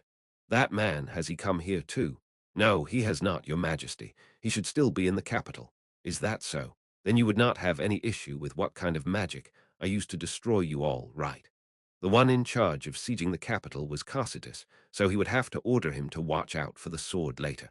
While I have no intention to forfeit this battle, I would be eternally grateful if your majesty was to use magic that would inflict the least amount of suffering on my people. You do have a point. I understand. After all, pleasant conversations like this one are hard to come by. For you especially, I shall try my best to kill you as gently as I could. Thank you very much. Zanuck had on him a brilliant smile to which Ainz could not help but feel amazed. This man's courage was quite sizable. If Ainz was in his shoes, would he have been able to do the same? I do not think so, as expected of someone of royal blood. This has been very educational. Zanuck took the glass cup in front of him and downed the water in a single gulp, as if he were not worried about poisons at all. Delicious, your majesty. Say, I do hope you could answer one last question of mine. Was your majesty the one who killed my brother, or was it one of your majesty's subordinates? Your brother. Ainz tilted his head, and after a short while remembered the prince of the kingdom they had already disposed of. He could not recall his name, but did remember that it was super long. It was probably one of my subordinates. Is that true? So he was dead after all. I feel like a huge weight has been lifted from my shoulders, your majesty. Thank you for telling me. I suppose it is time for us to bid farewell. After saying that, Zanuck began walking towards his horse. Ainz walked towards the Soul Eater after he had tidied up everything, only to find that Zanuck was still waiting by his horse. Ainz questioned in his mind why he had not already gotten onto his horse as he climbed onto the Soul Eater. Only after he had done so did Zanuck mount his horse. Between a prince and a king, it was easy to tell who held the higher status, so he had probably done so to avoid looking down on Ainz from his high horse. To Ainz, someone who had not studied equestrian etiquette, this was the proper protocol that the aristocracy should strive to follow. Zanuck's standing in his mind rose by a bit. Looks like studying the etiquette of the upper class has become mandatory. What isn't at this point? Will the number of things I have to learn ever decrease? Your Highness, the noblemen all came out to welcome Zanuck back. Almost every noble that had answered his call was there. No one halted his exit from the front, yet now it felt like he could not get back in if he tried. That meant that everybody was anticipating for good news, the best of which would be if the Sorcerer King had agreed to hand it. Zanuck answered their question with a curt reply. I couldn't do it. His Majesty the Sorcerer King plans to kill us all. That was non-negotiable to him. What he found to be surprising was the fact that there were still nobles who turned pale at this news. Were they still hoping that everything would turn out fine even with the current situation? Zanuck got off his horse and left those nobles, who were all biting down on their lower lip and were deep in contemplation, behind to walk towards his own tent. After he entered the tent, the Minister of Military Affairs welcomed him, only for a sarcastic smile to surface on his face. That does not look like good news. In other words, just as we had expected, but well, one thing did surprise a bit. Really, speaking of which, I have never met with the Sorcerer King. Just what kind of an evil monster was he? Zanuck smiled. He was more human than I thought. The Minister of Military Affairs was shocked at this answer. His eyes were so wide that they almost formed into circles. Perhaps that was the first time Zanuck had seen him make that expression. Zanuck began recalling his time with the Sorcerer King. It was true that on the outside he appeared to be a terrifying monster, one that exuded an oppressive aura. Zanuck could not even fathom how high of a value the clothing he wore had. Yet, even so, his only priority, the reason behind all of his actions, was for the happiness of those he held dear. Isn't that the most common of desires? Honestly, that should not have been the reaction of an undead, the mortal enemy of the living. He was too human.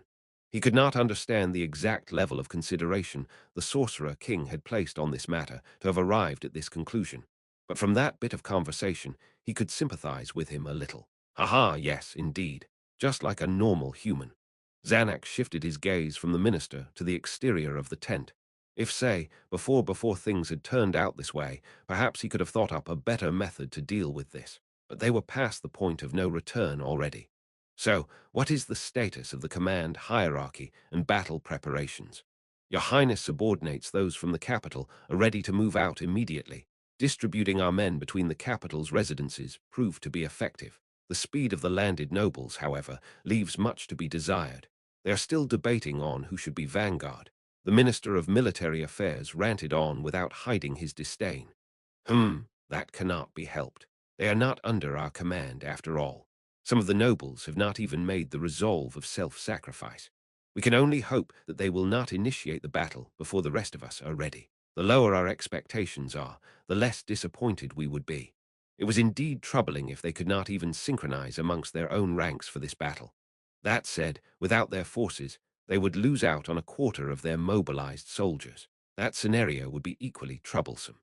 Even if the Sorcerer King's magic were to only kill 200, like last time, assuming that half of their army and their corresponding nobles survive, just how much responsibility would fall onto a quarter of their current forces? So what is our current strategy? None whatsoever, Your Highness. The Minister of Military Affairs laughed in a tired and apathetic way. We do not have a formation in mind, we will just be blindly charging into them. Because of that, if we were to do nothing to prevent the soldiers from losing their morale, that would not be good. Shall I form an anti-retreat force? You shouldn't. Rather than that, the Royal Knights should be stationed at the front. And Your Highness, do forgive me for speaking out of line, but let us be the vanguard. Zanak looked towards him with a questioning gaze that asked, "Are you sure?" Putting his own condition aside, it was hard for him to imagine this skinny, jaundiced man swinging a sword around. If someone has to stand at the front, please do allow me to be that man. Your Highness should command from the rear. Zanak and the minister looked at each other for a while, and he nodded his head. I am very glad that you could understand. The minister's gaze trailed towards the ceiling of the tent. There was neither anything of note there nor could he see the sky, yet he stared at it for a moment while he mumbled to himself. To be honest, I never liked that man Stranov, yet not a day passes where I did not wish that he could be here. I can sympathize with you. It's just that I was quite fond of him. Just as the minister meekly smiled, a commotion could be heard outside. What's going on? Did the Sorcerer Kingdom make their move? No, Zanak raised his ear and laughed. Not at all. A group of impassioned people stormed the tent. Landed nobles, whose fiefdoms were around though a certain distance away from the capital. Among them were the nobles who had turned pale a while ago, and what appeared to be mercenaries wielding blood-stained swords. What do you intend to do with your drawn swords in His Highness' tent? Fall back. None of the nobles answered the Minister of Military Affairs' roar. They all looked towards Zanak like cornered rats. Zanak wanted to hold his belly in a hearty laugh. He more or less felt it when he entered the camp. He completely understood what thoughts their stupidity had wrought. He had appointed the knights under him to commanding positions, so for them to have been swayed away from his side was a failure all on its own. This was a mutiny spurred on by his loss of agency, yet he did not expect them to have plotted against him, especially under these circumstances. He could not have expected the rationality of humans to have stooped so low. No, that was inaccurate. Their actions, in a sense, were correct. They were simply trying their darndest for a chance at survival. Zanak could only have himself to blame. He was not able to empathize with them. He was not able to quench their qualms. He was not able to unite them under the same banner. What would his father have done? Zanak almost ruined the serious face he had put on with his best efforts by laughing out loud. Fall back, you imbeciles, please stop. Minister. But Your Highness, I said stop. You should fall back. I cannot take that order. Minister, end of the line, Your Highness. There's no use buying time now. HMPH. I was planning no such thing. Although he was wearing the armor that was a national treasure, Zanak was not well trained for combat. If it were his brother instead, this would have been a different story. But it was impossible for Zanak alone to slay every hostile here. If their treachery was not the spur of the moment, but instead had been well planned from the start, he would have no chance at salvation at all. He focused his gaze on them and saw that they were terrified. How disgraceful. If they truly believed in themselves, they would have held their heads up high. That was why Zanak held his head up high, to convey his grit. So, what was so important that you must come to my tent to talk to me about? Do you not understand what it means to draw your swords here in my presence? Of course, Your Highness. This war, please forfeit it. Zanak smiled. It is a waste of time to surrender to His Majesty the Sorcerer King.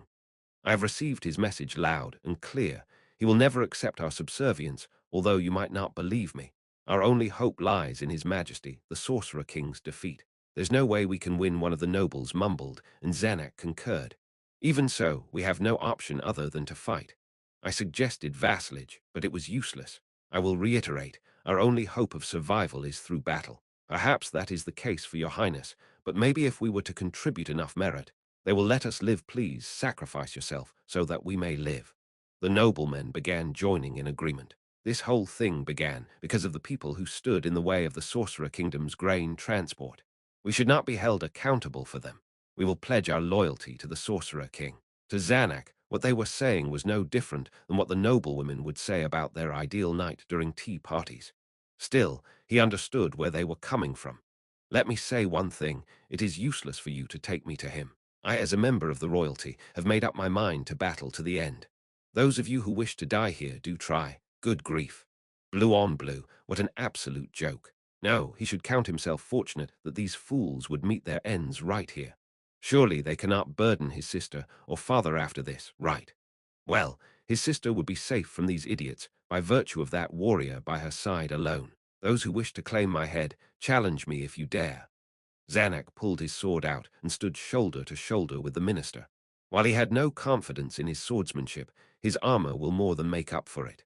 Zanak stared at the noblemen, frozen in their tracks. "What? Went you all out for blood? Shouldn't you have at least prepared to dirty your own hands, even if you were to force poison down my throat? Aren't you supposed to have made your resolve?" The nobles looked at each other. They had not even considered that. Fucking pathetic. Was his life really about to be terminated by incompetent bastards like them? At the end of the day, after having witnessed the military might of the Sorcerer King, it must have been fear that rendered them so short-sighted to be unable to see reason. He was not fit to rule after all. He did not have his father's virtue, his brother's charisma, or his sister's intellect. He had nothing at all, but that was fine. He did not want to be king anyways. He merely wanted this kingdom to be functional. That was right. To give unto this country, its people, and his family, happiness. That was all.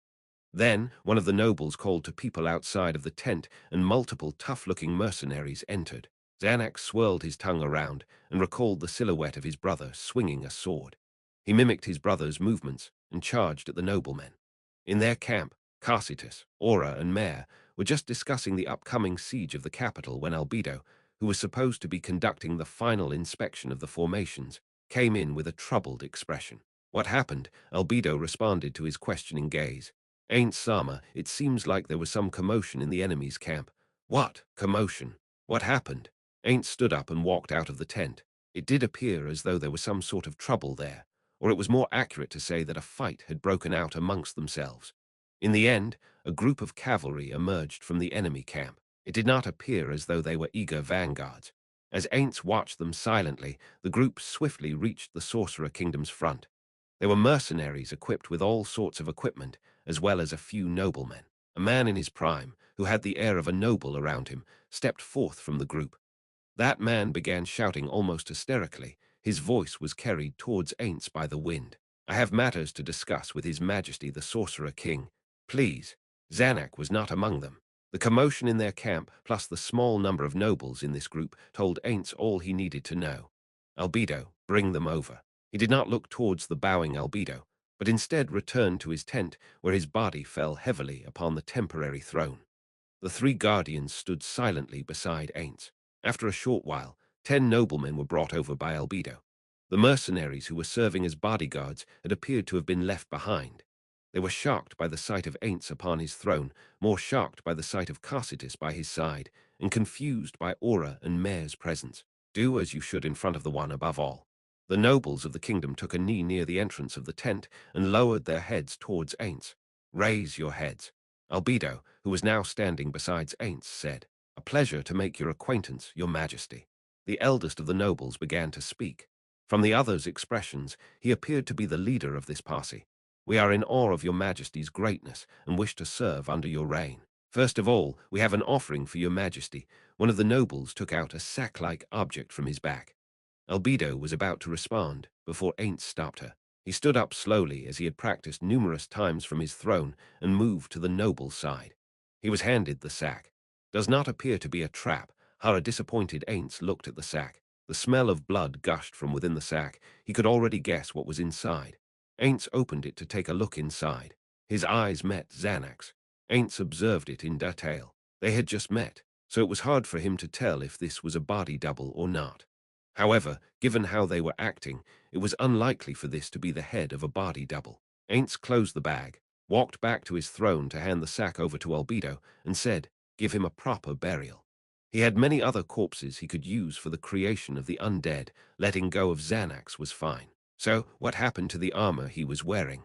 The nobles looked towards Ainz with baffled expressions upon hearing Ainz's question. They probably thought that the head of their general was more than enough for their prize. What? Do you not have an answer to Ainz Sama's question? And no. Yes, that armor should still be on the prince's corpse in his tent. The noble who acted as their representative hurriedly answered Albedo's unemotive question. Is that so? I see you all. Good job. The nobles all responded with yes, as relief bloomed on their faces and as they lowered their heads. I shall reward you appropriately for your accomplishment. So, what do you wish for? Please spare me and my family. Your Majesty the Sorcerer King, I swear my absolute fealty to you. Suddenly, the noble behind the representative began yelling, prompting the annoyed representative to bark. This guy. Me too. Your Majesty, please extend the same mercy to me too. More and more me too, S piled on. Ainz waved his hands magnanimously to silence their pleas. I understand. I understand. I completely understand you all. Everybody here wishes for the same thing, correct? The noble began nodding their heads furiously. Is that so? Well, I will not kill you then. Albedo send them to Neuronist. Understood. Your Majesty, what about our families? Ainz did not overlook one of the nobles attempting to whisper to him. Your families too. Ainz smiled. Of course, they had no way of perceiving that. What will I do with you all? Albedo, inquire where their families are and send them over too. Yes, Ainz Sama. You all come over here. The nobles were led away from the tent by Albedo. After they were gone, Ainz motioned for Aura to come forth and gave the following order to those who do not wish to die. Do not grant them death. That is my will. Yes, Ainz Sama. Ainz caught Aura's hand as she was about to leave. He continued to the confused Aura, even if they desire death, do not grant it to them for now. Understood. After he had let go of her hand, and after she had confirmed that he had no other orders, Aura ran after Albedo. Ainz's gaze remained fixated on her back as he gave his orders to the two remaining guardians. I've lost interest. With Carcitus as commander and Mare as second in command, I permit the two of you to use the full extent of your abilities. Do not leave a single citizen of the kingdom unscathed. The two responded affirmative. An hour later, the army that was the Riesti's kingdom's last hope disappeared completely from the face of this world. 15. Refers to Quies, Clementine's brother. He is a beast tamer known as one-man army who serves the slain theocracy as the fifth seat of the Black Scripture. 16. Aintzbach is a Roman proverb. Fail not when opportunity is fair. Behind times bald, his forehead's thick with hair. From Disticha Catanis, Book II, line 26. Chapter 4, Well-Prepared Traps. 1. The sound of footsteps rang as Hilma led three of her associates from the 8 Fingers along the corridor of a mansion. They were making their way towards the giant room one of the Sorcerer King's subordinates had chosen. The rest of them were there already, awaiting the arrival of the Sorcerer King's envoy. They did so because, although the subordinate of the Sorcerer King had specified the day they had to gather at this mansion, they had not specified the specific time they had to do so. For that reason, Hilma and the rest of the 8 Fingers were on rotation in the hall to prevent a scenario in which the envoy would arrive to find it empty. If they made the envoy wait, that would be incredibly disrespectful. There was a possibility that they would get another whiff of hell for it too. No matter how minuscule that probability was, they had to avoid it at all costs. The 4 had been walking in silence for a minute now. Although that was partially due to the sheer size of the mansion, it was also because they had furnished a room far away from the main hall to be their lounge. While it might have been better to have furnished a room closer to the hall to be a lounge, after they had deliberated on this matter, they ultimately decided to use the rooms close to the hall as luggage storage. The silence wasn't exactly unbearable, but one of them, Pirian Porson, began speaking. Isn't it a little noisy? Hilma concentrated. She could indeed hear the sound of children frolicking. That said, it sounded like something that was far too distant from the mansion. It was quiet enough that you couldn't really hear it unless you tried. This was because the hall was far removed from the hustle and bustle of life. That was also the reason why they had chosen to use the rooms close to the hall for storage. Still, even if Hilma and company had not found it to be annoying, if the Sorcerer King's envoy were to be annoyed by this, they could not even imagine the consequences that would arise. Maybe a little. Should we tell them to keep quiet? Everybody agreed with Arlen. If they were to warn the people next on the rotation, the others should have warned the children by the time it was their turn to rest. Was a weight lifted off of Arlen's shoulders because he had spoken up. He proceeded to say what everybody had in mind but would have never given voice to. But will he truly come to rescue us? He probably did not mean to blurt that out, but the stress from having to wait for the envoy from the Sorcerer Kingdom had probably gotten to him. It had been 7 days since the 400 men strong army of the kingdom had begun their march. Not long after that had happened, they heard rumors that the Sorcerer Kingdom's army had begun encamping close to the capital. Though that was only a day ago, the mental stress they were experiencing far outweighed the physical fatigue they were experiencing too. They had received their orders from one of the Sorcerer King's subordinates about a month ago, back when the war had just begun. They were told, back when the Sorcerer Kingdom had begun their march towards the capital, to choose about 1,000 people from the kingdom who were loyal to them to spare so that they could serve them in the future. The chosen would then be taken to a safe location. For that reason, 1,000 people related to the Eight Fingers were gathered at this place. No doubt was the Eight Fingers a giant organization if you counted the grunts too. From their ranks, Hilma and the rest picked out the outstanding and loyal bunch, as well as their family members too. That was why there were children present.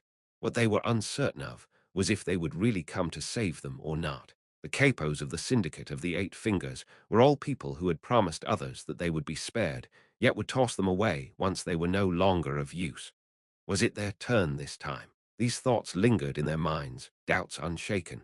Hilma did not look towards her associates, but said, "I believe in His Majesty the Sorcerer King's words."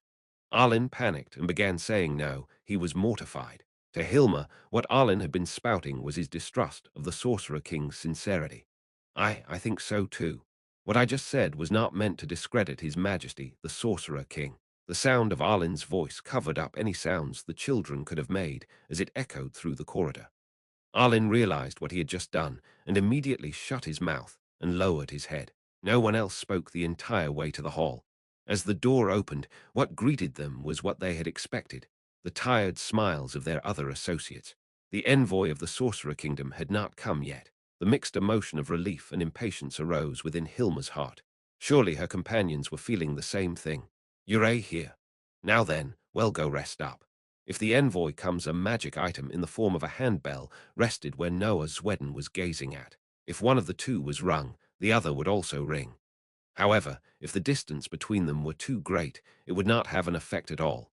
In addition, that was the only way that both could affect each other, so it wasn't exactly the best tool for communication. This task was easy enough that they could use it for this purpose. "Ah, leave it to me." As their representative, Pirian answered him, "Say, do I still have to wait around here? We've wasted enough time, the Sorcerer King, His Majesty." I get it. No need to look at me like that with those scary eyes," a short and tall man said. That was the head of the Slave Trade Division, Kako Dal. The front line of the kingdom's army had been bolstered by the prisoners who had been kept captive in the capital. When they were being released, during the chaos and confusion of those few days, Kako Dal had been rescued and brought to this mansion. At first, they had two ways they could have dealt with Kako Dal. If he was sent to fight the Sorcerer Kingdom, they had no doubt in their mind that he would have died, so of course his rescue was non-controversial. What was controversial was how they should introduce him to the Sorcerer King. Some thought that because he was a regular head, it would not matter if they did not introduce him at all. Others thought that if the Sorcerer King knew of him already and they were to not introduce him to him, it would end in tragedy. They wanted to avoid endangering themselves no matter how unlikely it was, and so they went with the latter. Their opportunity to introduce him to place him on the chopping block was about to come. They were all in agreement that he was the first one they had to introduce, to remove any doubts that they were attempting to hide him. "You have to wait here so that His Majesty the Sorcerer King's envoy can get a good look at you." For that reason, he had to wait in this room. They did not know when the envoy was going to come after all. He ate and slept in this room and was absolutely disgusted by it. "I mean, I have been thanking you all constantly. Thanking you for bribing the guards so they wouldn't treat me so harshly in prison. And thanking you for saving me from the draft to have saved poor old me." "What are you trying to say, Kako Dal?" To Noah's question, Kako Dal responded with a piercing gaze. "To go out of your way to save someone who has lost all of his power, connections, and lackeys, isn't that a bit too suspicious? What is your goal? Why have you gathered everybody related to the Eight Fingers here? Are you planning to kill me? Ha! Hilma was frozen solid. No, it wasn't just Hilma. Everybody else in the room other than Kako Dal was the same. If they were equally guilty, none of them could wash their hands clean of his blood, was probably what he meant. What? Your expressions. That was bullseye, wasn't it? Hilma surveyed her surroundings. Everybody had the same expression, one that said, "This guy is going to be trouble soon." She spoke up as their representative. "What are you talking about, Kako Dal?" "No, Apratif. Aren't we partners?" Ha! This time it was Kako Dal's turn to be shocked. His expression was whack, almost hilarious. What is your goal?" "Ah, I get it. You are all monsters wearing their skins. That's why every other word out of your mouths is praise for the Sorcerer King." Kako Dal yelled with an expression that was a cross between panic and fear. The monster he spoke of was a folk's tale that mothers usually used to scare their children when they were being restless at night. Most adventurers agree that no such monster actually existed. I thought that something was off from the start. The fact that you guys went on a diet at the same time was suspicious enough. Even if I concede that point, Hilma's figure is so inelegant. She's too skinny to be healthy. This could all be explained if you guys were just monsters wearing their skins. Hilma looked towards Kako Dal with warmth in her eyes. Such bliss to have not experienced that hell. What? Your expression, no, don't mind me, Apratif. Indeed, I am flattered by your observation. Huh, what? No, nothing at all. I am being serious. I am unsarcastically asking you. Are you really Hilma, Hilma Signius, not a twin sister or something like that? Were you brainwashed? Have I really changed that much? He wasn't talking about how skinny she had gotten. He was probably talking about her personality. She had mellowed out a lot from before. Normally, that would be a positive change, so his suspicion of her was surprising to say the least. Of course, it's like you're a completely different person. No, that applies to you all. Did monsters truly steal your skins? I could only say that we experienced certain things that made us this way. Everybody agreed with what Noah had said. Kako Dal was terrified. What happened, though? I don't want to hear it. I still want to know. A thin, endless, and circular darkness suddenly appeared in the room. A semi-oval object began emerging from the ground. Hilma recognized this as the gate spell that had whisked her away so many times. It was a high-tier spell, high enough that there were no magic casters within the kingdom who were capable of it. Only a subordinate of the Sorcerer King would be capable. The fact that this spell was cast meant that Hilma hurriedly took a knee. After a while, she felt Kako Dal do the same. Hilma buried her head and clenched her fist. There were two possible outcomes. They were either getting disposed of or saved. A person's footsteps could be heard. You can raise your heads now. In front of the gate was a maiden whose bust size was mismatched with her apparent age. Though she had not heard her speak of her name directly, Hilma knew her name was Sholtir.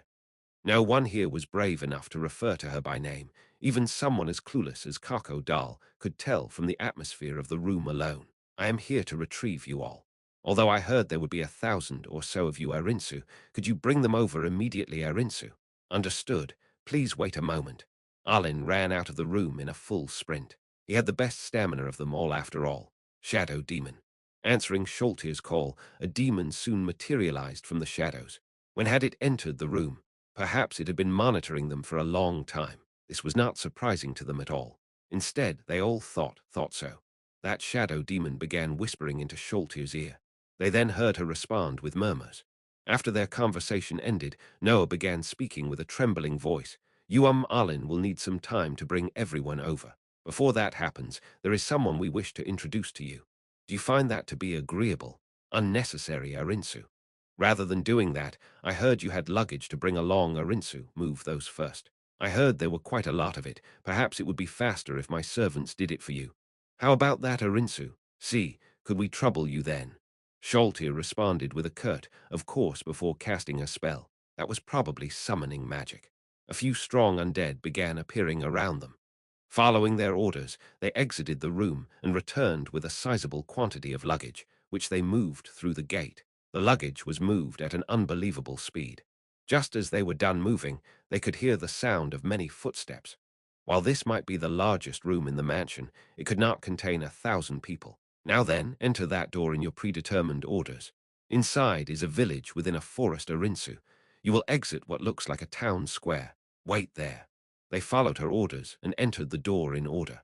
Though it was unlikely that none of them were hesitant to enter the portal, everyone there had already been warned to follow their exact orders. As a result, there was less confusion than they had expected. In comparison, the boys around that age stalling and blushing were a bigger problem. The girls becoming frustrated at the boys' reactions were an issue too. Sholtir was a world-class beauty, so them falling in love at first sight wasn't such an unusual phenomenon as was the women's jealousy. However, Hilma had engraved a fact in her heart. If those kids were to do something stupid, she would be the one responsible. To prevent that from happening, she had to keep a close watch on them. Her attention was especially focused on the girl whose hands were on her flat chest, attempting to compare sizes with Sholtir. Those children's hands were taken by their guardians and led through the gate. Fortunately, nothing had gone awry. Hilma and her associates were the last to enter the gate. Just as she had described, in front of them were wooden houses, and their surroundings felt like a forest. In the plaza where the undead had piled up their luggage, there was some commotion. Or was it excitement instead? Given the amount of youths there, the latter was more likely. Was this their reaction to their first time passing through a gate? Attention! Noah yelled. Gradually faster than she had expected, the noise died down. Was it to let them all see Sholtir? She slowly ascended into the sky and said, "Currently the village is still under development. You will be brought over there in around a week. Before that happens, you will be living here. Just so you could effectively manage the village, we will be lending you 4 golems. If you need anything heavy moved elsewhere, let them do it. Undead currently surround the village. If you are to exit the perimeter and attempt to re-enter, they will attack you. For that reason, please do not cross the perimeter formed by the undead." Sholtir looked around to check if they all understood her, and continued, "Other than that, you will decide among yourselves how you will be spending this week. We have prepared 2 weeks' worth of food Arinsu, so you should be set on that front. I will return in 3 days. If you have any issues, I will listen to them then." Sholtir descended to the ground and looked around. Her gaze fell upon Kako Dal. "You are one of the capos, correct, Arinsu?" "A, E, W, no, yes. What can I do for you?" Kako Dal had experienced the difference in status between him and her, so he tried his best to be cordial. "You should take a trip to Kayuhukas room 2 Arinsu." A. Sholtir closed the old gate and opened a new one. Was it his instinct? Something told Kako Dal that something bad was about to happen to him, causing him to look around with a helpless expression. After her gaze met his, Hilma shifted her own away. She could not go against Sholtir's decision. The other heads were the same. No one dared to make a sound. "Wow, wait. No, why are you guys reacting like this? Save me." Yeah. Let's go, Arinsu." Sholtir dragged a screaming Kako Dal away. Faced with that kind of strength, he had lost all urges to resist. "Ah, no, save me. Sorry, Kako Dal." Hilma whispered to Kako Dal, who disappeared through the gate. After that, the gate disappeared. Yet the tense atmosphere never dispersed. They were all grasped by that suffocating silence. 1,000 people, blissfully unaware of that hell, occupied this plaza. Still, they could instinctually tell what fate awaited the Kako Dal who had just been taken away from them. That was why none dared to move. They understood that they had been brought to this place, not out of someone's generosity, and were beginning to understand exactly how terrifying this place was. "We couldn't save Kako Dal," Hilma said to Noah, who was walking over to her. She did not want anyone else to experience that hell. That was what she had in mind, but that was impossible. An intense guilt washed over her. "There's nothing we can do about it. Still, it does not mean death. It would be more appropriate to call it a baptism." Afterwards, he could come to understand why we would cherish each other so much. Baptism, true, if I thought of it like that, it would alleviate a lot of the guilt I am feeling. You too, while I can understand how worried you are for Kako Dal, we have to discuss our future right now. They had to relieve the people there of their worries. Hilma took the lead.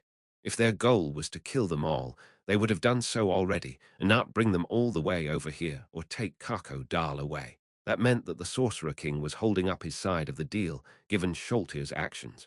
"Thank you so much, Your Majesty, the Sorcerer King." Hilma lowered her head. Of course, she had no idea where she was or where the Sorcerer King was, but this was the only thing she could think of that could properly express her gratitude given her situation. Something along the lines of a prayer. 3 floor guardians set off from the front they had established in front of the capital.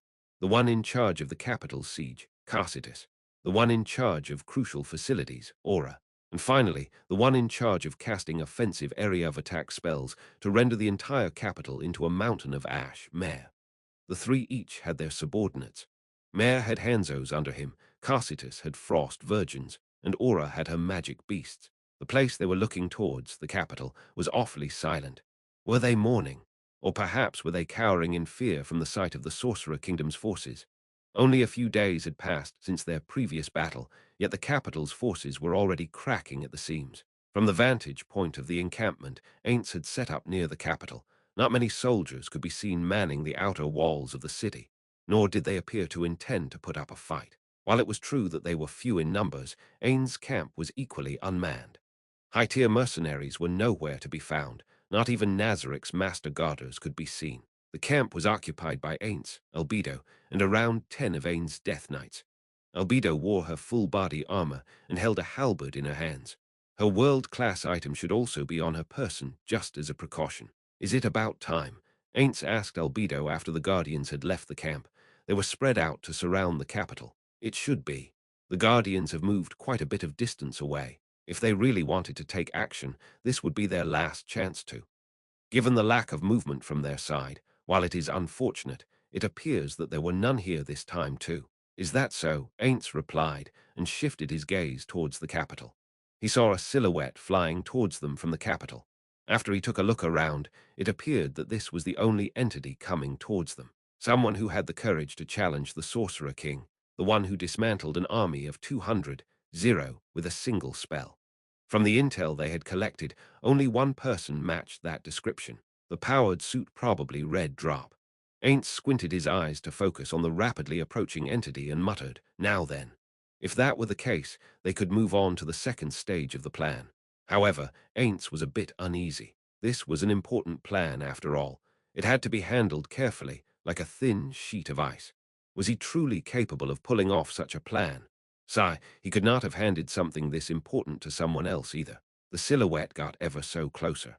Honestly, has he not considered the possibility that they had an air force too? Or did he think that the floor guardians would not notice him if he was high enough? Or was it some equally stupid line of thought?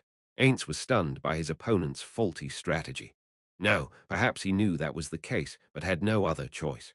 So, did he know that this was a trap, but had the balls and resolve to break through it? Or maybe is he clueless or prideful, or perhaps whatever, that does not matter. We will find out once he reaches here. Indeed, Albedo replied. I will leave it all to you then. Yes, please leave it all to me. Her replies were short and straight to the point. Ainz could not tell what her current mental state was. However, he knew enough to tell that she was not too happy about this. Ainz looked back towards the silhouette. It would take him quite a while to reach where they were. They could afford to let him get closer before setting off the ambush. The moment that thought crossed Ainz's mind, he realized that he had made a mistake. It was highly likely that he was a disposable pawn. Does he know what he is?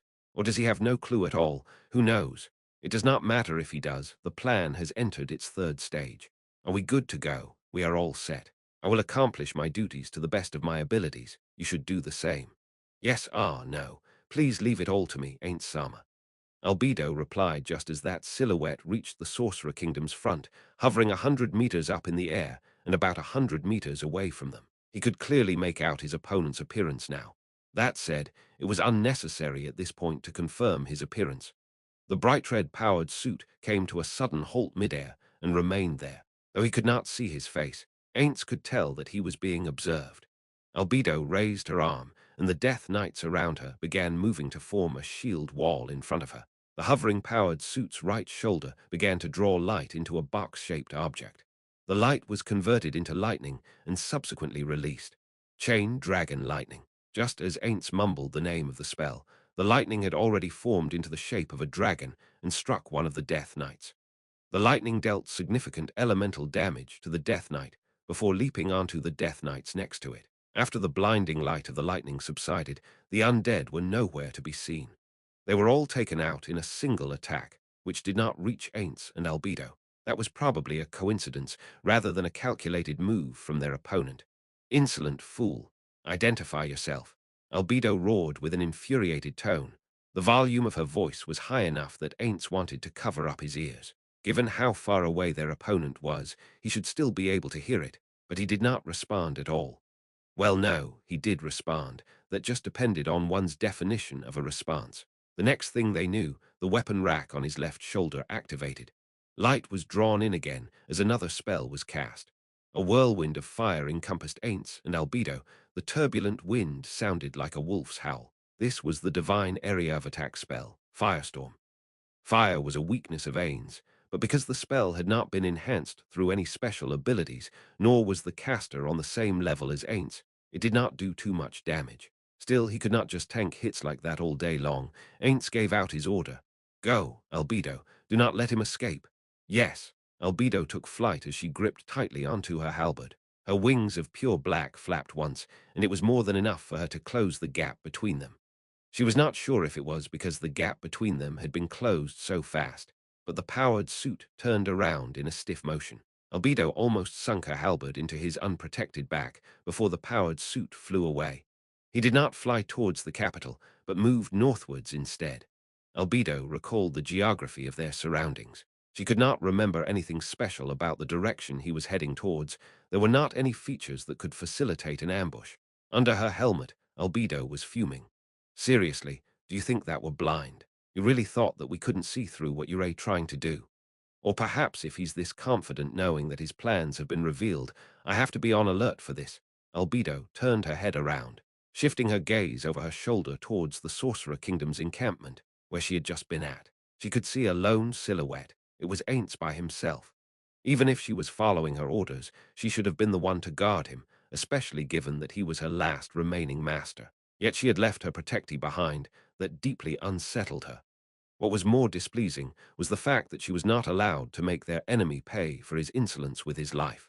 Albedo clicked her tongue and stared at the retreating powered suit. There was an object that resembled a backpack on the back of the powered suit. It had 6 nozzles, each ejecting white light that formed into a trail like a shooting star. Those who are not familiar with powered suits would probably assume that if those nozzles were destroyed, their opponent would lose their ability to fly and thus fall to the ground. However, Albedo's master had already told her that's just a cosmetic effect. That was because a powered suit's flight capabilities worked in a similar fashion to the spell fly. According to her master, though it was correct to say that it would not lose its ability to fly once its nozzles had been destroyed, that was not a given.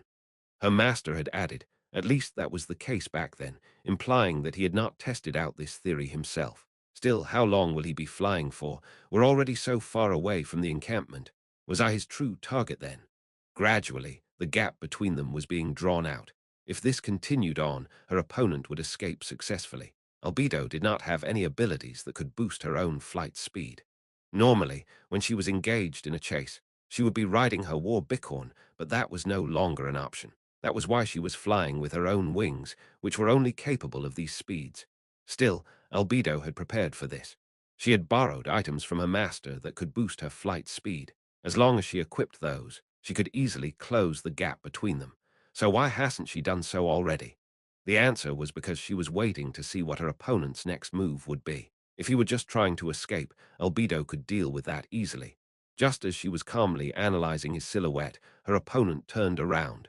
He began to set up a weapon that was similar to Shiz's arcane rifle, HMPH. Albedo prepared herself for an attack while marking her opponent.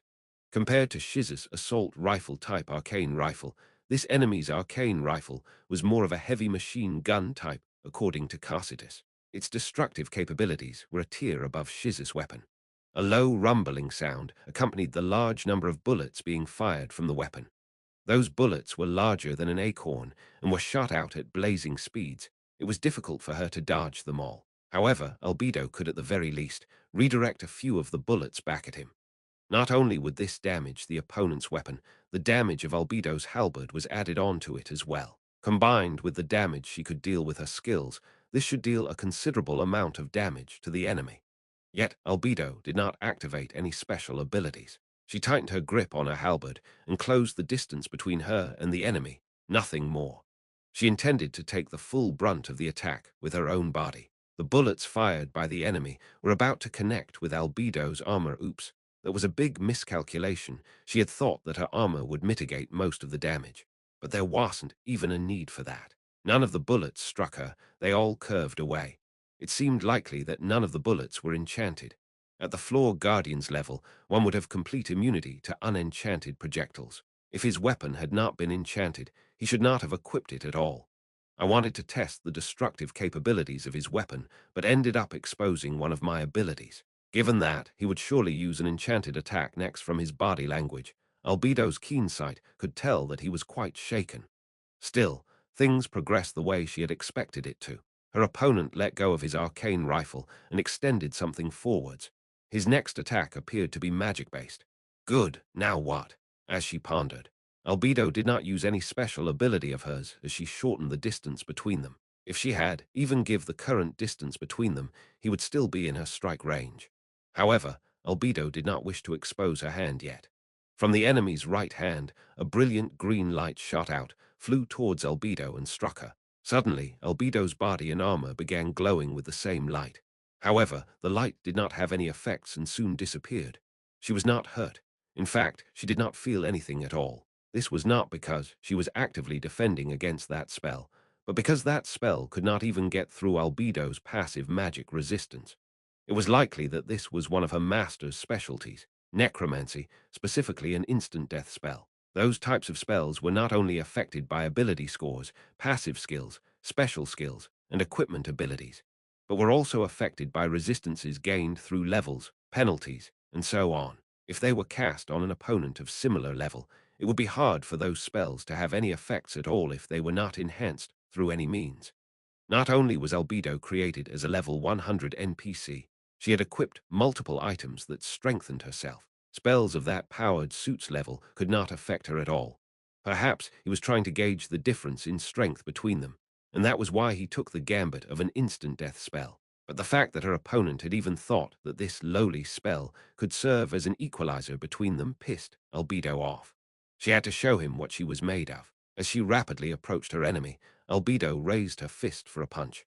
She intended to make a mockery of her opponent by not using the halberd in her hand. Another reason for the punch was that she could not accurately gauge the amount of damage he took if she were to use the halberd. Her opponent attempted to block it with the arcane rifle, but Albedo's strike was much faster. Even though she held back a little, a hit from the level 100 Albedo was still devastating. Goang! A metallic noise rang out as her opponent was sent flying. The suit, taller than 3 meters, was sent flying by Albedo's punch, despite her being an entire meter shorter than it. Not only was it sent flying, it also began shaking uncontrollably. It was a hilarious sight to behold. Looks like I dealt more damage to it than expected. He's more delicate than Tofu. He was certainly, unexpectedly weak. Albedo felt frustrated as she laughed. Ahaha, now you will understand how foolish you were to attack Ainz Ooal. I will dismember all 4 of your limbs, break every tooth in your mouth so you cannot even end yourself by biting off your tongue, but perhaps I will allow you to get another hit in. In any case, I will bring you to Ainz Ooal to apologize for your crimes. Albedo heard a click from that man's mouth. Did you just click your tongue at me? How rude. Never mind, you were such an indignant bastard that you chose to attack us without declaring your own name. I expected this much insolence from you. What are you talking about? Slayer. There is no indignity in vanquishing evil pieces of shit like you. Tusk, I thought you were an illiterate barbarian to have attacked us without saying anything at all. I did not expect no wait. The citizens of the kingdom are no different from barbarians anyway, right? That's rich coming from you, Prime Minister of the Sorcerer Kingdom, Albedo. Albedo calculated the pros and cons of dragging this conversation on and concluded that this was an exploitable situation. If it were Ainz Ooal or Demiurge here, they could probably engage him in a better conversation. Albedo was confident in dealing with matters of interior affairs, but she was not too confident in her skills to plot or deal with matters of foreign affairs. Still, she was alone with no help at all, so she had to rely on her own head. Nonsense, whatever of Red Drop. Sorry, I do not commit mere adventurers' names to memory. HMPH, how is someone like you fit to be the Prime Minister of a state? Was he truly one of Red Drop? Or was he trying to confuse Albedo? In any case, Albedo had to continue the conversation. From her strike back there, she had already grasped the full extent of her opponent's capabilities. Even if their fight were to resume, she would not have issues dealing with him at all. Albedo mentally prepared herself to trap him in this conversation. What a tiresome way to buy more time after all, to not rouse her opponent's suspicion. Albedo had to perfectly emulate the character of an arrogant strongman. Albedo's silhouette shrunk gradually as she chased after the red-powered suit. And now, Ainz was the only one remaining at the encampment. If all went according to plan, the main event should be starting soon. Ainz cast the spell, Body of Effulgent Beryl.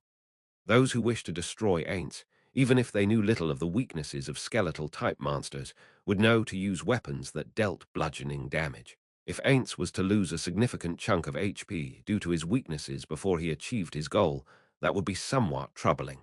And then, the delay teleportation Ainz had cast before took effect. In other words, things were indeed proceeding as he had predicted. It seemed like Albedo was not their target after all. Ainz was relieved. If she was their target instead, things would have gotten quite difficult. But was that really the case? Could this be a double-layered trap? The enemy was teleporting behind Ainz. A single enemy, someone who preferred close-quarters combat. While his opponent was being delayed, Ainz cast an Explode Mine spell on the teleportation destination. Afterwards, he stood still, waiting for his opponent to arrive.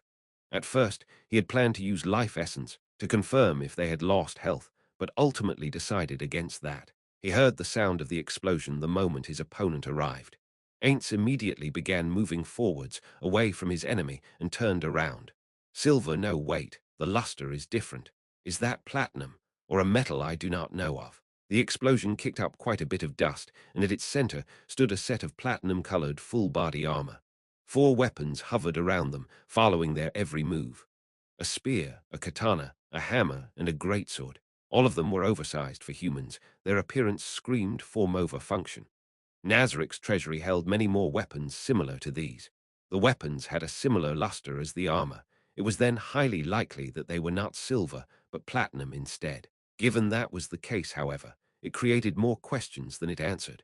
Ignoring the monetary value of the precious metal, platinum had no special magical properties at all. He could not fathom what advantages could be granted by creating weapons and armor out of it. The most likely explanation was that it was only platinum-coated, to hide the true metal the equipment was made out of. An example he could think of was the golem he had just learned was in Kyoyuhuka's room. There were other examples of the same technique being used in Nazarik as well. The next most likely explanation was that it was a metal that was identical to platinum in appearance, but Ainz was not well versed in the types of metal in this world. Ainz's undivided attention was on his opponent's every move. After all, even trivial intel could tip the balance of a fight. What was unsettling to him was the fact that his opponent, since their debut, had not shown any emotional response at all. Since their appearance, they had stood still in one spot with a daunting pose. Was it because they had not taken any damage, they had not bled at all, that they had resorted to such showmanship? It was impossible for them to have not taken any damage at all. It was hard for Ainz to believe that it had taken the full brunt of his Explode Mine. But all it did was sully that eye-catching armor with dust. Even with Ainz's necromancy job classes, it was still impossible for him to gain complete immunity to the damage of a high-tier spell. It was impossible without underhanded tricks, especially because Explode Mine's damage type was non-elemental. It could not have been nullified so simply. In that case, did their carefree attitude stem from them toughing it out, or was it from their do-or-die resolve? Or perhaps they really had an ability to nullify the damage. Did you think that I would just stand here without taking any precautions? There are more around you. He tried to gauge his opponent's reaction through conversation, or at least that was what he had intended anyways. His opponent, however, did not give him much chance to speak, as the armored fellow unabashedly took an offensive stance. The hammer in their arsenal floated to where they could easily grab it. That revealed a piece of intel to Ainz, causing him to gently laugh deep down in his heart. This meant that their target was not Albedo, but Ainz himself. Since they had not bothered to converse with Ainz at all, they were not trying to buy time. They were probably planning to end this fight before any backup could arrive. If they had appeared from the sky and began talking to him, that would have meant that their target was Albedo, or that they were both their targets. Everything up till this point had occurred well within the margins of Ainz's plan. However, not even Ainz could predict his opponent's next move. Since their weapons moved with them, he had thought that they were the fighter type and would want to close the distance between them. Instead, his opponent moved his hand in a somatic gesture, causing the giant hammer to suddenly shoot forward. So fast, it was like a high-level warrior had lobbed it at him. Ainz could not dodge it at all. If this weapon were not enchanted, it would be nullified by his immunity to non-enchanted projectiles. But no matter which way Ainz sliced it, it had to be enchanted. If that was the case, Ainz stood still, mimicking the stance his opponent had adopted as he took the hit. Of course, the spell activated the moment the hammer connected with Ainz's body. The bludgeoning damage was completely nullified by the body of a fulgent beryl spell.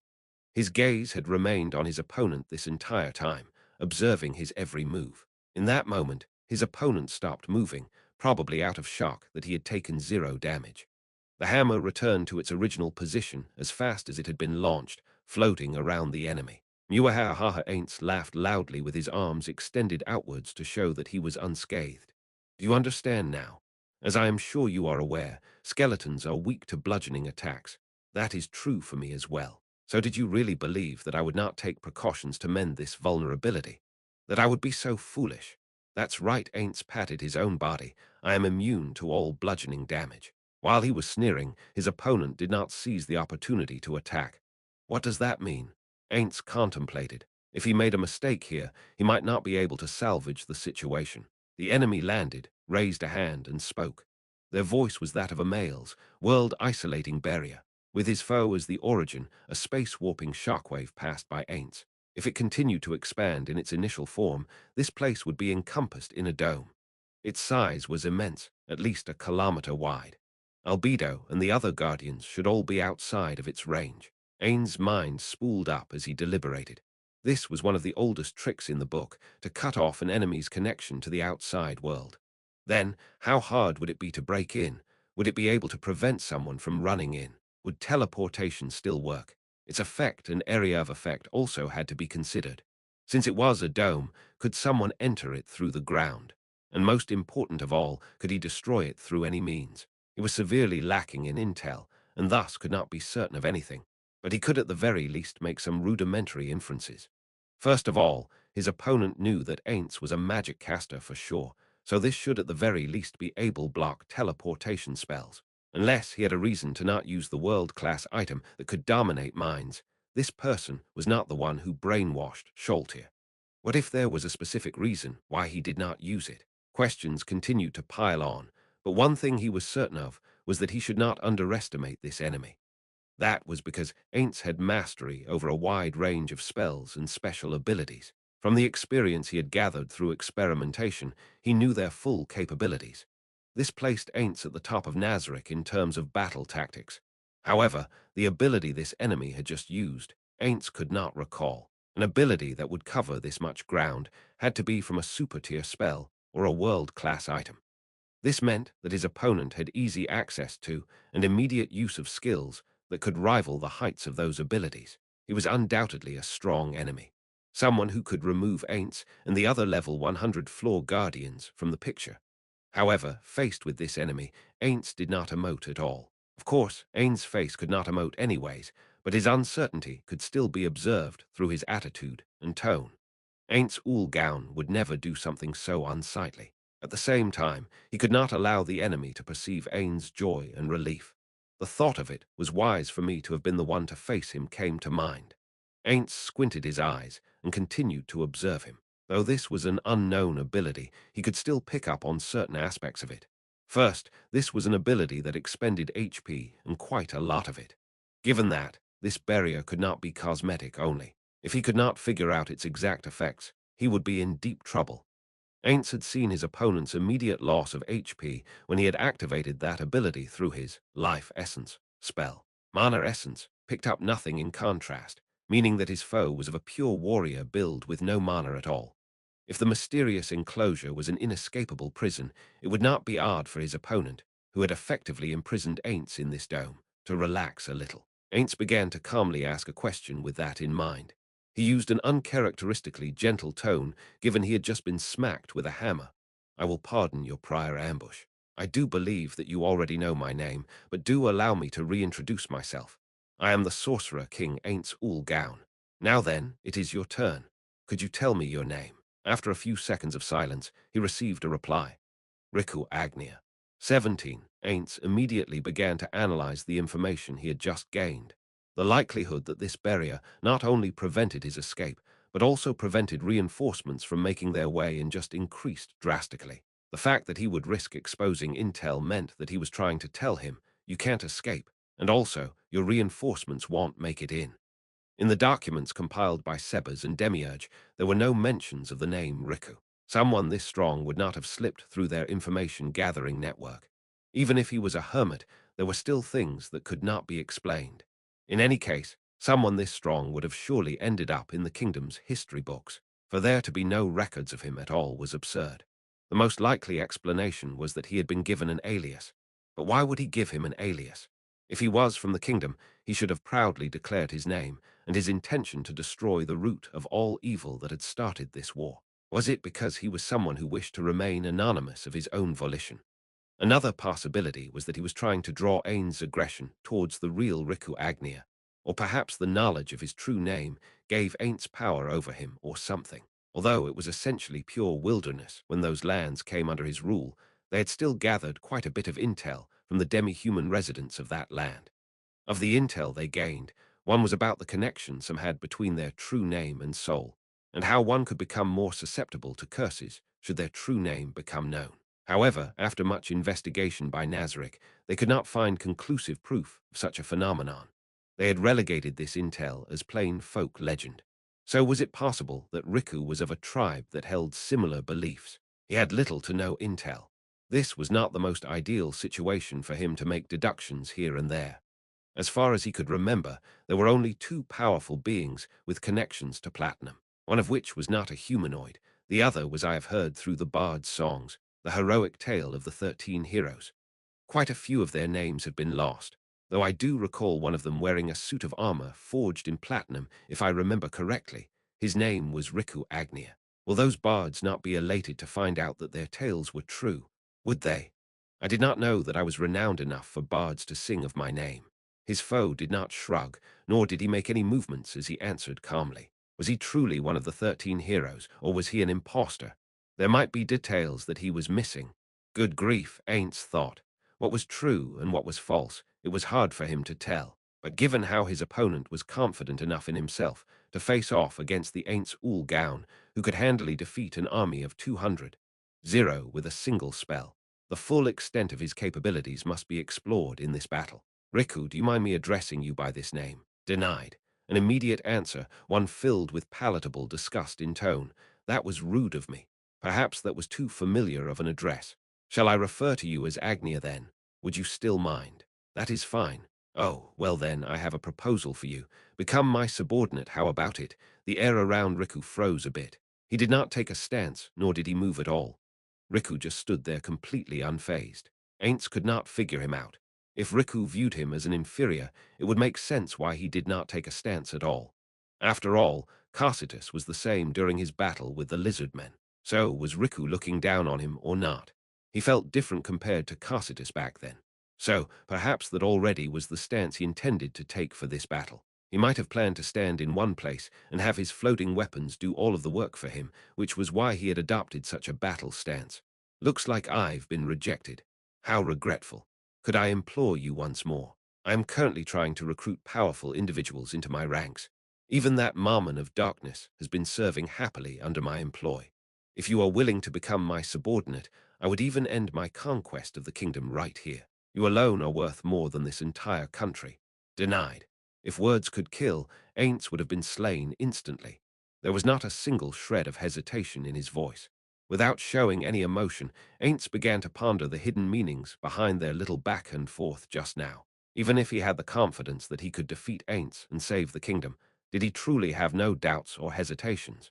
Even if Ainz was killed, was he truly certain in his belief that the Sorcerer Kingdom's army would just give up? Perhaps he does not care about the kingdom after all. Is he from another nation? Cloak of Light. Rickus' armor began glowing.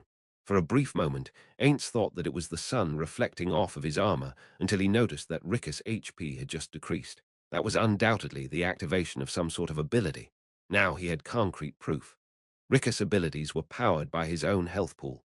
However, because lost HP could just be recovered through restoration spells or potions, abilities that were powered by HP were usually weaker by comparison. All in all, the higher the ability's HP cost, the stronger it would be. The same logic should apply even in this world. Riku had activated his special ability. That meant their parley had broken down. Ainz immediately cast his spell, Greater Teleportation. Ainz teleported all the way to the edge of the translucent dome. After his sight had adjusted, he found the translucent barrier blocking his way. Teleportation failed. He took a look around. It appeared as though Riku did not have the ability to follow him through his teleport. He was nowhere to be found. In the direction Ainz was looking towards, an unknown distance away, was his intended destination, the great underground tomb of Nazarick. He could at least confirm one thing of this barrier. It cut off teleportation completely. That said, since he was now in front of the barrier, that meant that teleportation to destinations within it was still possible. Only teleportation in and out of the dome was disabled. It seemed like if one were to try and teleport outside, they would instead be teleported to the edge of the dome closest to their intended destination. This was crucial intel. He had originally intended to not use teleportation throughout this battle, but it was still worth it to have gained this intel at the cost of one of his trump cards. Ainz then extended his hand to touch the barrier. If it had defensive capabilities, he would probably receive the damage immediately, but that was unlikely. He thought so because the interrupted teleportation did not do damage to him either. The bones in his finger made contact with the barrier. Contrary to its soft appearance, it was extremely hard. When he tried to exert force on it, it did not bend in the slightest, never mind break. It was like a wall that separated worlds apart. Ainz pulled out a common gold coin and tossed it. The coin hit the barrier and bounced off. Next, he cast a lightning spell at a pre-calculated angle. It cannot get through him. Just as he became satisfied with the results of his experiments, the delay teleportation spell activated once again. No doubt it was Riku. Ainz cast Body of Effulgent Beryl and stood there, with his back towards Riku. After Riku showed up, he used some unknown object to slam into Ainz's body at high speeds. Because it was bludgeoning damage, it was completely nullified by Body of Effulgent Beryl. But for whatever reason, his body was sent flying and pressed against the barrier. That was highly unusual. Normally, when an attack's damage had been nullified, its secondary effects would not apply. However, Riku's attack did not follow this rule, so what did that mean? He had no idea as of yet. Ainz slowly and regally turned around. The hammer returned to Riku's side. The four weapons that surrounded Riku were different from before. They were all glowing white. Combined with the armor, they looked undeniably badass. On the other hand, Riku's health had decreased even further. He had lost more health than when he activated that ability on his armor just then. Was it because he had to apply that ability to each weapon separately, or because teleportation had cost him a bit of HP too? Ainz desired more intel. I am immune to bludgeoning damage. I believe I have said that already, so how did you do that? Even if you can teleport, you cannot use it to escape this barrier. Your fate is to perish here. Just answer the question already, Ainz thought but did not say it out loud. After all, if he wanted his opponent to talk, he had to avoid pressuring him too much.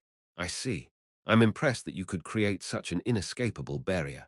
I assume, then, that you have made your resolve already. No response. One of the four weapons, the greatsword, stopped moving. He is coming. Riku did not appear to wish to converse with him. Ainz made the first move with that in mind. Twin magic obsidian sword. Ainz summoned two obsidian swords and rushed at Riku. If his opponent used floating weaponry, he would do the same. One of the swords was deflected by Riku's greatsword, and the other's strike was dodged in an unnatural manner. What? Ainz could not help but vocalize his thoughts. What was shocking was not the fact that Riku could dodge the attack, but rather how he had dodged it. Not even Cositus would be able to pull off what Riku just did. Riku had performed a sideways somersault at head's height to dodge the attack. Although there were other oddities apart from what he had just done, Ainz should not be focusing on those details right now. The questions laid in the fact that those movements were inhuman. Normally, when a humanoid jumped, they would bend their knees and apply force on them. There should be reflexive movements before the actual jump. However, Riku skipped all of that, applied no force at all, yet still performed a sideways somersault in the same stance he had this entire time. While it was not impossible, especially with spells like Fly, not even Ainz could pull it off. One's body would always reflexively move in a certain manner when performing such actions. Perhaps those who were adept at using Fly would be able to do those moves, but Ainz still felt weirded out by those movements. The explanation for it was just on the tip of his tongue, but his brain could not express it properly. While Ainz was getting increasingly annoyed, Riku counterattacked with his greatsword. Ainz's two swords were deflected by the other weapons floating around Riku. The greatsword, as if it had a mind of its own, flew towards Ainz, prompting him to think of his guild weapon. Ainz cast defensive magic in response. Wall of Skeleton. The greatsword clashed with the newly created wall. The wall of skeleton was destroyed in a single hit. Impressive. In place of where the wall of skeleton stood, the honed edge of the greatsword pointed towards Ainz as it hovered. He had thought that it would return to Rika's side after that, but instead it flew towards Ainz as if someone were wielding it. On the contrary, Riku was standing still in his original position, in his original pose. From his observation of that pose, what had been at the tip of Ainz's tongue finally came out. Indeed, he was just like a puppet. Riku was moving around like a puppet whose strings were still intact. It was as though giant hands were behind him, one controlling the body and the other controlling the weapons. This isn't something like psychokinesis, controlling the weapons, but the armor too, unless the insides are empty, or was a living person within it too. Faced with the greatsword's cleave from top to bottom, Ainz pulled out a blasting staff to intercept it. The amount of pressure exerted on him made him feel as though he was sinking into the ground. If he had weapon destruction skills, it would be worth his time to target this greatsword specifically, but Ainz had not bothered to learn such skills. Even antimaterial acid spells would take quite a bit of time to chew through this sword, so he was better off attacking Riku instead. Grasp Heart. That was Ainz's favorite necromancy spell, yet it had no effect on Riku at all. Did he have immunity against necromancy, or was it resistance against negative status effects? While Ainz was still considering those things, the greatsword was swung at him at even greater speeds. Goo! He could neither tank nor dodge it in time, so his body took the full brunt of that attack. After receiving the blow, Ainz backed off a little only to bump against the barrier behind him. This position was disadvantageous for him. Greater teleportation. Ainz teleported upwards. Because they were summoned through non-conventional summoning magic, the two swords soon returned to Ainz's sides. As he was right above his opponent, he would have been easy to spot. Ainz did not teleport a long distance away, nor did he intend to buy time until Albedo arrived. This battle was what he had been craving. Just as a precaution, he cast Body of Effulgent Beryl, again, while observing Riku, who appeared to be a dart from his perspective. He began to ascend as soon as he spotted Ainz. He did not try to attack Ainz with his weapons, that was probably due to a range restriction. Ainz responded by descending. The moment they passed by each other, he threw out the twin obsidian swords. The obsidian sword, constructs could only be used as an offensive tool and could not be used to defend oneself. That was because the obsidian swords suffered from a mass loss of durability if used to receive an opponent's attack. If used defensively, the sword's durability would rapidly diminish until they shatter. Riku used the weapons around him to deflect the two swords that were soaring through the skies. Did he put his all into defense? Riku did not choose to counterattack. After brushing past Riku, Ainz landed on the ground only to find the spear falling towards him at ludicrous speed. Ainz leapt forward, barely dodging the attack. Because he had fly activated already, he did not have any issues getting back on his feet. Ainz stood up to distance himself away from that spot as Riku casually descended to the ground. His three weapons floated around him, and the spear that had been implanted into the ground soon joined their ranks again. Ainz also had his two obsidian swords float by his side. His movements made it all the less believable to Ainz that a living being was in that armor. His knees did not bend at all when he landed. It was at this time when Riku, who had been standing with the same pose this entire time, suddenly took the greatsword into his own hands. This distance between them was closed in an instant. This was the fastest speed he had moved at yet. He was like a shooting star. Ainz sent out the two obsidian swords to intercept Rika's attack, but they were deflected by Rika's katana, subsequently falling onto the ground. Call greater thunder. Multiple streaks of lightning converged on Riku, yet he did not slow down at all. It was not as though he had not taken damage. Ainz could see his HP pool falling. It was more likely that he had suppressed all forms of pain. The greatsword was raised high above Ainz's head as it was cleaved downwards. Oof!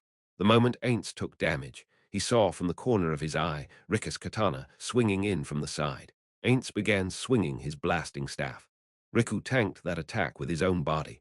A magic caster's physical strikes were not so impressive, so if he chose to tank that hit, he must be planning to strike Ainz too. His deduction was correct. If Ainz were in his shoes, he would have done the same. However, that was a terrible, terrible mistake under these circumstances. Ainz smiled deep down as the shockwave began propagating outwards. Riku was knocked far away. Blasting Staff had a similar enhanced knockback enchantment as Yameko's female sensei's Iron Fist of Wrath. The cost of that enchantment was the staff's complete lack of offensive capabilities, but it granted distance between a magic caster and their foe, one of the most important things to a caster. Was it because he had been knocked back? The katana's strike only grazed Ainz by a little, barely touching his sternum. Riku remained unyielding in pose even after he was knocked back. Ainz cast another spell. Summon Undead 10th. The one to replace the twin obsidian swords was the level 70 melee warrior Doom Lord. A rusted crown sat on his dome, and a blood-stained cape hung off his back. Adorning his full-plate armor were multiple scythe-like curved blades. Minute amounts of negative energy ebbed from the gaps in its armor in the form of a foul black smog. His health was constantly decreasing, a penalty placed upon the Doom Lord for its agility, which was unthinkably high for a level 70. Optimal use of such a summon required mastery over unit placement. However, Ainz just wanted him to be his shield, so none of that mattered to him. Summons were either used as shields or swords. Magic casters who could use them were all pretty strong in general. That said, a powerful pure warrior build could easily ignore these summons. For example, what would Carcitus do? He would probably kite the summons towards the summoner to bring the both of them into his range. What would Albedo do? She would probably use her defensive capabilities to her advantage to charge straight for the caster, completely ignoring the summons. She could also redirect aggro so that they would kill each other. So, what would Riku do? Riku's tactic up till this point had been to rely on his auto-attacking weapons. Though he had wielded his greatsword, he had not used any special abilities or martial arts to go along with it. For that reason, Ainz did not have a firm grasp on his abilities as a warrior at all. That was why Riku closed the distance between them and beelined for Ainz without hesitation at all. An adamant action. He was probably the type to have specialized in super close-quarters combat rather than purely relying on his floating weapons. For that reason, if he were able to swiftly destroy his summon, Ainz would have lost an option to widen the distance between them. Faced with the rapidly approaching Riku, the Doom Lord tightened his grip on his weapon. A long, curved blade set upon a pole, a war scythe. The scythe was shrouded in negative energy, shrouded in the same black smog as before. Ainz used the magical link he had with the Doom Lord to give it his orders. It is highly probable that our opponent is not a living creature, but try to confirm it anyways. His order was vague. Needless to say, a summon possessed a portion of its summoner's knowledge, so it should have understood his intentions even without his order, but it was better to veer on the safer side of things. The Doom Lord activated its special ability, Ruinous Night. The rate at which the black smog spewed out of it increased, spreading to its surroundings. Its HP was falling faster than ever, the cost for a short-term boost to every one of its combat-related stats. Not only that, an opponent's passive ability to reduce the amount of damage the Doom Lord dealt to it due to level difference would be completely nullified. Undead that stood in the black smog, including the Doom Lord itself, would take less damage from light and holy elemental attacks. The same applied for bonus damage due to the difference in karma. Another strength of this ability was the fact that it could be triggered simultaneously on top of other buffs. Ainz wanted to receive that buff too, but the black smog only reached so far. To make sure that he would not be targeted by Riku, Ainz pulled away from the two combatants. He had made preparations to be a spectator. It was time for him to understand the true extent of Riku's power.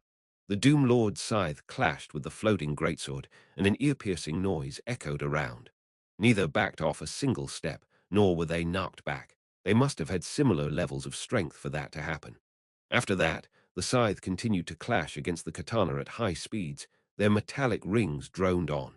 The greatsword's hack was rendered inert by the scythe, and the scythe's pierce was blocked by the shield-like hammer. The darting spear was deflected by the scythe's handle as the Doom Lord gracefully dodged the greatsword's cleave. Soon enough to take advantage of the distance created by the dodge, Riku leapt forward. Both were on equal footing in terms of offensive and defensive capabilities, but Riku had more tricks up his sleeve. Negative burst. Black rays of unholy light pulsed out from Ainz as the spell quickly swallowed up its surroundings. The Doom Lord healed upon receiving the negative energy, but it was not the most mana-efficient way to heal.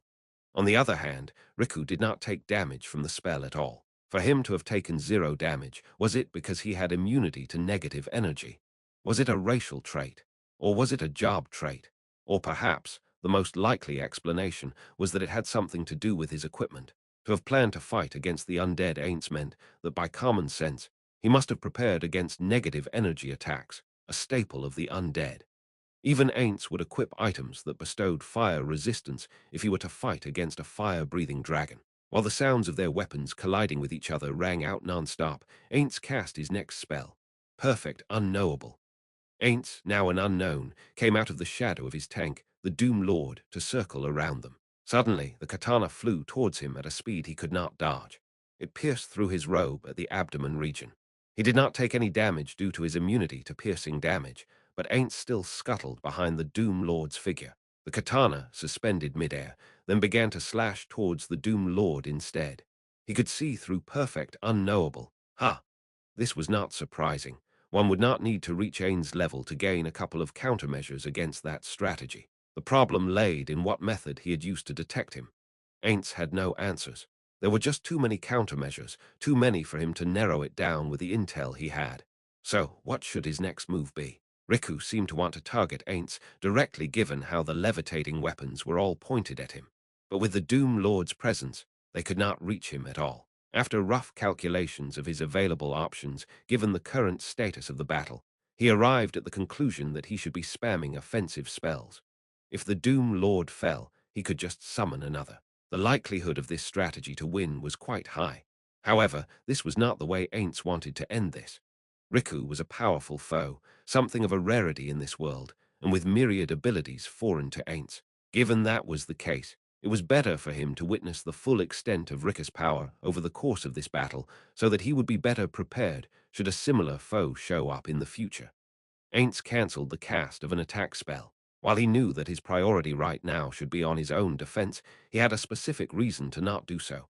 It was dangerous, sure, but he had to resist the urge.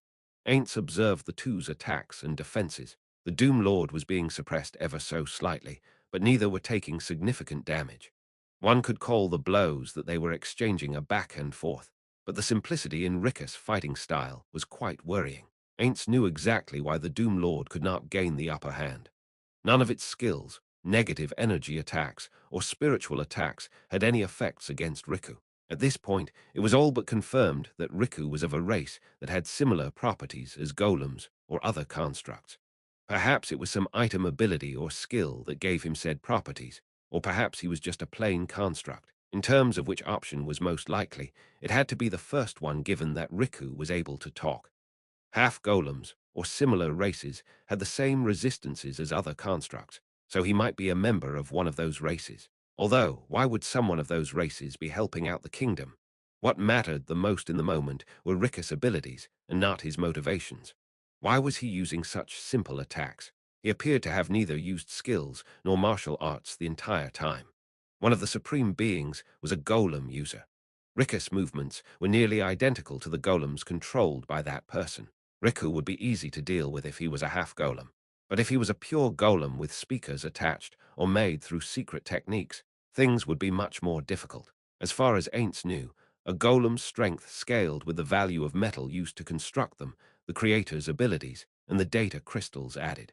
High-tier golems were relatively costly to manufacture. If Riku was a golem, one constructed out of a metal as cheap as platinum yet was this strong, there might be more than a few or even dozens of him laying around. He had to collect more intel. Ainz gave the Doom Lord an order. The Doom Lord began releasing more black smog upon receiving his command. Its speed and offensive capabilities were raised even further, to the point where Riku's armor began to take damage. However, the rapid loss of HP on the Doom Lord's part caused it to disappear not long after. Ainz had timed for this, as he cast another Summon Undead 10th. It was a level 68 undead, an elemental skull. Its appearance was of a floating skull. Surrounding it was a magical haze of light that constantly switched between 4 colors: red, blue, green, and yellow. Ainz made it fall back and took its place at the front. The elemental skull was a caster type, undead capable of using magic of the 4 major elements. Its HP was about equal to a magic caster of its level, way below that of the Doom Lord. Its offensive capabilities were pretty impressive. That was because every single spell it cast had the maximized meta magic tagged onto it. In terms of defense, it had immunity to most spell attacks, including fire, lightning, acid, ice, and other types of elemental attacks. In contrast, it was extremely vulnerable against physical attacks, especially bludgeoning damage. That was why Ainz had to stand in front of it. Riku did not raise his guard any further even though a magic caster was now at the front line. He just kept silent, closed the distance between him and Ainz, and began attacking. Why are you not the least bit worried about this? Ainz grumbled in his heart as he used the experience he had gained through his training with Albedo to block Rika's slashes. That said, he could only block one slash out of 5. It was basically a one-sided pummel. As Ainz's staff was ignored, the greatsword, spear, and katana began their attacks. Though the hammer was used once too, it was nullified by body of a fulgent beryl. After 3 nullifications, Riku appeared to have finally taken the hint. He never used the hammer afterwards. While Ainz had already known about this, Riku was indeed insanely fast. Although he was not as fast as the Floor Guardians, he was still relatively fast. Ainz was quite fortunate that Riku had stopped using the hammer. If it were still in use, Ainz would not be able to win at all. Having borne witness to the Doom Lord's battle, Ainz knew he could not serve as an adequate vanguard. Of course, Ainz had the option of using Perfect Warrior, but the lack of equipment on his person would guarantee him a loss if he did so. Still, Ainz's struggles at being a vanguard began to see some returns as spells began soaring through the air from his back. At the same time, Ainz cast the 9th tier spell, Vermilion Nova. The strongest single-target, fire-based spell attack began to scorch Riku, yet his opponent showed no signs of slowing down as the greatsword cleaved towards Ainz again. Even though his body was wreathed in flame, his swordsmanship remained composed and steady.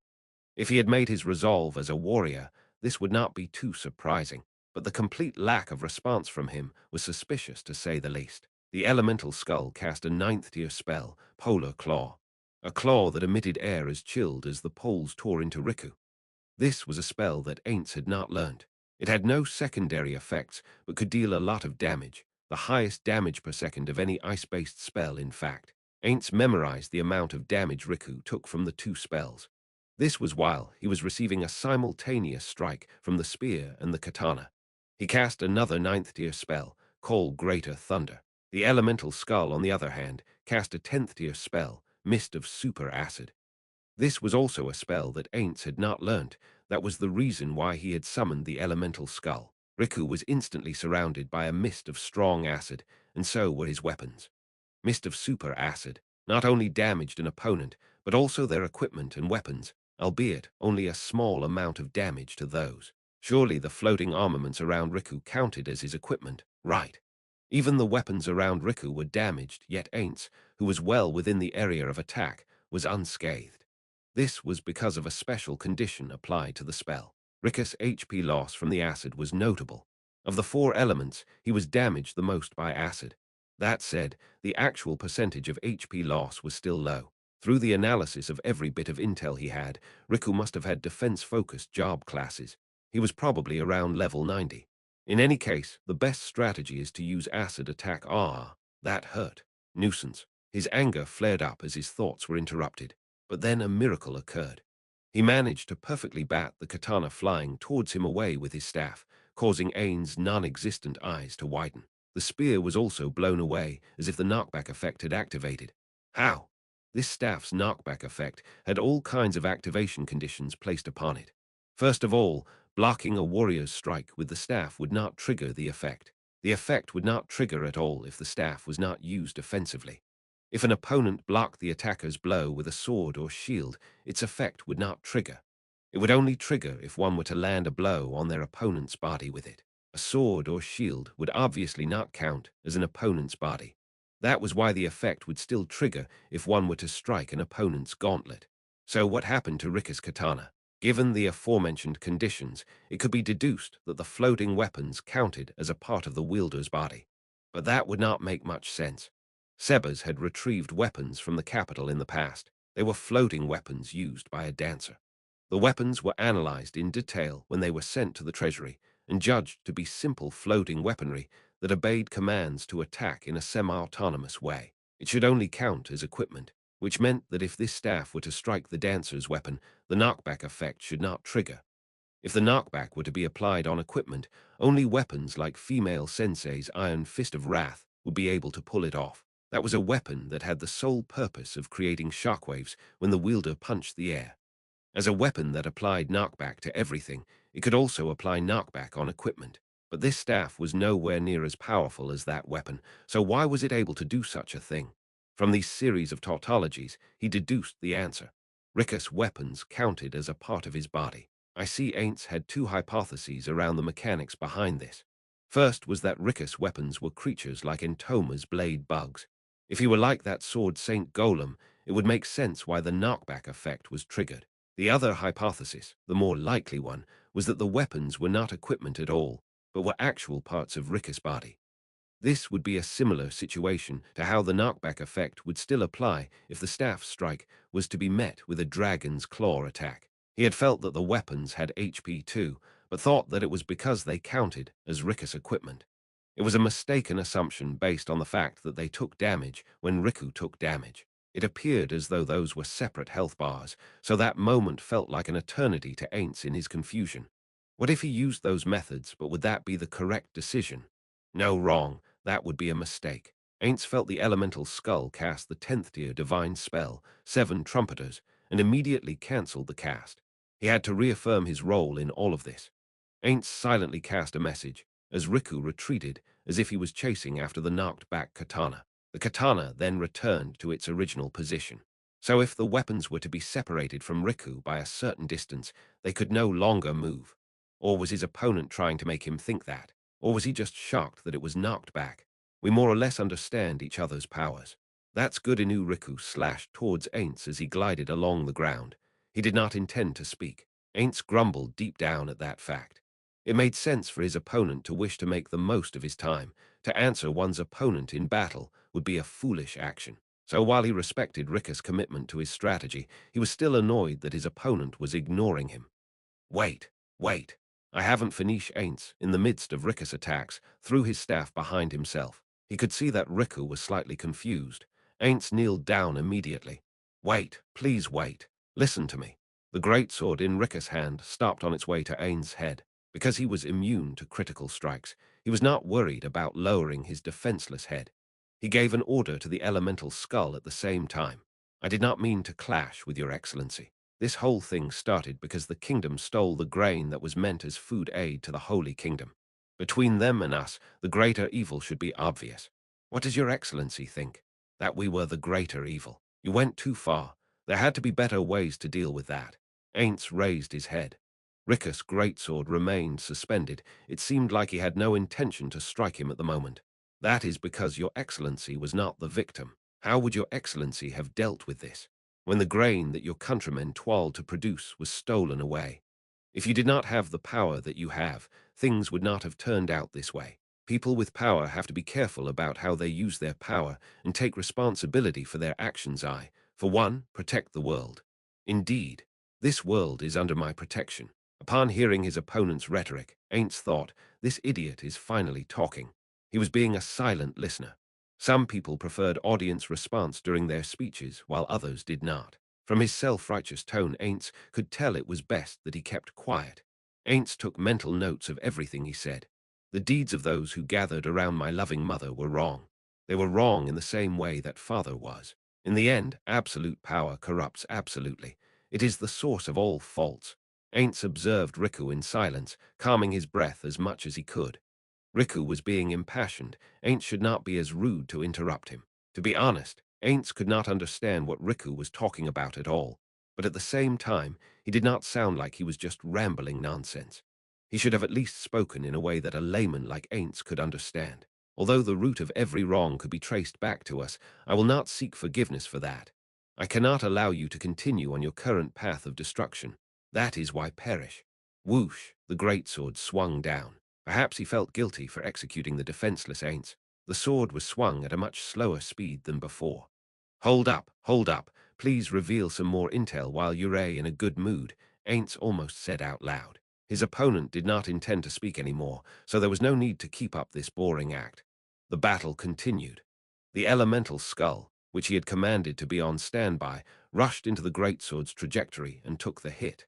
This was an effective use of a summon, because the elemental skull was no longer of use to him. That was why this was the right choice. If, say, this was against Sholtier's Spewit lance, he would not have done that. However, since Rickus' weapon did not have life-steal abilities, he could freely use summons as sacrifices. Here, so this was all your fault. Are you not in the wrong, then? Ainz let out a pitiful cry. Who were they? What did they do wrong? Ainz could not understand at all, but if he phrased his response this way, perhaps Riku would expose some more intel. It was worth a try. Perhaps he really was feeling guilty. His movements were much tardier than before. Ainz capitalized on this opportunity to roll backwards. The elemental skull rushed in between them. Block him! The elemental skull cast its spell while Ainz yelled. Riku ignored the skull and charged for Ainz. The elemental skull attempted to stop him, but due to its size and a lack of skills to do so, it failed. Wall of Skeleton. Ainz cast his spell to erect a wall to keep both Riku and the elemental skull on the other side. How pathetic, Sorcerer King! Riku bellowed with anger. Perhaps his fury was because Ainz had left his summon on the other side of the wall so he could escape, but it did not matter to Ainz. If a magic caster was not behind someone, but stood alone, it would be no different from suicide. It would be worse than he could have easily flown over the wall, but Ainz felt that Riku was attacking both the elemental skull and the wall. Compared to the elemental skull, the wall of skeleton wasn't too durable. It crumbled immediately at Rickus' strike. The elemental skull had cast multiple Vermilion Novares to reduce Rickus' HP, but to defeat him would be a tall order. It could be because of his job classes, but his magic resistance was abnormally high. Given that was the case, Ainz cast a spell on Riku, Temporal Stasis. This was a 9th-tier single-target spell. Although the spell could prevent the opponent from moving, it also prevented them from taking any damage while the spell lasted. That was why it was usually used when there were multiple hostiles. However, Ainz found that his spell was not just resisted, but nullified completely. It appeared that Riku had time-stop countermeasures. Of course, that was not too unusual given how strong he was. At the same time the greatsword was swung towards Ainz, the hammer was also swung towards the elemental skull. Ainz tanked the greatsword's damage, and as a precaution, cast Greater Break Item on the other weapons flying towards him. It was not just resisted, but nullified again. So it was true that the weapons counted as Rickus' body. As the elemental skull took a massive amount of damage, Riku looked into the air in panic. A figure was rapidly descending. It was Albedo. Ainz heard Riku let out a sound that could not even be defined as a sound. He was absolutely stunned. As Riku shook, Albedo approached him. Her speed was on par with one of Aura's arrows. And then you bastard, While that terrifying roar was heard, the halberd named 3F was swung down with the intention to split Rickus' head open. Riku raised his greatsword and spear in a cross to block her attack. The impact created by 3F was sizable, as both of Rickus' feet were sunk into the ground. In the next moment, Riku was blown away to the side. Albedo had stomped her foot onto Rickus' chest. The armor let out a pitiful clang. You insect, how dare you disrespect Ainz Sama? Unforgivable. Albedo's declaration caused the air around them to quake. She began attacking afterwards. The distance between the two was closed in an instant as Riku received an attack with enough force to send him soaring into orbit. The sound of metal clashing together rang out at an ear-piercing volume. Riku used two of the floating weapons to block this attack. He flew backwards with all of his strength. Not with a jump, he flew back without his feet touching the ground. Albedo, stop. That is enough. Ainz halted Albedo, who was about to follow up on her attack. That was enough. He should not allow Albedo to fight any longer. Understood. While her glance told him that she was unhappy, Albedo still stopped moving. It was probably correct to assume that he no longer wished to fight. Riku began ascending to pull some distance between them. Albedo stood silently by Ainz's side, using her own body as a shield against Riku. She was probably on alert for long-range attacks by the enemy. Agni Adana, I will say it again. Become my subordinate. How about it? I will give you everything you have ever desired. His proposal received no reply, yet Ainz continued on. How regretful. Still, the doors of the Sorcerer Kingdom are always open to you. You may come to visit any time you wish. After he said that, Ainz lowered his voice to say to Albedo, "Do you think he still wants to fight?" "No, I do not think he wants to anymore. But if he is not retreating, it might be best for us to defeat him right here. If we both attacked at the same time, it should not be too difficult, right?" While he should not have heard their conversation, Riku disappeared nonetheless. The barrier he had erected also melted away. Ainz was not sure if he had teleported before taking down the barrier or vice versa, nor could he tell where he ran off to. Although there were still things that had to be investigated, Ainz felt as though they had successfully completed their mission. Good grief, that's one less thing to worry about.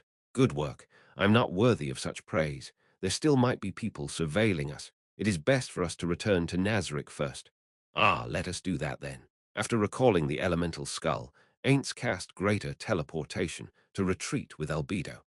The armored man who went by the name of Riku Agnia used world teleportation to get to their predetermined meeting spot. He showed up in front of his collaborator, who had already been waiting for him there. "Sorry I'm late." "Nah, don't sweat it.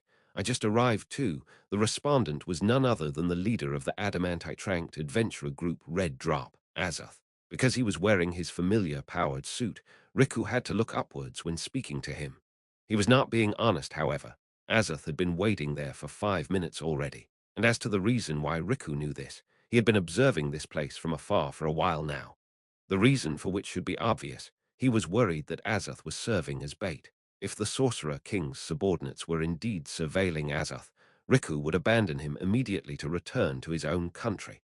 That was why, before he had even started checking if they were being watched, he had been keeping an eye out for his surroundings. That said, therein laid a different kind of danger, one that would require conversing with Azoth to confirm, which was why Riku had appeared before Azoth. "Sorry, Tsar, she got away. I think she was headed towards where you were. Did you finish the Sorcerer King off?" "Unfortunately, no. Even though you lent me your power, I truly am sorry." The one who had called himself Riku Agnia in front of the Sorcerer King, Saindorcus Vasion, lowered his head. Perhaps the other Dragon Lords would say that this was beneath the dignity expected of a long-lived Dragon Lord, one who stood at the top of the world. But Tsar did not care much for that. If him bowing allowed him to curry favor with another party, he would bow any number of times. There's no need to apologize. It was my fault that that woman was not delayed for longer. You couldn't defeat him because you didn't have enough time, right?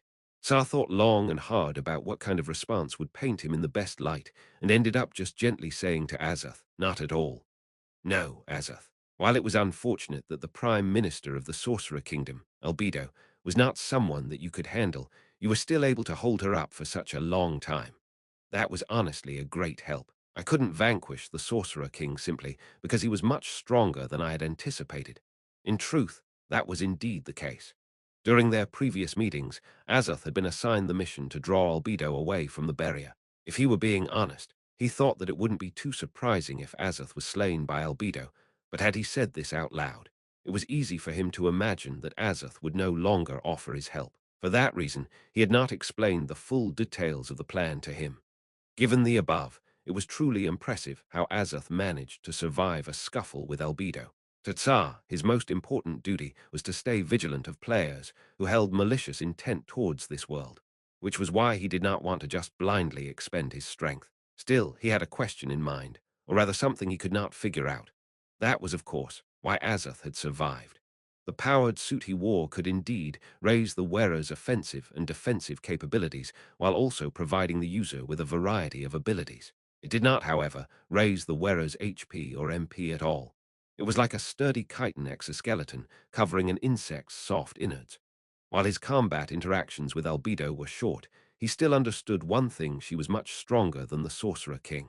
That was probably because the Sorcerer King was more adept at handling large armies, so he might not have been able to fight at his full potential in a one-on-one. In any case, Azoth was definitely not strong enough to survive a fight with Albedo with any ease. So how exactly did Azoth survive? That demon, Albedo, is there any way we could take her out? No, it's near impossible. I had to use the full arsenal of the suit and created as much distance between us as possible to barely even hang on to dear life. So that was how it was. Indeed, Albedo did not use any ranged attacks, nor did she appear to have any ranged weapons. Everything made sense then. His previous speculations seemed a bit malicious in hindsight. Tsar felt ashamed of his own thoughts. He had suspected that Azoth had made a deal with Albedo, or perhaps with the Sorcerer King himself, to betray him. With that said, all was fair play in terms of hypotheticals. At the end of the day, Azoth was just a collaborator and not a companion. Moreover, he had no concrete evidence to support the notion that Azoth had not betrayed him. Ah, right. I told the Sorcerer King that my name was Riku Agnia. Do keep a note of that. If the Sorcerer King were to ask about me, remember to refer to me with this fake name. Riku Agnia. Does that name signify anything? Not at all, just a random name I came up with. But if someone in the world does have that name, today's events will probably cause them a lot of trouble. That was only a half-truth. Indeed, he had not heard of Agnia being used as a surname before, but the name Riku was a real one. It would rouse the Sorcerer King's anger towards them, which wouldn't be a minor issue. Indeed. Don't forget about the anger of the Prime Minister of the Sorcerer Kingdom, Albedo too. The two laughed softly. Of course, if someone named Riku Agnia really existed in this world, this would not be something to scoff at, for that guy at least. Sar laughed as he recalled. The demon named Albedo. The Sorcerer King was not able to break through the barrier, so he was not that much of a threat. That demon, however, was able to pass through the wild magic spell, world isolating barrier. This mid-tier wild magic spell could create a space that was separate from reality. It prevented entry through all conventional means, as well as any attempts to teleport out of it. To be able to enter the barrier meant that Albedo was either a wild magic user or possessed a world-class item. While he had not confirmed if that demon was a player or NPC, from the master-servant relation between the two, it was most likely the latter. But if that were the case, why would Ainz not equip the world-class item himself, but give it to Albedo instead? That was a mystery. Unless Albedo is the player and the Sorcerer King is the NPC, this would not be too ridiculous of an idea. To rank second in this world's hierarchy was probably a safer choice. Perhaps the Sorcerer King had a world-class item too, but since he could not break out of the barrier, the likelihood would be low, right? Or maybe he left his world-class item behind. That was certainly possible. He had heard from Riku that there were guilds which possessed two world-class items, so it was possible that they had two as well. So how strong was the Sorcerer King? If he was someone that not even you could defeat, I feel like he would be really strong. If it were me, no. If it were this, could it win? Azoth, no offense, but no. He's an opponent that not even I could defeat easily. Is that so? But thanks to your assistance, I have a general idea of his baseline capabilities now. Of course, if I were to face the Sorcerer King one-on-one again, I should be able to triumph. He had said that much, but if he relied on this armor, victory would be hard-fought. Perhaps he should make preparations on where they would fight. But Saindork aside, if he was of a similar level to the vampire from last time, this armor would probably struggle in serious combat. However, if he were to not use the armor, but face the Sorcerer King in person, he could not lose. That would be true even if he was as strong as the vampire. As long as he fought using his real body, there would be no issues at all. Still, if he gave them too much time to expand their influence, things would get out of hand. As expected of you, the strongest dragon lord in the world. I don't think so myself. There are many out there who are stronger than I am. I can win against the Sorcerer King because I happen to counter him. Sar's abilities were more effective against the undead. He had also confirmed in the battle, just then, that his abilities did work on the Sorcerer King. That was why Tsar had judged the Sorcerer King to be an opponent that did not warrant too much caution. Compared to the Sorcerer King, the demon named Albedo was much more dangerous. Pardon me, Azoth, should another situation like this arise, would you still be willing to assist me? Next time. Azoth solemnly muttered a single phrase. Tsar understood the meaning behind his words, and so did not question him any further. After some time had passed, Azoth finally spoke.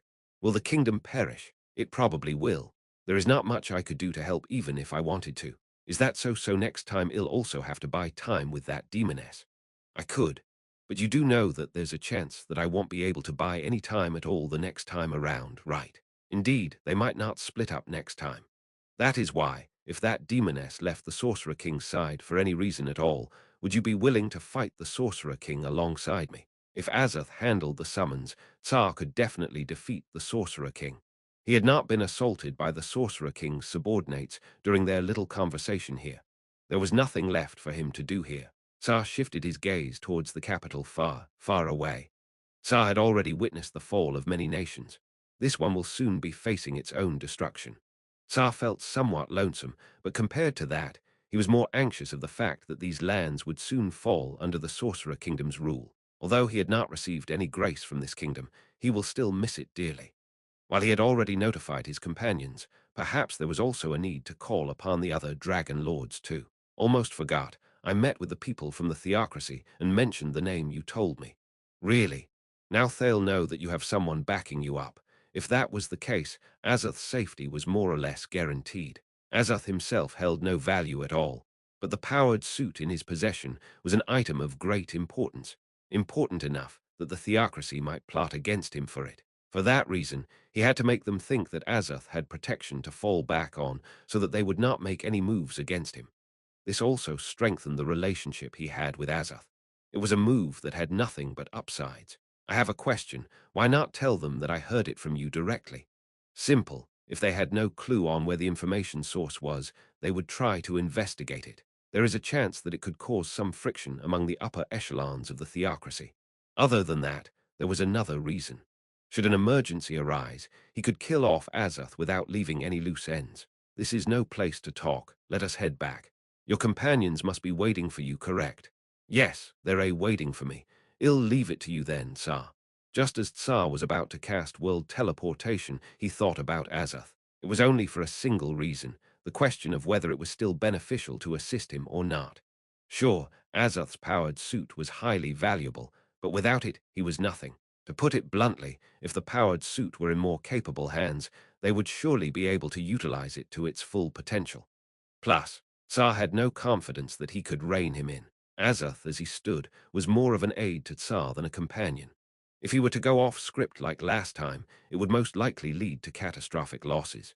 Indeed, Tsar was in the wrong that time too.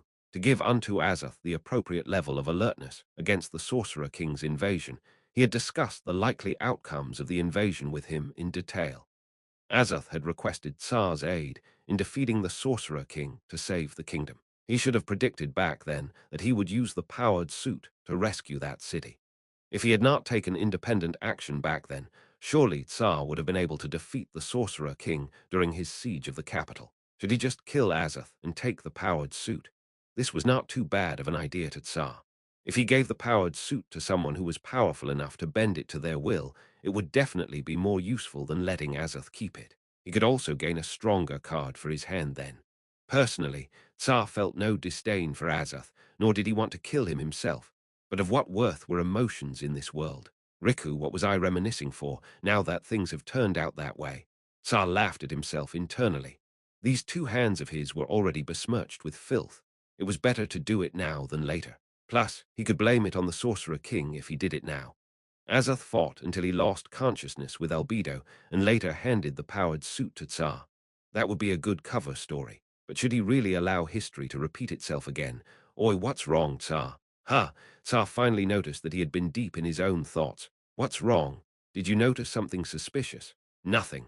Azoth, let us go back. He should put those thoughts aside. Resurrection magic was a thing. Death could not guarantee one's silence. If he returned with just the powered suit but not Azoth's body, it would rouse suspicion. If one were to act purely on utilitarian principles, it would lead to negative consequences more often than not. Just so he would have no regrets, it was best for him to return and give it greater consideration before making his judgment on whether or not he should give up on Red Drop. Tsar prayed that his actions on this day would not lead to fatal errors in the future as he cast world teleportation. The night winds blew through unoccupied space. Ainz returned to Nazarick with Gate and took the ring from the usual place. He used its power to advance towards the 9th floor with Albedo. After some time traveling by foot, they reached the room that was their destination. Albedo, do you want to head inside first? No, it is fine. You contributed more this time around, so you should be the one to enter first. Ainz thanked her and opened the giant doors. He walked to the center of the room in front of the throne and took a knee as he bowed. He could feel that Albedo, who was behind him, was making the same movements. Good work, Pandora's actor and Albedo. We are not worthy of your praise.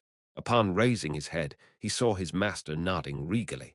On his sides were Sholtir and Demiurge, who was holding a mirror of remote viewing. He must have observed the entirety of his battle with Riku through that item. Pandora's actor undid his transformation. While we wanted to return the magic items that we had borrowed from Ainz Sama, we found it to be disrespectful to make Ainz Sama wait any longer. Do forgive us for still wearing Ainz Sama's equipment. He meant the equipment that he was currently wearing, lower-tier backup items that they had been lent from their master. He was intensely apologetic for still having those items equipped. Ha ha, Pandora's actor, pay it no mind. It would have been fine for you to do as you wished. This was not such a big deal after all. What was important was your opponent now then. While we have seen the battle, I still wish to hear from the combatant himself. How was it? Yes, I believe that he is a tank whose level was around 90. That was because magic was generally ineffective against him, which was why I had judged him to be of that level. I see. A strong foe. Ha, what's wrong, Albedo? Do you have another opinion? Yes, my opinion differs from Pandora's actors. I do not believe him to be that strong. Of course, I only landed 2 strikes on him, so I could not make as accurate of a judgment, but he felt like a tank of around level 80 or so.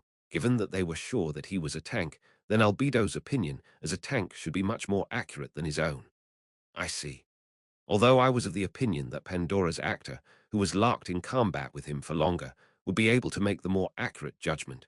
Sholtier, who had been observing the battle alongside me, had estimated a similar range to Albedo's, around level 85 or so. Given that, it appears that there is a need to call Carcitus and Sebas over.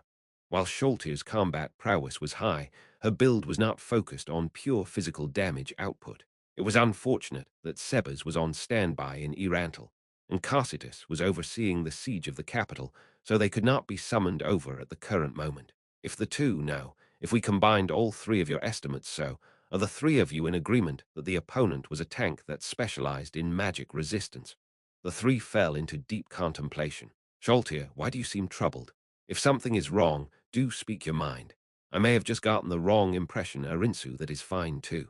After all, this entire operation was to expose this foe's abilities, and thus have been meticulously planned from the outset. As long as we could gain some sort of insight on our opponent, do feel free to speak your mind, if that is the case.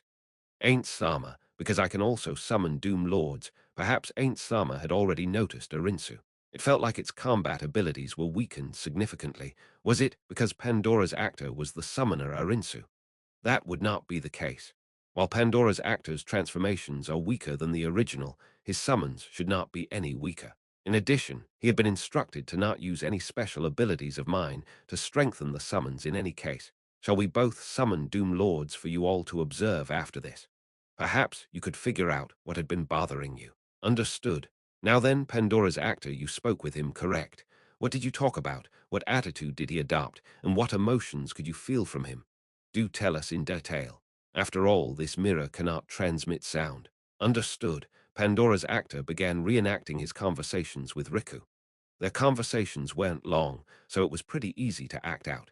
He even injected some of his own interpretations mid-dialogue, the emotions he felt through Riku's tone and the respective explanations. Midway through, Pandora's actor sensed from behind him an unpleasant aura emitted by Albedo. She spoke with an annoyed tone. Even if you wanted our opponent to lower his guard, to kneel as the Sorcerer King, and by extension as the absolute overlord of the great underground tomb of Nazarick, Ain't Sama, is just out of line. Indeed, he had felt that he had gone overboard. If his master were there instead, he would have never done that. I must pay for my transgressions, he thought as he raised his head to see that his master was nodding along in a gratified manner. He must be agreeing with Albedo's opinion. But just as Pandora's actor was about to lower his head, his master's voice reached his ears. No, that was executed beautifully. While he sounded somewhat sarcastic, his master did appear to be in a good mood. Pandora's actor could not tell which side he was on, and thus missed his opportunity to bow. That kneel was great. If merely kneeling could cause an opponent to falter, I would kneel any number of times. We lost nothing through that kneel, yet it made the opponent think that we were nothing to be on guard for. He should not have noticed that he had been duped yet. How awe-inspiring. Though he already had an idea of the extent of his creator's drive for victory, chills were still sent down Pandora's actor's back. Even against an opponent that could be easily defeated, should he be serious, he would still not deign himself too mighty to do such a thing in order to invoke a false sense of security in them. Could any king, nay, could any overlord really care not for their own reputation to scheme at this level? Could any being who was only served upon but had never served resolutely kneel in front of their enemy. No such being existed, other than his master, the one seated in front of him. They must have had the same thought. The other guardians in the chamber had expressions that told of the awe invoked within them. Among them, Demiurge was the one to ask, would it not rouse more suspicion in our opponent if one as great as Ainz Sama knelt down in those circumstances? He must have judged that Ainz Sama was someone who was capable of deducing the best move for every situation. No, surely no one's thought process would lead them to that conclusion normally, correct? He's not so impressive after all, or so. That's what you were really like was probably what was going through his mind, correct? If the situation were flipped, if I were in his shoes, I would probably be as careless as he was, right? No, I would probably kill him right away. What would you do, Albedo? If they were just a regular civilian, I would kill them immediately, but if they were a king, I might capture them for intel. Would I get careless, maybe? Is that so? Sholtir, what about you? I would mull it over Arinsu. Perhaps it would not have an effect at all. It would be best if kneeling was not necessary. It would not be the best situation if you could not dodge the enemy's attacks. Now then, let us change the topic. About that barrier. Pandora's actor could not figure out what that barrier was at all. He had thought that it blocked physical and magical access in and out of it, but Albedo could enter unhindered. So, was the mystery solved? The two of you might have figured it out already, but I do believe that it was because of world-class items. Pandora's actor, from what you have said, you were not too sure, were you? Pandora's actor's eyes widened. Indeed, if that was the case, everything made sense. Albedo had a world-class item on a person back then, and he did not. But how did Ainz Sama figure it out? A logical line of questioning. I was using the mirror to observe Pandora's actor and Rickus battle. Even after that barrier was erected, the mirror was not affected at all. At first I thought that it was just something cosmetic to scare us. Ain's gaze fell on Pandora's actor, but it did have effects. I switched my train of thought and began investigating the differences between us more accurately. The differences between me, the user of the mirror, and Pandora's actor. Ainz touched the world-class item in his abdomen. After I took this off, I could no longer see anything through the mirror. Equipping it allowed me to see the scene again. It is highly likely that Riku has an ability that is similar to Aura's world-class item. Please wait, Ainz Sama. Riku did mutter the phrase world-isolating barrier, and it did expend his HP. So was it not a special skill that only higher-level beings like Ainz Sama could obtain? Like Ainz Sama's trump card, it would be impossible to accomplish what he did through the same system our powers came from. Rather, is it not more likely that he used that term as a bluff? The expenditure of HP could be an activation condition for a world-class item. Problem is, I have never heard of such a world-class item. While many do have activation costs, merely reducing one's HP would almost be cute. Was his HP constantly drained? Pandora's actor shook his head at Albedo's question. It fell only after he activated it. The barrier did not appear to be continuously draining him to maintain itself. Exactly. Did you not say that his other abilities also drained his health? Indeed, there are world-class items with multiple abilities. For example, this one. His master touched his orb, but the rules his abilities were playing by were just too different from ours.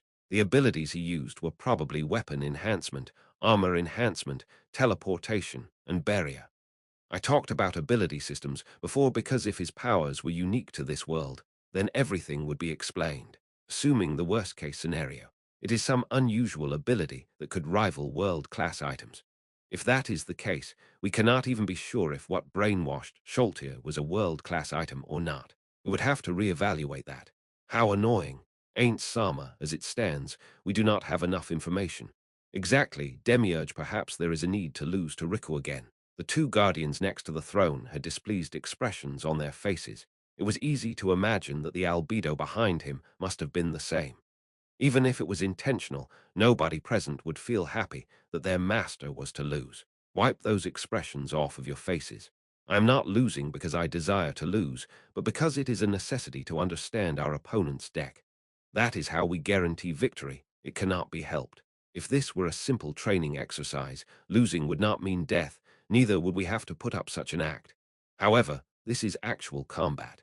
Everybody, including Pandora's actor, were quietly listening to their master's every word. We have already confirmed that you all and the inhabitants of this world could be resurrected, but what about me? While we do not have solid proof of this, The 6 great gods and 8 greed kings of yore were probably beings similar to what I am. Their legends concluded with their deaths, so it is likely that they could not be resurrected. We have no choice but to assume that to be the truth when carrying out these operations. To put it simply, in order to avoid my death, the worst form of defeat, we have no option but to accept other forms of defeat. Ain't Sama. What's wrong, Albedo? Ain't Sama, what you have just said made a lot of sense. So would it not be better for you to stay within the great underground tomb of Nazarick, rather than leave for excursions? A perfectly logical conclusion. If there was a possibility that their master could not be revived, then having him stay where it was safest for him and not step out of that place would be best. Indeed, I have thought of that too, but surely you could understand it too. Especially you all.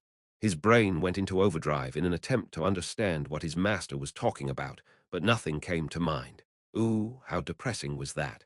As one of the foremost intellectuals in Nazarick, he still could not immediately grasp his master's thoughts. Pandora's actor racked his brain until a strange liquid almost began to seep out of it. It was the same for Demiurge and Albedo. One could see it on their faces. Sholtir, on the other hand, looked like she was not thinking at all. Do not think about the others. Pandora's actor forced his attention away from them. Silence fell upon the group for quite a while, only to be broken by their master's disappointed sigh. Pandora's actor felt unbearable shame, and so did Demiurge. While he could not see Albedo, who was behind him, she was surely the same. What's wrong? Raise your heads. He spoke with such a harsh tone, yet Pandora's actor could not allow himself to disobey a direct order from his master. He raised his head. Let us move on to the next topic. Who is that person? What connections to platinum could you think of? Albedo spoke first. One of the possibilities is just as Pandora's actor had said, that our opponent was one of the 13 heroes. His master nodded in agreement. The other possibility is that he is one of the counselors of the council state, Platinum Dragon Lord. Those are the only beings I could think of with a connection to Platinum. Given that, let me ask a question. Was he trying to fool us into believing that he was the Platinum Dragon Lord, or one of the 13 heroes, so that we would go against them or not? The answer might also lie in between those two extremes. So, what do you believe is the correct answer? I am terribly sorry, Ain't Sama. As we do not have enough information to work off of, it is difficult to conclusively judge which is the correct answer. Demiurge answered so. Pandora's actor concurred, but since his master had asked, what do you believe was the correct answer? The correct response should have been one of the options. That was probably why he had prefaced his answer with an apology. Are there any other opinions? There appears to be none. I, too, agree with Demiurge's opinion that we do not have enough intel. After we are done with the kingdom, do gather the opinions of the other floor guardians on this matter. Perhaps one of them could notice a detail that we had missed. In any case, we are still proceeding with our plan to send envoys to the council state. While they greet the heads of state, have them sarcastically scoff at this platinum dragon lord fellow a few times. That should be fine, right? Albedo, understood. How shall I deal with the contents of the missive? I will leave that up to you. Understood. That should about conclude this meeting, correct? I should return to the capital soon. Pandora's actor, though it might be embarrassing, I must ask you to stry an R sound could be heard. His master turned his head around to the guardian who had made that sound. What's wrong, Sholtir? Did you forget something? Yes, Ain't Sama. I do have a question, Arinsu. Were you really planning to recruit that Riku person as a subordinate Arinsu? Ah, about that. Of course not. If he really came under my wing, I would gather all the information I need the organization he served, its purpose, etc., and he would be killed afterwards. Would it not be a waste to kill him? He could sense that his master had a wry smile on him upon hearing Albedo's question. I am not confident in my abilities to rein him in. If you are asking if we could exploit those unusual abilities of his or his world-class item, whichever was the case, Albedo, would you be confident enough to do that? If you are, I will leave it all up to you. It would be difficult to do so before we have collected enough detailed intel. But if it turned out that it was indeed possible for us to do so, there are many places where he could be of use to us. His master's gaze lingered on Albedo. He was probably contemplating about Albedo's abilities and Riku.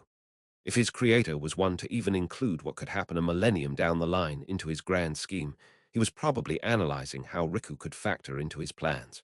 The destruction of the kingdom must be part of those plans as well. He must have had ulterior motives beyond demonstrating to the world. the difference in treatment received by the kingdom and the empire due to their actions. That had to be why he would go back on his words in order to invade the kingdom. This was a common opinion shared by Pandora's actor, Albedo, and Demiurge.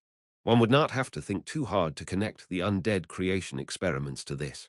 After all, he was his creator. This was undoubtedly a premonition of something greater to come, something not even he could fathom.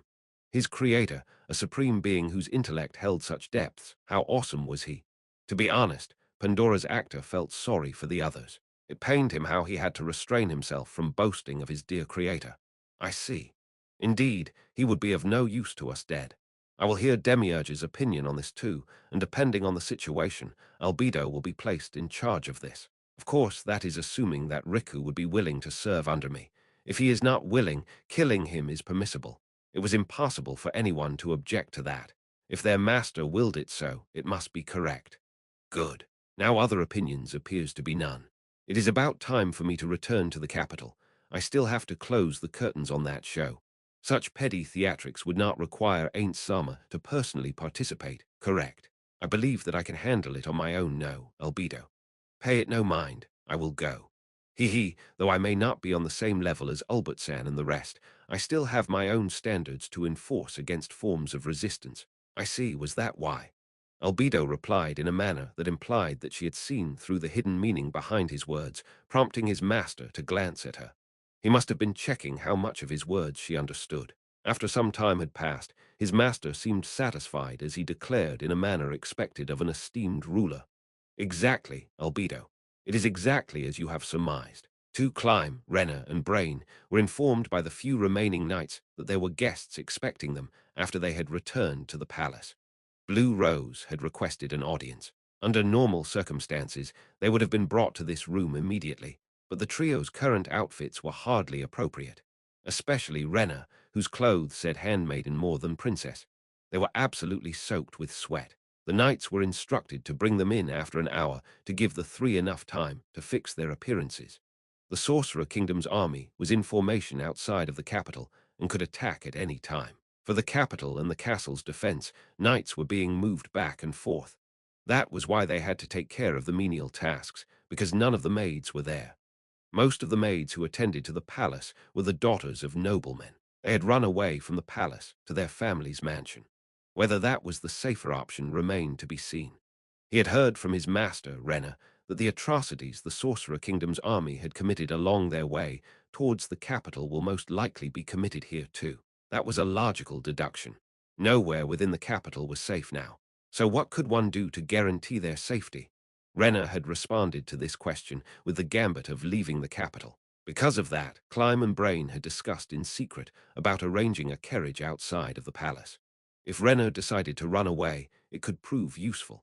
Of course, he knew that Renner did not intend to run at all, yet he could not definitely say that she would not change her mind. This was just a plan in case she does.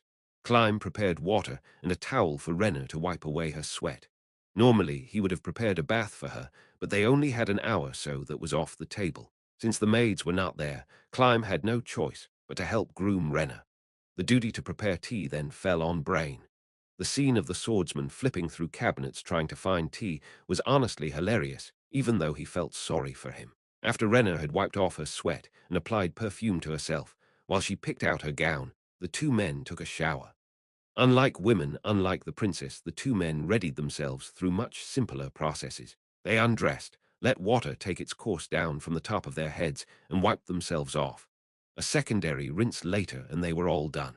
Sure, they had to change into clean clothing too, but the entire process took no longer than 10 minutes for the two, an hour that felt shorter than it should have passed by, and the three were ready. Renner seemed to have picked up on some unpleasant smells as she sniffed her hair and wrist. Climb could not smell the scent of sweat, but he could faintly smell the scent of the oil and smoke that had been infused into her hair when she cooked. It should not have been as noticeable after it mixed with the scent of her perfume. The knights not only led Lachius in, the entirety of Blue Rose was present. Lachius was the only one in a gown, the rest of them were in combat gear. It looked like they were the bodyguards of a noblewoman. Climb was a little shocked. Indeed, Lachius did not come over by herself normally, but it was rare to see all of them together. This might have been the first time they came all together.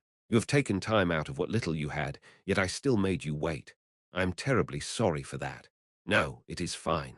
I did not inform you of my arrival earlier, so this was an impromptu visit. I should be the one to thank you for taking the time to meet us. There is no need for tea. We do not have that much time, after all. Just as Renna was about to steep the tea that Brain had procured, Lachius stopped her. Oi, Lachius, I feel like we should have enough time to drink a cup of tea, right? The one who spoke was Everly. The rest of Blue Rose nodded along in agreement, causing a shocked expression to surface on Lachius' face. Everybody wants to drink tea. Everly sighed heavily on purpose. The princess has been so gracious to welcome guests who had barged in without warning with tea. Would our leader be so cruel as to refuse her offer? What an indifferent fellow. Oi, musclehead. She received no response from Gagarin. Although the gazes of everybody in the room were affixed on Gagarin, she pretended that she had heard and seen nothing at all. Oi, you there with the coy expression, woman who'd sink straight to the bottom if she fell into the sea. She was indeed being completely ignored. Everly sighed loudly in response to her behavior. Oi, Gagarin. Oi, oh, what? What do you need me for? What's going on, Everly? You want to drink something too, right? Ah, yes. I feel like gulping down a large amount of liquid. I could probably drink 10 liters if I had to. But even do you know how much time you've wasted just to hear me say that, whatever? Regardless of how much there is, boss, can we get some too? Ha, of course it's fine. Are you drinking too, Everly? Lachius' eyes widened as she spoke. Indeed, if Everly were to drink too, Climb would be as surprised as she was.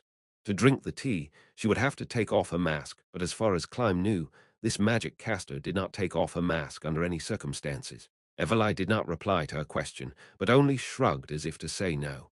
Well then, we shall steep the tea while the boss and princess talk. I guarantee the tea will be richer than you could dream of. Eh? You have already poured it into a warm bottle, huh? Lachius said with a shocked expression as Tyr nodded.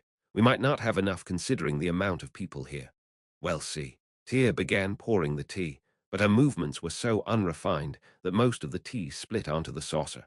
This country's tea culture did not dictate that tea should be drunk from the saucer, which was why Lachius was furrowing her brows. Just as she had said, the warm bottle did not hold nearly enough liquid for the 8 occupants of this room. No need for me, right? Ah, same here. Climb refused a cup after Brain did so too. That did not mean that they had enough tea for the rest of them. Even when those 2 were factored out, the amount of tea they had was still inadequate for 6 people. We rarely get to drink this. You guys are seriously being ungrateful. Could you really consider the offering of tea to be an act of good grace? Something just did not sit right with that definition. After pouring 5 servings of tea, Tyr swung the warm bottle around as if to emphasize the fact that it was empty. It's empty, what a shame we don't have nearly enough. Especially with this 10-liter drinking gal around. Tyr flashed a glance at Tina. Wouldn't rumors spread that the 3rd princess doesn't even have enough tea to adequately serve her guests? Lachius rubbed her glabella as Renner laughed. Yufufu. Now that is troubling. Although, in times like these, it is probably unwise to maintain the image of a lavish lifestyle. But I do think there is a need to demonstrate that the royal family still has a future. So, should I steep more tea? Give it a rest, Renner. Lachius. There's a limit to how much you could remain beholden to everyone's goodwill, you know. Eh? Lachius was incredulous as Renner gave a wry smile. Should I spell it out for her? Miss Everly. Looks like she's starting to understand. Please do educate our hard-headed leader. Very well then, the final moments will be upon us soon after all. Everybody is just trying to buy as much time for the both of us as possible. Ah, so that's why. Climb finally understood now that she had put it that way. Normally, adventurers could not participate in wars. This was a measure put in place to prevent higher casualty counts than normal. However, since the enemy this time around was the undead, and had committed massacres on a massive scale, the Adventurers Guild of the Kingdom had accepted the royal request to classify this war as an acceptable quest. Just as the case was during Jaldabaoth's demonic disturbance, the guild had approved the mobilization of its members. The exact details of how they would operate was entirely left up to the adventurers' discretion. Some had even chosen to join the ranks of the army that was sent out nearly a week ago, from which none had returned. A few of the other teams had chosen to make their last stand inside of the capital. There were some high-tier teams that had gone missing in the midst of this. Perhaps they had accepted the invitation of the theocracy or had snuck out and fled from the capital of their own volition. Lachius and her team, Blue Rose, were one of the teams that had decided to make their last stand at the capital. They had just received intel that the Sorcerer King's army had set up camp near the capital. Lachius and the rest of them should not be squandering away what precious time they had left. Yet still, Lachius consciously found time to meet with her friend, Rena. Considering that it was extremely likely no, they were 100 certain that this was the last time she could meet with Rena. The truth was, she had already prepared tea for 5. Servings for Everlai, Gagarin, Tina, and of course, the one being handed to Climb. Yet it seemed that none of them was planning to drink it. If they had told Lachius outright that she should allocate time to bid her farewells with her friend, she would have definitely rejected that notion based on her personality alone. If they phrased it as her having a cup of tea with her buddies, however, she would probably be much more receptive to the idea. Her companions were just being considerate. So, brain unglouse. I want to make tea for the remaining few, who must be terribly parched at this point. Show me the way to where the water is boiled. Oh, it's this way. That was probably why. Tina and Tia managed to get the better bodyguard of the two out of the room. Should I leave too? Oh, don't mind it. That wasn't why they led him away. Climb asked Everlai only to receive an answer in the negative. Climb was a bit confused. So they were not trying to grant Rena and Lachius more privacy by getting everyone else out of the room. Gagarin and Everlai did not seem to want to leave at all. Did she really only want him to lead her to where the water was boiled then? Since everybody has insisted, let us chat a little before the tea is ready. Before that, I have a question. Where were you just then? If you were busy preparing for what is to come, then I will just leave. Do you know of the orphanage that I established? I had just returned from cooking there. Cooking. At times like these, Lachius vocally expressed her shock. Climb was surprised too when Rena had asked him to prepare the carriage so that she could go cook for those children. However, upon arriving at the location and seeing the state of the place, Climb knew that she had made the right decision. Yes, the Sorcerer King's army had surrounded the capital for a few days now, plus the army that was sent out a few days back had also used up a sizable amount of food. Our rations have only been dwindling down day by day. That was why I took some of the food stored here to cook a meal for them. The orphanage did not have much food left. Moreover, the price of food has risen due to the worsening situation in the capital, so the orphanage could no longer sustain its own operations. It had no choice but to decrease the number of meals per day, as well as the amount of food the children received per meal. That was why she chose to cook for them, since she was already there to secretly supply them with food anyways, and plus it was a rare opportunity for her too. Rena's mutters began to flash through Climb's mind.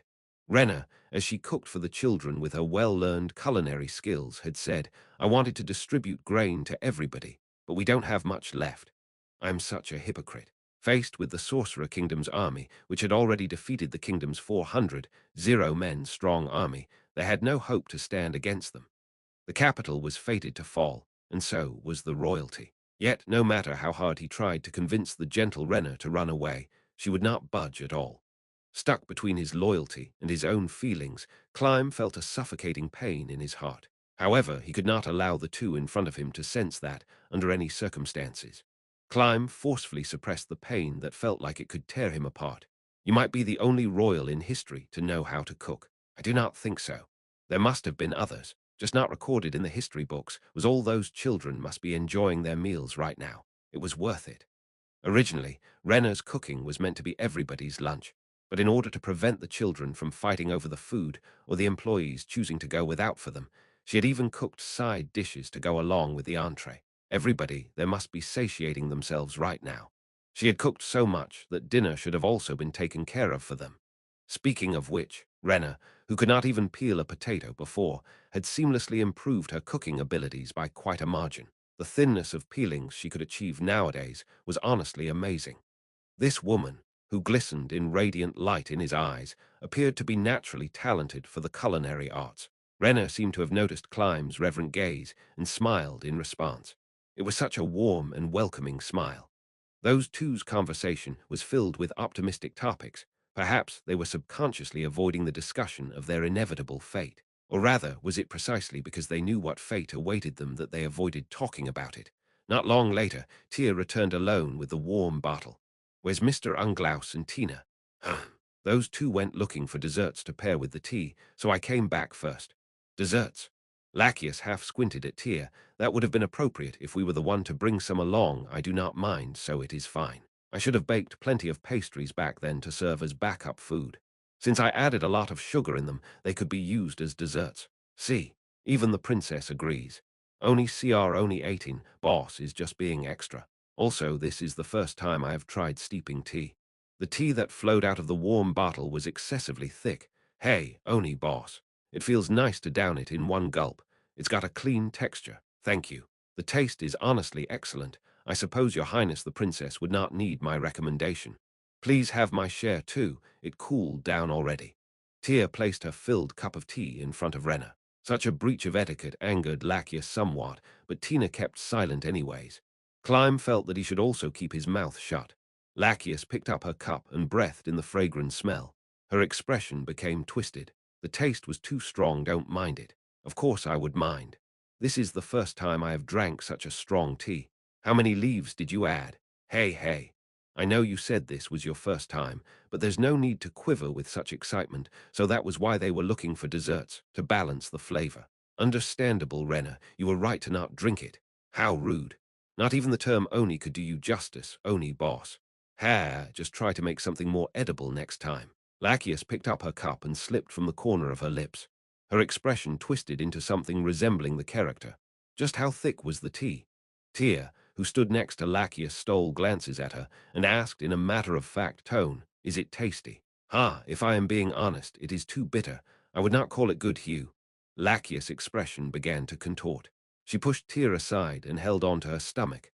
The items on the table shook as she wobbled. In the midst of the chaos, Climb finally noticed that Lachius' gown had been stained red. A thin, stick-like object had been thrust through her. He could not comprehend what had happened. His brain could not accept what he was seeing right now. Who would have thought that Lachius would be penetrated by Tyr? Lachius was also in a confused state, not even casting healing magic on herself. It was as though she was trying her best to understand what was happening. Gagarin ran to Lachius' side. Climb thought that she was rushing over to help, but things turned out for the worse as Gagarin struck Lachius' stomach with a heavy punch. Lachius remained defenseless against that attack, thinking that her companion was rushing over to help her. Gagarin struck her in the stomach with the force of a battering ram. Off! Let me do it. Tyr impaled Lachius with a new spike as the air was knocked out of her, rendering her unable to breathe. His eyes did not deceive him. There was some sort of liquid at the tip of the spike. It must have been some sort of poison. Your Highness. Climb tugged Renna's hand, hid her behind his frame, and moved towards one of the corners. Tyr and Gagarin ignored him entirely, choosing to repeatedly attack Lachius instead. Lachius tried her best to dodge their attacks, but faced with the duo's combos, she could not even properly defend herself, never mind dodging. The gearless Lachius could not put up an effective resistance against the fully geared Tyr and Gagarin. Climb angrily yelled towards the silent spectator, Everlai. What in the world is going on? Don't move. Otherwise, I will not only target you with my magic, but the princess as well. Climb was about to draw his sword, but stopped himself when he saw that Everlai had raised a hand in his and Renna's direction. He naturally should be assisting Lachius, but Renna was more important to him. Protecting Renna took absolute priority. Climb wanted to lead Renna out of the room, but the moment he moved, a crystal shortsword was embedded in the floor by his foot. Don't move. Do not leave this room. If you disobey me, I'll hack off one of the princess' legs. As long as you listen to me, I will not harm you. Climb was powerless in the face of Everlai's threats. If I rendezvoused with Brain, if I informed Tina of the current situation while Climb pondered, the unusual situation among the members of Blue Rose continued to unfold. Tyr appeared to be muttering something to Lachius. I've been making observations for quite a while now, looking for ways to kill Lachius. Normal methods would be resisted, so a combination of magic and poison would have to be used.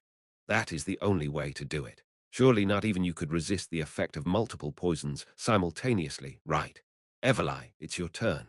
All right, confused, groveling, and saddened. Pain was not the only thing conveyed through Lachius' expression. What stood out amongst them all was her inability to understand what was happening at all. Everlai casted a spell at her. I get it.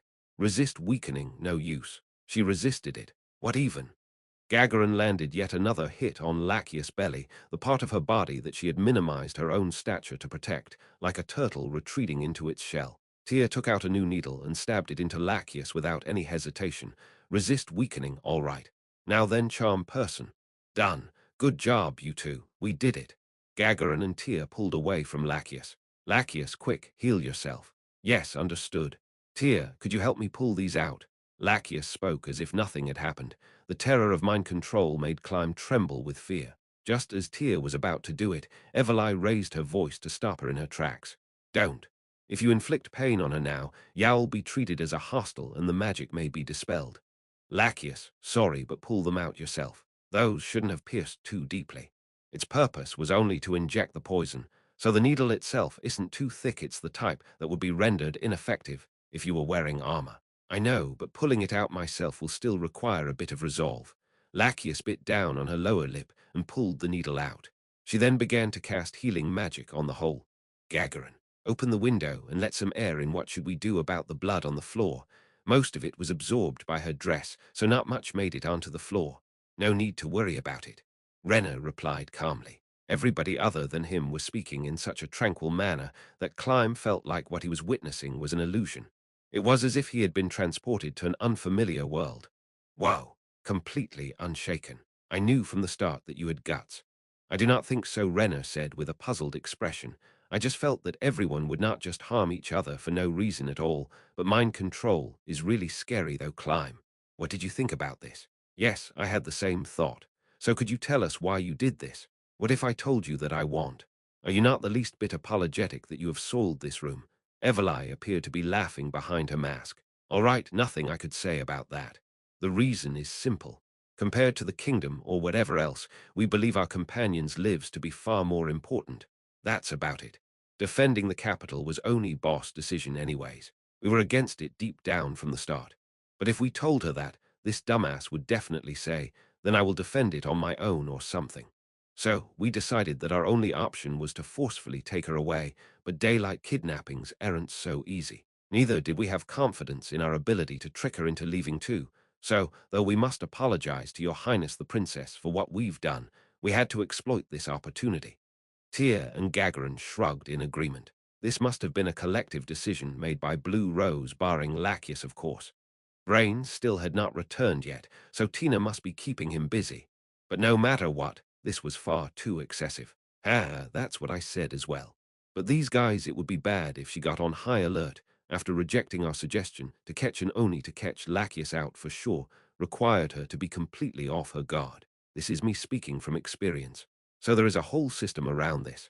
Aye, we used 5 types of poison, didn't let her wear her gear, used debuff magic, and yet still had to rely on luck to see if we could charm her. That was why we had to go through all of this trouble. If even one of those elements was missing, we would have failed. Now then, Everly clapped her hands together. After Tina comes back, we'll head back to the inn with teleportation. Pick up Lachius equipment and teleport out of this city. Everly looked towards Climb and Renner. Oi, opportunities like this won't come twice. You know I could take you guys along with me, right?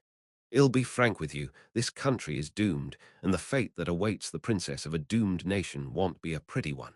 This might be your last chance at escaping. Climb could not help but look towards Renner.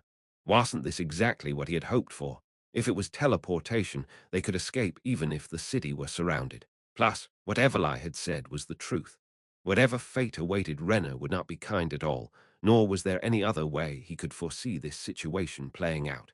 After all, their enemy was a nation of undead that trampled over the innocent. I wish to ask a question. Where will you be heading to? Well, first things first, we have to leave this country. About that, we'll probably be heading southeast, I think. If we kept moving in that direction, there is a country that fell into ruin long ago.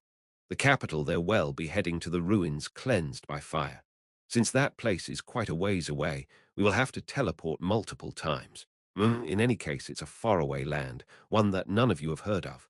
Is that so? Renner slightly lowered her head. Was she hesitating? Not long after, she lifted her head as if she had made a resolute decision. Thank you, but I cannot go. Is that so? Everly did not continue speaking. Panicked feelings began to arise in Climb's heart. If that was her decision, then Renner's fate was set in stone. That was all he could think of. True loyalty. Was it not what the members of Blue Rose had demonstrated? Shouldn't he take Renner to safety, regardless of whether he had to resort to violence or not? To escape the frustration welling up within him, he looked towards Renna, whose smile told him that she understood him completely. This was the expression that graced Climb every time she was about to lay down the truth. Climb. As royalty, I must fulfill my duties even if it costs me my life. He felt as though he had just been punched. While Renna's existence as a person was important to him, of equal value was her status as his royal liege. In these situations, having to attend to one's royal duties was not a good thing at all. Yet Renna, as royalty, as one who cared for her own people, was still willing to stay true to her royal status till the end. Compared to him, someone whose thoughts were solely on survival, how magnanimous was she? Climb made his resolve. His responsibility in the end will be to let Renna live for as long as possible, even if only for a second more.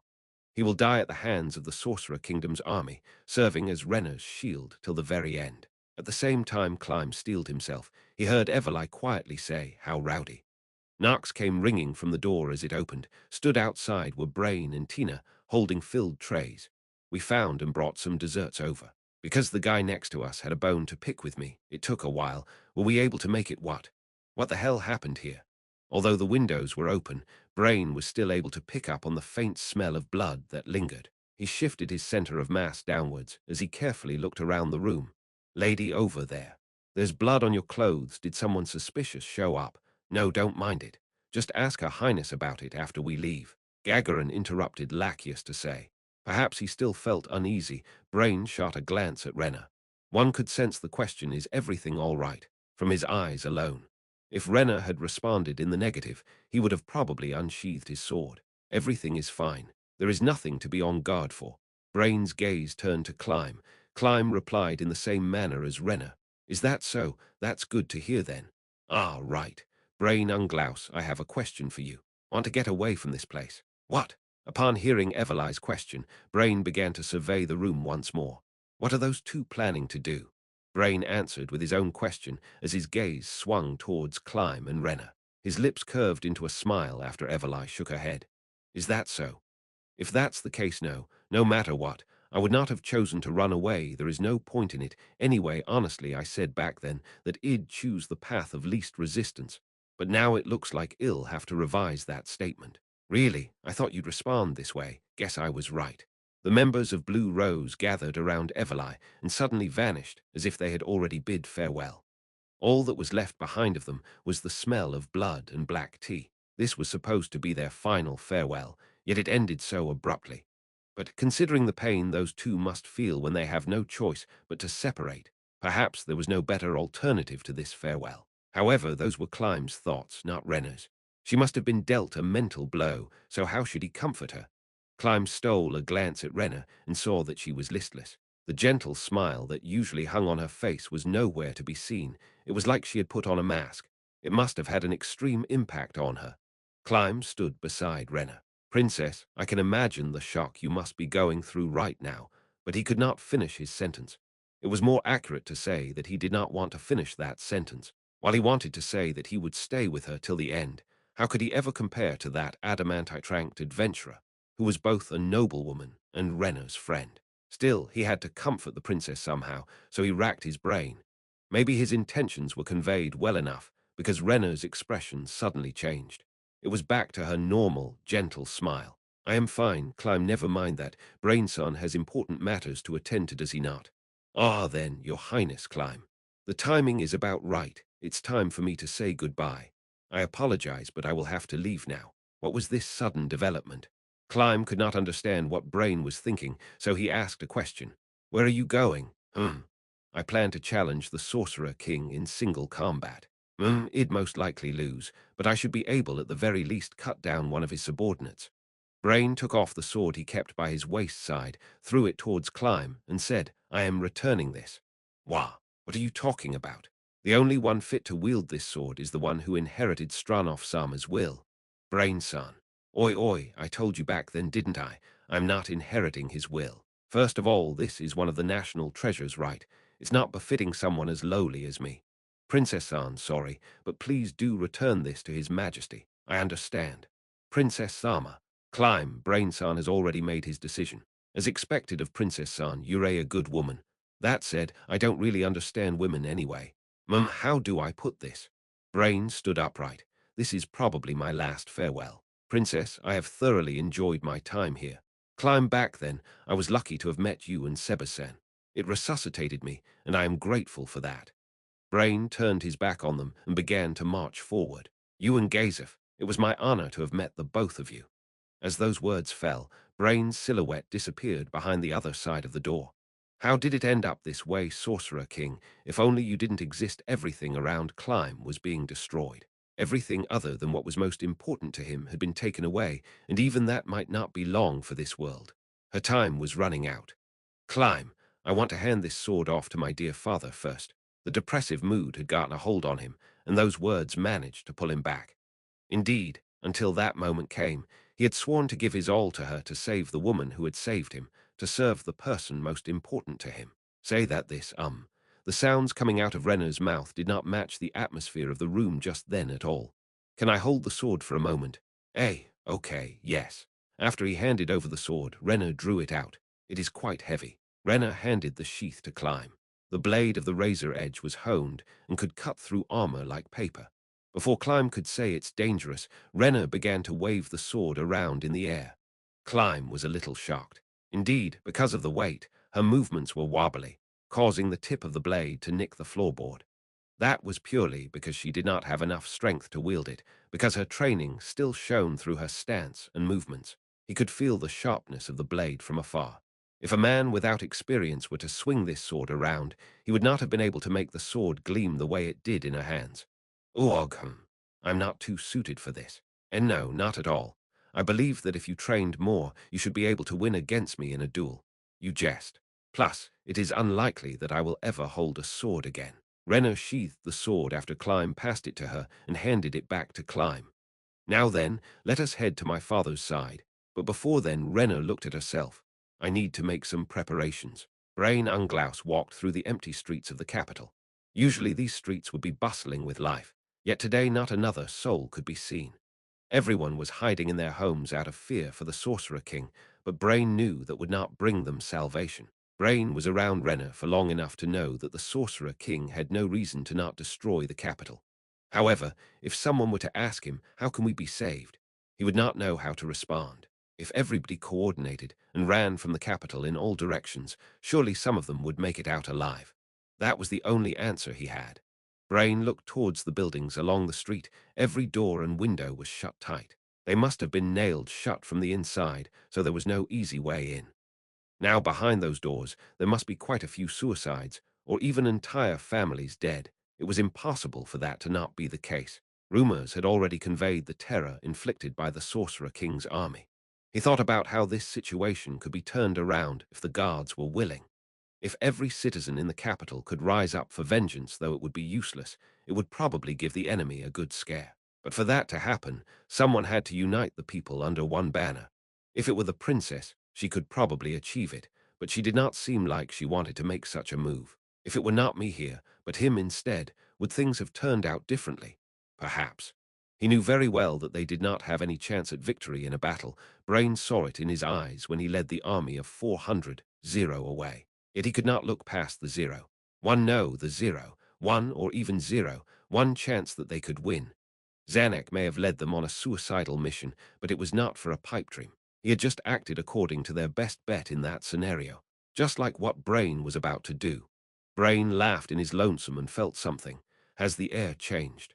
Nothing had changed in actuality. The capital still smelled the way it always did, but there was a noticeable difference. This was something a warrior could come to understand after experiencing multiple near-death battles. It was somewhat different from a pungent smell. It was a sort of psychological smell. It was the same smell he smelled back when he and Climb looked towards Erantl's night sky. The smell of loss and defeat, as the Sorcerer King's army finally made their move. That was the only reason he could think of for such a sudden change. An opportunity had come. If Brain were to not use any tricks when approaching the Sorcerer King, the probability that he could make it to his side was really low. No, that was an understatement. It would be correct to say that he did not have a chance at all. However, there was a chance that he could accomplish his goal in the midst of the chaos of battle. Of course, that depended on the security situation of the enemy's camp. Still, to trample over a city as big as the capital would require breaks in formation and subsequently lowered guards. Brain stopped walking to mull over his next moves and saw the walls turn white. It was as though white paint had been poured over it. Wails could be heard from afar. This was the start of the siege. The wails had come from the temporary shelters built for refugees from other cities near the walls. The enemy's target had to be the castle, so there probably will not be any refugees running towards Brain towards the castle. What should I do? Would it be better to abandon the initial plan once the siege began? His initial plan was to get out of the capital first and wait for the moment the enemy's army entered the capital. He was planning to slip past the army in the chaos of the siege to get closer to the Sorcerer King. However, if the enemy had already made their way into the capital, it would be better for him to hide for now, wait for the army to pass over, and then go out of the city walls. But if he did that, there was a high chance that the Sorcerer King might choose to leave his encampment. He had to first figure out where he was so he would not waste time running towards nothing. Perhaps he could hide near the castle and wait till the Sorcerer King led his army inward to strike. Well, in any case, all of these plans rely on me hiding myself. That said, he would not have to perfectly mask his presence like a rogue or assassin. He should be fine as long as he hid out of the enemy's sight. While he considered where to best hide, the city gates began to crumble. The white shrapnel being splintered off the gates reflected light in such a brilliant and beautiful way that Brain could not help but stop and admire this sight, even in this situation. Was that some kind of skill? But if he thought about it, he was about to make an enemy out of the Sorcerer King, one who could summon all sorts of deplorable beings. Nothing should be out of the ordinary for him at this point. A tiny dart stepped over the collapsed gates. It only appeared tiny because it was so far away. Adjusted for perspective, it must be a giant compared to the average human. Even though it had stepped over the threshold, no soldiers were rushing over to stop it. There could only be one reason why. They were all dead. Brain's entire body began to shudder. That had to be a super monster or something. The being's figure slowly began to increase in size, its stride slow and steady. Brain's expression became contorted. This was a being with overwhelming physical strength, so its speed should be on par. To advance through an empty street should not take it too much time, so why was it wasting so much time? Indeed. They have already breached the capital's defenses, so the ensuing massacre should be easy for them. They can take as much time as they want. It was then not strange for the enemy to be at ease. However, Brain squinted and looked towards his slowly approaching, yet still far away opponent. This was the street where he was picked up, forcefully pulled along by Gazef. This was the street he ran down with Climb to raid the Eight Fingers facility, where he met Sebas. This was the street he led the children destined to become the next warrior captains down. This road was now being stomped upon carelessly by a monster. The road Brain had walked down with everyone he held dear was being stomped on. Unforgivable. Brain changed his mind. He no longer gave a damn about the Sorcerer King. Right here, right now, this monster in front of him, he swore to make it pay. The children under Brain's protection had already left this place. Have they made it out safely, I wonder? They were like seeds he had sown for the future, the source of his calm. Perhaps there was a zero. One chance, no, a zero. One chance that one of them would grow up to become powerful enough to rival the Sorcerer King. These pipe dreams of his further improved his mood. Brain stood at the middle of the road, waiting for his opponent to get closer. It must seem terribly foolish. What he should have done was hide and wait for an opportunity to take revenge on the Sorcerer King and not oppose the monster that served as their vanguard. An onlooker might say something along the lines of, "Look at the bigger picture, don't do something so stupid," to him. However, Brain's goal in life was to live by his sword, so he would rather blindly allow himself to battle with his all. After a considerable amount of time had passed, it was finally at a distance where he could make out most of its features. His opponent was not human, yet he could innately understand that this light scion giant was of a race far superior to his own. Not long after so cold, from this opponent's direction was a gale whipped up and sent towards him, its temperature as cold as a frosty winter's day. Brain's entire body trembled, not because he had felt any bloodlust or an oppressive aura, but from the chill breeze alone. The white puffs of breath coming out of Brain's mouth proved that this was no illusion. What? He could not help but mutter to himself. Was his opponent a being that radiated cold air? Now that he thought about it, the gates just then, was it not shrouded in ice, and then rammed into pieces? Just how cold is he? The gate was not small at all, so whatever domain this monster belonged to, It was seriously terrifying to him. That said, he knew this already. Brain tightened his grip on his katana and waited for his opponent. His hands trembled, not out of excitement nor from the cold, but out of a certain emotion, the emotion known as fear. Time after another, he lamented in his heart, the heart that told him to move aside and cower in the corner. That thing, although it is a monster, the way it pulled its halberd along the ground as it walked radiated a warrior's aura. If he curled up at the sides, perhaps he would be ignored like a pebble. The houses that lined the sides of the street had signs of life, but none seemed like they wanted anything to do with this. And because of that, Brain should perhaps do the same. If he did that, his life would probably be spared. But his legs refused to move. He was not running away from this one. He focused his strength onto the one hand that gripped the hilt and slapped himself with the other. All right, he no longer trembled. He had made his resolve in body and soul. While it had already visually identified Brain's presence, the light scion giant continued forward without changing its pace. The being that held a halberd in one hand emanated an ever-increasing sense of pressure as the distance between them gradually shrunk. Brain gulped down a mouthful of saliva. Brain waited, like a roadblock for the light scion giant. Because of its overwhelming presence, Brain failed to notice that there were women behind the being until now. They were dressed in white, their skins a similar hue to its, their long hair were black, and from them were chill winds rushing towards him too. He was made acutely aware of their gazes on him. The enemy had not taken any action against Brain, who stood in their path, yet. He pulled out a bottle from the belt by his waist and downed it in one go. He drank another bottle after that, and another after that. In total, Brain had applied 3 types of magical buffs on his body. Even though he had drunk the potions, an act of aggression in and of itself, his enemies did not seem to plan to attack right away. Still, he felt something akin to fighting spirit from them. The distance between them had been closed to around 5 meters or so. Oi, oi, oi, another sheer cliff to overcome, eh? At this distance, it was made all the clearer to Brain that his opponent was a being that held absolute superiority over him. It had reached heights that Brain could never even hope to reach. To Brain, one who had raised his abilities by a mere finger's length in comparison, this was a being he had absolutely no chance of winning against. Even so, even though he knew that, Brain still refused to move aside. His opponent stopped its movement. The distance between them was 3 meters. Considering the length of its arm and the halberd in its hand, Brain was already well within its strike range. Brain Unglaus. He declared his name, raised his sword, and focused his mind. One who serves under the rule of the supreme being His Majesty, Ainz Ooal Gown Carcitus. In the moment, Brain's eyes widened in shock. That was probably his opponent's name. He had not expected to receive a reply at all. While he was shocked, he also felt déjà vu. What was it?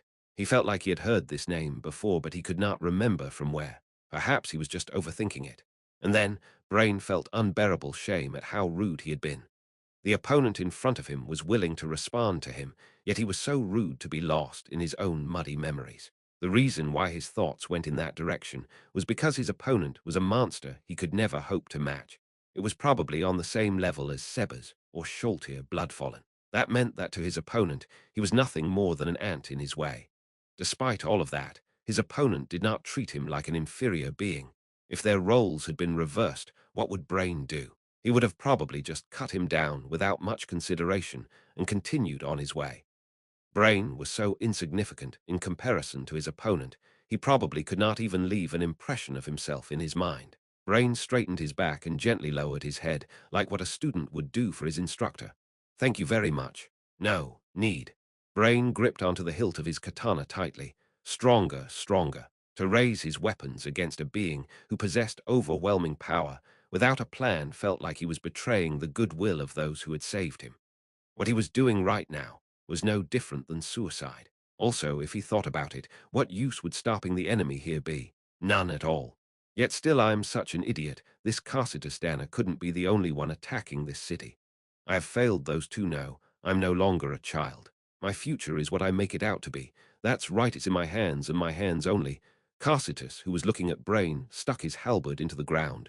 God, slaying, emperor, blade, and datch of gigantic proportions, much longer than Brain's height, was pulled out of thin air, with which Carcitus assumed the Jdan 19 stance. This was such an honor. Words need not be exchanged. Carcitus had already conveyed his wish to resolve this by the blade. Brain breathed out heavily and rapidly drew in air again. It was like he was trying to expel all of the air remaining in his lungs. He was completely defenseless while doing so, yet Carcitus did not move a single inch. From his posture, Brain could tell that he held massive respect for him. Not only was his strength top tier, but so was his character. If he was of a similar level to the monster known as Sholtir, then he could probably make use of his weapon at speeds far greater than anything Brain could achieve, even in such an upright position. Even so, Carcitus still held his stance. This wasn't because he viewed Brain as a formidable opponent, but under the pretext that Brain had made his resolve, Carcitus was treating him with the honor of a fellow warrior. Such an action overwhelmed Brain with joy. He's not the same as Sholtir. No, it would be rude of him to compare the two. Sholtir, Carcitus. I swear I heard his name somewhere. I think no, don't. How are you still wasting time on these unnecessary thoughts in times like these? What an idiot. Brain concentrated his brain power solely onto the matter of victory. To parry the Jadan strike of this giant's dash would undoubtedly be difficult.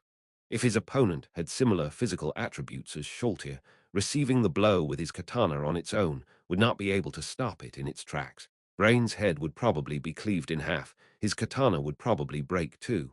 So, should he try to dodge Carcitus' first strike?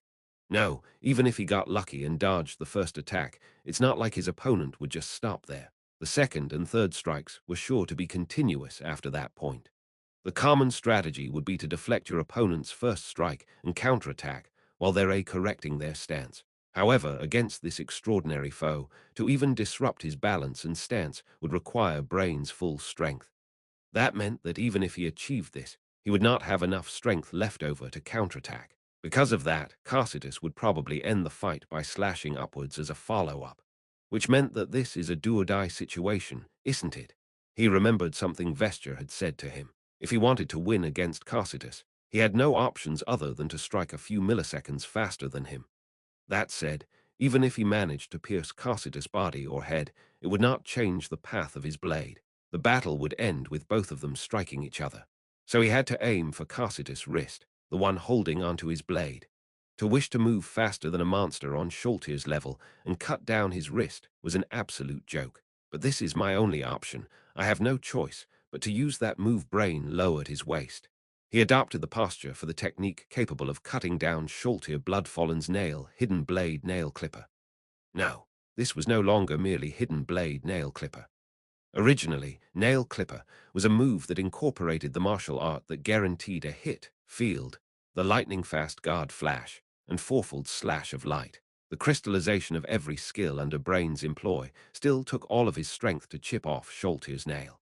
Of course, to have cut off a nail was already a momentous achievement. It would not be too strange for it to become a legend passed down through history even. However, Brain did not rest his laurels there. He continued to push forward for the sole purpose of reaching the same peak as she did. It was for this reason that Brain sought to become stronger, going as far as to request assistance from that person Gazef, Stranov's teacher and former adamantite-ranked adventurer, Vesture Crafty Loffen.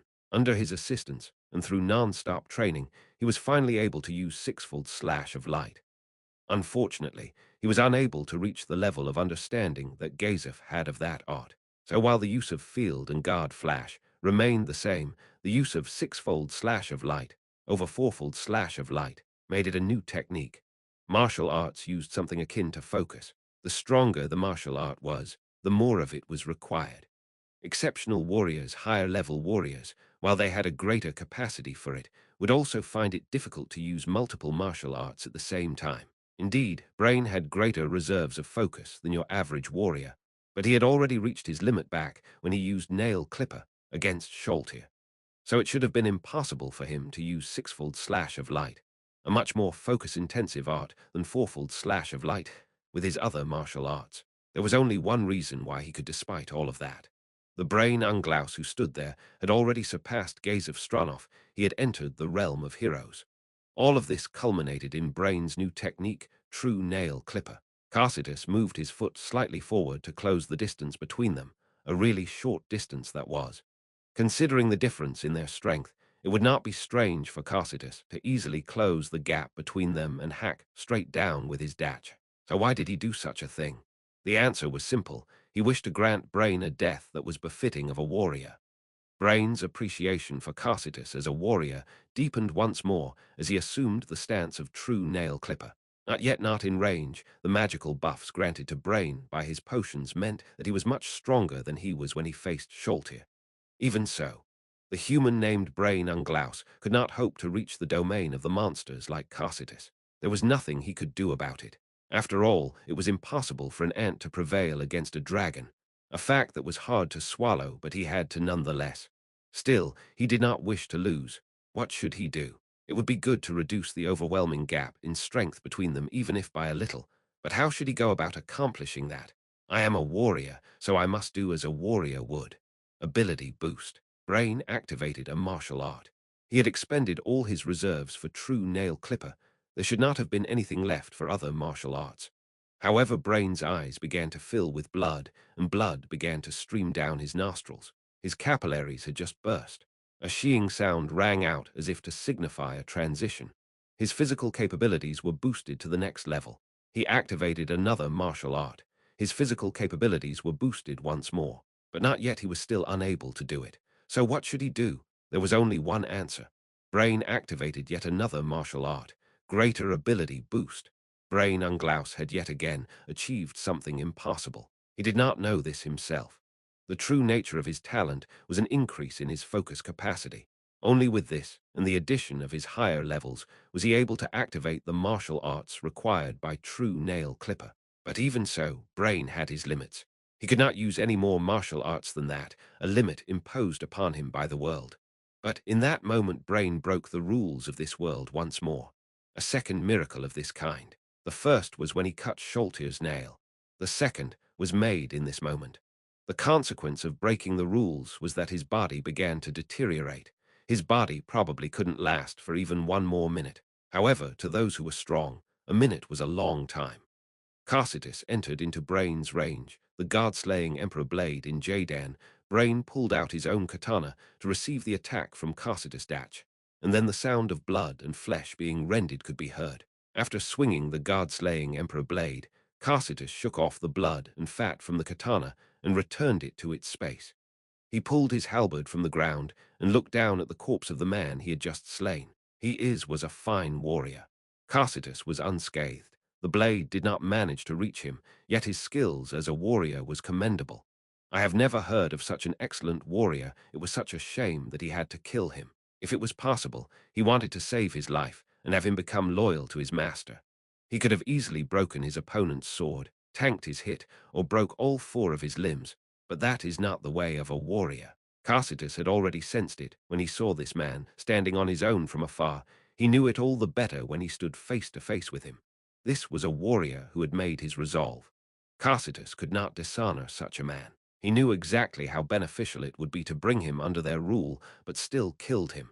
It would not be wrong to say that he had betrayed Nazarick. Still, he wished to converse with him through the clash of their blades. If warrior Take Mikazuchi were here, he would probably praise Carsitus for his decision.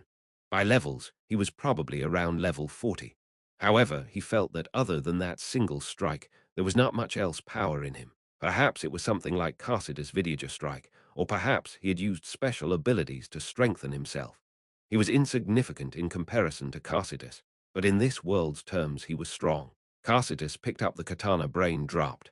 I will be taking this.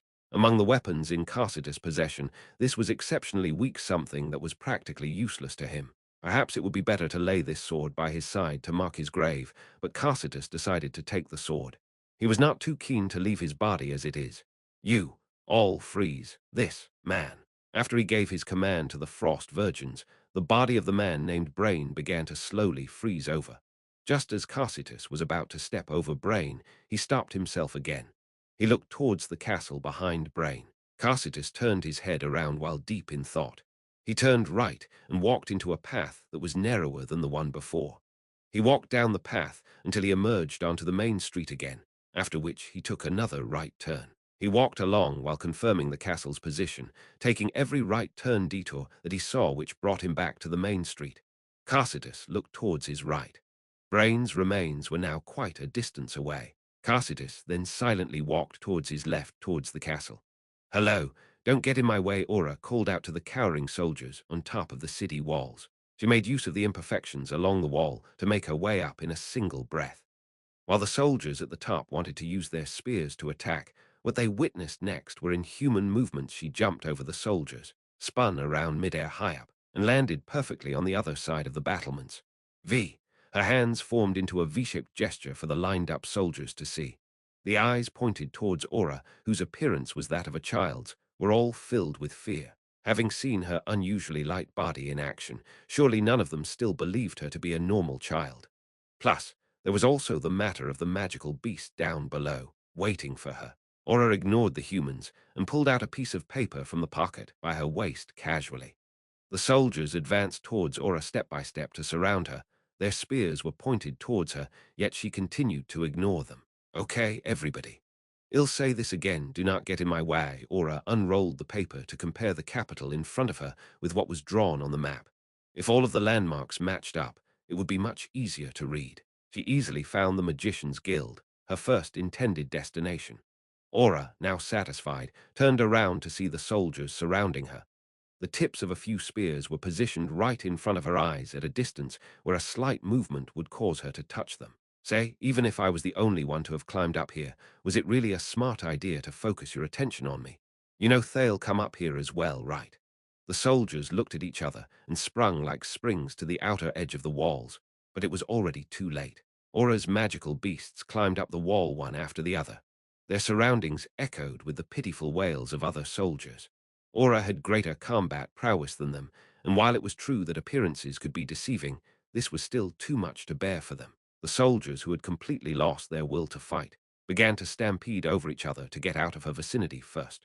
There still were soldiers who held the idea that this position had to be defended, but with so many of their compatriots scurrying away, it was hard for them to maintain their morale. The city walls were thick, so the battlements were quite wide, but the fear-driven soldiers still pushed and shoved each other in their attempts to run away. If there was any semblance of order to their route, they would have probably made it out faster. Those pushing each other at the front made for an absolutely chaotic getaway.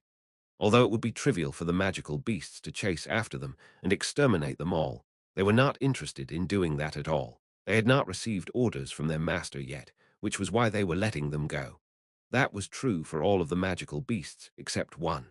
A level 71 magical beast, the largest one she had brought along for the occasion, an Iris Tyrannus basilius. Its posture matches that of the Tyrannosaurus rex, but it also has dorsal fins at the back. As its name suggested, it shined with vibrant light. Aura was not too sure on the specifics, but she did remember that her master had said its original design had to be based off of the king of the monsters. The Iris Tyrannus basilius roared, a roar loud enough to make the ground clatter. That was not to assert dominance or an expression of its own emotions. It was a type of special ability, petrifying bellow. If one had a similar level to it, or had resistances against mental effects, it would just be an annoying roar. The routing soldiers were about to demonstrate what would happen if you satisfied neither of said conditions. Fear twisted their expressions to the extreme as soldiers began to fall. Fear induced instant death. It did not do this because the death of the scurrying humans brought it joy, but simply because it had found the inconvenience of having to constantly shift its sightline around to be annoying. The soldiers died for that kind of a reason. But it was not as though the Iris Tyrannus basilius came out of this unscathed. The cost of such a power was great. Surrounding the Iris Tyrannus basilius were 5 of the 6 remaining beasts: the level 78 Fenrir, the level 77 Hound of the Wild Hunt, the level 76 Kirin, the level 76 Amphispina, and the level 74 Basilisk. The Kirin started off by bucking it, followed by the Hound of the Wild Hunt trampling on it. The other magical beasts joined in one after the other to kick the Iris Tyrannus basilius. "You're too damn loud," was probably what they were trying to convey. While combat prowess had nothing to do with this, it was still getting bullied by magical beasts with higher levels than itself. The Iris Tyrannus basilius tried to seek sympathy from Aura by whimpering, which only caused the other magical beasts to intensify their attacks.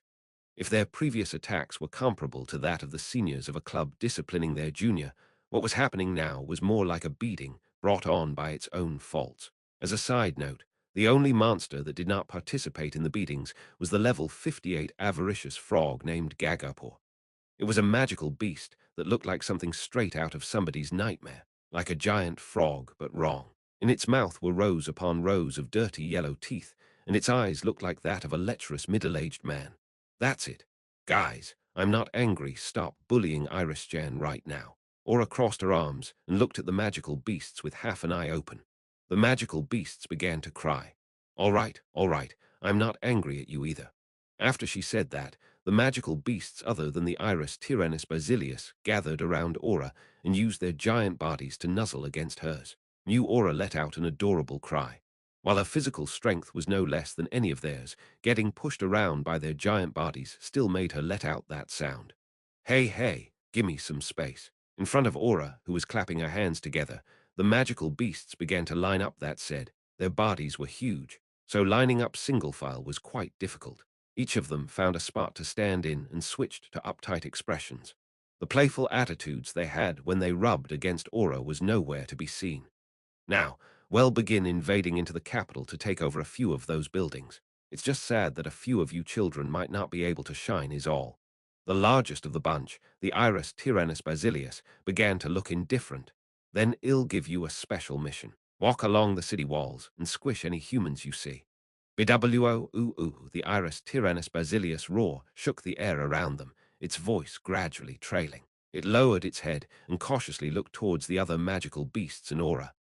Great.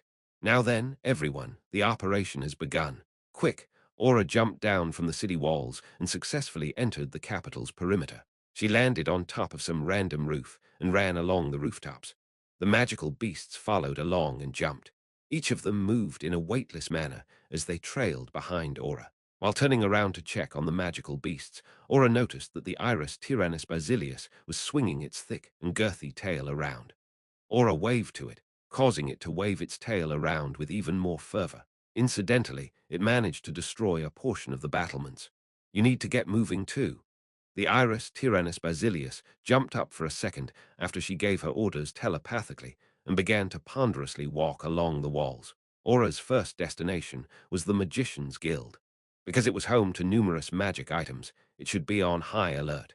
It was widely considered to be the place that would put up the greatest amount of resistance in the capital. Although the enemy's combat strength was not an issue, to gather every piece of magic item in that place would probably take a considerable amount of time. Perhaps she would have to call in reinforcements. Aura cut across the capital through its rooftops as she pondered these things. The capital spanned a vast amount of land, but to Aura's speed when she was serious, it was not a problem at all. Not long after she had jumped from the city walls, she arrived at her destination. None of the magical beasts had slowed her down. Well, no, Gagapur would have slowed her down, so it was carried along by the basilisk. Along the long perimeter walls were 3 5-story towers. The Magician's Guild, what was essentially multiple 2-story tall structures that were taller than they were wide, had shut their grid-shaped gates. To the sides of the gate were 2 2-story tall gatehouses. She had not detected the presence of people outside, but human activity could be seen inside. Humans were on the watch. Aura jumped into the guild's land and looked at the map in her hands, comparing the building's appearances. Ma'am, that's there, so this is here, right? Utilizing the intel they had received from their corroborators within the capital, they had a rough sketch of the guild's appearance. Magic items could be somewhere within here. However, because there were multiple probable spots for them, they were not exactly sure where the magic items were kept. They were not able to capture any high-tier magic casters to question, so Aura had to make her own judgment. While it was tiresome, the land area held by the Magician's Guild meant that this was much more efficient than a human wave attack. Let's go then. At the same time Aura began marching towards the gates, people emerged from it. There were 5 men and a woman. An elderly figure stood in front of them. Aura suddenly thought, oh, if they held significant ranks within the Magician's Guild, it would save her a lot of time, but Aura could not help but feel disappointed after taking a look at the elder. The elder had to be a warrior from his appearance. He wore typical dojo attire, black from the waist down and a light greenish-blue from the waist up. 2 swords hung by his waist side, and a breastplate covered his torso. He had a full head of white, not a single strand of hair was black. His arms were slender, as expected of his age, yet they did not sag. They were thin yet hard like steel. Beast-like perceptive eyes sized Aura up from top to bottom multiple times. Probably, but let us confirm it first. Boy, you are a subordinate of the Sorcerer King, are you not? Aura surveyed the humans behind the elder. While they wore similar clothing to him, none of them was with swords. This elder was probably the master of a dojo then, with the others being his disciples. While she could not figure out what connections the Magicians Guild had to a dojo, there had to be a connection for them to be protecting this place. Although she felt like they might be able to provide more intel to her than the average magic caster, it would probably be non-essential intel anyways. Why are you not answering? I will have you know that I will not go easy on you, even if you are just a brat. To have put up such a front, in spite of Aura's magical beast, was probably because they had not shown any malicious intent or bloodlust. Or perhaps their opponents were brave, had made their resolves, and were confident in themselves. Ma'am, if you're willing to become my guide, I won't kill you, you know. Ah, these children won't attack you either, or a plan to keep that promise, since Mare would kill them all later anyway. You dare babble your mouth, brat. You may not pass beyond this point. I cannot allow that demon summoning item to fall into the hands of people like you. Aura lost her composure and laughed. Finding out that the thing was still here was enough for her. She had to secure it and give it back to Demiurge. Ah, is that so? So what's your answer to my question? I refuse. In any case, the elder fell down with a thud. Aura had let loose an arrow. The elder's head, pierced by Aura's lightning-fast arrow, split open like a pomegranate. Its contents spilt all over the place. I don't have time for chit-chat. Well then, next looks like everybody's feeling the same way, huh? If that's the case, how about you run in and grab a powerful-looking magic caster to help me out? The humans lined up behind the elder were stunned, expressionless. Aura felt like it would be too troublesome to wait till their brains had rebooted, so she gave an order to her beasts. Kill them all. Aura spoke as she walked towards the gate. The magical beasts zoomed past her like a whirlwind and pounced on the remaining humans. Only blood and guts remained on the ground afterwards. Mare sat by himself on top of the second highest tower in the castle, overlooking the capital. In the battle that commenced 3 days before they had arrived at this city, Mare had killed a significant number of humans. Most of them were men, however. He had not seen women or children among their ranks. In that case, what was left behind were probably all of the weaklings. Mare's expression was filled with sorrow. He could no longer keep count of how many times he had run those numbers in his head. He could not figure it out. What should I do if someone else were around? Mare would have consulted them, but no one else was there. Well, no, the Hanzos should be there, but they would not appear in front of Mare. Plus, it was useless to ask them this question. What should I do to destroy a city this vast more efficiently and kill every human within it? Before Mare came to the capital, he had destroyed multiple cities with his master and gained relevant experience for it. That was why he had a clear understanding of how difficult it was to destroy a city, of how difficult of a task it was to kill every single inhabitant in it. Repeated and continuous use of magic could destroy every structure in the city and render it into a mountain of rubble. But to guarantee that everything within the city died along with that was a difficult thing to do. For example, if he used magic to induce an earthquake, it would destroy all above-ground structures as well as underground facilities. People within said structures would largely be crushed to death or buried alive. A magically induced earthquake could not affect things outside of the spell's range, so people hiding in houses in other areas would not notice. The sound of collapsing buildings and the wails of people dying was another matter entirely. If people heard those noises, there might be a lot of people who would come out of hiding to investigate, look out of windows, or something. People who cover their eyes and ears in fear were the best, because if they coiled up into balls inside their own homes, believing that things would soon pass over, he could just cast another spell and be done with them. What the problem was, were people who believed that they would be the next to be crushed, or the inherently brave bunch.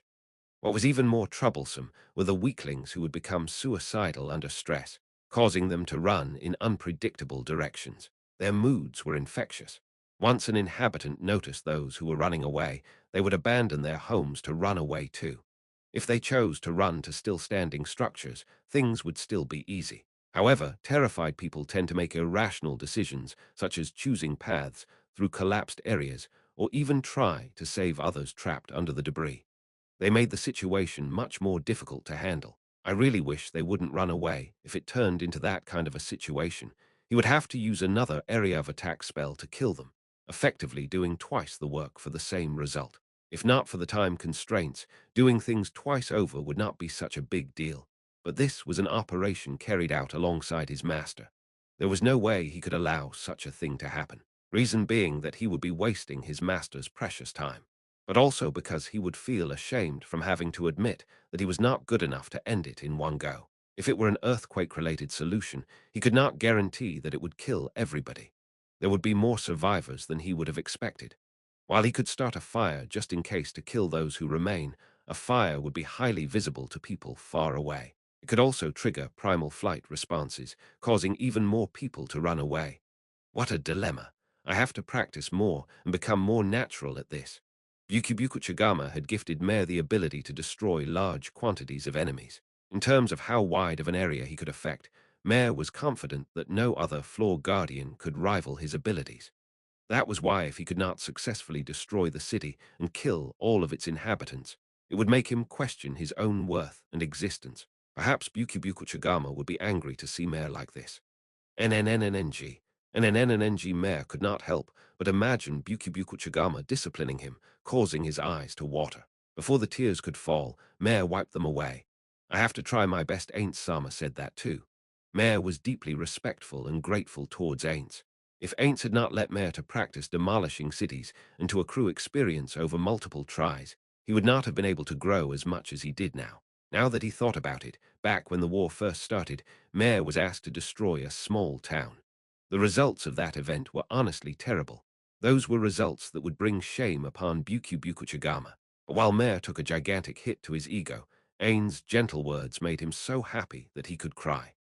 Ainz had told Mare that as long as he understood that he lacked experience in something, all he had to do was study hard to better himself. If one of the Guardians had told him that, it would not have moved Mare as much as it did. However, the one who said it was a being of equal status to Bukibuku Chagama, one of the supreme beings. Mare made his resolve. He will destroy more towns and cities and kill more people to become the person Bukibuku Chagama wanted him to be. Okay. While his voice was still that of a cute child's, his tone was filled with an unusually strong spirit, not expected of Mare. If the other Guardians were to see him now and compare him to the Mare they knew, they would probably be shocked speechless. He'll do it right. Mare's hands clenched into fists as he held them in front of himself. In any case, he had to make practical use of what he had learned so far to destroy the capital and kill all of its inhabitants. Hey, hey. Ho Mare threw his tightly clenched fists upward. The Hanzos hiding behind him raised their fists as well. Climb stood in the hallway, observing the scenery outside through the overly thick glass windows. Renna had told him that she would be busy putting on makeup now so that she would not embarrass herself in case the Sorcerer Kingdom's army arrived before she could meet with her father, which was why he was shooed out of the room. She also informed Climb that she might even change out of the outfit she had on. Naturally, it was going to take quite a while. He looked back down the corridor, the empty, lifeless, and silent corridor. The knights who stayed in the palace till the end were all preparing to face the Sorcerer Kingdom's army head-on. They had left their posts and gathered together to block off the entrance to the palace. Some might scoff at them for what seemed like meaningless resistance. Unlike the band of warriors led by Gazef Stranov, most of these knights were merely a smidge stronger than the average soldier. If they were to fight the monsters of the Sorcerer Kingdom, they would probably be destroyed as easily as it would be for someone to break the branches of a dead tree. Yet, as men who had been knighted by royalty, they wished to display their loyalty till the very end. They had deployed themselves without complaint. The truly pathetic ones would be those who would dare mock them. If he was being honest, due to past experiences, Climb did not have much goodwill for the vast majority of knights. He had always thought that should a life-or-death situation arise, they would run away like chickens. Climb could not help but mark his own closed-mindedness. It was precisely because their loyalty to the royalty was true and without fault that they could not accept a street rat serving this close to a royal. Climb had made a severe misjudgment of their loyalty to the throne. He looked towards the direction of the entrance. Should he not be fighting side by side with the knights? Climb mulled it over and concluded that he should not. Back then, he was not saved by the royalty. The one who saved him was Renna herself. If Renna ordered him to do so, he would join the knights without hesitation. However, since she had given no such order, he should stay by her side. If he could buy even a single second to die before Renna, it would be his duty, his all. His life and soul have long been Renna's. ever since she had saved him. In this silent, empty hallway, Climb pondered about all sorts of things. He thought about his life up to this point, about Renna, about their hypothetical future, and Climb looked around him. Of course, no one was there. The one who had served next to him, Brain Unglaus, had long since left the palace. He did not know where Brain had gone. If the Sorcerer Kingdom's army had made its way to the castle, he was probably already dead. Climb mourned deep down. Brain was like a mentor, a friend, and a brother to him. He had taught Climb a lot of things and had guided him for quite a while. Compared to Gazef, Climb had gotten much closer to Brain. To Climb, who held Renner as the most important person in his heart, Brain was someone who came a close second. Why did things end up this way? Climb's whisper dissipated in this lifeless corridor. But how did things actually turn out this way? Climb had thought that their peace would have lasted, that things would be the same tomorrow as it would the day after tomorrow. However, looking at it now suddenly, the doors to the room were slammed open. A loud bang rang out. Because the sound was more brutal than he would have ever imagined, Climb hurriedly looked towards the door to see Renna by the door side. She did not change her outfit, only a slight hint of red was on her face, light enough that he could not tell if she put on makeup at all. She had spent so much time in there, but her appearance was no different compared to the usual. In her hands was razor edge, still in its sheath. Did something happen? Just as Climb was about to ask, Renner spoke. Climb, let's hurry now. Yes, Renner said that phrase and ran along the corridor. Climb followed and asked, did something happen? Renner stole a glance at him and looked back towards the front. Yes, I remembered something that had to be done. A mini revenge against the Sorcerer Kingdom, if you will. That is why we must hurry to where my dear father is. We have to check if he is still in his room first. Along the way, Renner passed over Razor Edge to him. He followed her orders and moved towards the king's room. Of course, there were no knights there too. Renner did not intend to dampen her momentum as she slammed open the doors to this room too. Inside was Ramposa III, shocked. Renner, what in the after so much noise? It turned out that it was his own daughter. He must have thought that someone else had broken in. Ramposa III stopped talking halfway through his sentence. Climb felt that the king's gaze had shifted from Renner to him, so he took a massive bow as an apology. Ah, father, you are still here. I just remembered something really important. Renner immediately spoke. She had run her way here, yet her breath remained calm and steady. Climb was the same, but he was still curious as to how Renner, who he had rarely seen running, had the same level of stamina as him. Still, she had not run that fast, so it was probably nothing to worry about. Climb quickly killed that thought. Renner, what happened? Also, why did you open the door like that? I feel like these things do not really matter as much right now. Renner spoke a bit faster than she normally would, causing Ramposa III to smile wryly. Well, you do have a fair point. So, Renner, what is wrong? You mentioned that there was something important just now. Yes. So basically Renner tilted her head in an adorable manner before she continued, Father, why are you here? I was locked in here by that child. Did you not know about this? Yes, it was Oni Isama. Ha, Zanak was an idiot to say that the two of you will go before I do. That child Ramposa III's expression was full of sorrow. Everyone knew at this point that of the army they sent from the capital a week ago, none had returned. Though none of them knew of their fate, it was not too difficult to imagine the reason why they had not returned.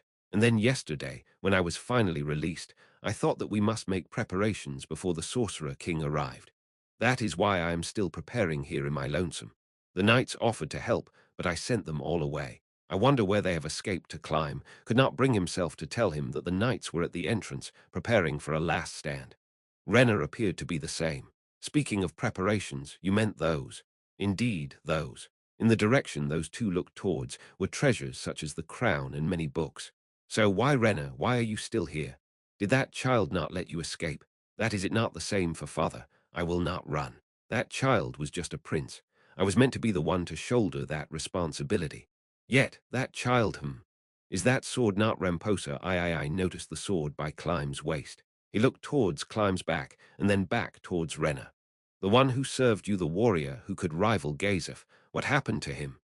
Brainsan had left this place to do battle with His Majesty the Sorcerer King. While I do not believe that he could defeat the Sorcerer King, he should have brought it along even more so than ever.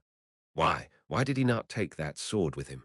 Perhaps, with that sword, he could I do not feel like it would be possible. After all, that is an opponent not even the warrior captain could defeat. Things have evolved into the way they are already, so even if the sorcerer king were to be defeated, nothing would fundamentally change. Is that so indeed? That is true. If we could not push the sorcerer kingdom's army back, everything else would just be meaningless. Ramposa III suddenly looked out the window and continued. As to why I am still here, I believe that I have the duty to pass on the history of our royal lineage to our conqueror. I must, as the last king, demonstrate to them our dignity. Ramposa III laughed as if he was tired. Well, no, he was probably tired in actuality. Climb. Such is the duty of a king. Take Renner and run. Although it might already be too late, the palace does have hidden passageways out of the capital. The moment the Sorcerer Kingdom's army makes its way into the palace, make use of those passageways. There is no need for that, Climb. Until now, the king's order and Renner's had never conflicted with one another. This time was different. Climb thought about it for a moment and did nothing. He just clenched his fists tightly together. Indeed, Climb did not wish to leave Renner to die, but following Renner's orders was more important to him. In any case, if he really wanted to obey this order, he would have let Everly take her back then. Climb, Climb. After seeing that Climb had not moved, both of them called out his name.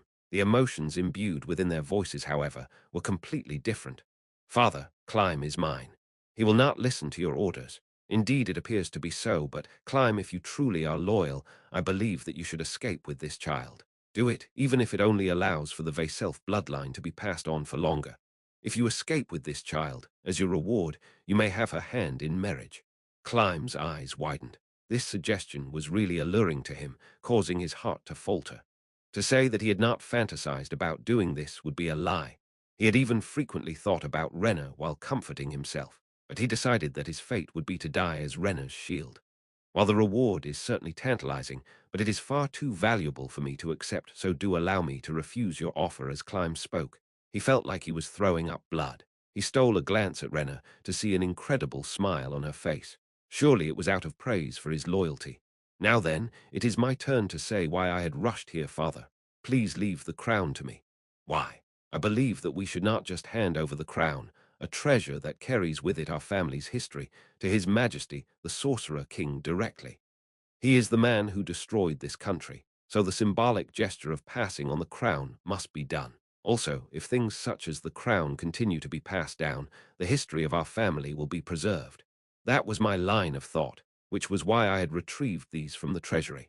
I think these items should all be hidden in the city. Then we could say to the Sorcerer King, the items that signify kingship were all hidden inside the city, so if you destroy the capital, you risk losing them all. I see. Perhaps this would be a good plan.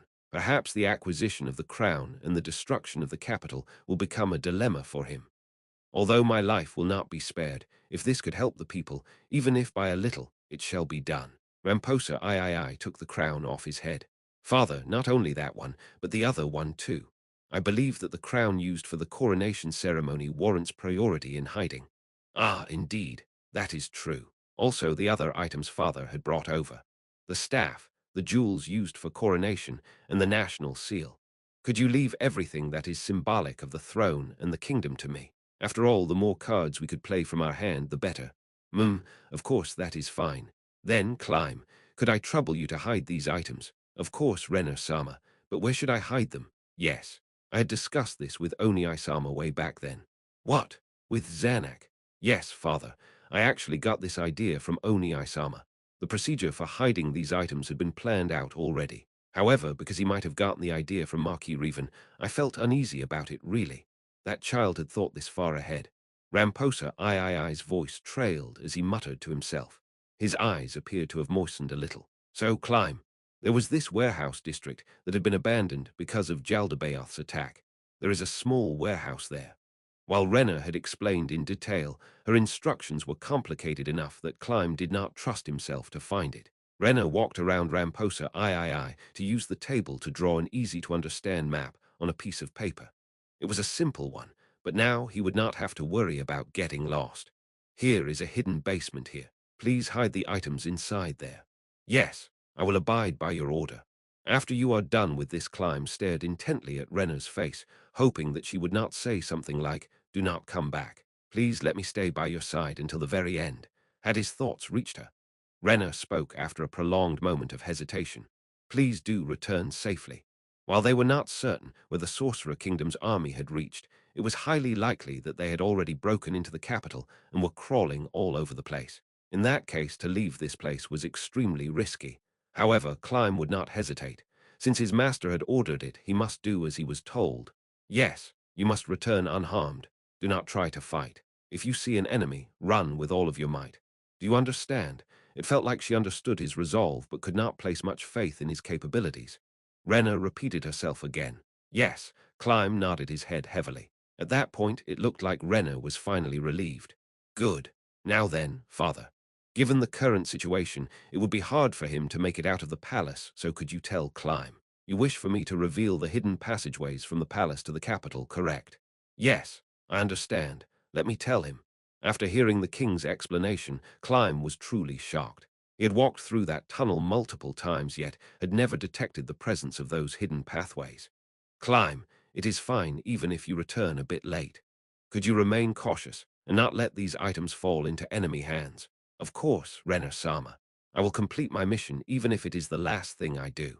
After you have hidden the items, even if something worrying came up, do return here as fast as possible no matter the cost. Given the current situation, we do not know when the Sorcerer Kingdom's army would arrive.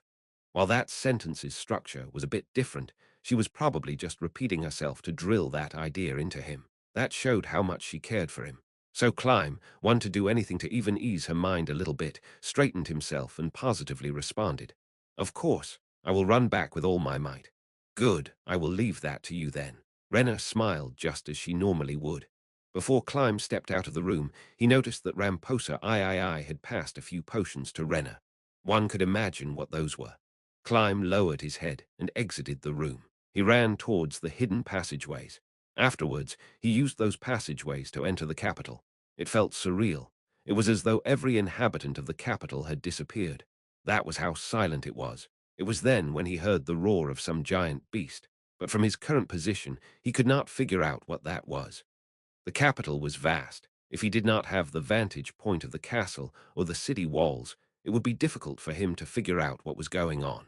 However, to the current Climb, that was not necessary. All he had to do was run full speed towards the warehouse. He did not run into anybody before he reached his destination. This was an urgent manner, but this place was quite far away. In addition to how cautious he had been on his way here, he had spent quite a bit of time on the road.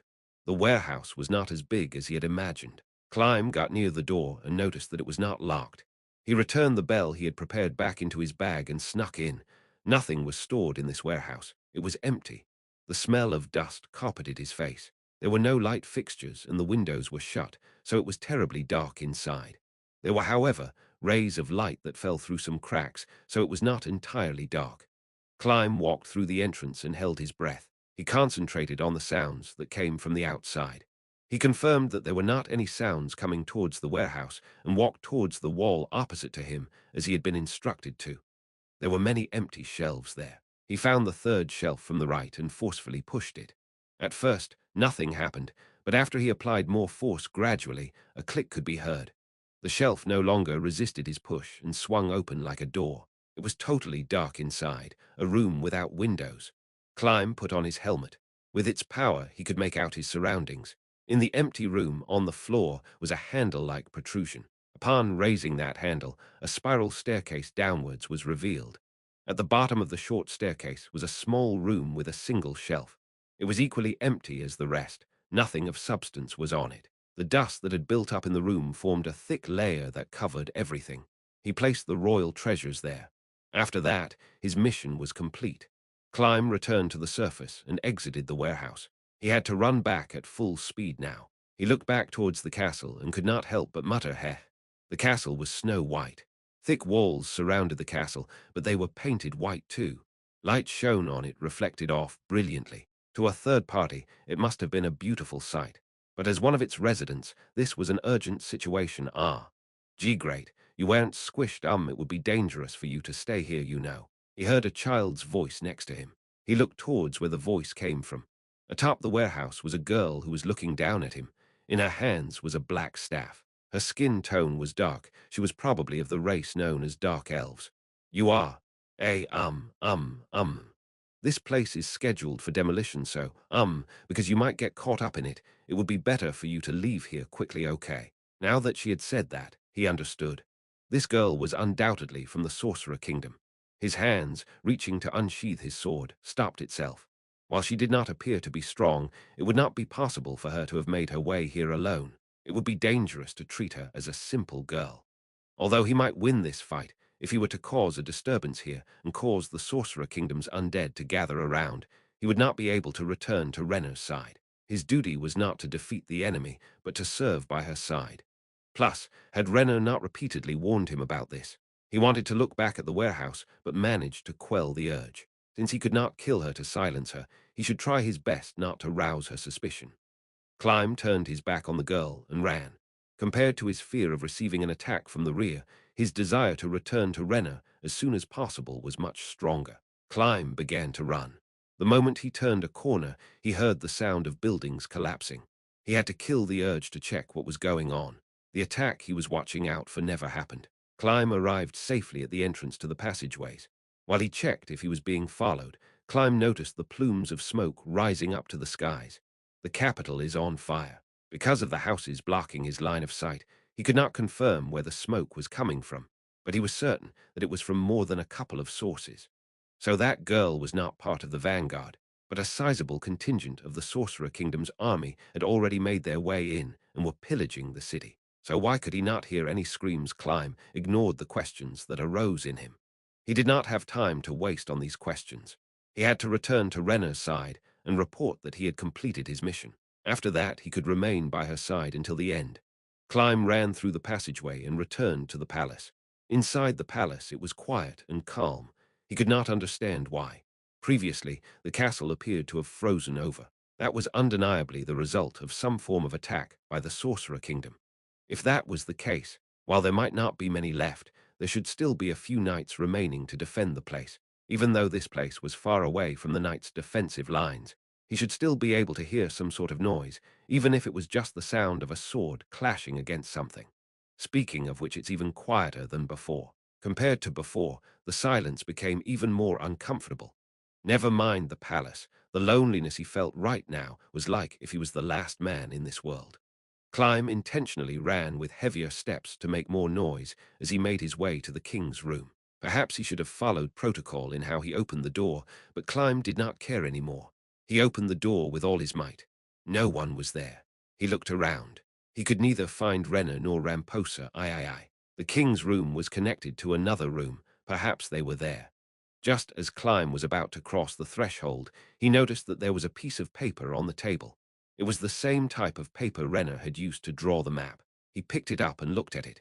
It was Renner's familiar handwriting, instructions for him to go to the throne room. The next moment, Climb had run out of the room. As Climb got close to the throne room, he slowed down. The corridor to the throne room was filled with multiple figures on both sides, none of which he had seen before in the palace. Their faces were pale white women who could not possibly be human. They had to be the Sorcerer King's subordinates. They did not seem to be antagonizing Climb, who had run at them. Well, no, it was more like they were not interested in him at all. Should he unsheath, or should he not? Climb could not make up his mind. One of the women spoke. "Please enter, last human of this court." After she said that, she shut her mouth in a disinterested manner. He had a bad feeling about what she had said. A chill was sent down Climb's spine. Climb ran between the women towards the throne room. In the subsequent moment, so much information flooded his brain that he had a sensory overload. Sat upon the throne was not Ramposa but a skeletal monster that radiated overwhelming pressure, the Sorcerer King Ainz Ooal Gown. To his left and right was a man with a long tail, the Prime Minister of the Sorcerer Kingdom, Albedo, and an insectoid monster that looked like it was made out of ice. Not far from them, lifeless and on the floor, was Ramposa His clothes were stained dark red, and next to him sat Renner, her clothes soaked in blood. On the ground, close by, was Razor Edge. The blade of the sword was coated with blood. There was no mistaking it. This was the weapon used to kill Ramposa Princess. Climb. Ho, someone else laughed. A mocking laugh, probably. Climb stood between Renner and them and readied his sword. Both of them will probably die right here. To protect Renna till the end in spite of that fact was Climb's ultimate demonstration of loyalty. In front of Ainz Sama, your head is raised too high. Kneel. Climb immediately kneeled. He could not resist at all. It was more accurate to say that before he had noticed, his body had already adopted this posture. He noticed the one behind him had done the same. Renna. The image of Renna being mind-controlled flashed through his mind, and everything began to click together. You controlled Renna Sama like this. The tragedy in front of the throne. Renna was controlled and forced to kill her own father. His anger boiled over, yet he still could not move. It was as though this body was no longer his. Ah, I remember. I have met with him during my duel with Gaze of Stranov. Undo the command mantra. Yes, you are free. With the mental restraints removed, Climb jumped sideways to pick up Razor Edge, which was on the ground. He stood up rapidly, adjusted his breath, and adopted a stance. His opponent was the Sorcerer King. Of course, this was meaningless against the opponent, who was able to kill the warrior captain at such a speed that he could not follow his movements with his eyes at all. Still, he was Renner's meat shield. What good would he be if he did not stand between them? The Sorcerer King got up from the throne and walked leisurely towards Climb. You should be grateful that a king, such as I, would be willing to personally duel with you. Ah yes, if I win, I shall be taking that sword. The Sorcerer King walked towards him without a care. He was not on guard for him at all. Anger occupied Climb's body and mind. This was all his fault. If he did not exist, peace would be the status quo. No one would have died. The princess would not have had to experience this sorrow. The Sorcerer King looked like he was sneering at him. A slash would not be able to reach him. He thought about how the warrior captain was slain. What was his best move? He held on tight to Razor Edge. The Sorcerer King took a step, and at that moment climbed through Razor Edge with all of his strength. It looked like not even the Sorcerer King had expected this. As Climb threw the sword, the Sorcerer King lost his balance. Climb closed the distance between them, clenched his fist, and punched him. His fist was aimed at the Sorcerer King's face. Climb! He heard Renner mournfully call out his name. Skeleton-type monsters being weak to bludgeoning damage was a well-known fact, yet he felt intense pain once his fist connected. The Sorcerer King, on the other hand, did not appear to be affected by it at all. If this was a fairy tale, the Sorcerer King extended his hand at an unbelievable speed to grab on to Climb's breastplate. He tried to escape, but he could not even pry his hand open. Passion would awake dormant power to grant you the ability to defeat me. The Sorcerer King picked Climb up. His resistance did not have any effect, as if he were struggling against a sturdy wall. But this is reality. Nothing so perfect would happen. He was thrown. Climb's body flew through the air for quite a while before falling to the ground. The impact of his back hitting the floor knocked the air out of him. Climb stood up in panic and looked at the Sorcerer King. After tossing Climb, he did not take another step.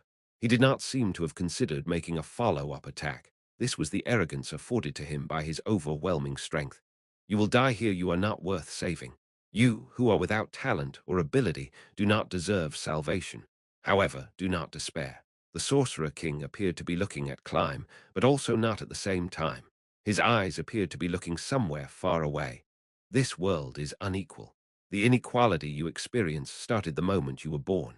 The birth of those with talent implies, of course, that there are those born without talent. Furthermore, the environment one was born into differs. A rich family versus a poor family, even the personality of your fellow brothers and sisters matters. Those who were lucky go on to lead fulfilling lives, but those who were not do not. However, I must reiterate, do not despair at such inequalities. The reason for this is because death is the equalizer gifted to all. That is to say, I am.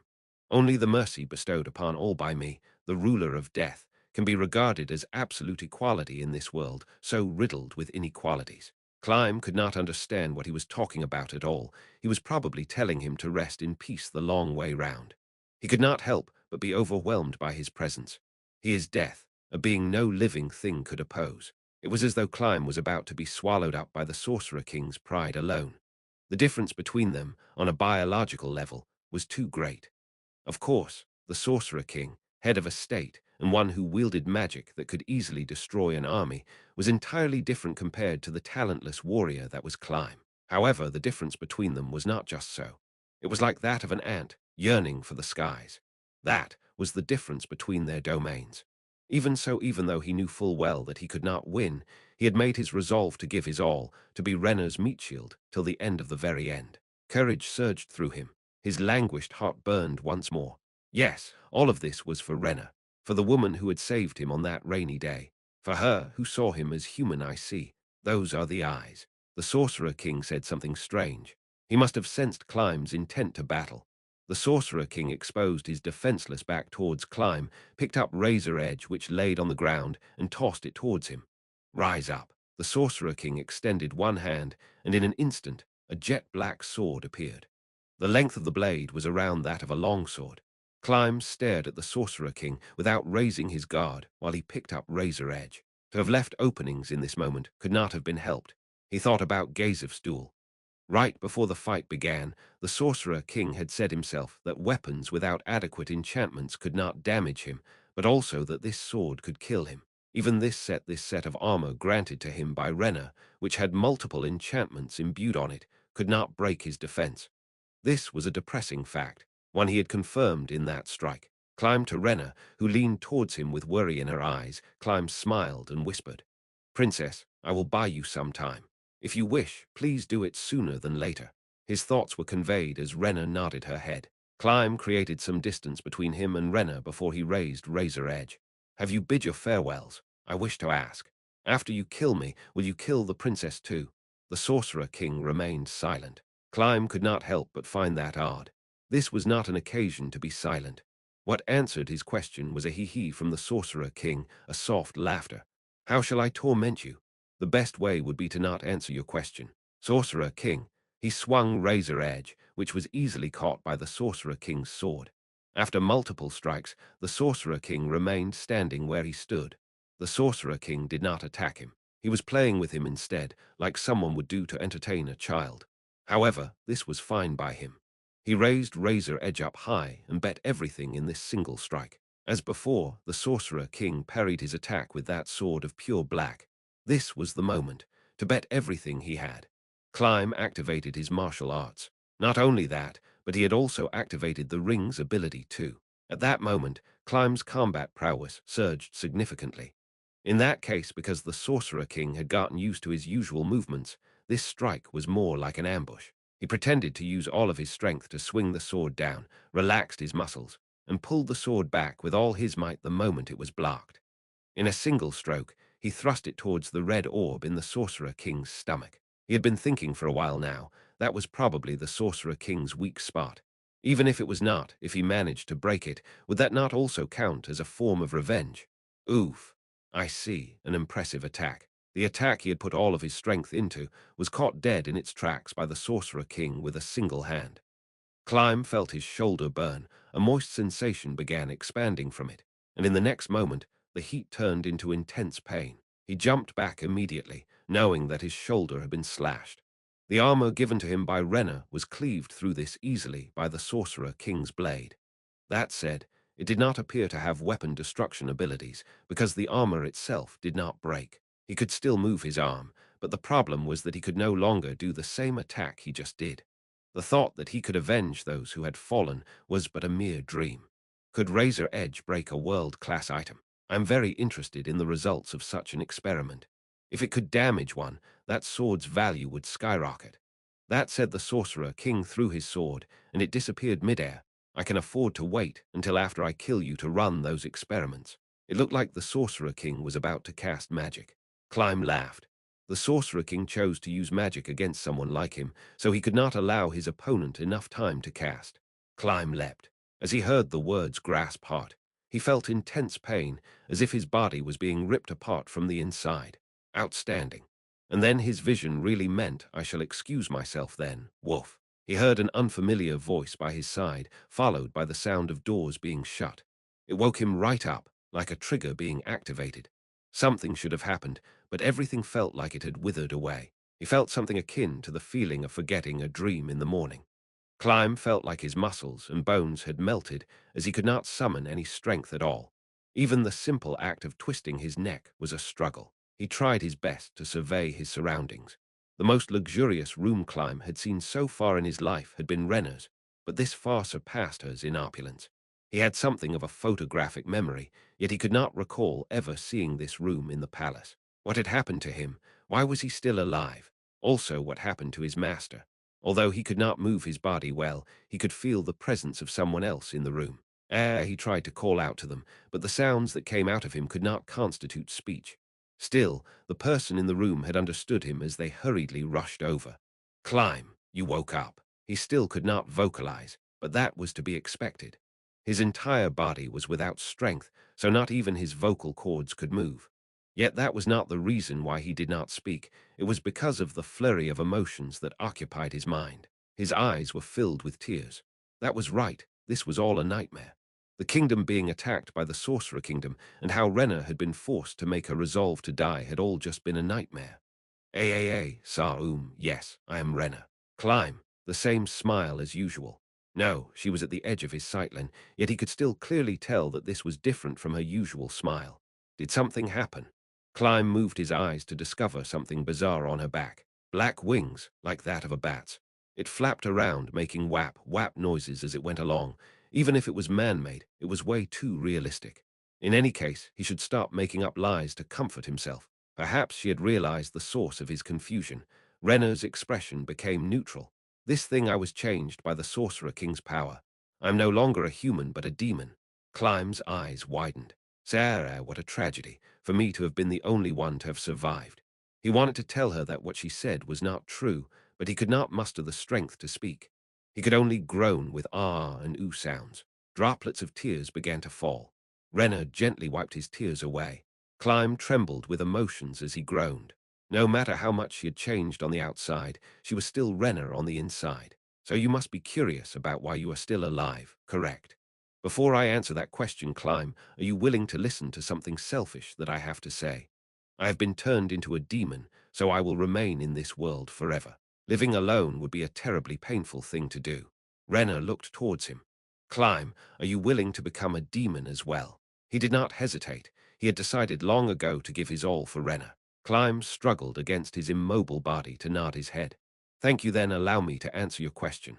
The truth is, I have already sworn fealty to His Majesty the Sorcerer King.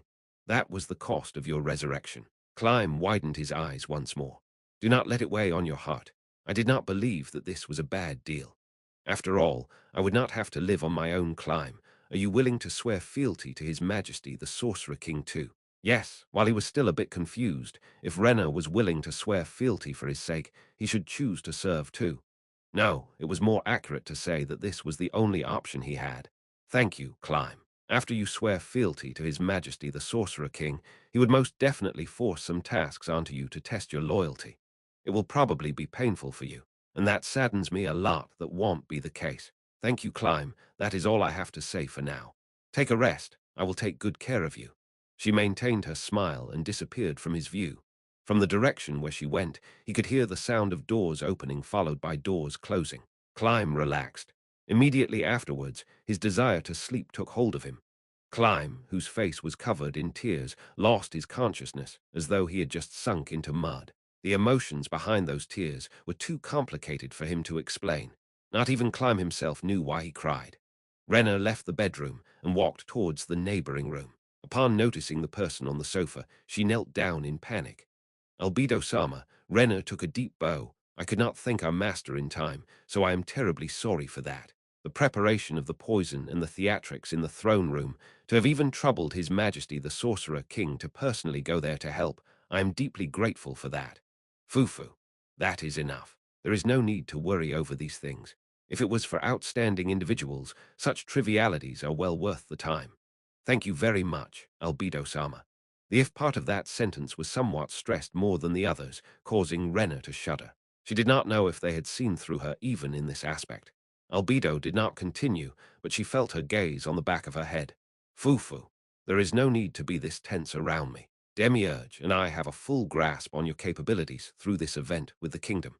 Back then, from the moment she had met with the demon Demiurge to the destruction of the kingdom, around 90 of the plan had been suggested by Renner herself. She had expertly manipulated all sides through their conceit. The only thing she was wary of was when the plan had changed to the slaughter of almost all citizens of the kingdom. She was worried about whether or not she would be thrown away afterwards. Other than that, things had gone mostly according to her plans. Such exceptional abilities must be put to their full use in Nazarick under my command. Naturally, Albedo-sama. Ainz-sama had high praise for you. I will not allow you to disappoint him. Minor, she could only detect a minor difference, but Albedo's tone had changed somewhat. Rena continued to act subserviently. In this situation, this was probably the smartest choice she could make. The reward for your service from now on, for the next millennia, will be given to you in advance. The sound of something being placed on the table could be heard. The fallen seed I gave you before, this is another one of them. The next step would be to prepare the sacrifice. You may start after he recovers. While magic could speed up the recovery, based on your specifications, we will not do such a thing. Thank you very much, Albedo-sama. Please do convey my thanks to His Majesty the Sorcerer King as well. Rena, I will reiterate, do not disappoint me.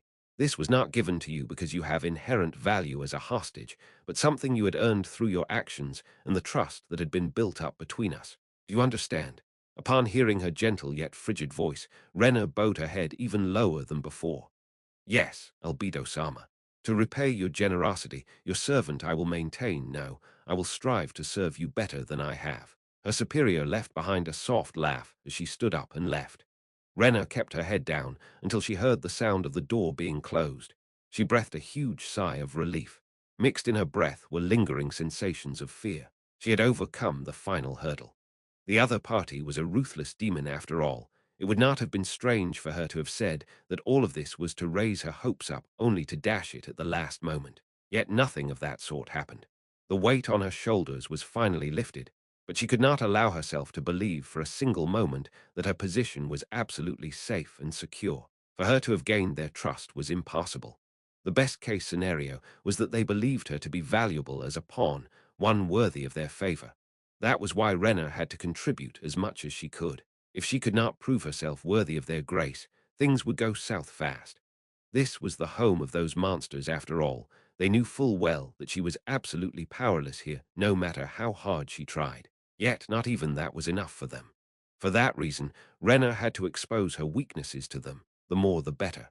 She had essentially handed over the other end of the leash to them to tell them that she was a loyal pet and that they were her masters. She had to make the superior-inferior relationship between them as clear-cut as possible. If she had not done so, they would probably not even bother to feign trust in her.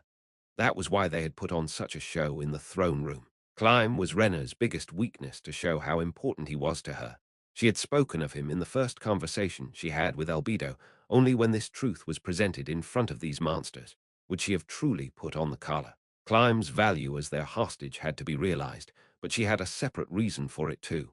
However, it appeared as though she had been seen through, but since things had turned out better than she had expected, it was not much of an issue. There was something else that not even Rena could foresee. She did not imagine that the Sorcerer King would act out that character himself. What a terrifying supreme being.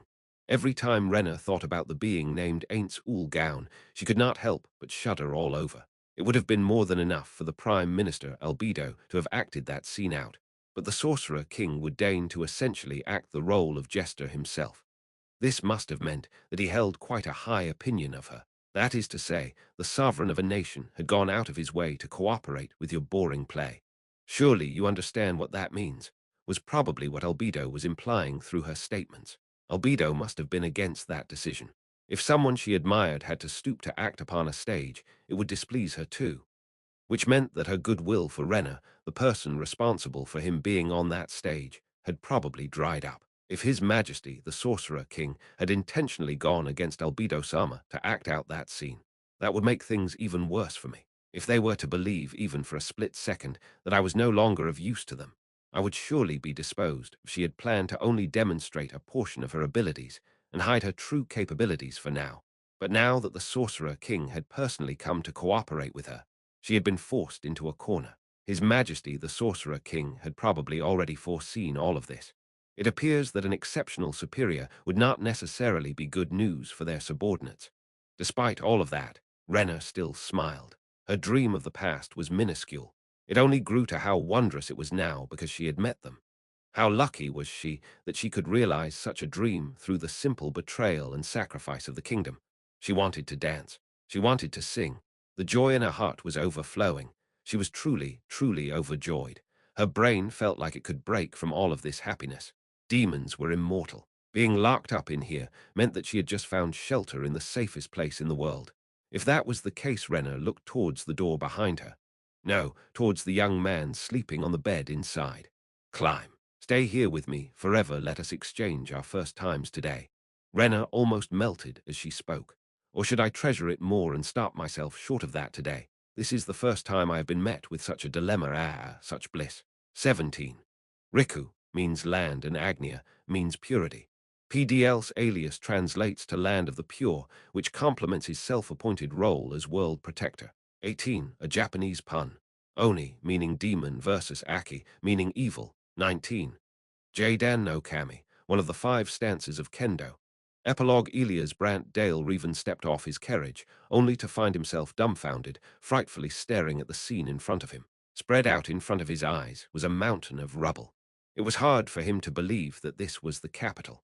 It would have been more believable if someone had told him that this was all an illusion, but that was not the case. The scene in front of him was the truth, the conclusion of a battle. Marquis Reven's expression contorted at the sight of the tragedy in front of him. How much manpower and time would have been necessary to ruin a city as large as the capital to this extent? Either quantity would be unimaginable to him. The only one with the power to realize this was the Sorcerer King, who could only be described as inhuman. The footsteps behind him got closer as a voice began to speak to him. Marquis, it was a noble from his own faction, one that had accompanied him on his way here. Although he was a mere baron, Marquis Reven held his abilities in high regard. It was to the extent where he had planned to raise this man's title before anyone else. For that reason alone, when asked by the Sorcerer King's subordinate which of the nobles were outstanding enough to spare, this man was the second person he named. Not even such a distinguished man could bring himself to speak, because he too could not hide his fear, and so they quivered. He must be experiencing the same emotions as Reven himself upon witnessing the scene in front of them. Marquis Reven looked back and confirmed that all 12 nobles had descended from the 10 carriages. Our audience awaits. No one objected, and that was to be expected. They had been summoned to this place by the Sorcerer King, so there was no way they would still be able to say things along the lines of "let's not." They could not even muster that much courage in the first place, no. It was more accurate to say that none of them were so foolhardy. The problem now was, they had been told to come to the capital without a specified location. Marquis Reven looked around to discover a still-standing structure far away. The palace. The castle grounds, meant to serve as the palace's defenses, had been rendered to rubble too. The reason why Marquis Reven could spot it from where they were was probably because they had cleared out the rubble around it on purpose, a sole structure amid a mountain of rubble. Reven had not given this proper thought beforehand, but this was no salvation. On the contrary, it had become an item that inspired an unspeakable and violent disgust in those who saw it. Let us proceed. Marquis Reven's entourage was currently at the ruins of what used to be the capital's walls, so the palace was quite a distance away from them. While it might be faster for them to ride over, they had to avoid being seen in their carriages for fear of disrespect. They were there early for the scheduled time for their audience anyways, so they could make it there with plenty of time left even if they walked the entire way there. Marquis Reven stumbled around as he walked forward. Was this that street? He heard someone behind him mutter. The main street towards the palace was free of rubble. It was so clean that it was probably swept before this. In other words, the only thing that remained intact here was the street. None of the houses nor the walls to the sides of the street remained. It seemed likely that they were demolished and then burnt clean. On their way to the capital, they had seen villages and cities that were destroyed too, yet none of them matched the extent of destruction on display in the capital. Marquis, the capital's inhabitants, speak of this no more. They must have been worried about the safety of this city's residents. However, Reven had not heard of them being relocated, nor had he seen refugees outside of the capital. Given that was the case, there could be only one fate for them. Marquis Reven looked to the ruins to his sides. How many people were buried underneath? He even felt as though he was walking through a giant graveyard. Reven no longer used his nose to breath, because he did not want to smell the pungent smell of corpses. But miraculously, there was no such scent at all. The only smells that lingered in the air were the unbearable scent of burnt items and ashes. They had walked for some time now, but were still far away from the palace. With their hearts weakened by the sight of such tragedy, Reven heard someone mumble, "Mad King." 20 Marquis Reven immediately turned around and yelled, "You bastard." His sharp gaze circled around the nobles, of which there was one whose complexion was pale and whose face was constantly twitching.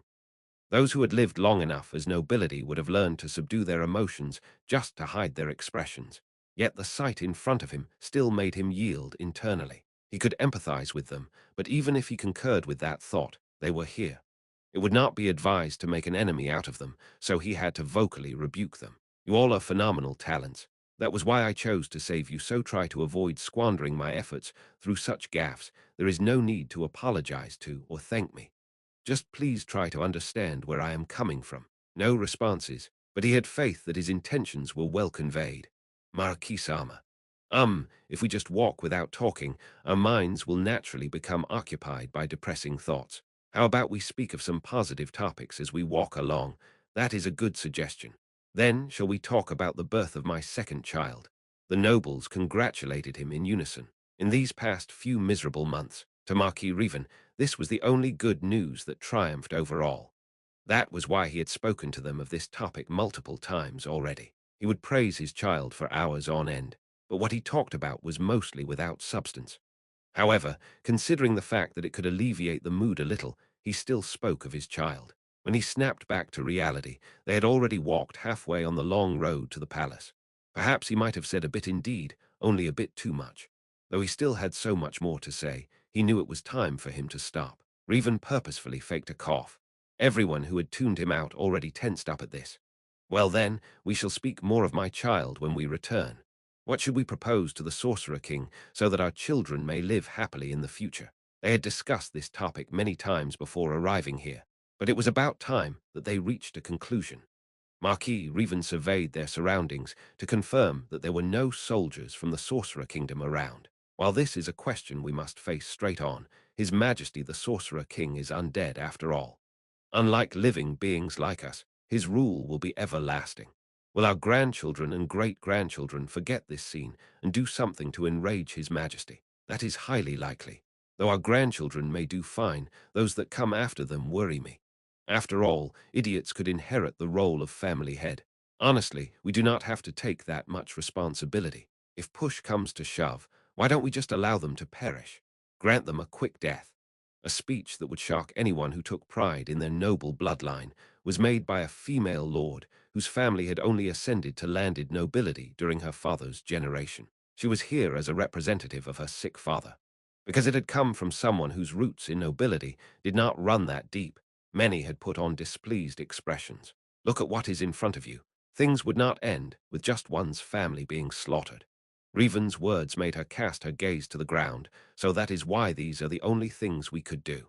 Have this tragic scene drawn for posterity and tell our children of what happened here. We will have to beg His Majesty the Sorcerer King to preserve this scene. Were we not supposed to build a new city on these grounds? Revan heard a question from his right, which was met with a rebuttal to his left. Rebuild this when it has been ruined to this state. Do you not find that a bit hard to imagine? Marquis Revan agreed with the latter. However, the Sorcerer King possessed power that neither he nor the entire human race could muster. Perhaps he wished to build his ideal city from the ground up, and that was why he had done what he did. But if they lingered on this thought, they would get nowhere. Also, what about the hostage situation? Marquis, this was the topic he hated the most. Revan bit down on his lower lip. They were not sure if the Sorcerer King would demand hostages from them. But compared to the other party suggesting this, it would be more favorable for them to propose this idea. Marquis Revan racked his brain and arrived at a conclusion. I will be the one to suggest the proposal to the Sorcerer King. In other words, he was advocating that they actively hand over hostages.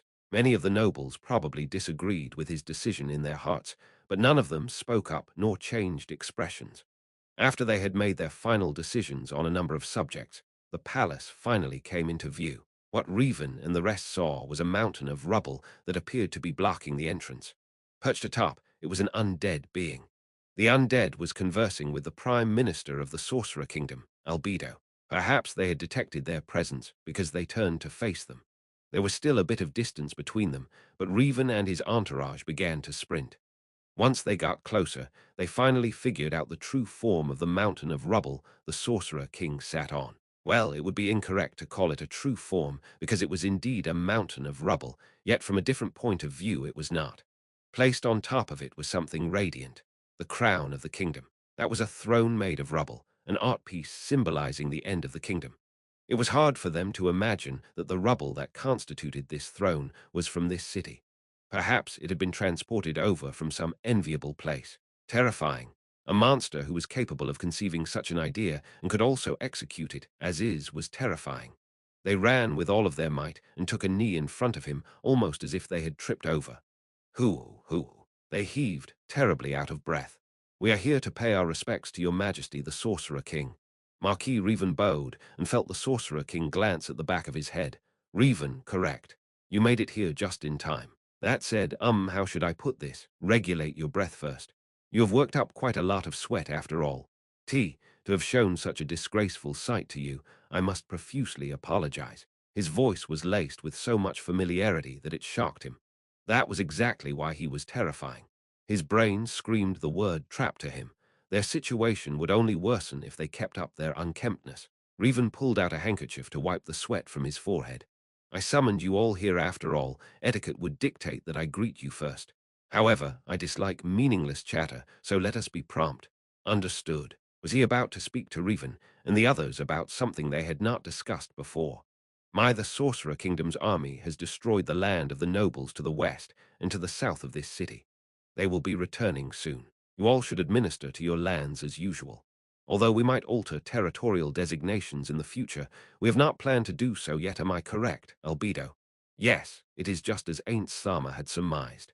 That is about it. From now on, Albedo will notify you of any important changes we might make to your domains. You should follow the same laws you have been up to this point. Not just Revan, but the other nobles piped up to respond too. Do you have any questions or things that you are confused about? None at all.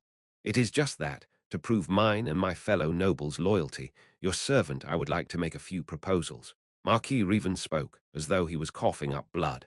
After he had said these words that gave him depression, he saw that the Sorcerer King had turned his head to look at something distant. He might be thinking something along the lines of mere humans dare to speak to me other than to answer my questions. Such arrogance. Had he displeased him? Revan felt as though his stomach had been filled with lead. If he were about to be done with grueling work, only to have his subordinate add more documents to the pile, he would probably be making a similar expression to the one the Sorcerer King had on right now. Revan thought about these things in a vain attempt to escape reality. After what felt like an eternity had passed, the Sorcerer King lazily spoke. Is that so? Just speak to Albedo after this. That concludes this conversation then, right? To allow people to realize how idiotic it would be to oppose me and my country. This place will be left in its current state. That said, if some plague were to be born from this, it would be quite troublesome. For that reason, we will be applying magic here after burning it through and through. To avoid getting caught up in that, remember not to allow anyone near here. Understood. Albedo, summon Gurin here and burn it all to the ground. However, the palace's beautiful exterior must be preserved. Move the furniture and whatnot inside to Yggdrasil. Understood. Although he wanted to know who Gurin was, it was probably something not meant for his ears. If he had to categorize things into should know and should never find out, everything surrounding the Sorcerer King probably belonged to the latter. Now then, although the kingdom had been utterly destroyed, Revan, I must ask. The true extent of how moronic it would be to oppose me must be common knowledge by now, correct? Yes, the fact of how foolish it would be to oppose your highness, the mighty Sorcerer King, will surely become common knowledge for eons to come. Because his head was bowed, he could not tell what expression the Sorcerer King had, of course. The Sorcerer King did not have any skin, and thus no expression to speak of, but he could sense a hint of joy in his response. Is that so? Then what we have done here was worth it. I'm rather satisfied because of that. Hearing the opinions of the Sorcerer King, one who had slaughtered 8 million of the kingdom's people, gave Revan an intense urge to vomit. He could not help but pray that one day a hero would slay this demon king. I did nothing wrong. Philip repeated the same phrase he had already repeated multiple times throughout this week. Indeed, his actions definitely did not spark the war. This was all a ploy by the Sorcerer Kingdom. If he thought about it that way, everything would finally make logical sense. He was used. Perhaps the reason why his lands did not produce an abundant harvest, and why his proposals were never implemented, was because of the schemes of the Sorcerer Kingdom. They must have either paid those guys off or spoke ill of me. I knew they did something against me. Of course, that had to be it. Philip got off his bed and extended his hand towards the nightstand. He picked up the bottle on it and swirled it around, but he knew from the weight alone that it was free of water already. PFFFT. Philip clicked his tongue and looked around his room. Scattered all over the floor were empty bottles of liquor. Although the room might be filled with a strong scent of alcohol, Philip's nose had long adapted to it, so he would not be able to tell the difference. He randomly chose a bottle from the ground and held it to his lips, but not even a single drop went down his throat. Fuck! He threw the bottle. At the sound of the bottle shattering, he became even more frustrated. Oi, I am out of booze. Even if he yelled, no one would serve him alcohol anymore. Usually there would be maids Hilma's people on standby in this room, but now that he thought about it, he felt like he had not seen her in a long time. Bring more booze, he yelled once more. His body wobbled around. Oa, he winced as he supported himself on his bed. Rather than his drunkenness, his body was probably more sluggish due to the fact that he had not left this room for many days now. Philip walked slowly to the door. Oi, where the hell is everybody? He yelled as he kicked the door violently. He did not use his fist out of fear that it could hurt. No response. He clicked his tongue, opened the door, and yelled at the top of his lungs once more. Are you all deaf? I said I'm out of booze. Bring more. Still no response. Philip left the room in a rage. The house was quiet. His father and his older brother's family had all moved elsewhere because Philip wanted to make use of the main house. Only servants remained here other than him. While it was a noble's mansion, it was only one befitting a mere baron. He could easily reach the dining room from his own room. As he opened the door to the dining room, Philip's eyes widened. That was because he had noticed a woman in white sitting upon one of the chairs. Who? Are you awake now? You took so long that I was almost about to head over to get you myself. That was the Prime Minister of the Sorcerer Kingdom, Albedo. Her smile remained unchanged from the first time he had met her. She did not appear to be mad at Philip for what he had done. Suddenly, the thought that the Sorcerer Kingdom probably did not even give a damn about what he had done surfaced in Philip's mind. Indeed, if they were truly mad with him, they would have begun their invasion with Philip's domain first. They had not done so, however, so in other words, they were not mad at him. On the contrary, they should be grateful to him for giving them a reason to start a war with the kingdom. Perhaps she was there to express their gratitude. No, maybe she had not found out yet. Maybe they did not know that it was Philip who did all of that. Albedo's smile was infectious, causing Philip to smile at her too. Thank you for coming to such a wretched place, Albedo-sama. I cannot believe that you had to wait here. I will definitely scold those servants later. Albedo was stunned for a moment before smiling wryly. To have reached this extent is honestly impressive. I am somewhat in awe, Fufu. I am here to finish what must be done, but before that, I have brought you a present. Do you wish to open it? Placed on top of the table was a white box, at least 50 centimeters wide.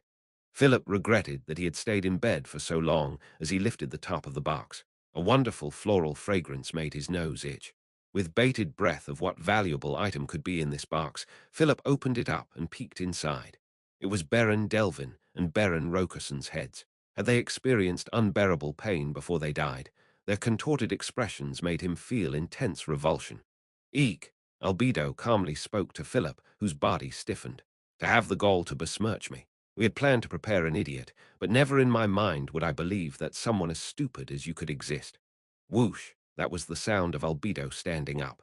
Her face was all smiles, but now that things had progressed to this point, even Philip knew. She was absolutely furious. If he did not escape this place, things would not end well for him. Philip turned around to run, but in his panic, his leg tripped over the other, causing him to fall to the ground with a loud bang. Clop, clop, the sound of footsteps drew closer. She had already made her way to him. Now then, let's go. No, I don't want to go. Putting up the minimal amount of resistance, he curled up into a ball. Do you seriously believe that acting like a spoiled child could get you out of this situation? He was pulled along by his ear, which sent pain to his brain so intense that he began to question if his ear was about to be torn off. It hurts. Stop, then walk. Here, stand up. Philip wanted to push Albedo's hand, which still held on to his ear, away. However, even though her hands were thin and delicate as expected of a woman, her grip strength was far stronger than his. It hurts. He was pulled into a standing position by his ear. His vision was blurred by his tears, yet Philip still punched towards Albedo's face. However, his fists were easily caught midair, and then here a force strong enough to crush bones was applied to his fist, which began to make crunching sounds. If you just walk, I will not crush your hands. How about that? I got it. I got it. I will walk. Please don't do that again. The force on his hand was lifted. Why? What have I done? Philip's sorrowful tears streamed down like a waterfall. He had tried his best at everything, but not only was he not met with success, he had never been treated like this before. Why was he victim to such violence? Why had nobody come to help him? Had he been sold out to the Sorcerer Kingdom for others' safety? They were all cowards. The whole lot of them cowards. Albedo did not react to Philip crying for his fist and ear's sake. She just walked forward as if he did not exist at all. Philip followed along without resistance, since his ear was still in her hand. They walked outdoors from the main entrance. Eek! Philip shrieked at the sight in front of him. A forest had popped up in front of the mansion. But unlike a normal forest, this one was not made of grass and trees. A large number of strangely shaped trees were there. They were like stakes with hands and feet. Impalement. The villagers had all been impaled. Men, women, old or young were all impaled on stakes. Not a single one of them was spared. All of them were impaled from the rectum to the mouth.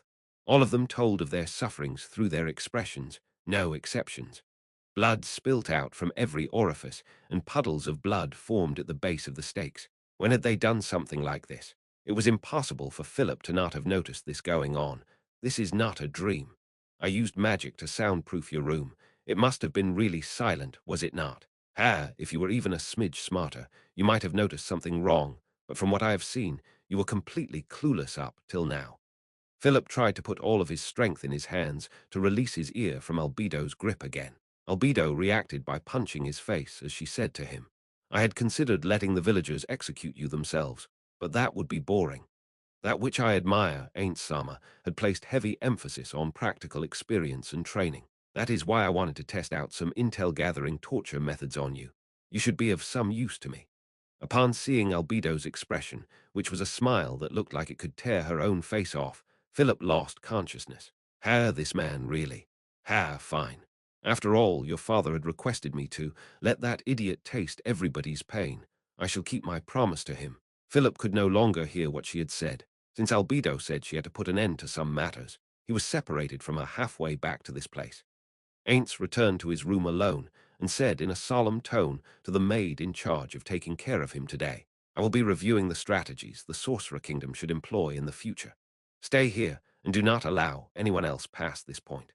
Ainz saw that the maid in charge of accompanying him had turned her gaze towards the side of the door to his room, towards the maid in charge of his room today. She was probably about to tell her, I will leave everything here to you then. I shall be the one to wait on the venerable Ainz Sama. This was how they usually operated, after all. Ainz knew of this in advance, so he made a move before they could. I will have to consider things on the scale of years into the future. Any form of movement could disrupt my train of thought. Do you understand? Yes, I will try my best to completely erase my presence from now on. While Ainz wanted to say that he did not mean it in that way, was this not fine too? In all honesty, the more he thought about this, the less he wanted to think about it. Good, well then, seeing as you could not erase your presence for now, you should just stay here. Yes, Ainz Sama. The maid in charge of attending to him stayed behind in the office. Ainz himself made his way straight to his bedroom. His body was fine, but his mind was absolutely tapped out. Ainz leapt into his bed as if he were diving into a pool. The soft bed gently accepted his body. A magnificent dive. If one was to consider the hang time, the distance he had leapt, the location he landed on, the pose he was in when he landed, etc., his diving motion would garner him praise that was objectively well-deserved. This was a skill he had gained through practice and experience because he had dove into his bed every time he was mentally exhausted. Ainz breathed a sigh of relief the same way a middle-aged man would. That sigh was beautiful too. A perfect 1,000 out of 1,000 people surveyed would say that it was truly how a middle-aged man would sigh. The reason for this was the same as before. Ainz had practiced his sighs multiple times before too. Ainz rolled around in his bed after that, sometimes to the left, sometimes to the right. He had been at the ruined capital until now, so his body was covered in dust and dirt. While he knew that it would be best for him to take a slime bath first, he did not have the mental capacity for that anymore. So tiring was he successful in acting as a villain. Had he dealt with that fellow in the platinum armor correctly? Although there were multiple points that warranted consideration and review, they had finally sorted out a big issue. Now, this was just the first successful step in their grand scheme. One could say that things were only going to get more difficult for them from now on. With that said, however, they had gotten the mindless destruction out of the way, one of the simpler parts of the plan. What was to come were destructions on a smaller scale, in other words, precision work. What was truly troublesome was the rebuilding efforts that would come after that. Up to this point, the Sorcerer Kingdom's territory had been tiny, excluding the Katsi Plains, yet it had giant nations as its vassals. However, things were different now. They had just gained a large amount of territory. The problems that could arise from this was obvious. Of course, the one who had her hands full with internal affairs was Albedo, but if something serious was to arise, she would definitely consult Ainz on it. The problems that could occur in the future were sure to be even more critical and difficult than they were now. He had absolutely no faith in himself that he could resolve those issues appropriately at all. Also, he could not figure out if he had messed up somewhere back then. Now, not only was there Albedo and Demiurge, the two geniuses of Nazarick around, that mentally compromised woman named Renna had also been added to Nazarick's ranks too. She had nothing to do with Yggdrasil, was purely an outsider, someone not bound by flavor text, and thus could analyze Ainz from a purely objective standpoint. What was more troubling was that her intellect was easily on par with the two geniuses of Nazarick. Could he truly act out, and act well, the Ainz Ooal Gown he had been building up till now in front of someone like her? I want to run away. This was the truth, the wholehearted truth from the depths of Ainz's soul. Ainz spoke like a true salaryman who had committed a major error that would probably be found out the next day he came in. I thought I had reached my limits back then. Is it not time that I let everyone know that I was a talentless hack this entire time? Have I not mentally prepared myself for this way back? But the moment I think about that moment approaching, I get scared of what kinds of reaction they would have. Fuck. Would that not be enough to trigger the emotional suppression? It was as though Ainz's abilities were telling him that this was nothing to worry over at all. Ainz pondered and pondered some more to arrive at a conclusion. All right, I'll run away. However, that was easier said than done. There was no way that leaving everything behind to run away would be acceptable. It was like if he had not handed in the documents for his replacement, yet wanted to use up all of his paid leave for a vacation a month before he resigned. That was definitely not an acceptable way to quit a job. While he could just say, all right, I'll run away, and actually run away, he would be looked down on for that. He would need an appropriate reason for his absence. Did he not have anything at all? Ainz racked his non-existent brain. Right. An idea flashed in his mind. He had considered multiple paid leave plans in the past, but they all went to waste. If that was the case, how about he set an example for them by taking a vacation first? To be free from the shackles of Nazarick for even a little while, to hand over the work required to Albedo, would definitely be a safer bet than leaving the work to him. But there was a chance that she would say that Ainz, as the supreme leader of Nazarick, had to be included in the planning process. If she said that I already used the excuse that they should train to be self-sufficient should I pass away, so this could just be a variant of that. I'll tell them that should I become uncontactable, Albedo would be in charge of everything. That's the plan I'll run with. Ainz clenched his fist. It was just that. Where should I go? He could improve their relationship with the Empire and his with Jerkniv by touring the Empire. Or he could investigate the mountain chain that contained the Dwarven nation. The Holy Kingdom, that's a no from me, since there's nothing of value there anyways. All sorts of dreams manifested in his mind as they grew more and more elaborate. And then Ainz was suddenly reminded of something. How about I send those children away to make some elf friends, Aura and Mare? He had thought about this before, about whether or not he was pushing too much work onto them. Although this was well within the norm back in that world, Yameko had repeatedly ranted to him that their way of doing things was wrong. If that was the case, he should probably be more lenient to those children. So, what should he do? Should he take those two on a tour? That sounds nice, no? Wouldn't that be an excellent plan? If I did that, it could both set an example to the Floor Guardians about paid leave, but it would also be an experiment to see how well Nazarick would fare without them. He had noticed the problem of the increasing workload on the Floor Guardians long ago. Perhaps he could figure out a solution to that problem through this. All right. After he completes a certain amount of work, he should take those children to the Elven nation to make some friends. Ainz stood up and walked out of the room with that plan firmly set in his heart. 20 refers to the Mad King Ashnard from Fire Emblem, Path of Radiance. Ashnard and Ainz are voiced by the same voice actor, Satoshi Hino. Intermission in the city that formed a part of the Carnoustia City-State Alliance, Babad. The city's female mayor's residence was lit up as usual. The owner of the residence, Rai Kista Kabelia, took the accumulated documents and started reading. The City-State Alliance was comprised of Carnoustia, Beppo Allo, Eastgaith, Westgaith, Veneria, Greater Listeran, Orkneys, New Orkneys, Grand Withs, Riss, Franklin, and finally Babad. This city was part of the 12 mentioned that had formed an alliance. Each city, including the other territories they own, held on average a population of 400. The largest city was home to 600. Amongst these cities, Babad was an exception in that the other cities never had a single race hold majority over 40 of the population. The City-State Alliance was a union of multiple races and cities. If one were to rewind time back a few centuries, they would find the huge nation that was the origin of the City-State Alliance. Due to that enormous country's collapse, 14 city-states popped up with each metropolis at its center. After that happened, there was much bloodshed between the city-states, or rather, small countries. This situation continued on with the states uniting and splitting ad nauseum until the event they called the Great Debate, at which the current alliance between the 12 city-states were formed. Even so, it was still difficult for everybody to abandon their predispositions towards each other. Though a century ago was the past for the races with shorter lifespans, to some of the longer-lived races, it was still a recent memory. For this reason, a quinquennial tournament was held as an outlet for those who still held a grudge from the past, and it was about to begin soon. The city on the roster to host the next tourney was Babad. While it was true that there were 4 years' worth of time to prepare for it, they only had 4 years' worth of time left. The tournament had 16 events, one of which garnered more attention than the rest.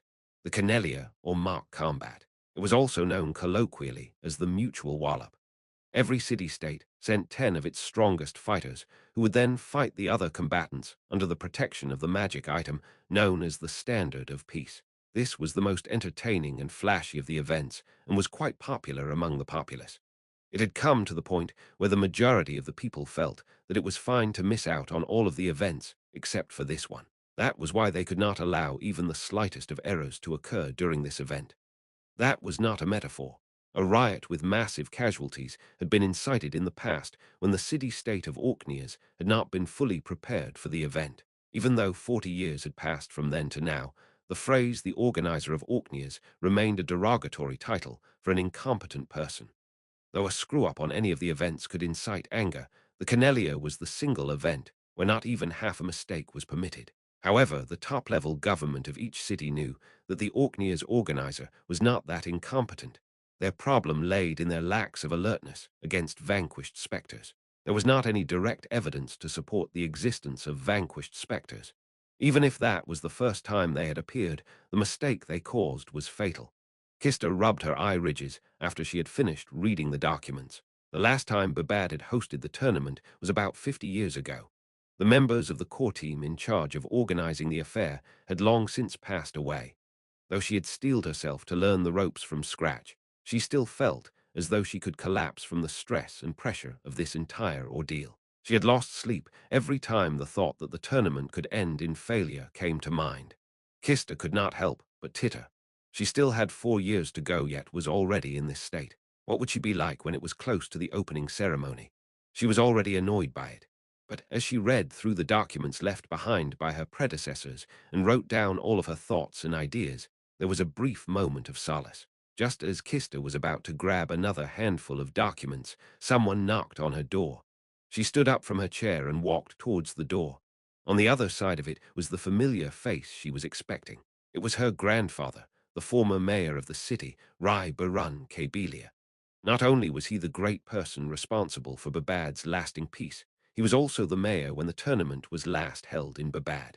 Grandfather Sama, Kista greeted him with a smile. Did you come here on purpose, or were you just around? I would have gone straight to you if you told me to. It's fine, it's fine. I am just exercising for my spine's sake. Even if my legs do not work like they used to, if I were to be cooped up in the house forever, it would atrophy even faster. That aside, Kister, sorry for interrupting your work, but are you all right? Of course I am fine, Grandfather Sama. Please come in. Kister led her grandfather towards the sofa, where they sat opposite of each other. Baran poured hot tea into the 2 teacups Kister had prepared for them. The pale green liquid gave off a mild and refreshing aroma that permeated the entire room. So, Kister, I heard from one of the maids that you haven't been sleeping well these past few days. Though she did not want her grandfather to worry, she could not hide it any longer. Yes, Grandfather Sama. It's hard for me to fall asleep every time I am reminded of what could happen in another 4 years. Most people would laugh at the notion that someone would be worried over what would happen 4 years down the line. Perhaps they would even say that she was being too anxious. Baran, however, was not laughing. The weight of the burdens shouldered by a mayor was a feeling he naturally knew all too well from his long years serving as this city's mayor. Kister, if you are already in this state, you will ruin yourself. This is an herbal tea that will help calm you down. Drink it and go to sleep early. An exceptional leader is not one who could accomplish the most in the shortest amount of time, but one who understands how to properly delegate their responsibilities to the appropriate subordinates. Never mind you or me, how much can we truly achieve all by ourselves, right? Thank you so much. But I still have some work that needs to be completed soon. Is it something to do with the neighboring cities? But I don't remember hearing about the Equestrian King making any movements. The enemy of the city-state alliance would be the one who occupied the vast plains of the east, the Equestrian King. Since Babad was nowhere near the plains, whenever the country was under attack, they just had to send their levies. The news of the empire recently becoming a vassal state, surely you have heard of that already. The issue of exactly how much we should be on our guards against the Sorcerer Kingdom is something that must be resolved as soon as possible. Ah, the Sorcerer Kingdom. Baran's expression turned apprehensive. The country that vassalized the empire yet only had a single city of its own. There were also rumors floating around that they had assimilated that infamous assassin organization into their own ranks. There were all kinds of rumors and gossip floating around. Whether they were true or false was hard to tell. Kister was reminded of someone. The emperor of the empire, Jerkniv Rune Farlord Elnix, the young emperor who had been given the title of the Bloody Emperor. She had met him once as part of a diplomatic mission as a top-level official of the envoy to the empire. They had conversed with each other at the reception gala that was held afterwards. He was one who was rich in intelligence, wealth, and charm, as expected of a country's leader. How did someone like him become the vassal of another state? There had to be a reason why he must be coveting something. In regard to the intelligence-gathering process on the Sorcerer Kingdom, could I trouble Grandfather Sama to pull some strings? Baran, as a long-reigning mayor of the city, had quite a lot of connections, far beyond what Kister had. Of course, she had met with most of his connections when she had inherited his post. But if Baran was the one to ask for that kind of information instead of her, it would be much more effective. Of course, Kister. Although this was not exactly through my connections, I have heard of some brilliant adventurers who had just immigrated from the Empire to here. Should I ask them about it? Yes, please. Sorry to trouble you, Grandfather Sama. Thank you so much. Kister deeply lowered her head. Even if they were of kin, he was someone who was nearly 80 years of age, yet could still assume the role of mayor with no issues at all. He was even reverently referred to as the Eagle of Babad in the surrounding area. This was something that she had kept in mind since youth. Thanking me would be too never mind. I accept your gratitude, Kister. Starting from today, even just temporarily, go to sleep early. Am I understood? Yes, Grandfather Sama. Thank you for all the care you have provided me thus far. Afterward, long time no see everyone. This is Kyugen Marayama.